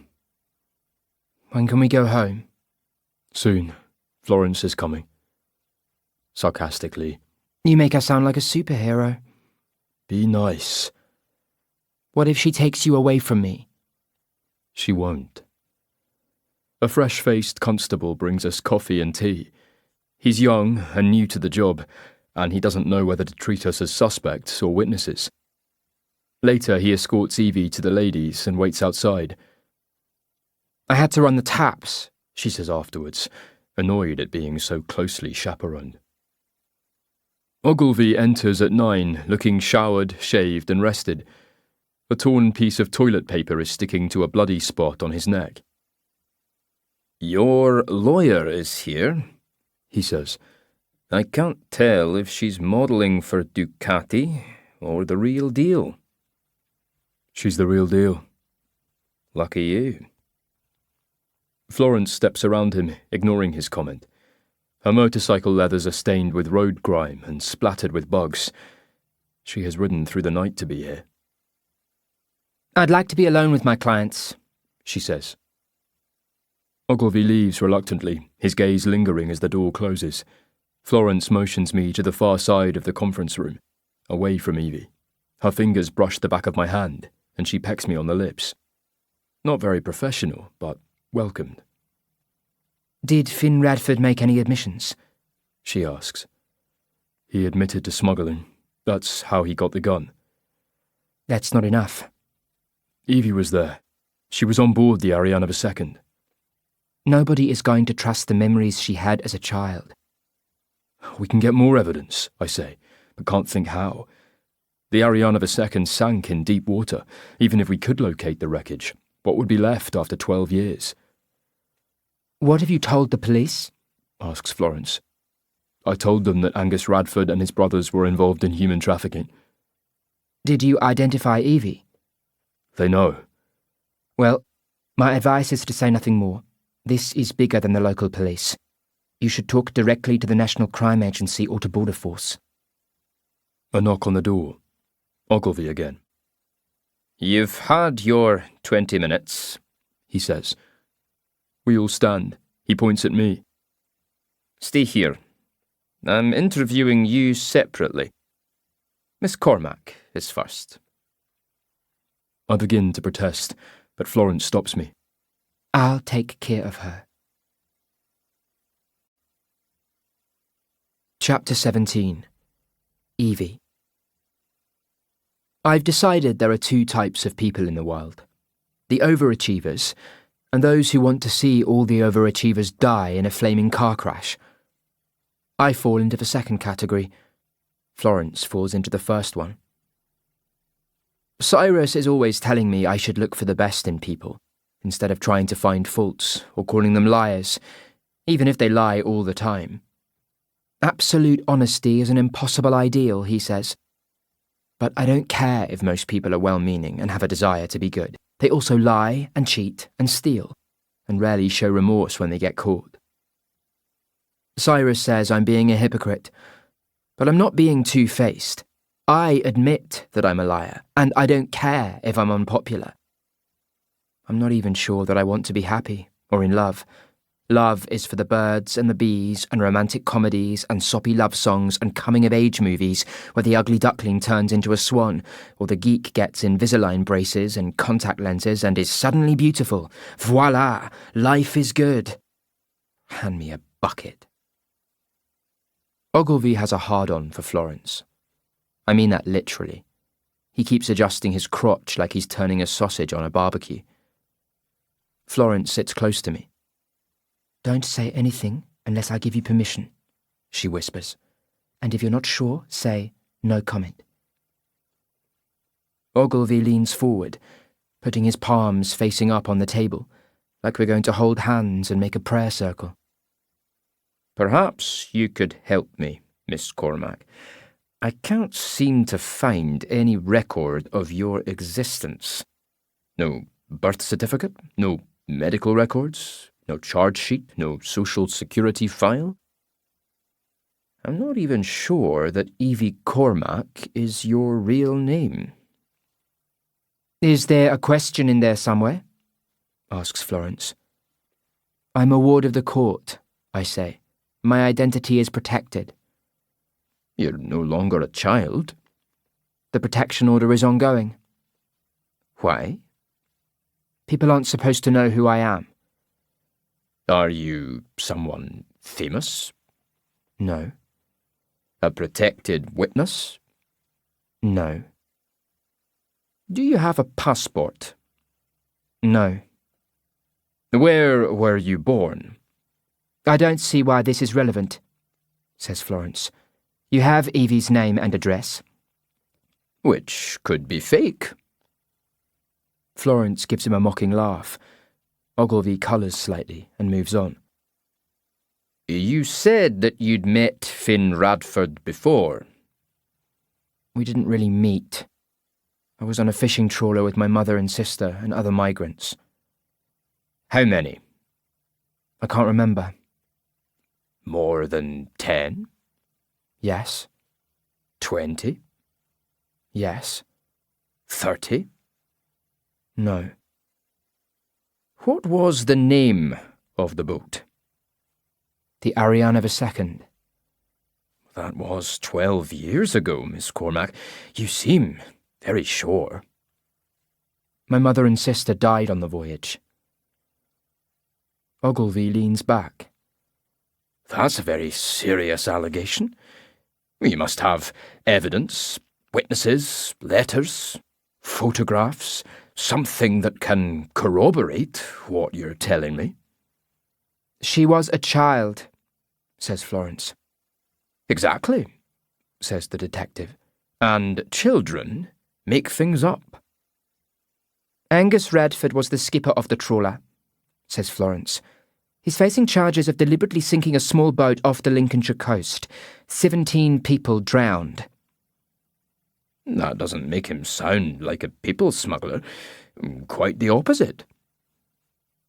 Ogilvy hasn't taken his eyes off me. Did Finn Radford recognise you? Yes, I think so. Did he threaten you? He told us to leave. But you refused. Florence interrupts. Excuse me, Sergeant, but you haven't offered one scrap of evidence to support any charges against my clients. A deeply troubled young man with a history of alcoholism and depression took his own life. Evie and Cyrus will sign statements to that effect. Unless you have something more, we're done here. She gets to her feet. Ogilvy tries to hold her gaze or to summon some killer one-liner that might restore his self-esteem, but fails miserably. Florence is at the door. Wait, he says, before leaving the interview room. He returns a few minutes later with a typed one-page statement. I read the words. There's no mention of people smuggling, or the sinking of the Ariana, or why we visited Finn Radford. Does my signature make it the truth? You were amazing, I whisper to Florence as we leave the room. Did you notice anything unusual about that interview? She asks. How you torched him? He didn't have the recording equipment switched on. Chapter 18. Cyrus. The custody sergeant returns our phones and personal belongings, including belts and shoelaces and Evie's hair clip. It has been 16 hours since Finn Radford's suicide, but it feels like a week has passed. My Fiat is parked opposite. Florence has her Kawasaki propped nearby. The first order of business is breakfast. We find an old-fashioned cafe in the high street with a chalk menu, formica tables, and enough steam in the air to fog up the front windows. A nervy waitress with a nose stud takes our orders, and nobody says anything of importance until our plates are clean and the tea leaves can be read in our empty mugs. Florence has been on the road since yesterday afternoon, but rejects any suggestion that we stop to let her rest. She takes her laptop from her satchel. You asked me about Polaris Pelagic. It's a private limited company, incorporated 14 years ago. The nature of the business is processing and preserving fish, crustaceans, and mollusks. What's a mollusk? Asks Evie. Scallops, oysters, mussels, limpets. Snot rocks. Florence laughs. The directors are Maureen Colley and William Radford, but there is a third party, Temple Court Holdings, a non-trading company that was dissolved 6 years ago. The shareholders of that company were both lawyers from Edinburgh. Any link to North Star Holdings? I ask. None that I found. I asked Simon Buchan, but he had never heard of Polaris Pelagic. He suggested I talk to the Trust's lawyers. Lawyers who work for his brother? Who is nothing like Simon, says Florence, with a sharp edge to her voice. She goes back to her laptop. Polaris Pelagic has no debts, no overdue tax returns, and no VAT issues. I might be able to find out more details from council records and local newspapers. St. Clair has a library, says Evie, trying to get involved. I can take you there. OK, you do that. I have a few errands to run, I say. Shouldn't we stick together? Asks Florence. We will, but first I need some answers. If the Ariane of II went to Spain and came back with a boatload of refugees, why does satellite tracking show it never left Dogger Bank in the North Sea? And how did Evie get off the trawler? A Coast Guard helicopter flew from Inverness and a lifeboat was sent from Aberdeen to pick up the survivors. Surely somebody would have noticed a girl among them. Do you think it was covered up? Says Florence. Either that, or I'm missing something obvious. The old author is weeding his small garden when I arrive at his cottage. Dressed in a wide-brimmed hat, with his white hair poking out at the sides, he looks even more hobbit-like than I remember. "You're still here?" says Fishy, setting down his secateurs and taking off his gardening gloves to shake my hand. "Cold drink? I'm having one." I wait at an outside table while he fetches a jug of iced water and a bottle of concentrated lemon cordial. Ice rattles in the glasses as he pours, sits, drinks, wipes his lips. "How can I help you?" I want to ask you about smuggling. "The world's second oldest profession." Are trawlers ever involved? A rumbling laugh. "Does a bear shit in the woods? Does the Tin Man have a sheet metal cock?" I'll take that as a yes. Back in the day, trawlers were regularly crossing the Channel or the North Sea, bringing back booze, cigarettes, cheese, caviar. The Russians, the Dutch, the Norwegians, they'd come here, we'd go there. What about customs patrols and the police? Scotland has more than 11,000 miles of coastline if you're counting the islands, and nobody can patrol that. How easy would it be to smuggle a person on board a trawler? Just the one? Maybe more? Aye, well, I could tell you that never happens, but I'd be lying. Trawlers come and go as they please. Some skippers don't bother providing a crew list before they leave port. They might fill out the logbook once the boat has sailed, but if the trawler goes down, there's no record of who was on board. So they could pick up someone and bring them back? Yeah, if they wanted to break the law. But these are professional fishermen. Good men, most of them. Trusted. He pauses and lowers his glass. Does this have something to do with the Ariana? She was smuggling people from Spain when she sank. I showed you the satellite tracking. She was fishing Dogger Bank. Can two trawlers have the same AIS signature? No, each signal is unique. If you were trying to hide a trawler's movements, what would you do? Fishy pauses in contemplation. Well, you can't turn off the AIS without raising an alarm, but you could transfer it to another boat. It would only stop transmitting for a few minutes while you made the switch.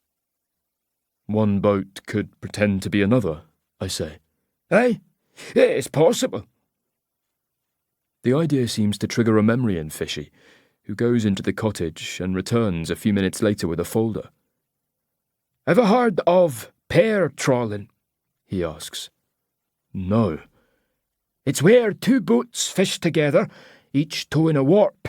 a towing cable attached to the same net.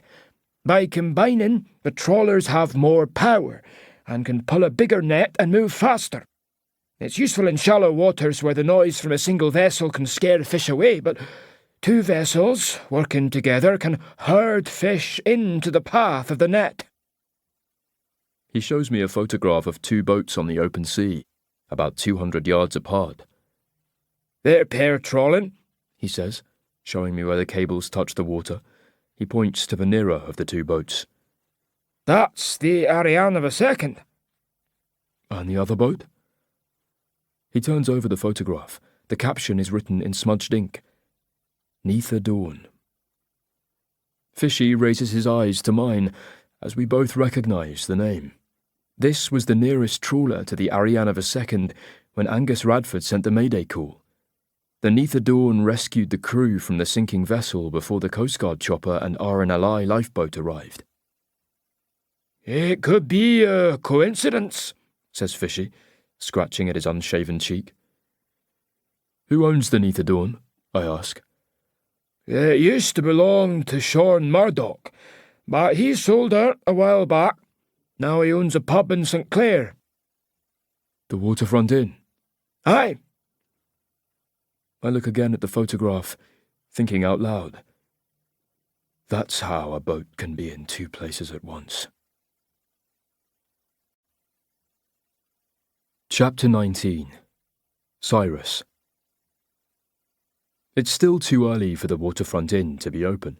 The pavement outside has been hosed down, and two men in soiled jeans and threadbare sweaters are washing the windows, leaving soap suds at the corners of the glass. Both are smoking roll-your-own cigarettes and talking to each other in a language that I don't recognise. I wish them good morning, and they lower their heads. I remember the illegal camp near Rattree Lighthouse and wonder how many businesses are hiring undocumented migrants and what they're paying them. There must be a labour hire company or a broker organising the workers. The rear entrance to the pub is in an alley lined with industrial bins and empty beer kegs awaiting collection. A woman appears, carrying a rubbish bag in each hand. She tosses them into a wheelie bin and wipes her hands on the back of her jeans, gazing towards the harbour where Filipino crewmen are repairing fishing nets. The woman returns to the pub, but I manage to wedge my foot in the door before it closes. Stepping inside, I smell the cooking fat and bottled gas and soapy water of a kitchen. Copper pots hang from hooks above the bench, and a meat sauce is bubbling on the stove. Chili con carne. The woman is cutting up vegetables on a scarred wooden table that reminds me of a piece of polished bone or bleached driftwood. We're not open, she says, without looking up. There's a cafe on the corner that does a full Scottish. Haggis, tatty scones, eggs, bacon. Sounds like a heart attack on a plate, I say. Aye, that's why Scottish life expectancy's fallen. She finally makes eye contact. How can I help you? My name is Cyrus Haven. I was looking for Sean Murdoch. He's sleeping. Are you Mrs. Murdoch? Aye, close enough. I'm Isla Colley. Any relation to Maureen? She's my auntie. Sean helped a friend of mine 2 nights ago. He walked her back to our guest house. I wanted to thank him. How did Evie pull up? Hungover, embarrassed. She says she's never drinking again. Isla smiles. I've heard that before. I might have said it myself once or twice. I don't move. The silence drags out. I'll pass on your thanks to Sean. She adds. I'd rather do it personally. Like I said, he's sleeping. He used to be a fisherman. Aye. 12 years ago he skippered a trawler called Neath the Dawn. It rescued the survivors of the Ariane of a second. My brother was among them, says Isla. And my cousins. The Neath the Dawn picked up another survivor, a 9-year-old girl.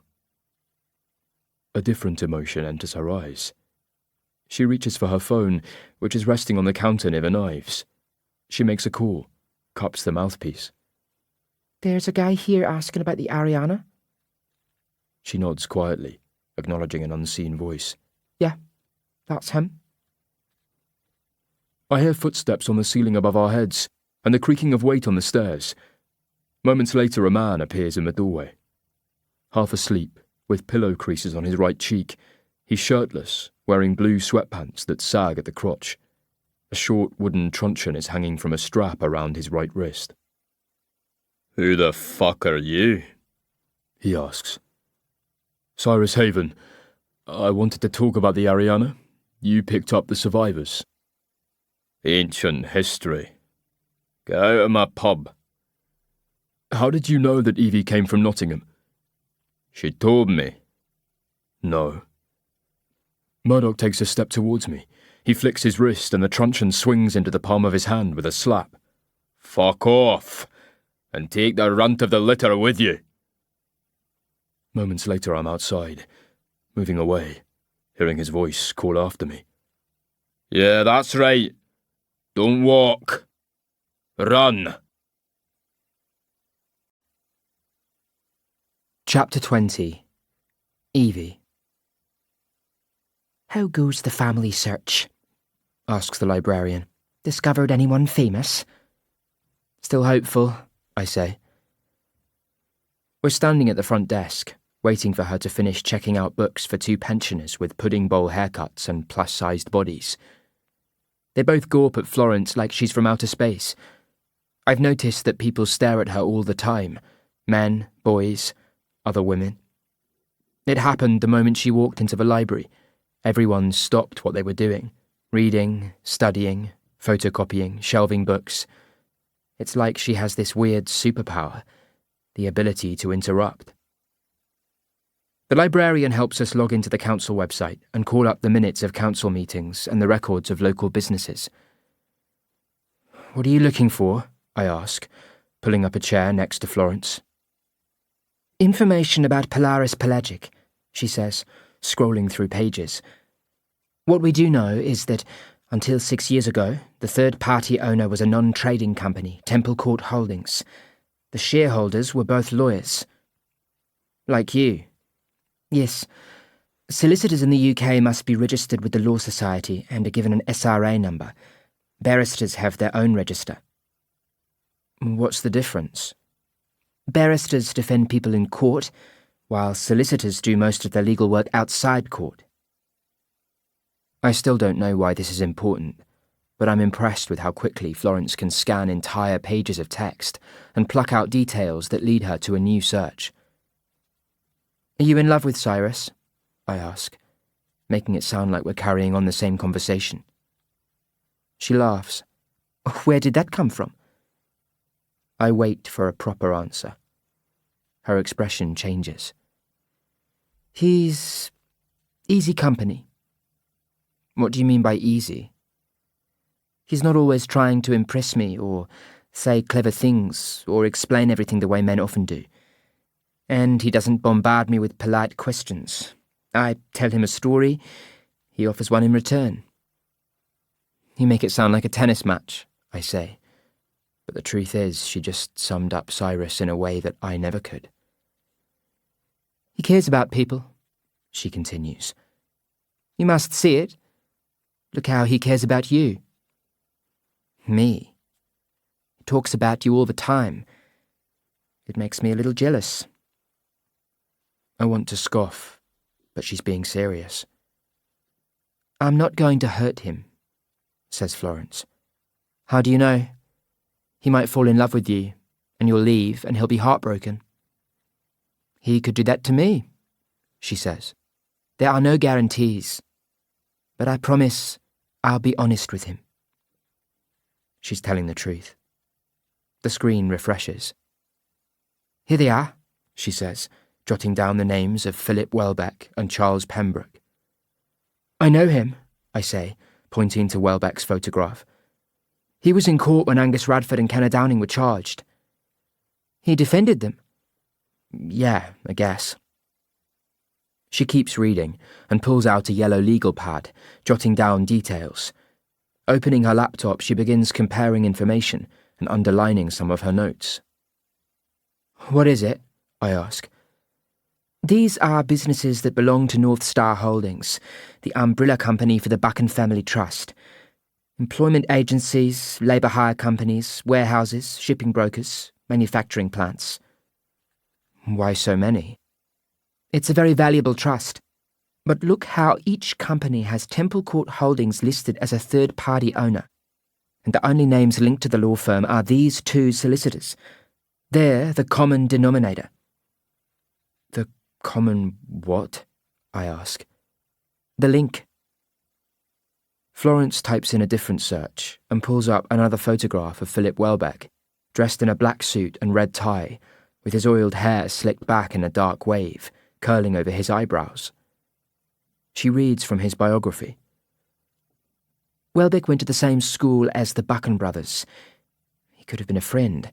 And look here, he's a director of Glengarry Lodge, a private estate that has been owned by the Buchan family since 1850. Is that important? It's a link between David Buchan, Philip Welbeck, and William Radford. The next web page displays aerial photographs of a grand-looking country house, surrounded by trees and streams and rolling hills. Is it a hotel? I ask. A sporting lodge for fishermen and grouse shooters.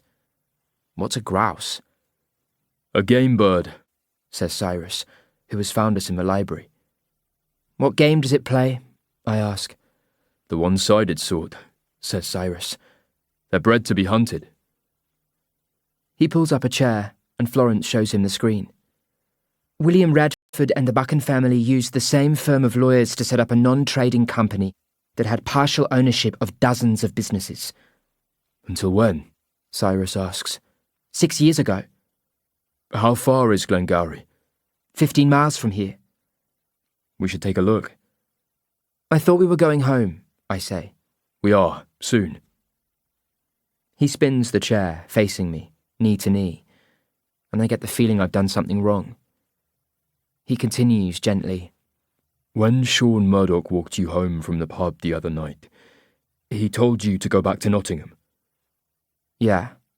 And you didn't tell him where you lived? No. Did he recognise you? From where? The sinking of the Ariana.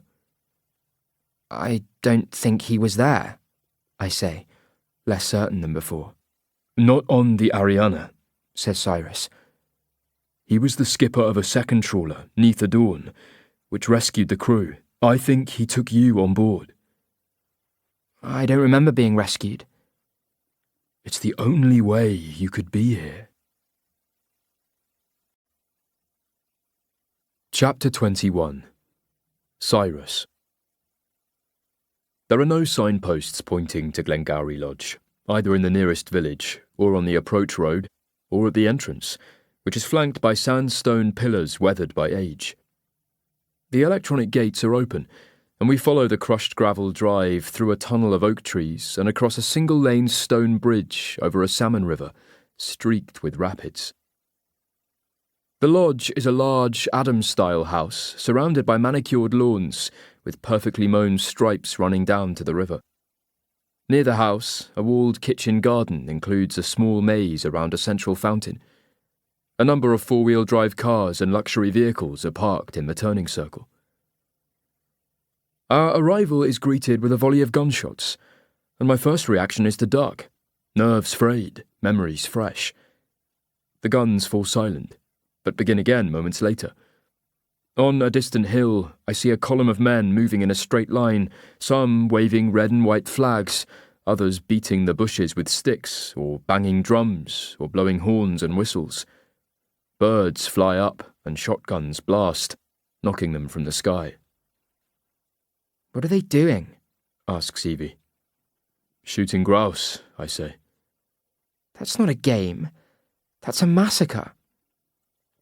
A woman emerges from the house, middle-aged, pear-shaped, with hair pinned high on her head. She is all business. Have you brought the pâté? We look at each other blankly. You're not from the butcher's, she says. No, I say. She lifts the watch pinned to her apron near the breast pocket. I knew they'd be late. Oh, I'm going to need a new entree. She pauses to examine Florence, who is still dressed in her leathers, and then stares at Evie, and lastly, at me. What an odd trio we make. How can I help you? She asks. We're sorry to intrude, Says Florence. but we're scouting for wedding venues and wondered if Glengarry Lodge might be available. This is a private estate, which can be leased. For grouse shooting and salmon fishing parties. Small groups, not weddings. She looks from Florence to me. Who is getting married? We are acting on behalf of a prominent public figure, a famously private one, who is seeking to secure a wedding venue off-market, so to speak. Under the radar, money being no object. Who is it? She asks, intrigued. We can't tell you that. I bet it's Lewis Capaldi, isn't it? Or maybe Ed Sheeran. Oh, my daughter loves Ed Sheeran. I think he's already married, Says Florence. Oh, yeah. Well, Lord Buchan would have to agree. Lord David Buchan? I ask, feigning surprise. Do you know him? Only by reputation. The housekeeper is studying Florence. Why are you dressed like that? I normally ride my motorbike when I'm scouting for locations. I left it in St. Clair when we caught the helicopter. You might have heard us flying overhead a few hours ago. That's how we found this place. Oh, that was you, She says, eager to convince herself that it must be true. Evie turns her scepticism into a cough. What nationality is your client? Asks the housekeeper. Does it matter? Asks Florence. Lord Buchan is quite discerning about his guests. Are you saying he doesn't like foreigners? No, it's not that, She replies, hesitantly. We wait for her to explain. Her voice drops to a whisper. But if your client were to be... She doesn't finish. A person of colour? Asks Florence. Muslim. He lost a childhood friend in the World Trade Center attacks. The best man at his wedding. She stops herself, as though she said too much. I could ask Mr. Cawley about wedding bookings, but he's with the shooting party. That name again. Who is Mr. Colley? I ask. The gamekeeper, but he also manages the lodge. Is he any relation to Maureen Colley? Her father? Why? We've been staying at the Belhaven Inn, but Maureen didn't mention this place. Has Mr. Colley worked here long? I ask. Longer than you've been born, laddie. His wife was the housekeeper, until she passed away. She points to a squat stone building, camouflaged by ivy. They raised 8 children in the gamekeeper's cottage, 4 boys and 4 girls, Maureen among them. At that moment, a group of men appears from the far side of the tree line, carrying something between them. Leading the way is a heavy-set man in an oilskin jacket and a tweed deerstalker hat. From a distance, I think it might be Lord Buchan, but this man is older, with white hair and a pirate's limp. Call an ambulance, Diana, He bellows. Oh, yes, Mr. Colley, Says the housekeeper, who dashes into the main house, leaving us standing on the front steps. The approaching group are carrying a wounded man whose torn shirt is stained with blood and pitted with shotgun pellets. Put him in the shade, Says Mr. Colley. The beaters do as they're told. Dressed in shabby clothes and old shoes, they look Eastern European, or Polish, or Balkan. Migrant workers. You can bring him inside, Says the returning housekeeper. No reason to get blood on the floor, Says Colley. His eyes come to rest on me. Who are you? They came to ask about a wedding. Says the housekeeper. We don't do weddings. That's what I told them, Mr. Colley, but they're asking on behalf of someone famous. Who? They can't tell us. Can't or won't? He is still looking at me rather than Florence, having decided that I'm the decision-maker, and Evie isn't worth acknowledging at all. They spotted us from a helicopter, says Diana, trying to be helpful. Behind her, across the estate grounds, the rest of the shooting party is returning, climbing a stile and emerging from the trees, then crossing the lawn towards the main house. The men are dressed in three-quarter-length trousers, flat caps and tweed shooting jackets. Their 12-bore shotguns are broken, the barrels pointing to the ground, and birds hang from the belts of loaders and pickers-up. "Fucking amateurs," grunts Collie. "The sixth drive and one cunt can't tell the difference between a bird and a beater." Do we need to call the police? Asks the housekeeper. Nay, we'll sort this out. The beaters are standing over the man on the ground, talking in broken English. Collie leaves us and walks towards the group, summoning one of them by name. Together they walk across the garden to a pergola.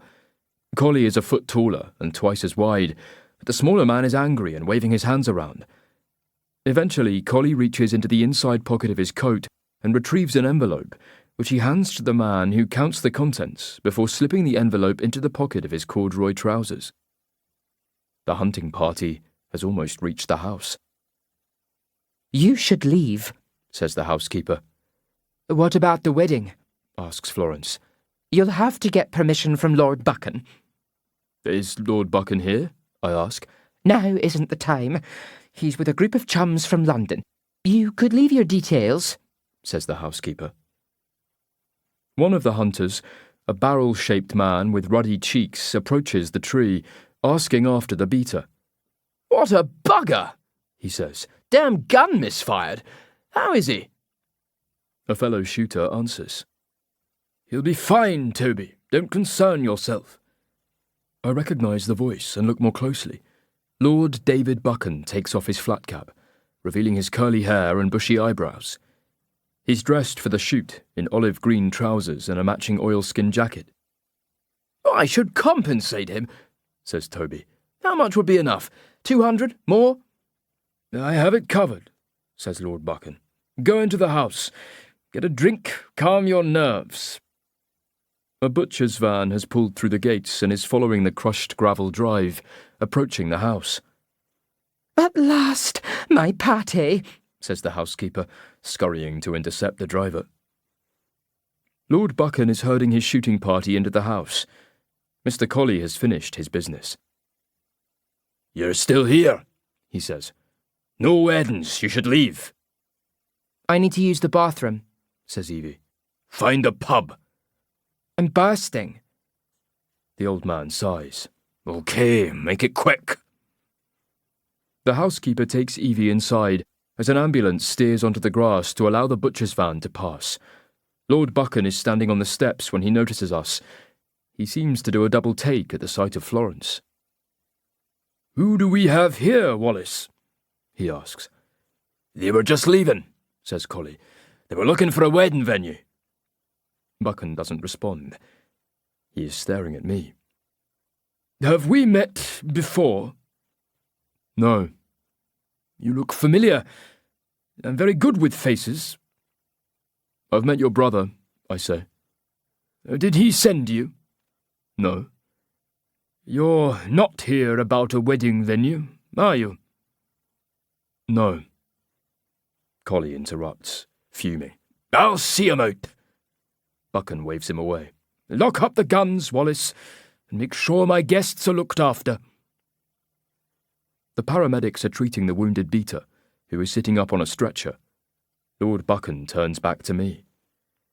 "You have 2 minutes to explain yourself, then I call the police." "My name is Cyrus Haven. I'm a forensic psychologist who consults for Notts Police. This is Florence Gatsey, a lawyer who works for Migrant Rescue." "My brother's pet project," says Buchan. "How is the people trafficking trade? Enough deaths for you? Enough misery?"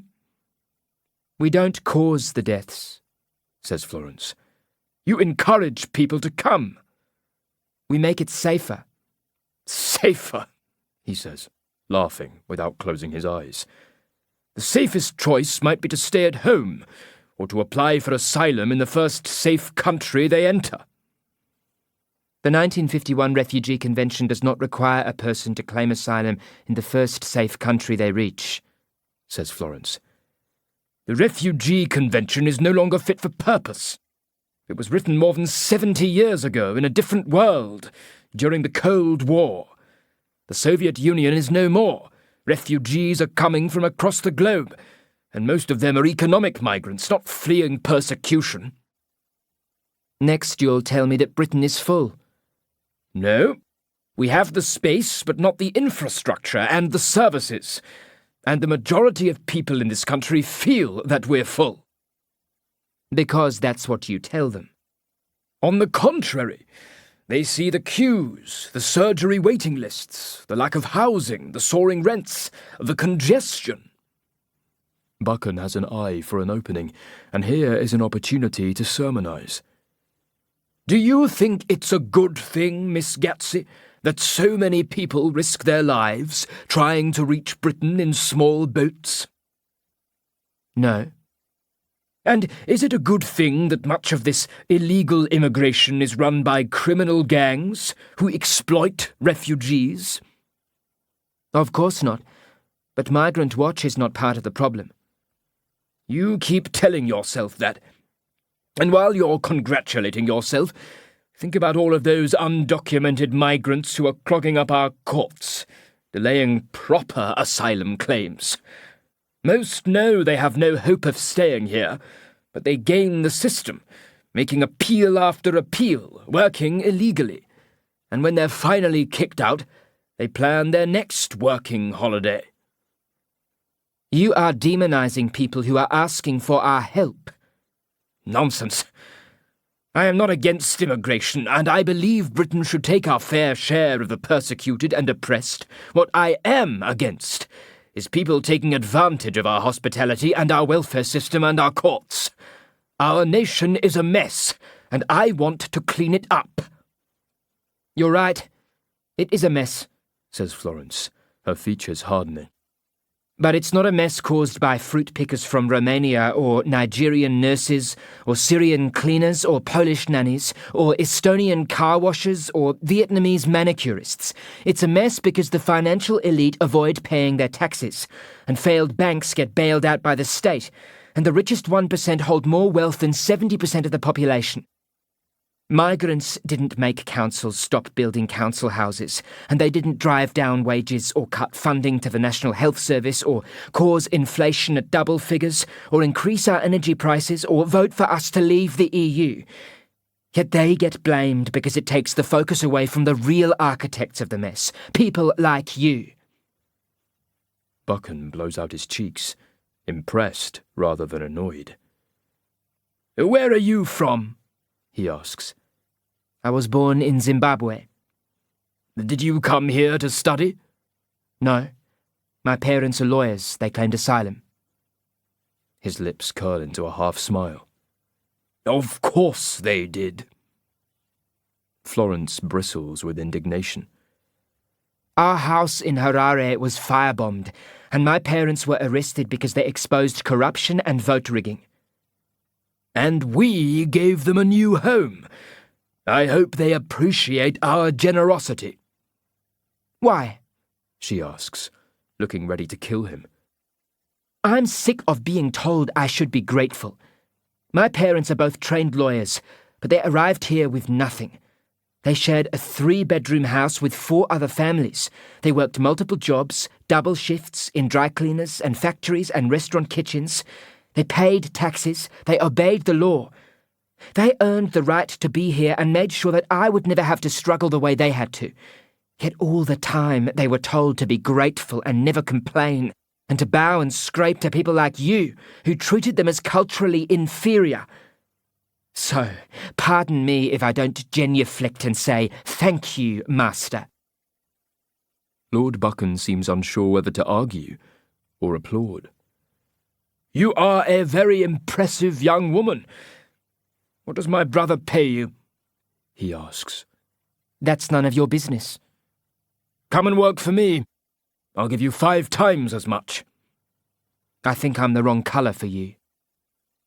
The comment lands like a slap. Whatever you may think of me, young lady, I am not a racist. No, you're a hypocrite. Almost before Florence utters her next sentence, I want to warn her that she's said enough. But her blood is up, and she has this man in her sights. Where are these men from? She asks, pointing to the beaters, who are sitting in the shade, some of them eating sandwiches wrapped in waxed paper and sipping on bottles of cordial that have come from the kitchen. A local employment agency. Are they documented? I assume so, that's the law. But you don't know for sure. Mr. Colley handles the staffing of the estate. Again, I try to stop Florence from continuing, but she ignores me. Are you funding illegal patrols in the North Sea that are deliberately sinking refugee boats? That's enough, Florence, I say. We have no proof. No, I want to hear this, says Buchan. What makes you think I had anything to do with that tragedy? Florence finally keeps quiet. Did my brother send you here? Asks Buchan. Is that what he told you? No, I say. We're sorry for the intrusion. Lord Buchan only has eyes for Florence. I am not a monster, Miss Gatsey, but I will fight to protect my reputation. If you defame or slander me, I will seek recompense, and you will pay. Just like your other victims. Chapter 22. Evie. The housekeeper hurries me up the curving stone steps, through the double doors into an entrance hall with a checkerboard pattern on the floor. I gawp at the tapestries on the walls and the polished wooden staircase that rises back and forth to the upper levels. A chandelier hangs from the ceiling on a long chain, plunging between the floors like a huge static pendulum. The bathroom is along the corridor, third door on the right, she says. Don't dilly-dally. She's carrying a package wrapped in butcher's paper. I have to get this to the kitchen. Show yourself out. I follow the corridor and find the ladies, which is surprisingly small and poky for such a grand-looking house. I wee and wash my hands and smell the nice soaps and hand wash before using a small white towel to dry myself. I wonder if I should hang it up or throw it in the wicker basket. Leaving the bathroom, I walk back towards the entrance. I glance up at the chandelier and feel a sudden rush of memory that feels like vertigo. The sensation is so powerful that I stumble, bumping a table and knocking over a vase, which I catch before it falls. Heart thumping, I set the vase back on its lace doily and sneak a look up the stairs and then out of the front door. I want to get Cyrus, but they won't let him in here. I make a decision and begin climbing, trying to step lightly on the marble, as though expecting it to creak like the stairs at home. On the first floor, there are twin corridors that run in opposite directions. I can see a cleaning trolley to my right and choose the other direction. Most of the doors are closed, but one is open. A bedroom. I see a suitcase on a luggage rack, polished shoes, a double bed, clothes hanging in a wardrobe. Why do I remember this place? Have I been here? Cyrus once told me that children find it difficult to recall memories chronologically because they don't have enough experience to link events to a particular moment in their life. They lack a mental calendar they can reference. That's why most people can't recall things that happened before they're 6 or 7 years old. I was 9 on the voyage. I should remember what happened afterwards. How did I get off the boat? Who looked after me? Where did I stay? There is another bathroom at the end of the corridor next to a small lounge with oil paintings on the walls, mostly of dogs and birds and fish and people with guns or standing thigh-deep in water, wearing waders that make them look like Oompa Loompas. I come to a smaller staircase that goes up and down. I climb higher, reaching the next floor, where the furnishings are more basic, as though the owner ran out of money when they reached this level. There are fewer rooms and a narrower corridor, and the windows are smaller and seem to be painted shut. The ceiling slopes, matching the roofline, creating a church-like peak where the chain from the chandelier is attached to a thick metal pulley and tied to the far wall. Why would they need to lift it up and down? to change the bulbs or to clean the brass arms. I don't know what I'm looking for or where I'm going, but one foot follows the other. Passing the larger staircase and the skylight, I enter the corridor on the far side. I stop outside a door. When I touch the handle, I jerk my hand away, as though it's electrified. In that instant, I picture a younger version of myself, lying in a small attic room, gazing up at a window that offers a narrow glimpse of sky. A woman is standing in the doorway. She has a tangle of grey hair and pale green eyes that look at me as though I am trespassing. Everything about her is faded. Her hair, her clothes, her skin. She is carrying a tray of food. I try to speak, but it hurts, and the only sound I make is a kitten-like squeak. She presses her finger over her lips and makes a shushing sound. The doctor said your vocal cords are damaged. You're nae supposed to talk. Mama, I croaked. Are you deaf? I said nae talking. Eat your soup. I am still holding the door handle. It turns in my hand and reveals a small room, which is exactly as I remember, with a single bed and a table and a high window and a chest of drawers. Even without looking, I know the top drawer is lined with a square of wallpaper cut to fit inside, and the bottom one is stiff and has a broken handle.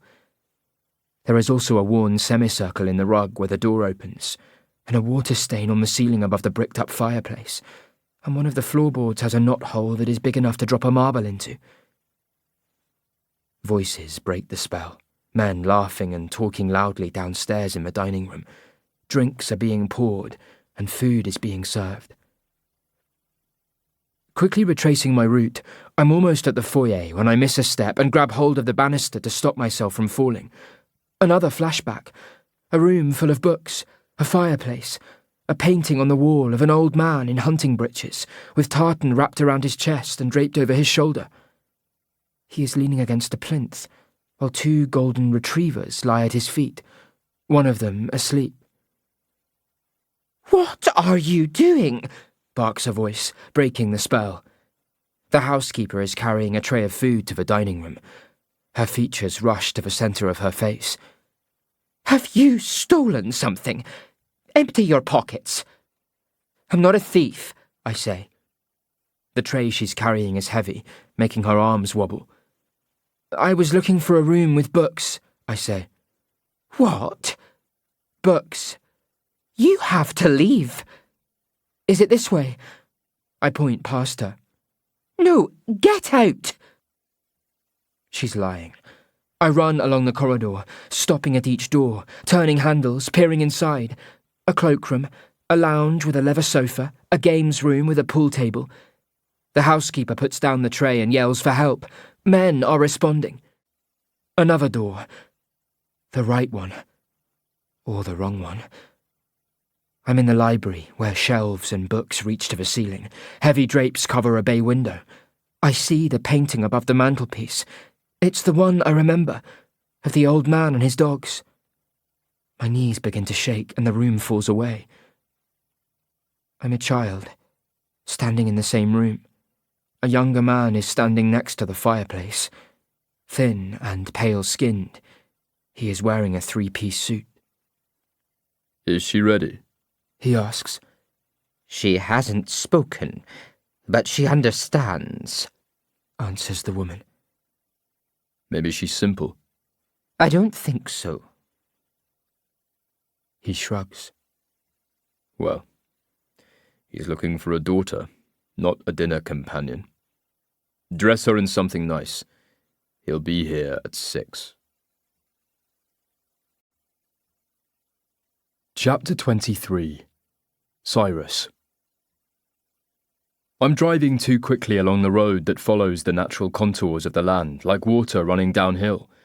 Trees arch overhead, the canopies almost touching, showing only glimpses of blue and white behind the leaves, cloud and sky. We emerge from woodland onto a ridge with a wide view of the western horizon. I look for somewhere to pull over. The engine ticks as it cools. Evie hasn't said a word since we left Glengarry. She fainted on the floor of the library and regained consciousness as I carried her to the car. Now she's hugging her knees, rocking in place, staring into the distance. I'm sorry, she whispers, lifting a hand to wipe her eyes. What happened? Asks Florence. I remembered. What did you remember? The chandelier, the room upstairs, the man in the painting. What painting? I ask. It was in the library. He had 2 dogs, golden retrievers. Are you sure it was the same house? I ask. Evie nods. How long were you there? I don't know. Days? Weeks? Months? She shakes her head. Tell me why you remember this painting. The same man was there in the library, standing beside the fireplace. Only he was younger than in the painting. How is that possible? I look at Florence. What do you know about David and Simon's father? Not much. He inherited wealth from his father, who had made a fortune buying and selling property in the poorer parts of Liverpool and Manchester after the Second World War. When did he die?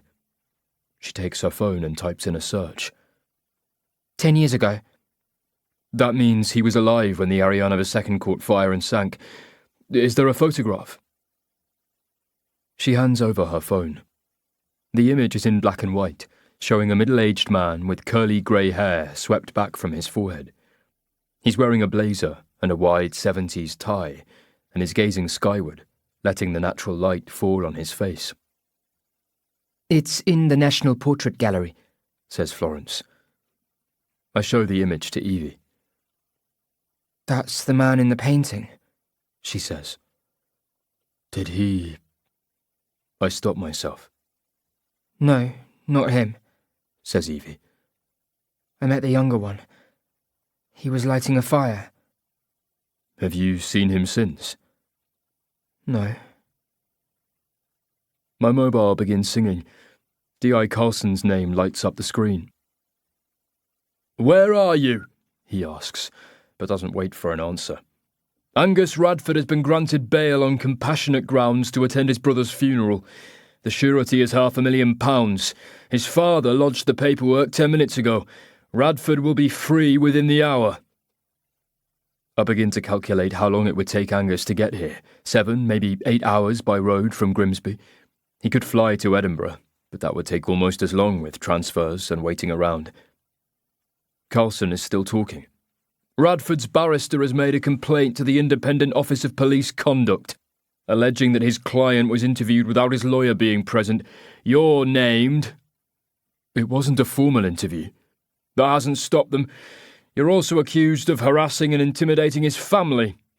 Well, that's ridiculous. I'm not arguing, Cyrus. I'm telling you. Leave Scotland. Okay, but I need something from you. Carlson stifles a complaint, letting me continue. 12 years ago, Angus Radford skippered a trawler that was smuggling migrants into Britain. That boat sank off the Scottish coast. Only 1 migrant survived. She can identify Radford and the crew.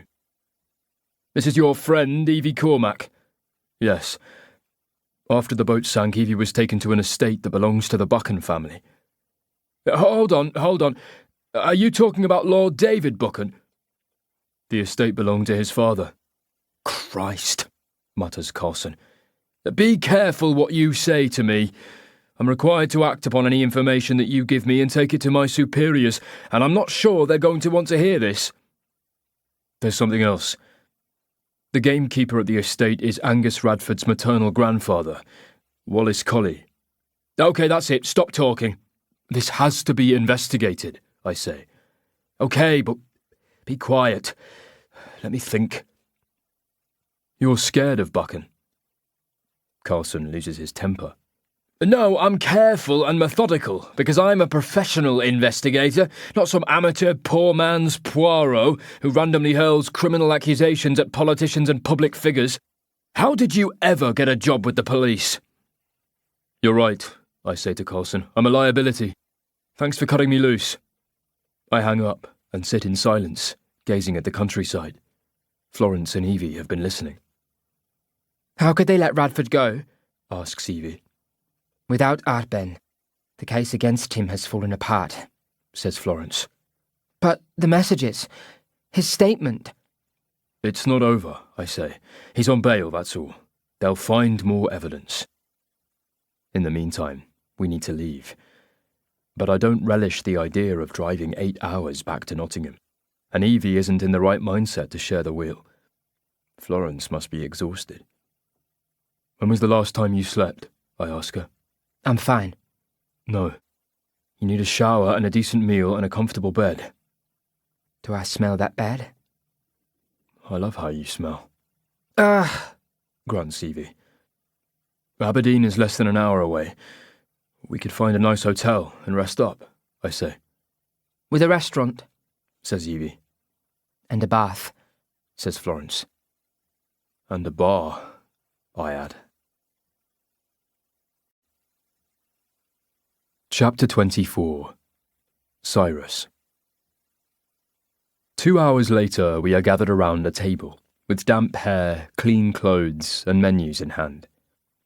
The motel is 4 stars, in a leafy area away from the granite heart of Aberdeen.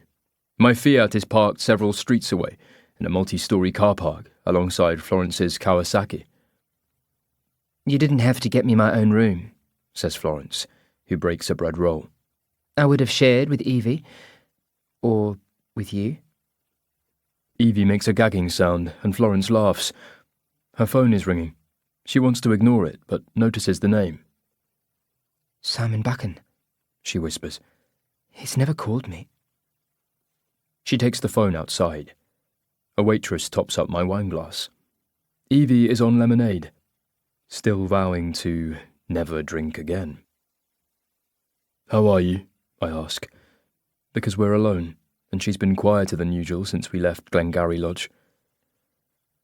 I keep picturing myself in that room, she says. You're remembering, she nods. The housekeeper was the only person who talked to me. She brought me food and emptied my chamber pot and gave me medicine. I wanted to ask her about Agnesa and Mama, but it hurt when I tried to speak. She said my lungs and vocal cords had been damaged by chemicals in the smoke, which is why I had trouble breathing and speaking. She brought me an oxygen tank and showed me how to hold the mask over my mouth and nose, and to inhale slowly when I was out of breath. Florence returns to the table, looking stunned. Simon knows I'm in Scotland. Is that a problem? I left without telling anyone, not even my housemates. Maybe D.S. Ogilvy called the charity to check up on you. I didn't tell Ogilvy where I worked. There is a moment of silence before Evie pipes up. Maybe someone is tracking your phone. I'm a junior employee, why bother? Says Florence. You told Lord Buchan that you worked for Migrant Watch, I say. He must have called his brother. Florence doesn't look reassured. Simon said I was making a nuisance of myself and jeopardizing the mission of the charity. How? The text messages from a sinking migrant boat are being used as evidence against us. Critics are accusing Migrant Watch of organising the crossing and being responsible for the tragedy. But that's not true, I say. I know, but the optics are terrible, and the Daily Mail is calling for the charity to be struck off or prosecuted. What did Simon say? He told me to take some time off. He sacked you? Her eyes are shining. I don't know. He's an arsehole, says Evie, who has eaten her bread roll and stolen mine. No, he's not, says Florence, her voice trembling. He's a good man. A waitress arrives with our meals. Evie asks for ketchup with her fries, using an American accent. Florence pushes food around her plate, picking at the edges, no longer hungry. Evie tells us more about Glengarry Lodge, and her days spent locked in an attic room. The woman who brought her food was probably Mrs. Colley, the housekeeper. Did you see anyone else? I ask. No, but I heard children playing in the garden outside. Does David Buchan have a family? I ask Florence. He has 2 ex-wives and no children. Wallace Colley raised 8 children at the lodge, I say. Who would have been grown up, says Florence.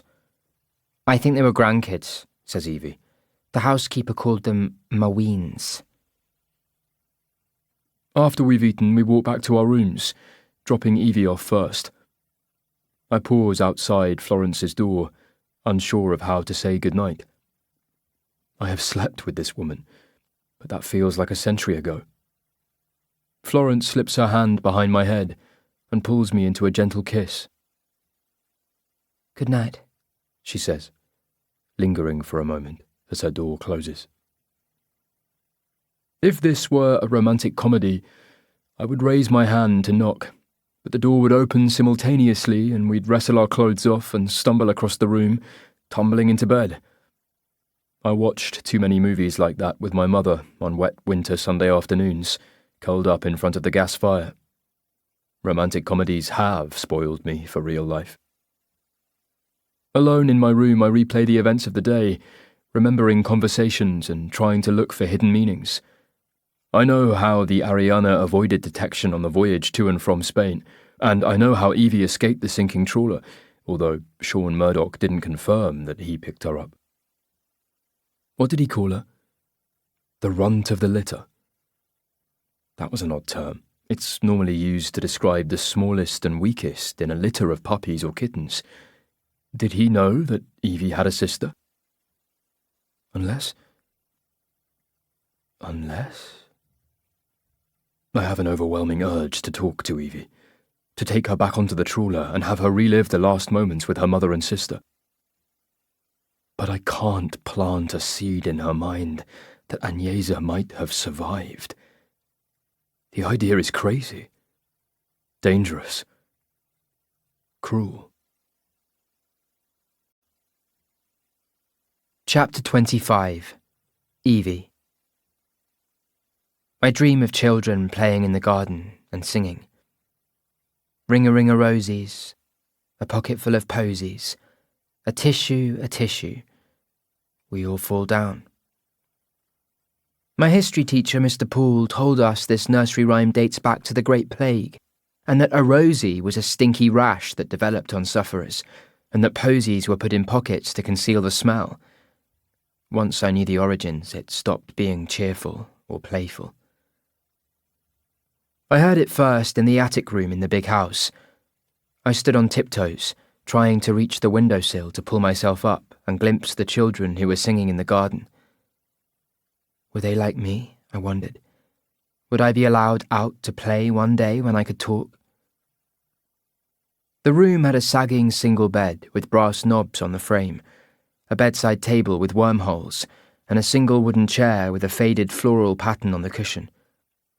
By the end of my stay, I knew every cobweb in every corner. I knew when the sun arrived as a thin strip of light on the wall, and how it thickened and descended and crossed the floor.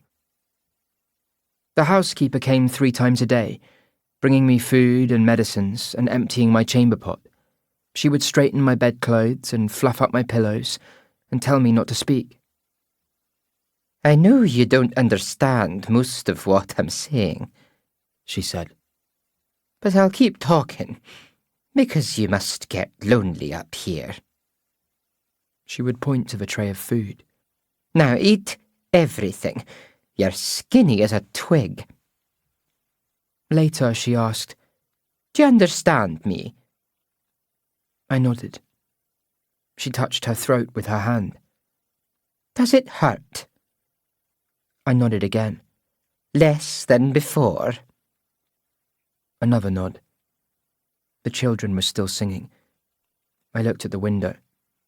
Sorry about the racket, she said. Maweens make more noise than a bagpipe being beaten to death with a broom. I didn't know what a bagpipe was, or why it had to be beaten with a broom. I made a writing gesture, wanting a pencil and paper. Can't do that, pet. The laird won't allow it, she said. After she'd gone, I pushed the bed closer to the window and lifted myself by bracing my elbows on the sill. I could see the fields and trees and the fringe of mountains that were changing colour as the sun went down. But not the garden. It was always below me, out of sight, like the faces of the children. One morning, the woman brought a dress for me to wear, a dark blue smock and a white blouse. "It's old, but nice enough," she said, "and it should fit because you're still a twig." She waited for me to get changed and escorted me along the hallway and down the marble stairs. "Keep going," she said, her hand on the small of my back. "Right to the bottom." At the foot of the stairs, I waited for her directions. We went along a wide corridor to the library. That's when I saw the painting above the fireplace of the old man with his dogs, a figure squatted beside the fire, with a blackened stick in his hand. I thought he was burning books, but the flame was feeding on kindling and cut wood. He tossed the stick into the fire and straightened, brushing his hands together. "Hello, Adina. Welcome." His hands were pale and hairless, with long tapered fingers. He motioned me to come closer, into the light of the bay window. "You're not as pretty as she is, but that can't be helped." I tried to speak, but couldn't make my voice work. He was leaning on the mantelpiece.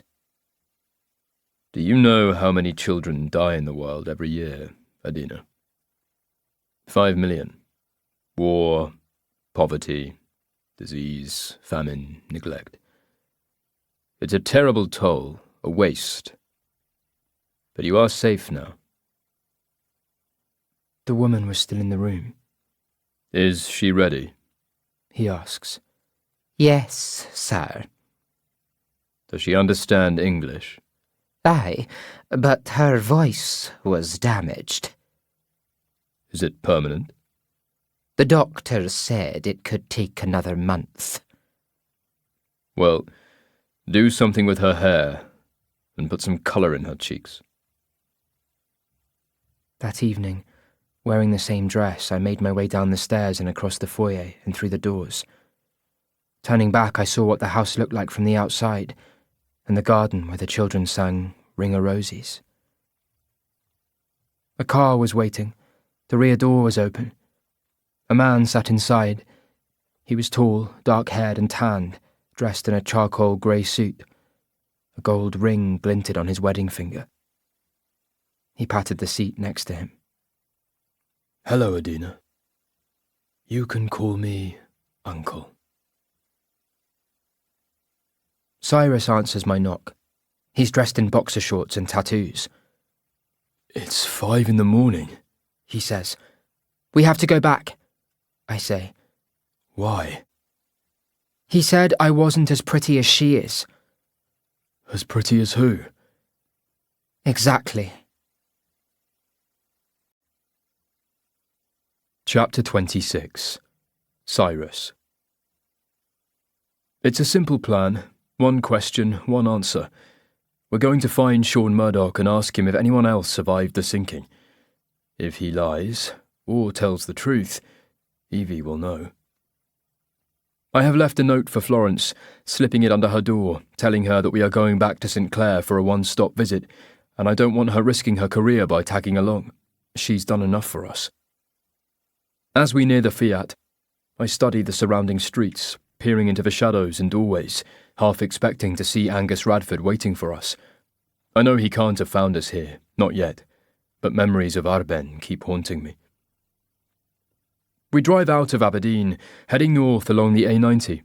New streaks of the day are arriving, lines of orange light that run across the sky, illuminating the clouds on the horizon. The roads are quiet at this hour, but I continuously check the mirrors, looking for vehicles that might be following. Next to me, I can feel Evie grow tense as the miles disappear. One question, one answer, I say, reassuring her. 40 minutes later, we enter St. Clair.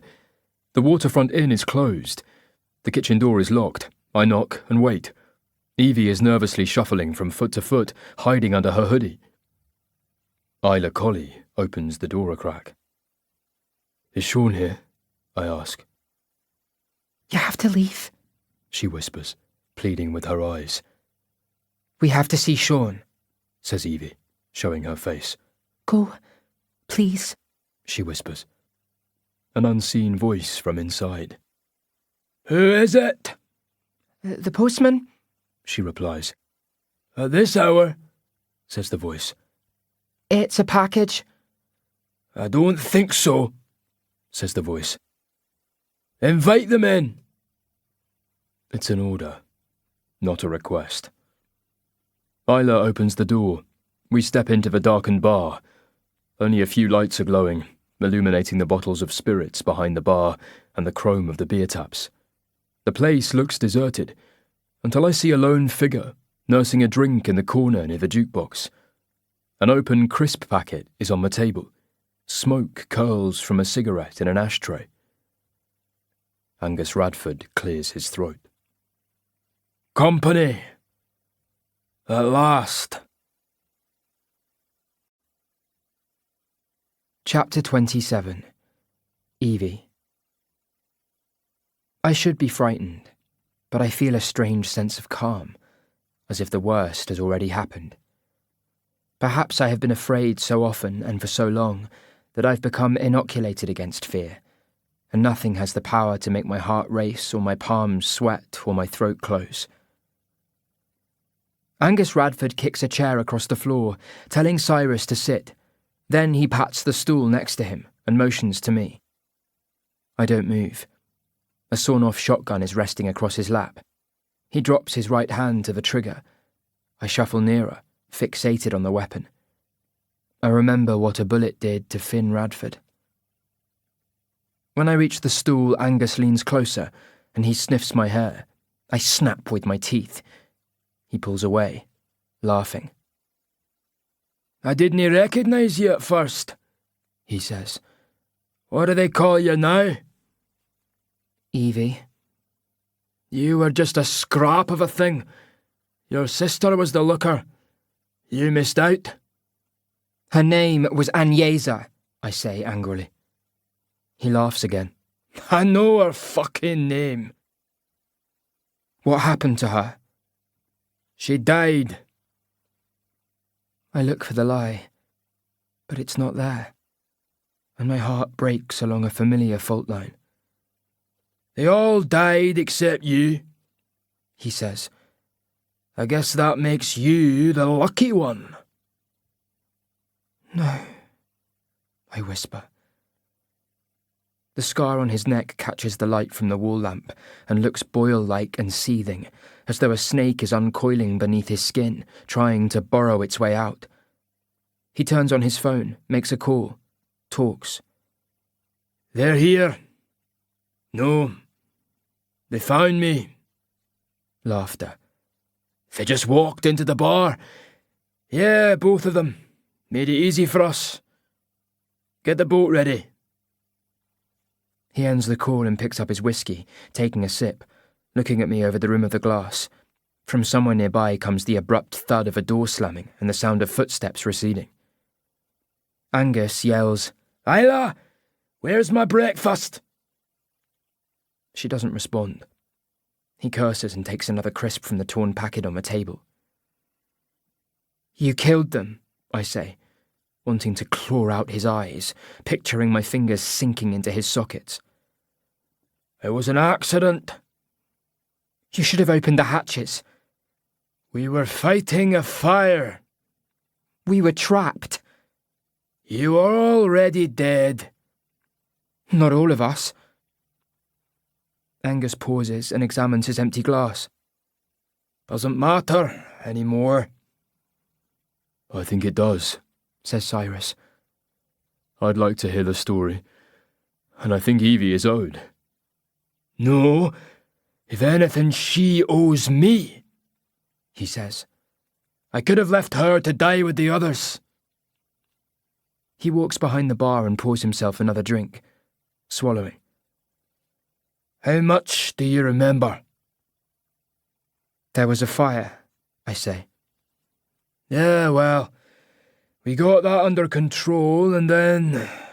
boom! He opens his cupped hands, indicating an explosion. It breached the hull. I dragged Cam's body out of the engine room and we tried to revive him, but it was too late. The pumps couldn't cope with the water coming in. By the time we opened the hatches, well, it was a fucking mess down there. Nothing but smoke and bodies floating in water. I told Finn to close it up, but he wanted to be sure. He jumped into the hold and began pressing his ear to chests and feeling for pulses. I said it was too late, but he kept looking, with water up to his thighs, in darkness, with me yelling, "Get the fuck out! We're sinking!" But then he found you. Still breathing. "Leave her," I told him. Finn was holding you in his arms, lifting you up, begging me.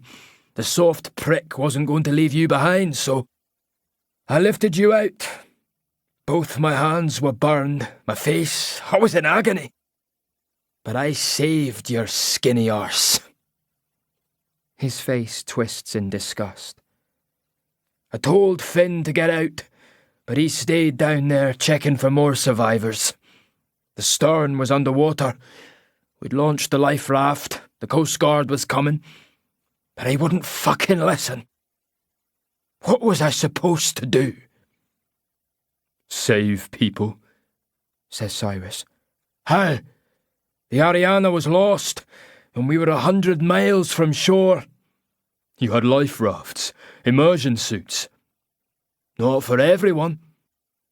And how was I going to explain someone like her to the Coast Guard, He points to me.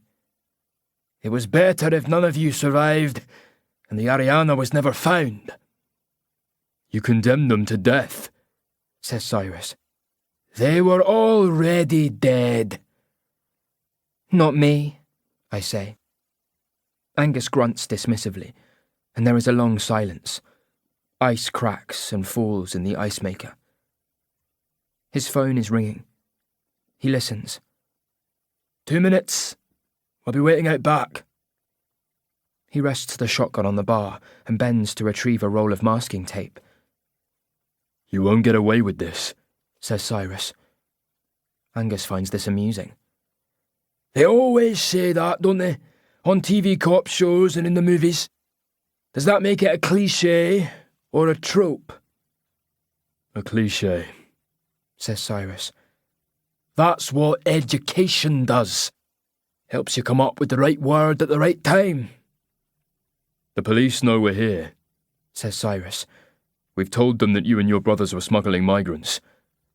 And what proof do you have? There is no boat, and no bodies, and your only witness was a child. And we all know that children make up stories. He motions to me. Give me your phone. Why? I won't ask again. I hand it over. And yours? He says to Cyrus. Now your car keys? Angus twirls them around his forefinger. What are you going to do? Asks Cyrus. I'm going to put these phones in your car, and somebody will take it for a drive, proving that you left here alive and well. Maybe we'll throw the phones off a cliff at some popular suicide spot and leave your car nearby. Nobody is going to believe we committed suicide. They'll believe whatever makes their lives easier, he says, tossing the spool of masking tape at me. I drop it clumsily. He points at Cyrus. Tape up his hands, behind his back, around his wrists. Do it properly or you'll be doing it again. I fumble with the spool, trying to find the end of the tape with my thumbnail. Cyrus stands and puts his hands behind his back. I'm close now. If you get the chance, run, he whispers. No. More urgently, listen to me, Evie. Get away and call Carson.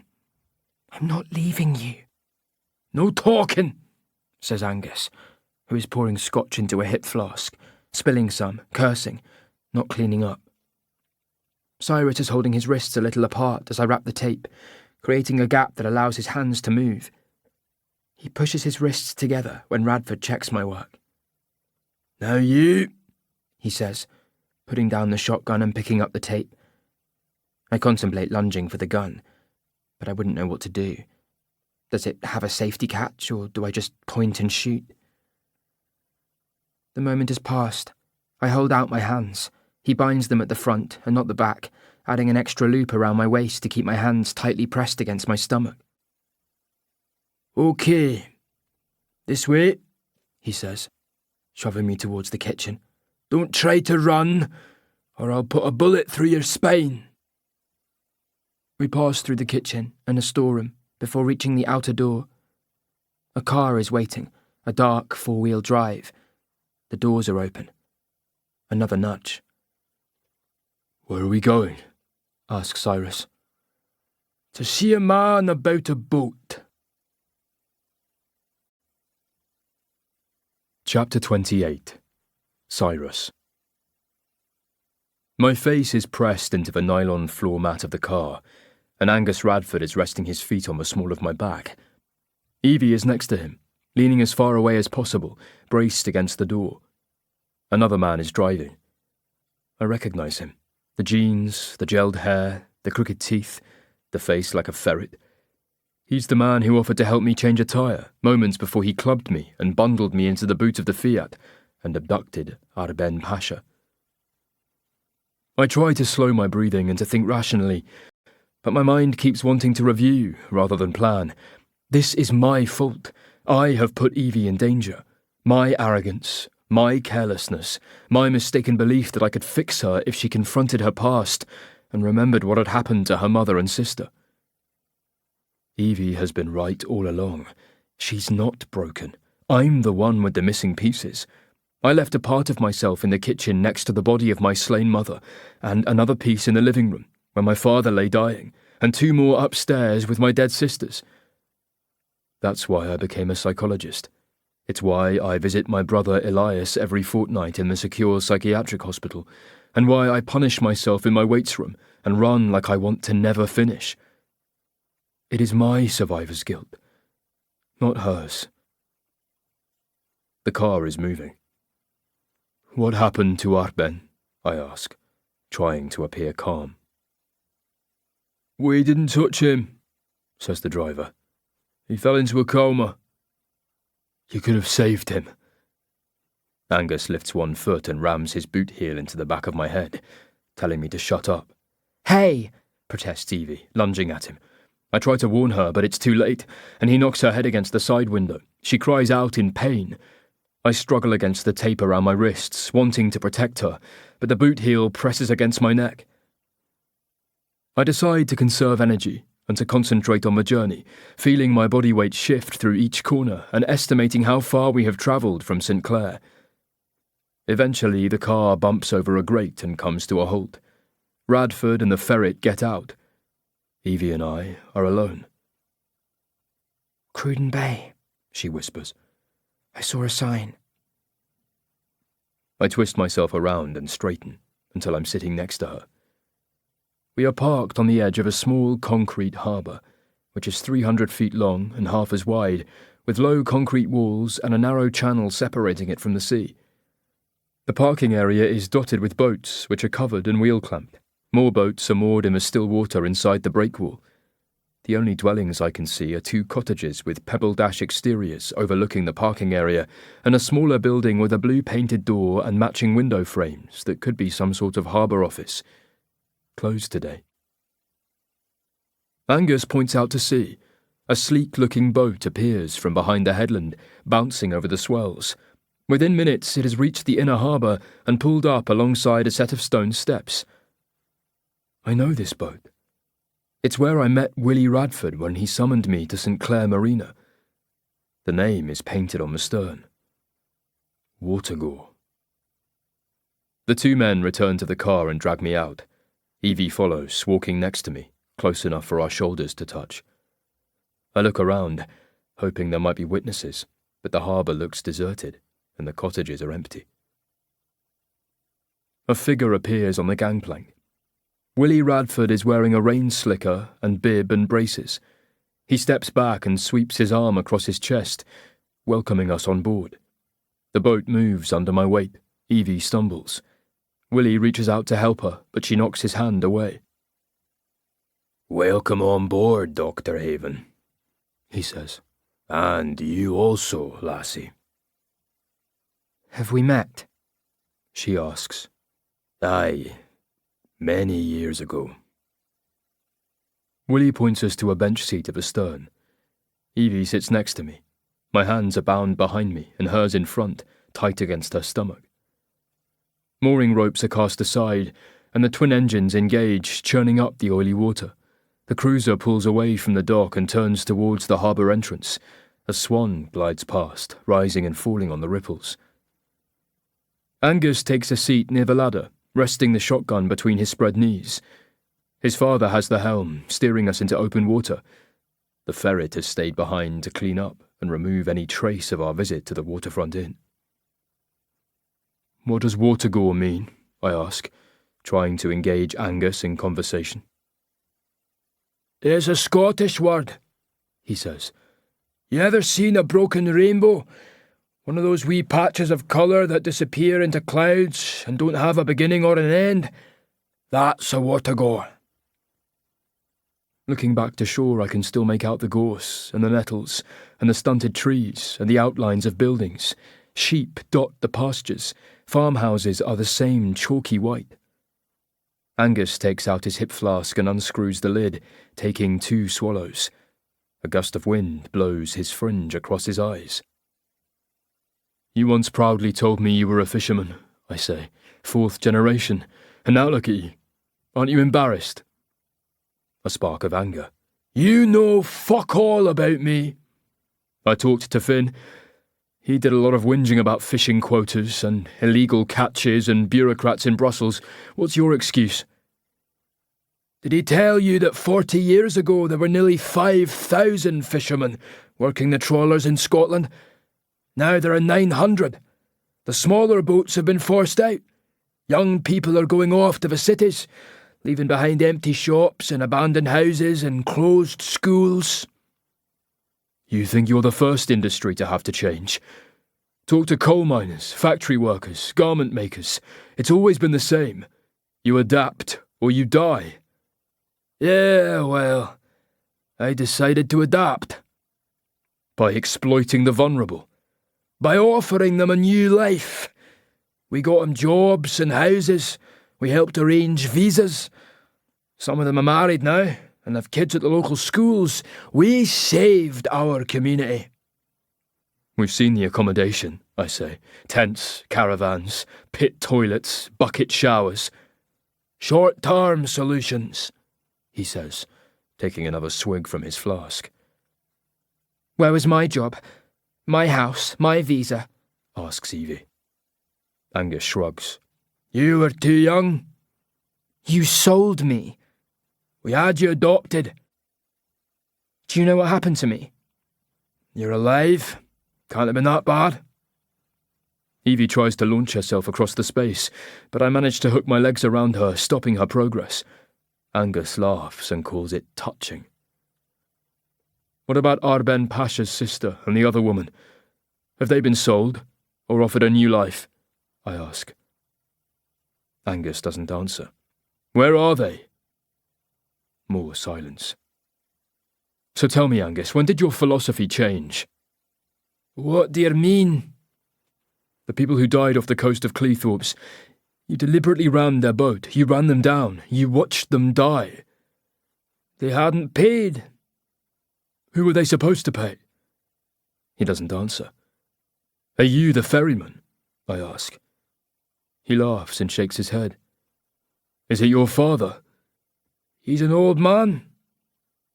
David Buchan? You're getting warmer. What does that mean? Someone close to Buchan, in his circle, a right-wing agitator or disruptor. Another thought occurs to me. Someone closer still. David Buchan described his brother Simon as the nation's biggest people smuggler. He said it facetiously because Migrant Watch provided weather reports and tidal charts and navigation advice to small boats crossing the channel. It was labelled as humanitarian work and registered as a charity, but could also be brilliant cover for the ferryman, a means of making money at both ends of the journey, charging migrants for safe passage and using them as cheap labour when they arrive in Britain. My mind races, putting together the pieces and making the connections. When we dined together, Simon Buchan asked me about Arben, pumping me for information. He offered to provide him with clothes, accommodation, a phone, and education. He said that he would fund his asylum application.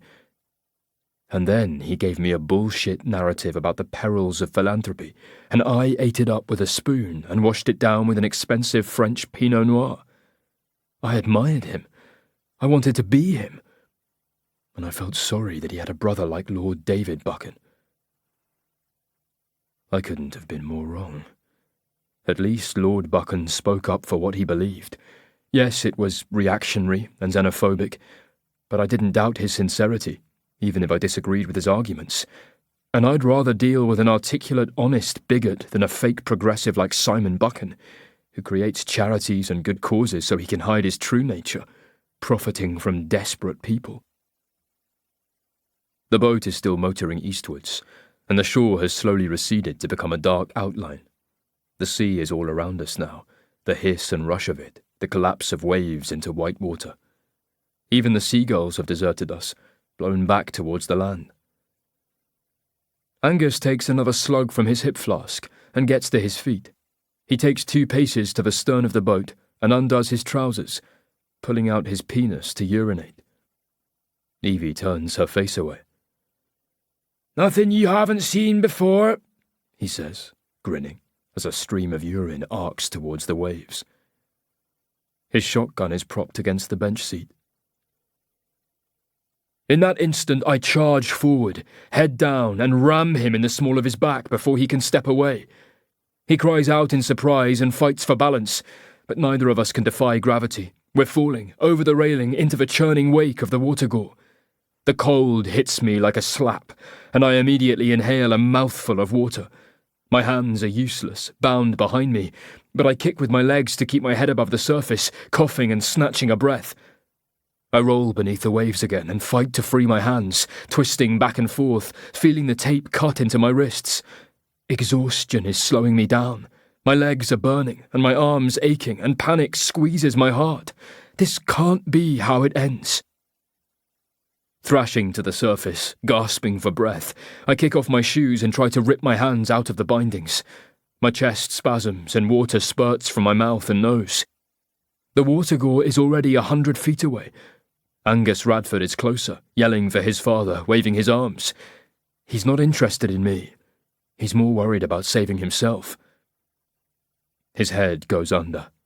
He surfaces again, looking distressed, coughing, spluttering, drowning. Chapter 29. Evie. One moment Cyrus was here, and then he was gone. It happened so quickly that I couldn't react. At the same time, it had an almost dreamlike quality, like in one of those action films where everything slows down and the bullets travel at walking pace and people lean out of the way to dodge them. I saw Cyrus moving and I thought, no, he won't, he can't, that's crazy stupid. But he did, and now both men are in the water, but only one of them is shouting and waving his arms. Cyrus disappears below the surface. His hands are taped behind his back. He can't stay afloat. Did he expect me to go with him? He knows I can't swim. An orange lifebuoy is attached to the railing, secured by clips and a monkey grip. My hands are taped to my waist, but I can move my fingers. I pull it free, but it's heavier than I expect. Unable to throw it, I drop it over the side and the rope uncoils. I glimpse a flash of orange bouncing over the whitewash. The boat turns suddenly, and I lose my balance. The old man has heard the yelling. The shotgun skitters across the deck. I crawl towards it. The old man yells at me to stop, but he doesn't leave the wheel. He's trying not to lose sight of his son. I have to lie on my stomach to pick up the shotgun, but there's no way I can reach the trigger and aim. Looking down into the galley, I see a dining area with bench seats and a table. Hugging the shotgun against my stomach, I stumble down the steps and try to close the door behind me, but the latch is too high for me to reach. Putting the shotgun down, I begin opening drawers and cupboards.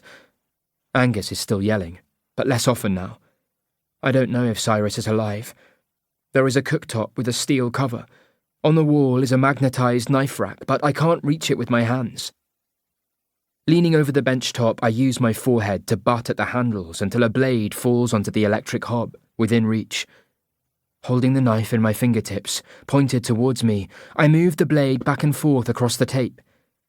I've drawn blood, but keep cutting, not feeling the pain. Cyrus is going to drown. He can't swim without hands. Why did he do that? He can't die. Not now. Not ever. He can leave me, but he can't die on me. I free my right hand and rip the tape from around my waist. Using my teeth and fingers, I loosen the rest of the binding until both hands are free. The boat is slowing. The engine idles. The old man comes down the steps and goes to the stern. "Swim this way," he yells, lowering steps over the side. I pick up the shotgun and climb out of the galley. Angus Radford is 30 feet away, floating on his back. Cyrus is holding him around the chest, pulling him towards the ladder with strong strokes. Masking tape trails from one hand as he swims. As they get nearer, Cyrus helps Angus to climb the ladder, pushing as the old man pulls. Bedraggled and exhausted, Angus collapses onto the deck, rolling onto his side, coughing and spluttering. Water gushes from his mouth and nose, and he sucks at the air and coughs again. I wait for Cyrus to come up the ladder. The old man reaches over the side, offering his hand. "Leave him," says Radford. "He saved your life. I was fine." The old man pulls up the ladder. I point the shotgun at Radford's chest. "Save him, or I kill you now." Angus blinks at me through the seawater dripping from his hair. "Know how to use that?" he asks. "I'll pull the trigger and find out." He slowly sits up, leaning against the bench seat. "No further," I say. "What's your name again?" he asks. "Evie." "That wasn't always your name." "Adina." "Yeah, that's right, I remember now. Your sister talked about you a lot." I motion to the old man. "Lower the ladder." "No," says Angus. "That's a single barrel, 12-gauge shotgun. One shell, one shot. She can't stop both of us." "I don't have to stop both of you," I say, raising the gun to my shoulder and pointing it at his chest. "You won't do it," he says, feeling in his pocket for his hip flask and realising that it's lost somewhere in the sea. "Give me that gun, lassie," says the old man, stepping nearer. I swing the barrel towards him and back to his son. My finger twitches on the trigger. "Help me," yells Cyrus. "Give me the gun, and we'll lower the ladder," says the old man. He's telling the truth, but they're going to kill us anyway. Trying to take the tremor out of my voice, I focus on Angus Radford, hating him with every sinew and fibre of my being. "I know you plan on killing us today, but I promise you one thing," I say. "And what's that?" "You're going to die first." I pull the trigger, and his face dissolves into a bloody pulp that wipes away his crooked grin, and his scarred face, and his cruel eyes. For a moment he stays where he is, sitting upright, but slowly he topples sideways to the deck, gasping shallowly. The old man is staring at me in disbelief, his mouth open, a cry lodged in his throat. Suddenly he finds his voice, screaming in rage and charging at me. I duck his arms and use the shotgun as a club, but it bounces off his shoulder and I lose my grip. It slides away from me. He comes again and I scramble away, trying to reach the ladder. The deck is slick with blood, and I seem to be running on the spot, getting nowhere. Hands pull me back from the ladder, close around my neck. That's enough, Says a new voice, yelling above the pock-pock of a different engine. A figure is silhouetted on the bow of another boat. Sean Murdoch is holding a rope in his hand, which is attached to an orange ring. Florence is next to him, helping pull Cyrus towards them. She killed my boy, Groans the old man, as he releases his hold on me and cradles Angus, rocking his body back and forth, sobbing. Murdoch has no sympathy. Well, I guess that makes things even. Chapter 30. Cyrus. It's strange how quickly anger can disappear and adrenaline can leak away, when the source of it is lying dead in a pool of his own blood.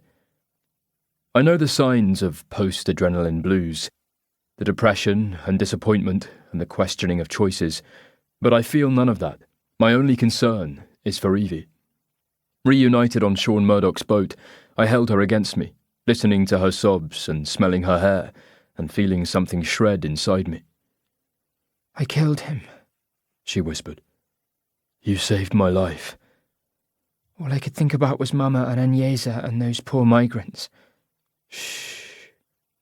And then I thought of losing you too, and I couldn't... I'm fine. We're safe.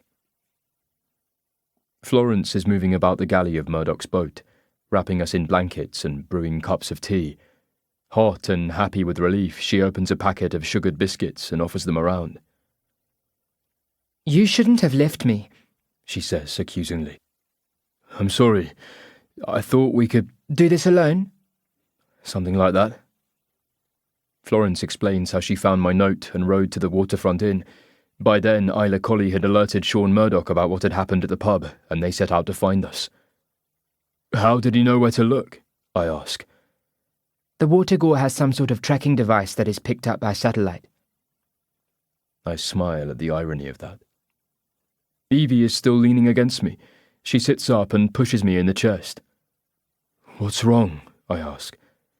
You saved his life. He was drowning. He was going to kill us. I know. That makes no sense. Not everything does. She scowls at me like I'm a complete moron before dropping her head back on my shoulder. For the next hour we listen to the waves slapping against the hull, throwing salt spray higher and higher over the bow, blurring the air. Cliffs appear on the horizon, 2 lighthouses, a harbour. Lead-grey clouds edged in silver are rolling across the sky. A police launch meets us and provides an escort for the final few miles, directing us to a mooring near the Port Authority headquarters. The Watergore is now under tow, but Willie Radford has stayed on board, under guard, handcuffed in a cabin, keeping Angus company on his final journey. There are detectives and ambulance crews waiting on the dock. We are taken in separate unmarked cars to the same police station and kept in different interview rooms for the interrogations. The detectives are from Aberdeen, not St. Clair. I don't know where Ogilvy has gone, but I don't see him at the station, or hear his name mentioned. After the first round of interviews, I feel like I've revealed my entire life story. I am taken over every detail of my time in Scotland, my conversations, phone calls, movements and interactions. Why did I make certain choices? Did I consider the consequences? Who gave me the authority? Evie endures the same, but has Florence sitting in with her, making sure the detectives give her regular rest breaks and something to eat. Her hands are swabbed for shotgun residue, and her clothes are taken away for testing, but they let her change into her own spare clothes because nothing at the station will fit her. I worry about her mental state and how this will affect her. I have pulled a trigger and killed a man. In the aftermath of that shooting, I relived the moment for months, replaying it in slow motion in my mind, feeling the weight of the pistol in my hand and my finger pulling the trigger, pushing the hammer backwards, compressing a metal spring. I felt the kick of the weapon and saw the twist of his body and the look of surprise on his face. I don't want Evie to have similar nightmares. At the same time, this could help draw a line under what happened to her. Psychologists use terms like closure and resolution, but I don't think it's possible to wrap things up in neat and tidy packages. Life is real and passionate and messy, and closure means something is done when it's never done, and it's never going to be done. New interrogators arrive. Border Force has sent a team to investigate allegations of human trafficking and illegal immigration. They unpack every detail of Evie's journey to Scotland on board the Ariana II. There is talk of searching for the wreck, but the depth of the water and the passing of the years makes discovery unlikely and salvage even less so. After Border Force comes the National Crime Agency. I'm surprised when they send Derek Posniak, my old university friend, who even dresses like a spook, in a trench coat and a small pork pie hat tilted over his eyes. We talk in a holding cell rather than an interview suite, without cameras and recording equipment. "Everything is off the record," he says, lowering his voice as though he doesn't trust anyone with this scant piece of information. The ferryman is real, I tell him, and give him Simon Buchan's name, outlining the clues that point to his involvement. Maybe it's a condition of employment for spies that they never look surprised or act as if anything they hear is unexpected or out of the ordinary. Derek was like that. He didn't turn a hair. Could he have known already? Maybe nothing is secret in a world that trades in secrets. "Are you going to investigate him?" I ask. "Who?" "Simon Buchan." "That's above my pay grade." "But you'll pass on the information." "I'll make my report to my superiors, who will report to their superiors, and so on and so on." "You don't sound confident." "Not my job," he replies, straightening his sleeves after shaking my hand. "There is a way to link Simon Buchan to this," I say, hesitating, suddenly unsure if I can make the argument. A thought has been loitering at the edge of my consciousness like a truant schoolboy. It involves several notebooks and a hotel register, each with a famous painting on the cover. Florence has a notebook with Monet's water lilies and Japanese bridge on the cover. Her friend, Natalie Hartley from the anti-slavery charity, had an almost identical book which featured Van Gogh's Starry Night. And when Evie and I checked into the Belhaven Inn, Maureen Colley used a guest house register with The Girl with a Pearl Earring on the cover. These were all part of the same series, produced by a stationery provider. "Follow the paper," I whispered to Derek. "You mean the money?" "No, the paper." He raises an eyebrow. Most companies and government departments choose a single supplier for their stationery and office supplies: pens, notebooks, paper, ink cartridges, staplers. Economies of scale, bulk orders save money. "I still don't understand," says Derek. "Simon Buchan has a large number of business interests, some for profit, others not for profit. I think they all use the same stationery and office product supplier. That supplier can be your link to all of his businesses: the charities, labour hire firms, employment agencies, laundries, nail salons, restaurants, commercial kitchens, hotels, factories, and construction sites. Follow the paper, and you'll uncover the network." Derek finally looks surprised. "You really are an odd fish, Cyrus." "Why?" "Other people might say they care, but you actually try to make a difference." "Is that wrong?" "No, it's laudable and weirdly old-fashioned, but somewhat naive." "You're a cynic." "That's part of my employment package." Derek doffs his hat before departing, leaving behind a sense of melancholia and lost opportunities. I'm finally allowed to see Evie. We meet in the same lounge where we spent the night after Finn Radford's suicide, eating sandwiches and iced coffee from a local cafe. "I miss Poppy," says Evie. "I miss her too." She seems to have forgiven me for throwing myself into the North Sea and rescuing Angus Radford. Maybe she's right, and I should have let him drown. She wouldn't have had to pull the trigger and face the repercussions. "Florence says I'm not going to be charged with anything, but I'll have to give evidence at his inquest," says Evie, biting into a sandwich. "It was self-defence." "I wanted to kill him. Try not to mention that to the coroner. That's what she said. She chews and sips her iced coffee. Later, she opens a brown paper bag and finds a chocolate brownie. There's only one, She says. Want to share? You break, I choose. Evie breaks it apart, but immediately nibbles the biggest side. Guess this one's mine. She says, grinning, with chocolate staining her teeth. I suddenly dare to think that she's going to be okay. She'll get through this. We both will. Mutually assured survival. When we get home, you have to do something for me, Says Evie. but you have to promise not to laugh, Okay, and not to look at my scars. okay. She hesitates, embarrassed. What is it? You can tell me. Can you teach me how to swim? Chapter 31. Evie. Sean Murdoch is standing on the pavement outside the police station, holding a cap in both hands like he's come to ask for a job or a favour. We descend the steps and move from shade into sunlight. He lifts his head, about to speak, when a seagull takes off from the chimney pots above us, squawking like a lonely child. Murdoch follows it in flight, and then turns back to me. All right, lass. I nod and step closer to Cyrus.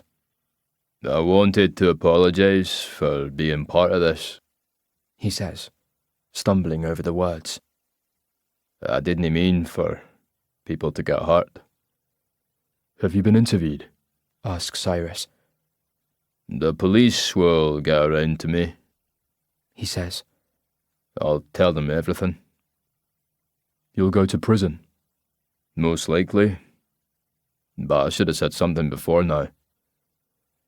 He looks at me. You're the girl they found all those years ago in that house in London. The one they called Angel Face. How do you know that? Asks Cyrus. Murdoch scratches his cheek. Worked it out. Everybody was talking about the little girl they found hiding in the walls.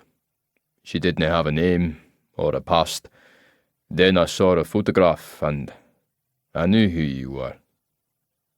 I always hoped someone would come forward to claim you, an aunt or an uncle. You must have had some family. I don't answer. Why didn't you say anything? Asks Cyrus. That would have meant confessing. I had a family and I knew what would happen to anyone who broke ranks. You were frightened of Angus Radford? I was frightened of the people he worked for. And who were they? Murdoch drops his gaze to his work boots. Is Simon Buchan one of the people you're afraid of? Asks Cyrus. Murdoch presses his lips together and sighs. I only met him once, years ago. He had a handshake that made me want to wring my fingers out, or to count them. Where did you meet him? At Glengowrie Lodge. Angus was delivering some people to him. Migrants? Most of them, yeah. Men or women? Both. Mr. Buchan was angry about us using the main gate. He told Angus to use the goods entrance next time. That's what we were. Delivery men. What about Lord David Buchan? Asks Cyrus. I met him once or twice. They didn't spend much time at Glengowrie Lodge before his father died. He bought the place from Simon when the inheritance was divided up. 2 women are missing from the small boat that sank off Cleethorpes. Do you have any idea where they might be? Asks Cyrus. No. Cyrus looks at me. I shake my head. Up until that moment, Murdoch has been telling the truth, but now he's lied to us. I'll ask you again, says Cyrus. Do you have any idea where the women might be? There is a beat of silence. Murdoch clears his throat. I don't know for certain, but There's a place outside of Leeds. An old convent. Grade 2 listed, Victorian. Someone turned it into a boarding house for farm workers, but then it became some sort of halfway house for migrants, and women mainly. What's the address? Yeah, I never went there. Not good enough. Okay, let me think. It was called St. Mary of the Field, or St. Margaret of the Field. That's all I know, I swear, and it was years ago. Might not even exist anymore. Cyrus looks at me. I nod. It's the truth. Florence bought Cyrus a new phone. He calls D.I. Carlson, passing on the information.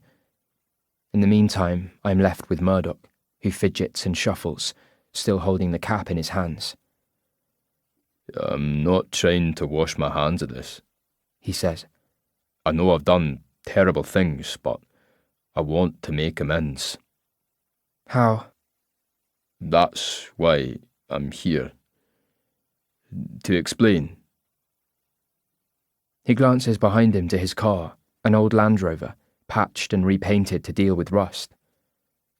If you come with me, I can show you everything.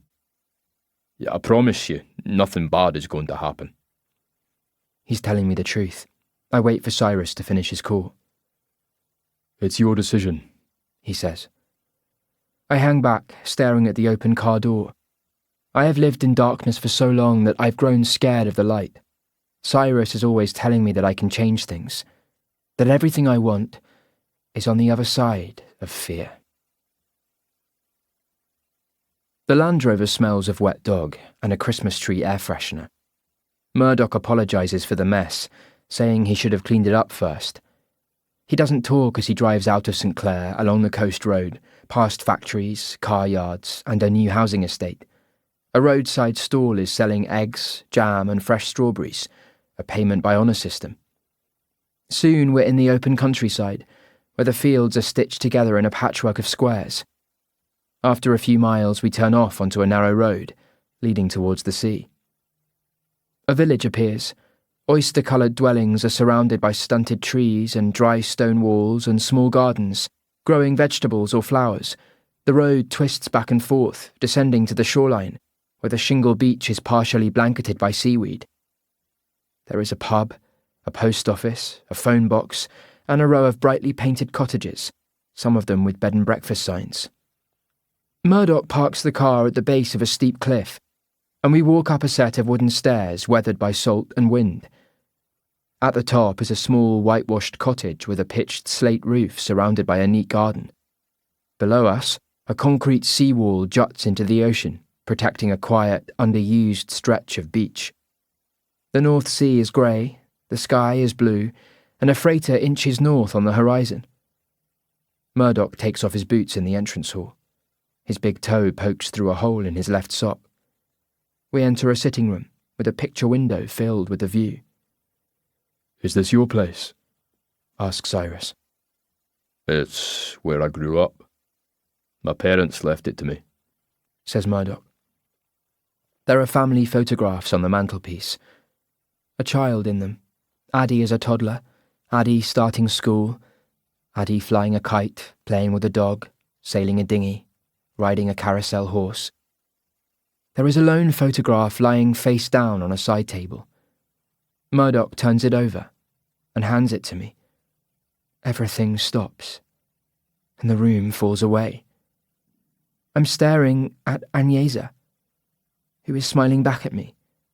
The light is behind her, creating a golden halo around her head, and strands of her hair have pulled free from a tortoiseshell clip, framing her face. I study everything about the photograph. Her eyes, her nose, her lips, the window behind her. It's only then that I realise the picture was taken in this same room, with light from the same window. How is that possible? Where is she? I whisper. She died 9 years ago. I don't understand. A drunk driver ran a red light. Agnesa was in the passenger seat. The car hit us on her side and threw her onto my lap, crushing her chest, trapping us in the wreckage. His voice chokes. She died in my arms. I'm staring at the picture. But she died on the Ariana II. That's what I wanted to tell you. She lived. Chapter 32. Cyrus. Evie launches herself at Murdoch, pounding his chest with her fists, screaming insults and profanities into his face. She calls him a liar, but knows everything he's told her is the truth. He takes the punches without flinching, almost leaning into the blows as though he deserves every one of them. Growing tired, Evie slumps in an armchair, clutching the photograph of Agnese to her chest. Murdoch crosses the room awkwardly, skirting Evie, and takes up a position beside a pot-bellied wood heater, summer cold. He begins talking slowly, pausing occasionally to take an extra breath and find the right words. When Angus and Willie Radford came to me with the idea of smuggling people, I could have said no. Nobody put a gun to my head. He glances at Evie, as if to apologise for his poor choice of words. I'm not going to make excuses about owing money to the bank or worrying about losing my boat. I knew what I was doing. How many trips? I ask. 5. No, 6. Angus had other skippers who helped him. I only agreed to carry the satellite transponder into Fish, Dogger Bank, giving them an alibi while I went to Spain or France or Belgium to pick up migrants. On that last voyage, the Ariana II went to Spain and returned. We rendezvoused at Dogger Bank and swapped the AIS transponder before separating for the journey home. How are they going to explain having no fish on board? I ask. Angus was going to say the Ariana's ice machine had broken or the nets had been torn. I had a full hold and we could share the catch. Murdoch closes his eyes and opens them again like a man who's hoping he might have finished his story, but there is more to come. Everything had gone to plan until the storm. When fire broke out in the engine room, Angus called me on the radio. He said Cam was dead and the boat was sinking. We were 16 miles away. Whatever happened after that, I knew we were all in a load of trouble. Angus had delayed making the mayday call because he wanted me to reach the Ariana before anyone else. I thought we'd be picking up everyone on board and we'd keep them safe until the Coast Guard and RNLI boats reached us. Even when he radioed saying they were abandoning ship, I thought he'd found a way to save the migrants. I didn't realise. He swallows the rest of the statement. How did Agnese escape? Asks Evie. She was in the wheelhouse. Cam used to sometimes collect her from the hold when he was on watch. I guess he wanted company. The fire alarm sounded. He went to investigate and the explosion killed him. Angus and Finn dragged his body into the galley. They put out the fire and opened the hatches, but the hold was full of smoke. You know the rest. Murdoch pushes a ball of spit around his mouth and swallows. Agnese was still in the wheelhouse when Finn found you alive.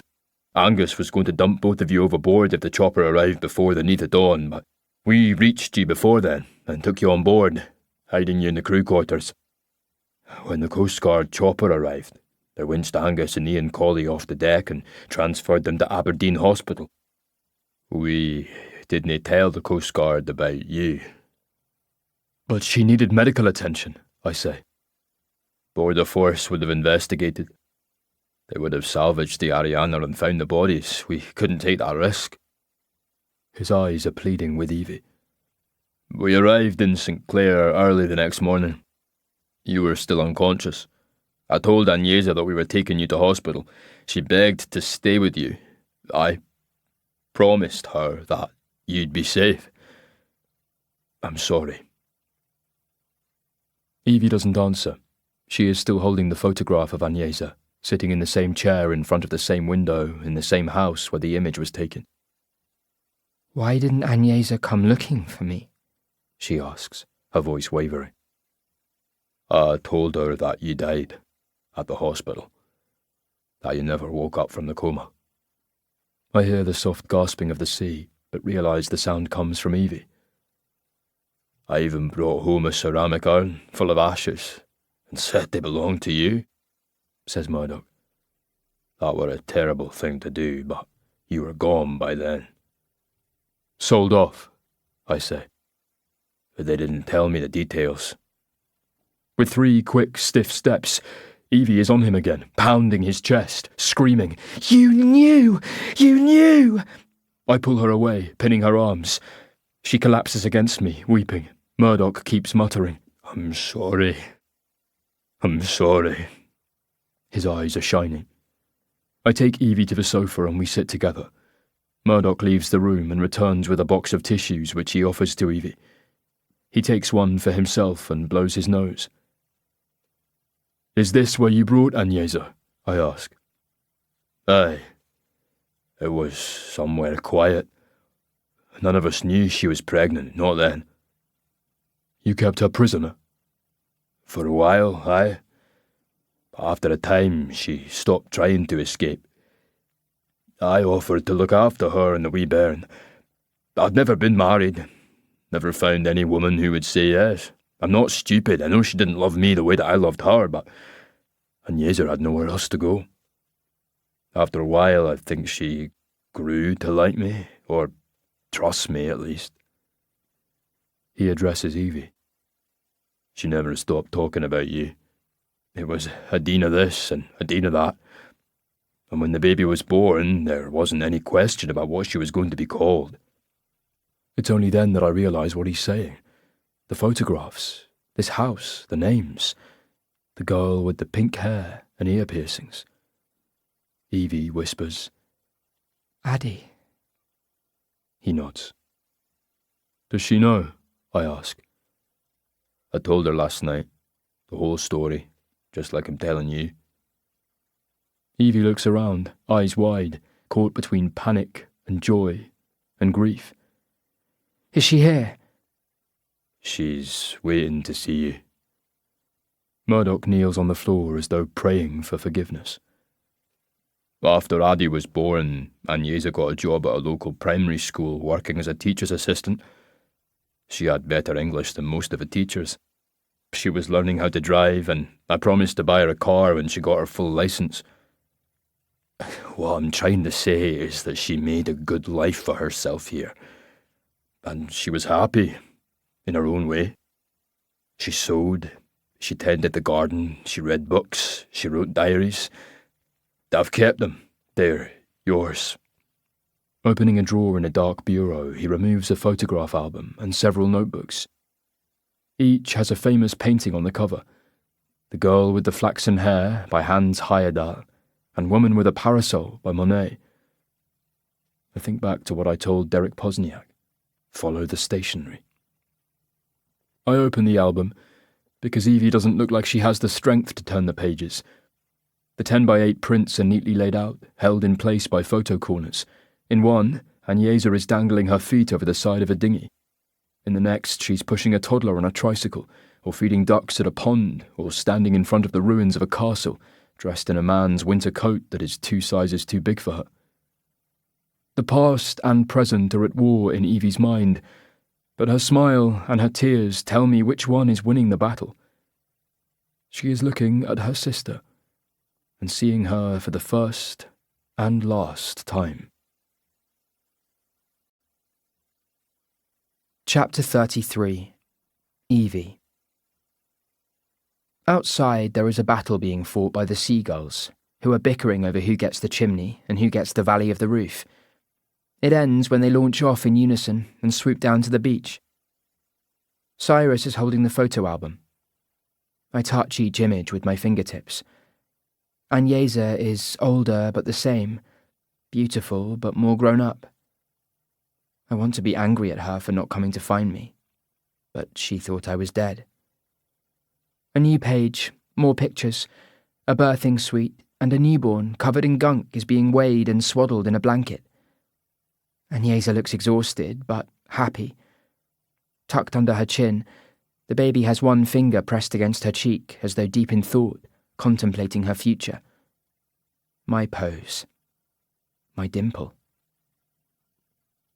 Murdoch's phone has been on silent, but the screen lights up. He picks it up, reads the message and puts it down again on the coffee table. Then he walks to the window overlooking the sea. 2 people are waiting at the bottom of the steps to the cottage. Addie is with her aunt, who is holding onto her shoulders, as though trying to stop her from climbing.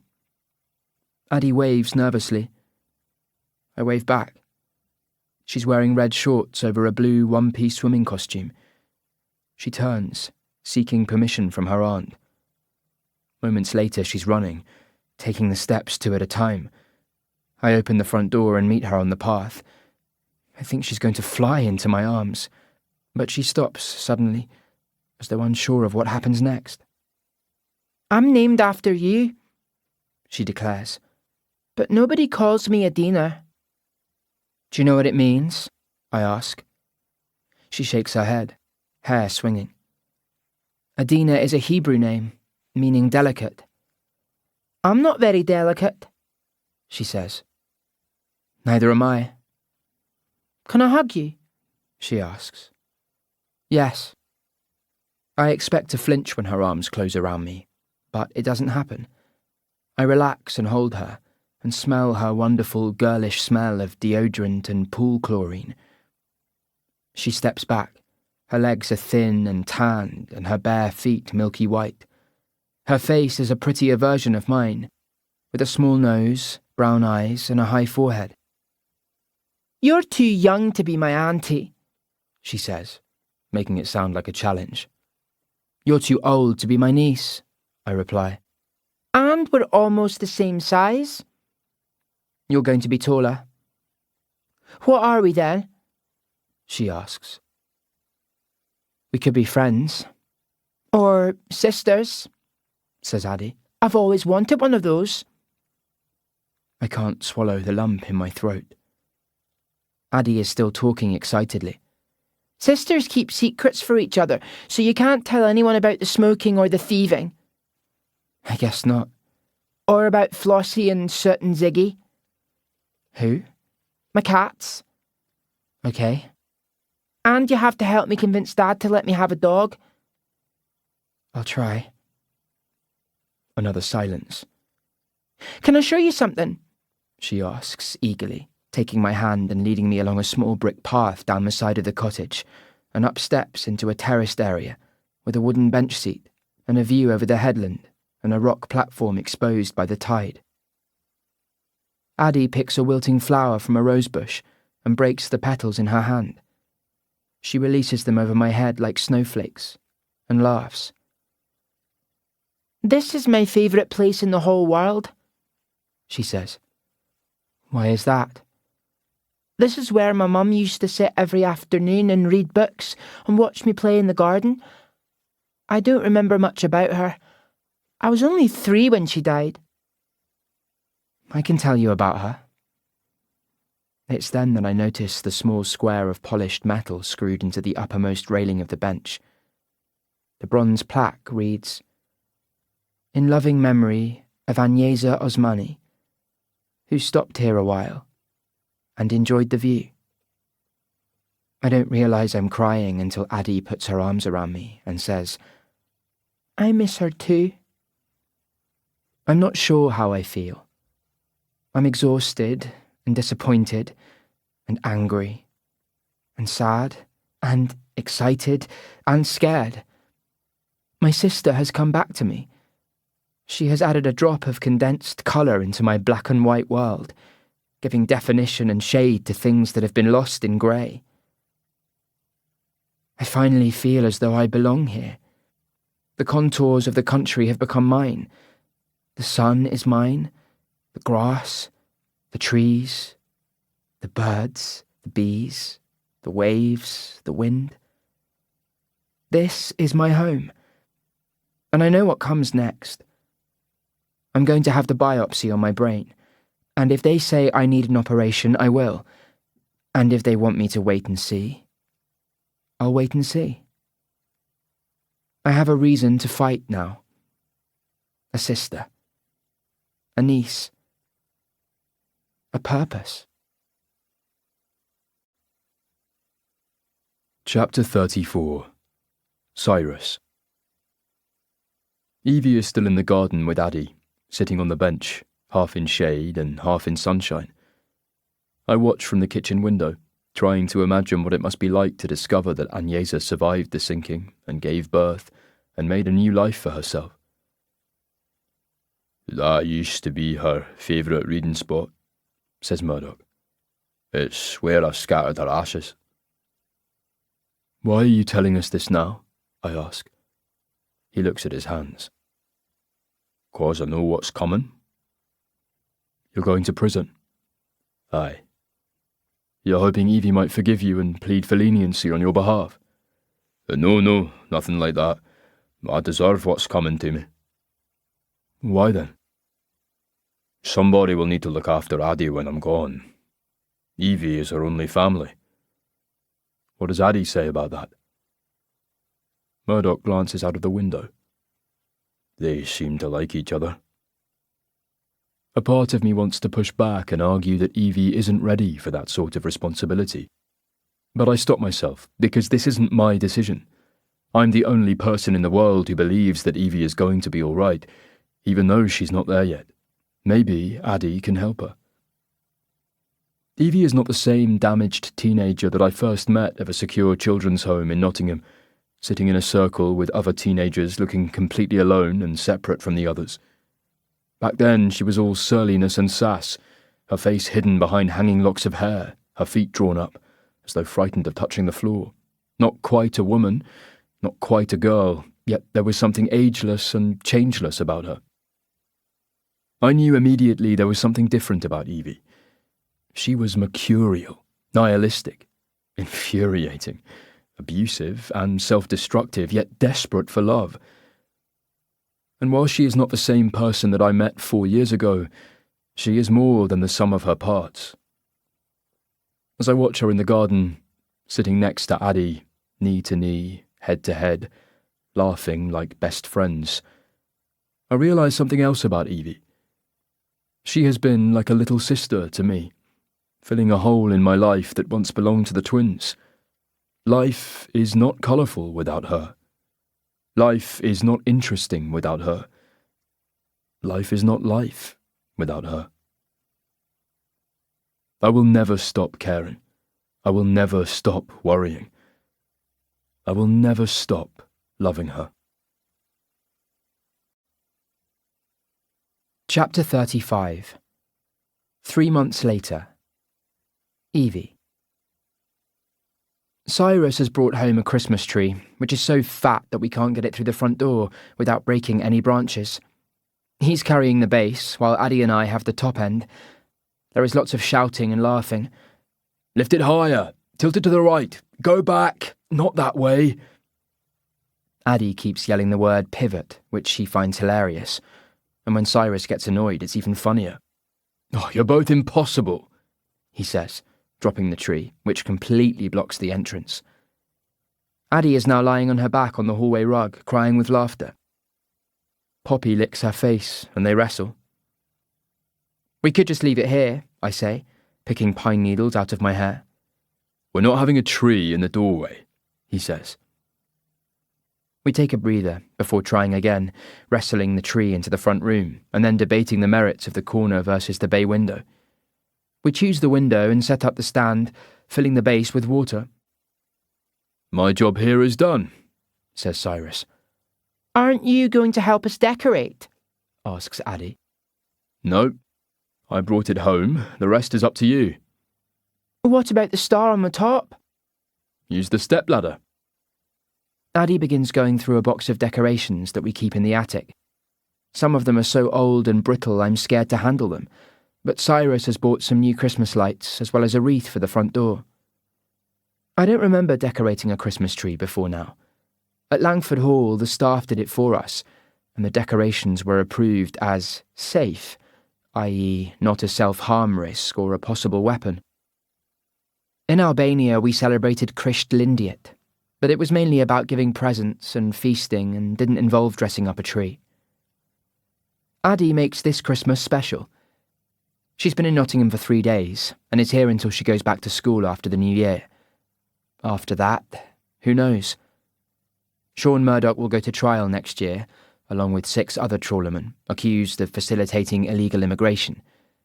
Willie Radford faces further charges of abduction, human trafficking, and offences under the Modern Slavery Act.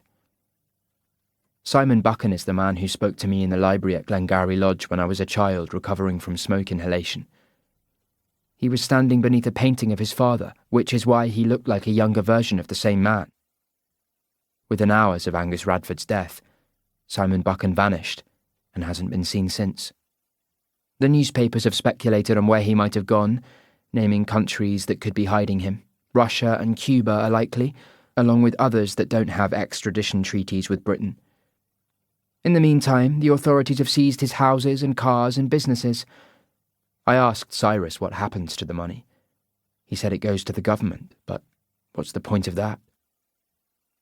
Arben's sister, Yeta, and Norsin Saman, the Syrian girl who were plucked from the North Sea, were rescued by Border Force when they raided an old convent on the outskirts of Leeds. They had been auctioned off to a criminal gang involved in prostitution and creating illicit porn films. Both are now being supported by the anti-slavery charity run by Florence's friend Natalie. It doesn't have Simon Buchan's money anymore, but other donors have come forward. Cyrus has met with Yeta. She's still deciding if she wants to stay in the UK or go back to Albania. I know what it's like to be an orphan and to have no other in my life. That was my fate, until I met Cyrus. Now I have a second person, Addie, and I understand how love gets doubled rather than divided when a family grows. Addie knows that she is coming to live with us.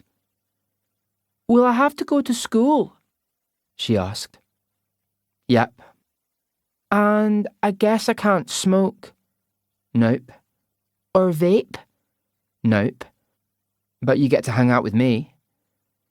You can tell when people are lying, can't you? Is that a problem? I imagine it could be. You could try to lie less. She laughed. Like that's going to happen. I hold the ladder as Addie reaches up to place the star on the uppermost point of the tree. She is better at decorating the tree than I am. She's done it before, and she's more patient. She's also bossy, like Agnesa used to be, but in a good way. Later I show her my secret hiding place in the attic, which is no longer a secret and seems rather childish now that I tell her about it. She lies next to me on the old rug, belly down, chin propped, her eyes locked on mine, as I tell her stories about her mother. We wrap Christmas presents for Cyrus and Mitch and Lila and Sean Murdoch and Addie's Aunt Isla, but not for each other, because that would spoil the surprise. I've also bought a gift for Florence, gold and silver hair rings for her dreadlocks. She and Cyrus are still bumping uglies, which makes me happy in a sad sort of way, or sad in a happy sort of way. Liam has asked me to a New Year's Eve party at a pub in Nottingham. I've tentatively said yes, because he's promised that none of his ex-girlfriends will be there, and that he won't leave me sitting on my own. That makes me sound ultra-needy and like I want to be his girlfriend, but I'm just a girl he wants to get to know, he says. I have added Agnesa's journals and photograph album to my collection of precious things. I read her entries every day, admiring her handwriting, the way she sloped her words to the right and looped her descending letters and let some words trail off lazily, letting readers choose how they end. Most of her entries are short and factual, but others reveal more about her inner thoughts and desires, her dreams, her plans. I flick between them, choosing random dates. Thursday, the 12th of May, 2011.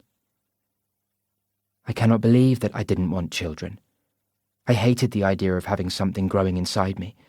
It felt like I'd been diagnosed with a terminal illness and that my body wasn't mine anymore.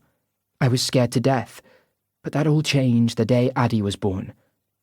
I held her in my arms and knew I would do anything in the world to keep her safe. Every morning I wake about an hour before Addie stirs, but rather than getting a head start on the day, I lie in bed with her and watch her sleeping. I love her sweet sighs and the rise and fall of her round belly and the way her lips pucker as though she's suckling in her sleep. And I love to bury my nose in her soft tuft of hair, breathing in that milky baby smell. Agnesa. Monday, the 3rd of September, 2012. Addie woke me 4 times last night, grizzling rather than crying. I took her into bed with me and helped her settle. It reminded me of sharing a bed with Adina when we were growing up. They have the same wavy hair and the same dimple on their right cheek, and they're both contrary and cheeky and refuse to eat anything remotely resembling a vegetable in colour or texture. I don't believe that people are reborn or that we come back as a rabbit or cow. Instead, we each carry a blueprint inside our genes, and we build on what's gone before. My beautiful baby daughter carries some of Mama and Papa and my sister inside her. She is their legacy.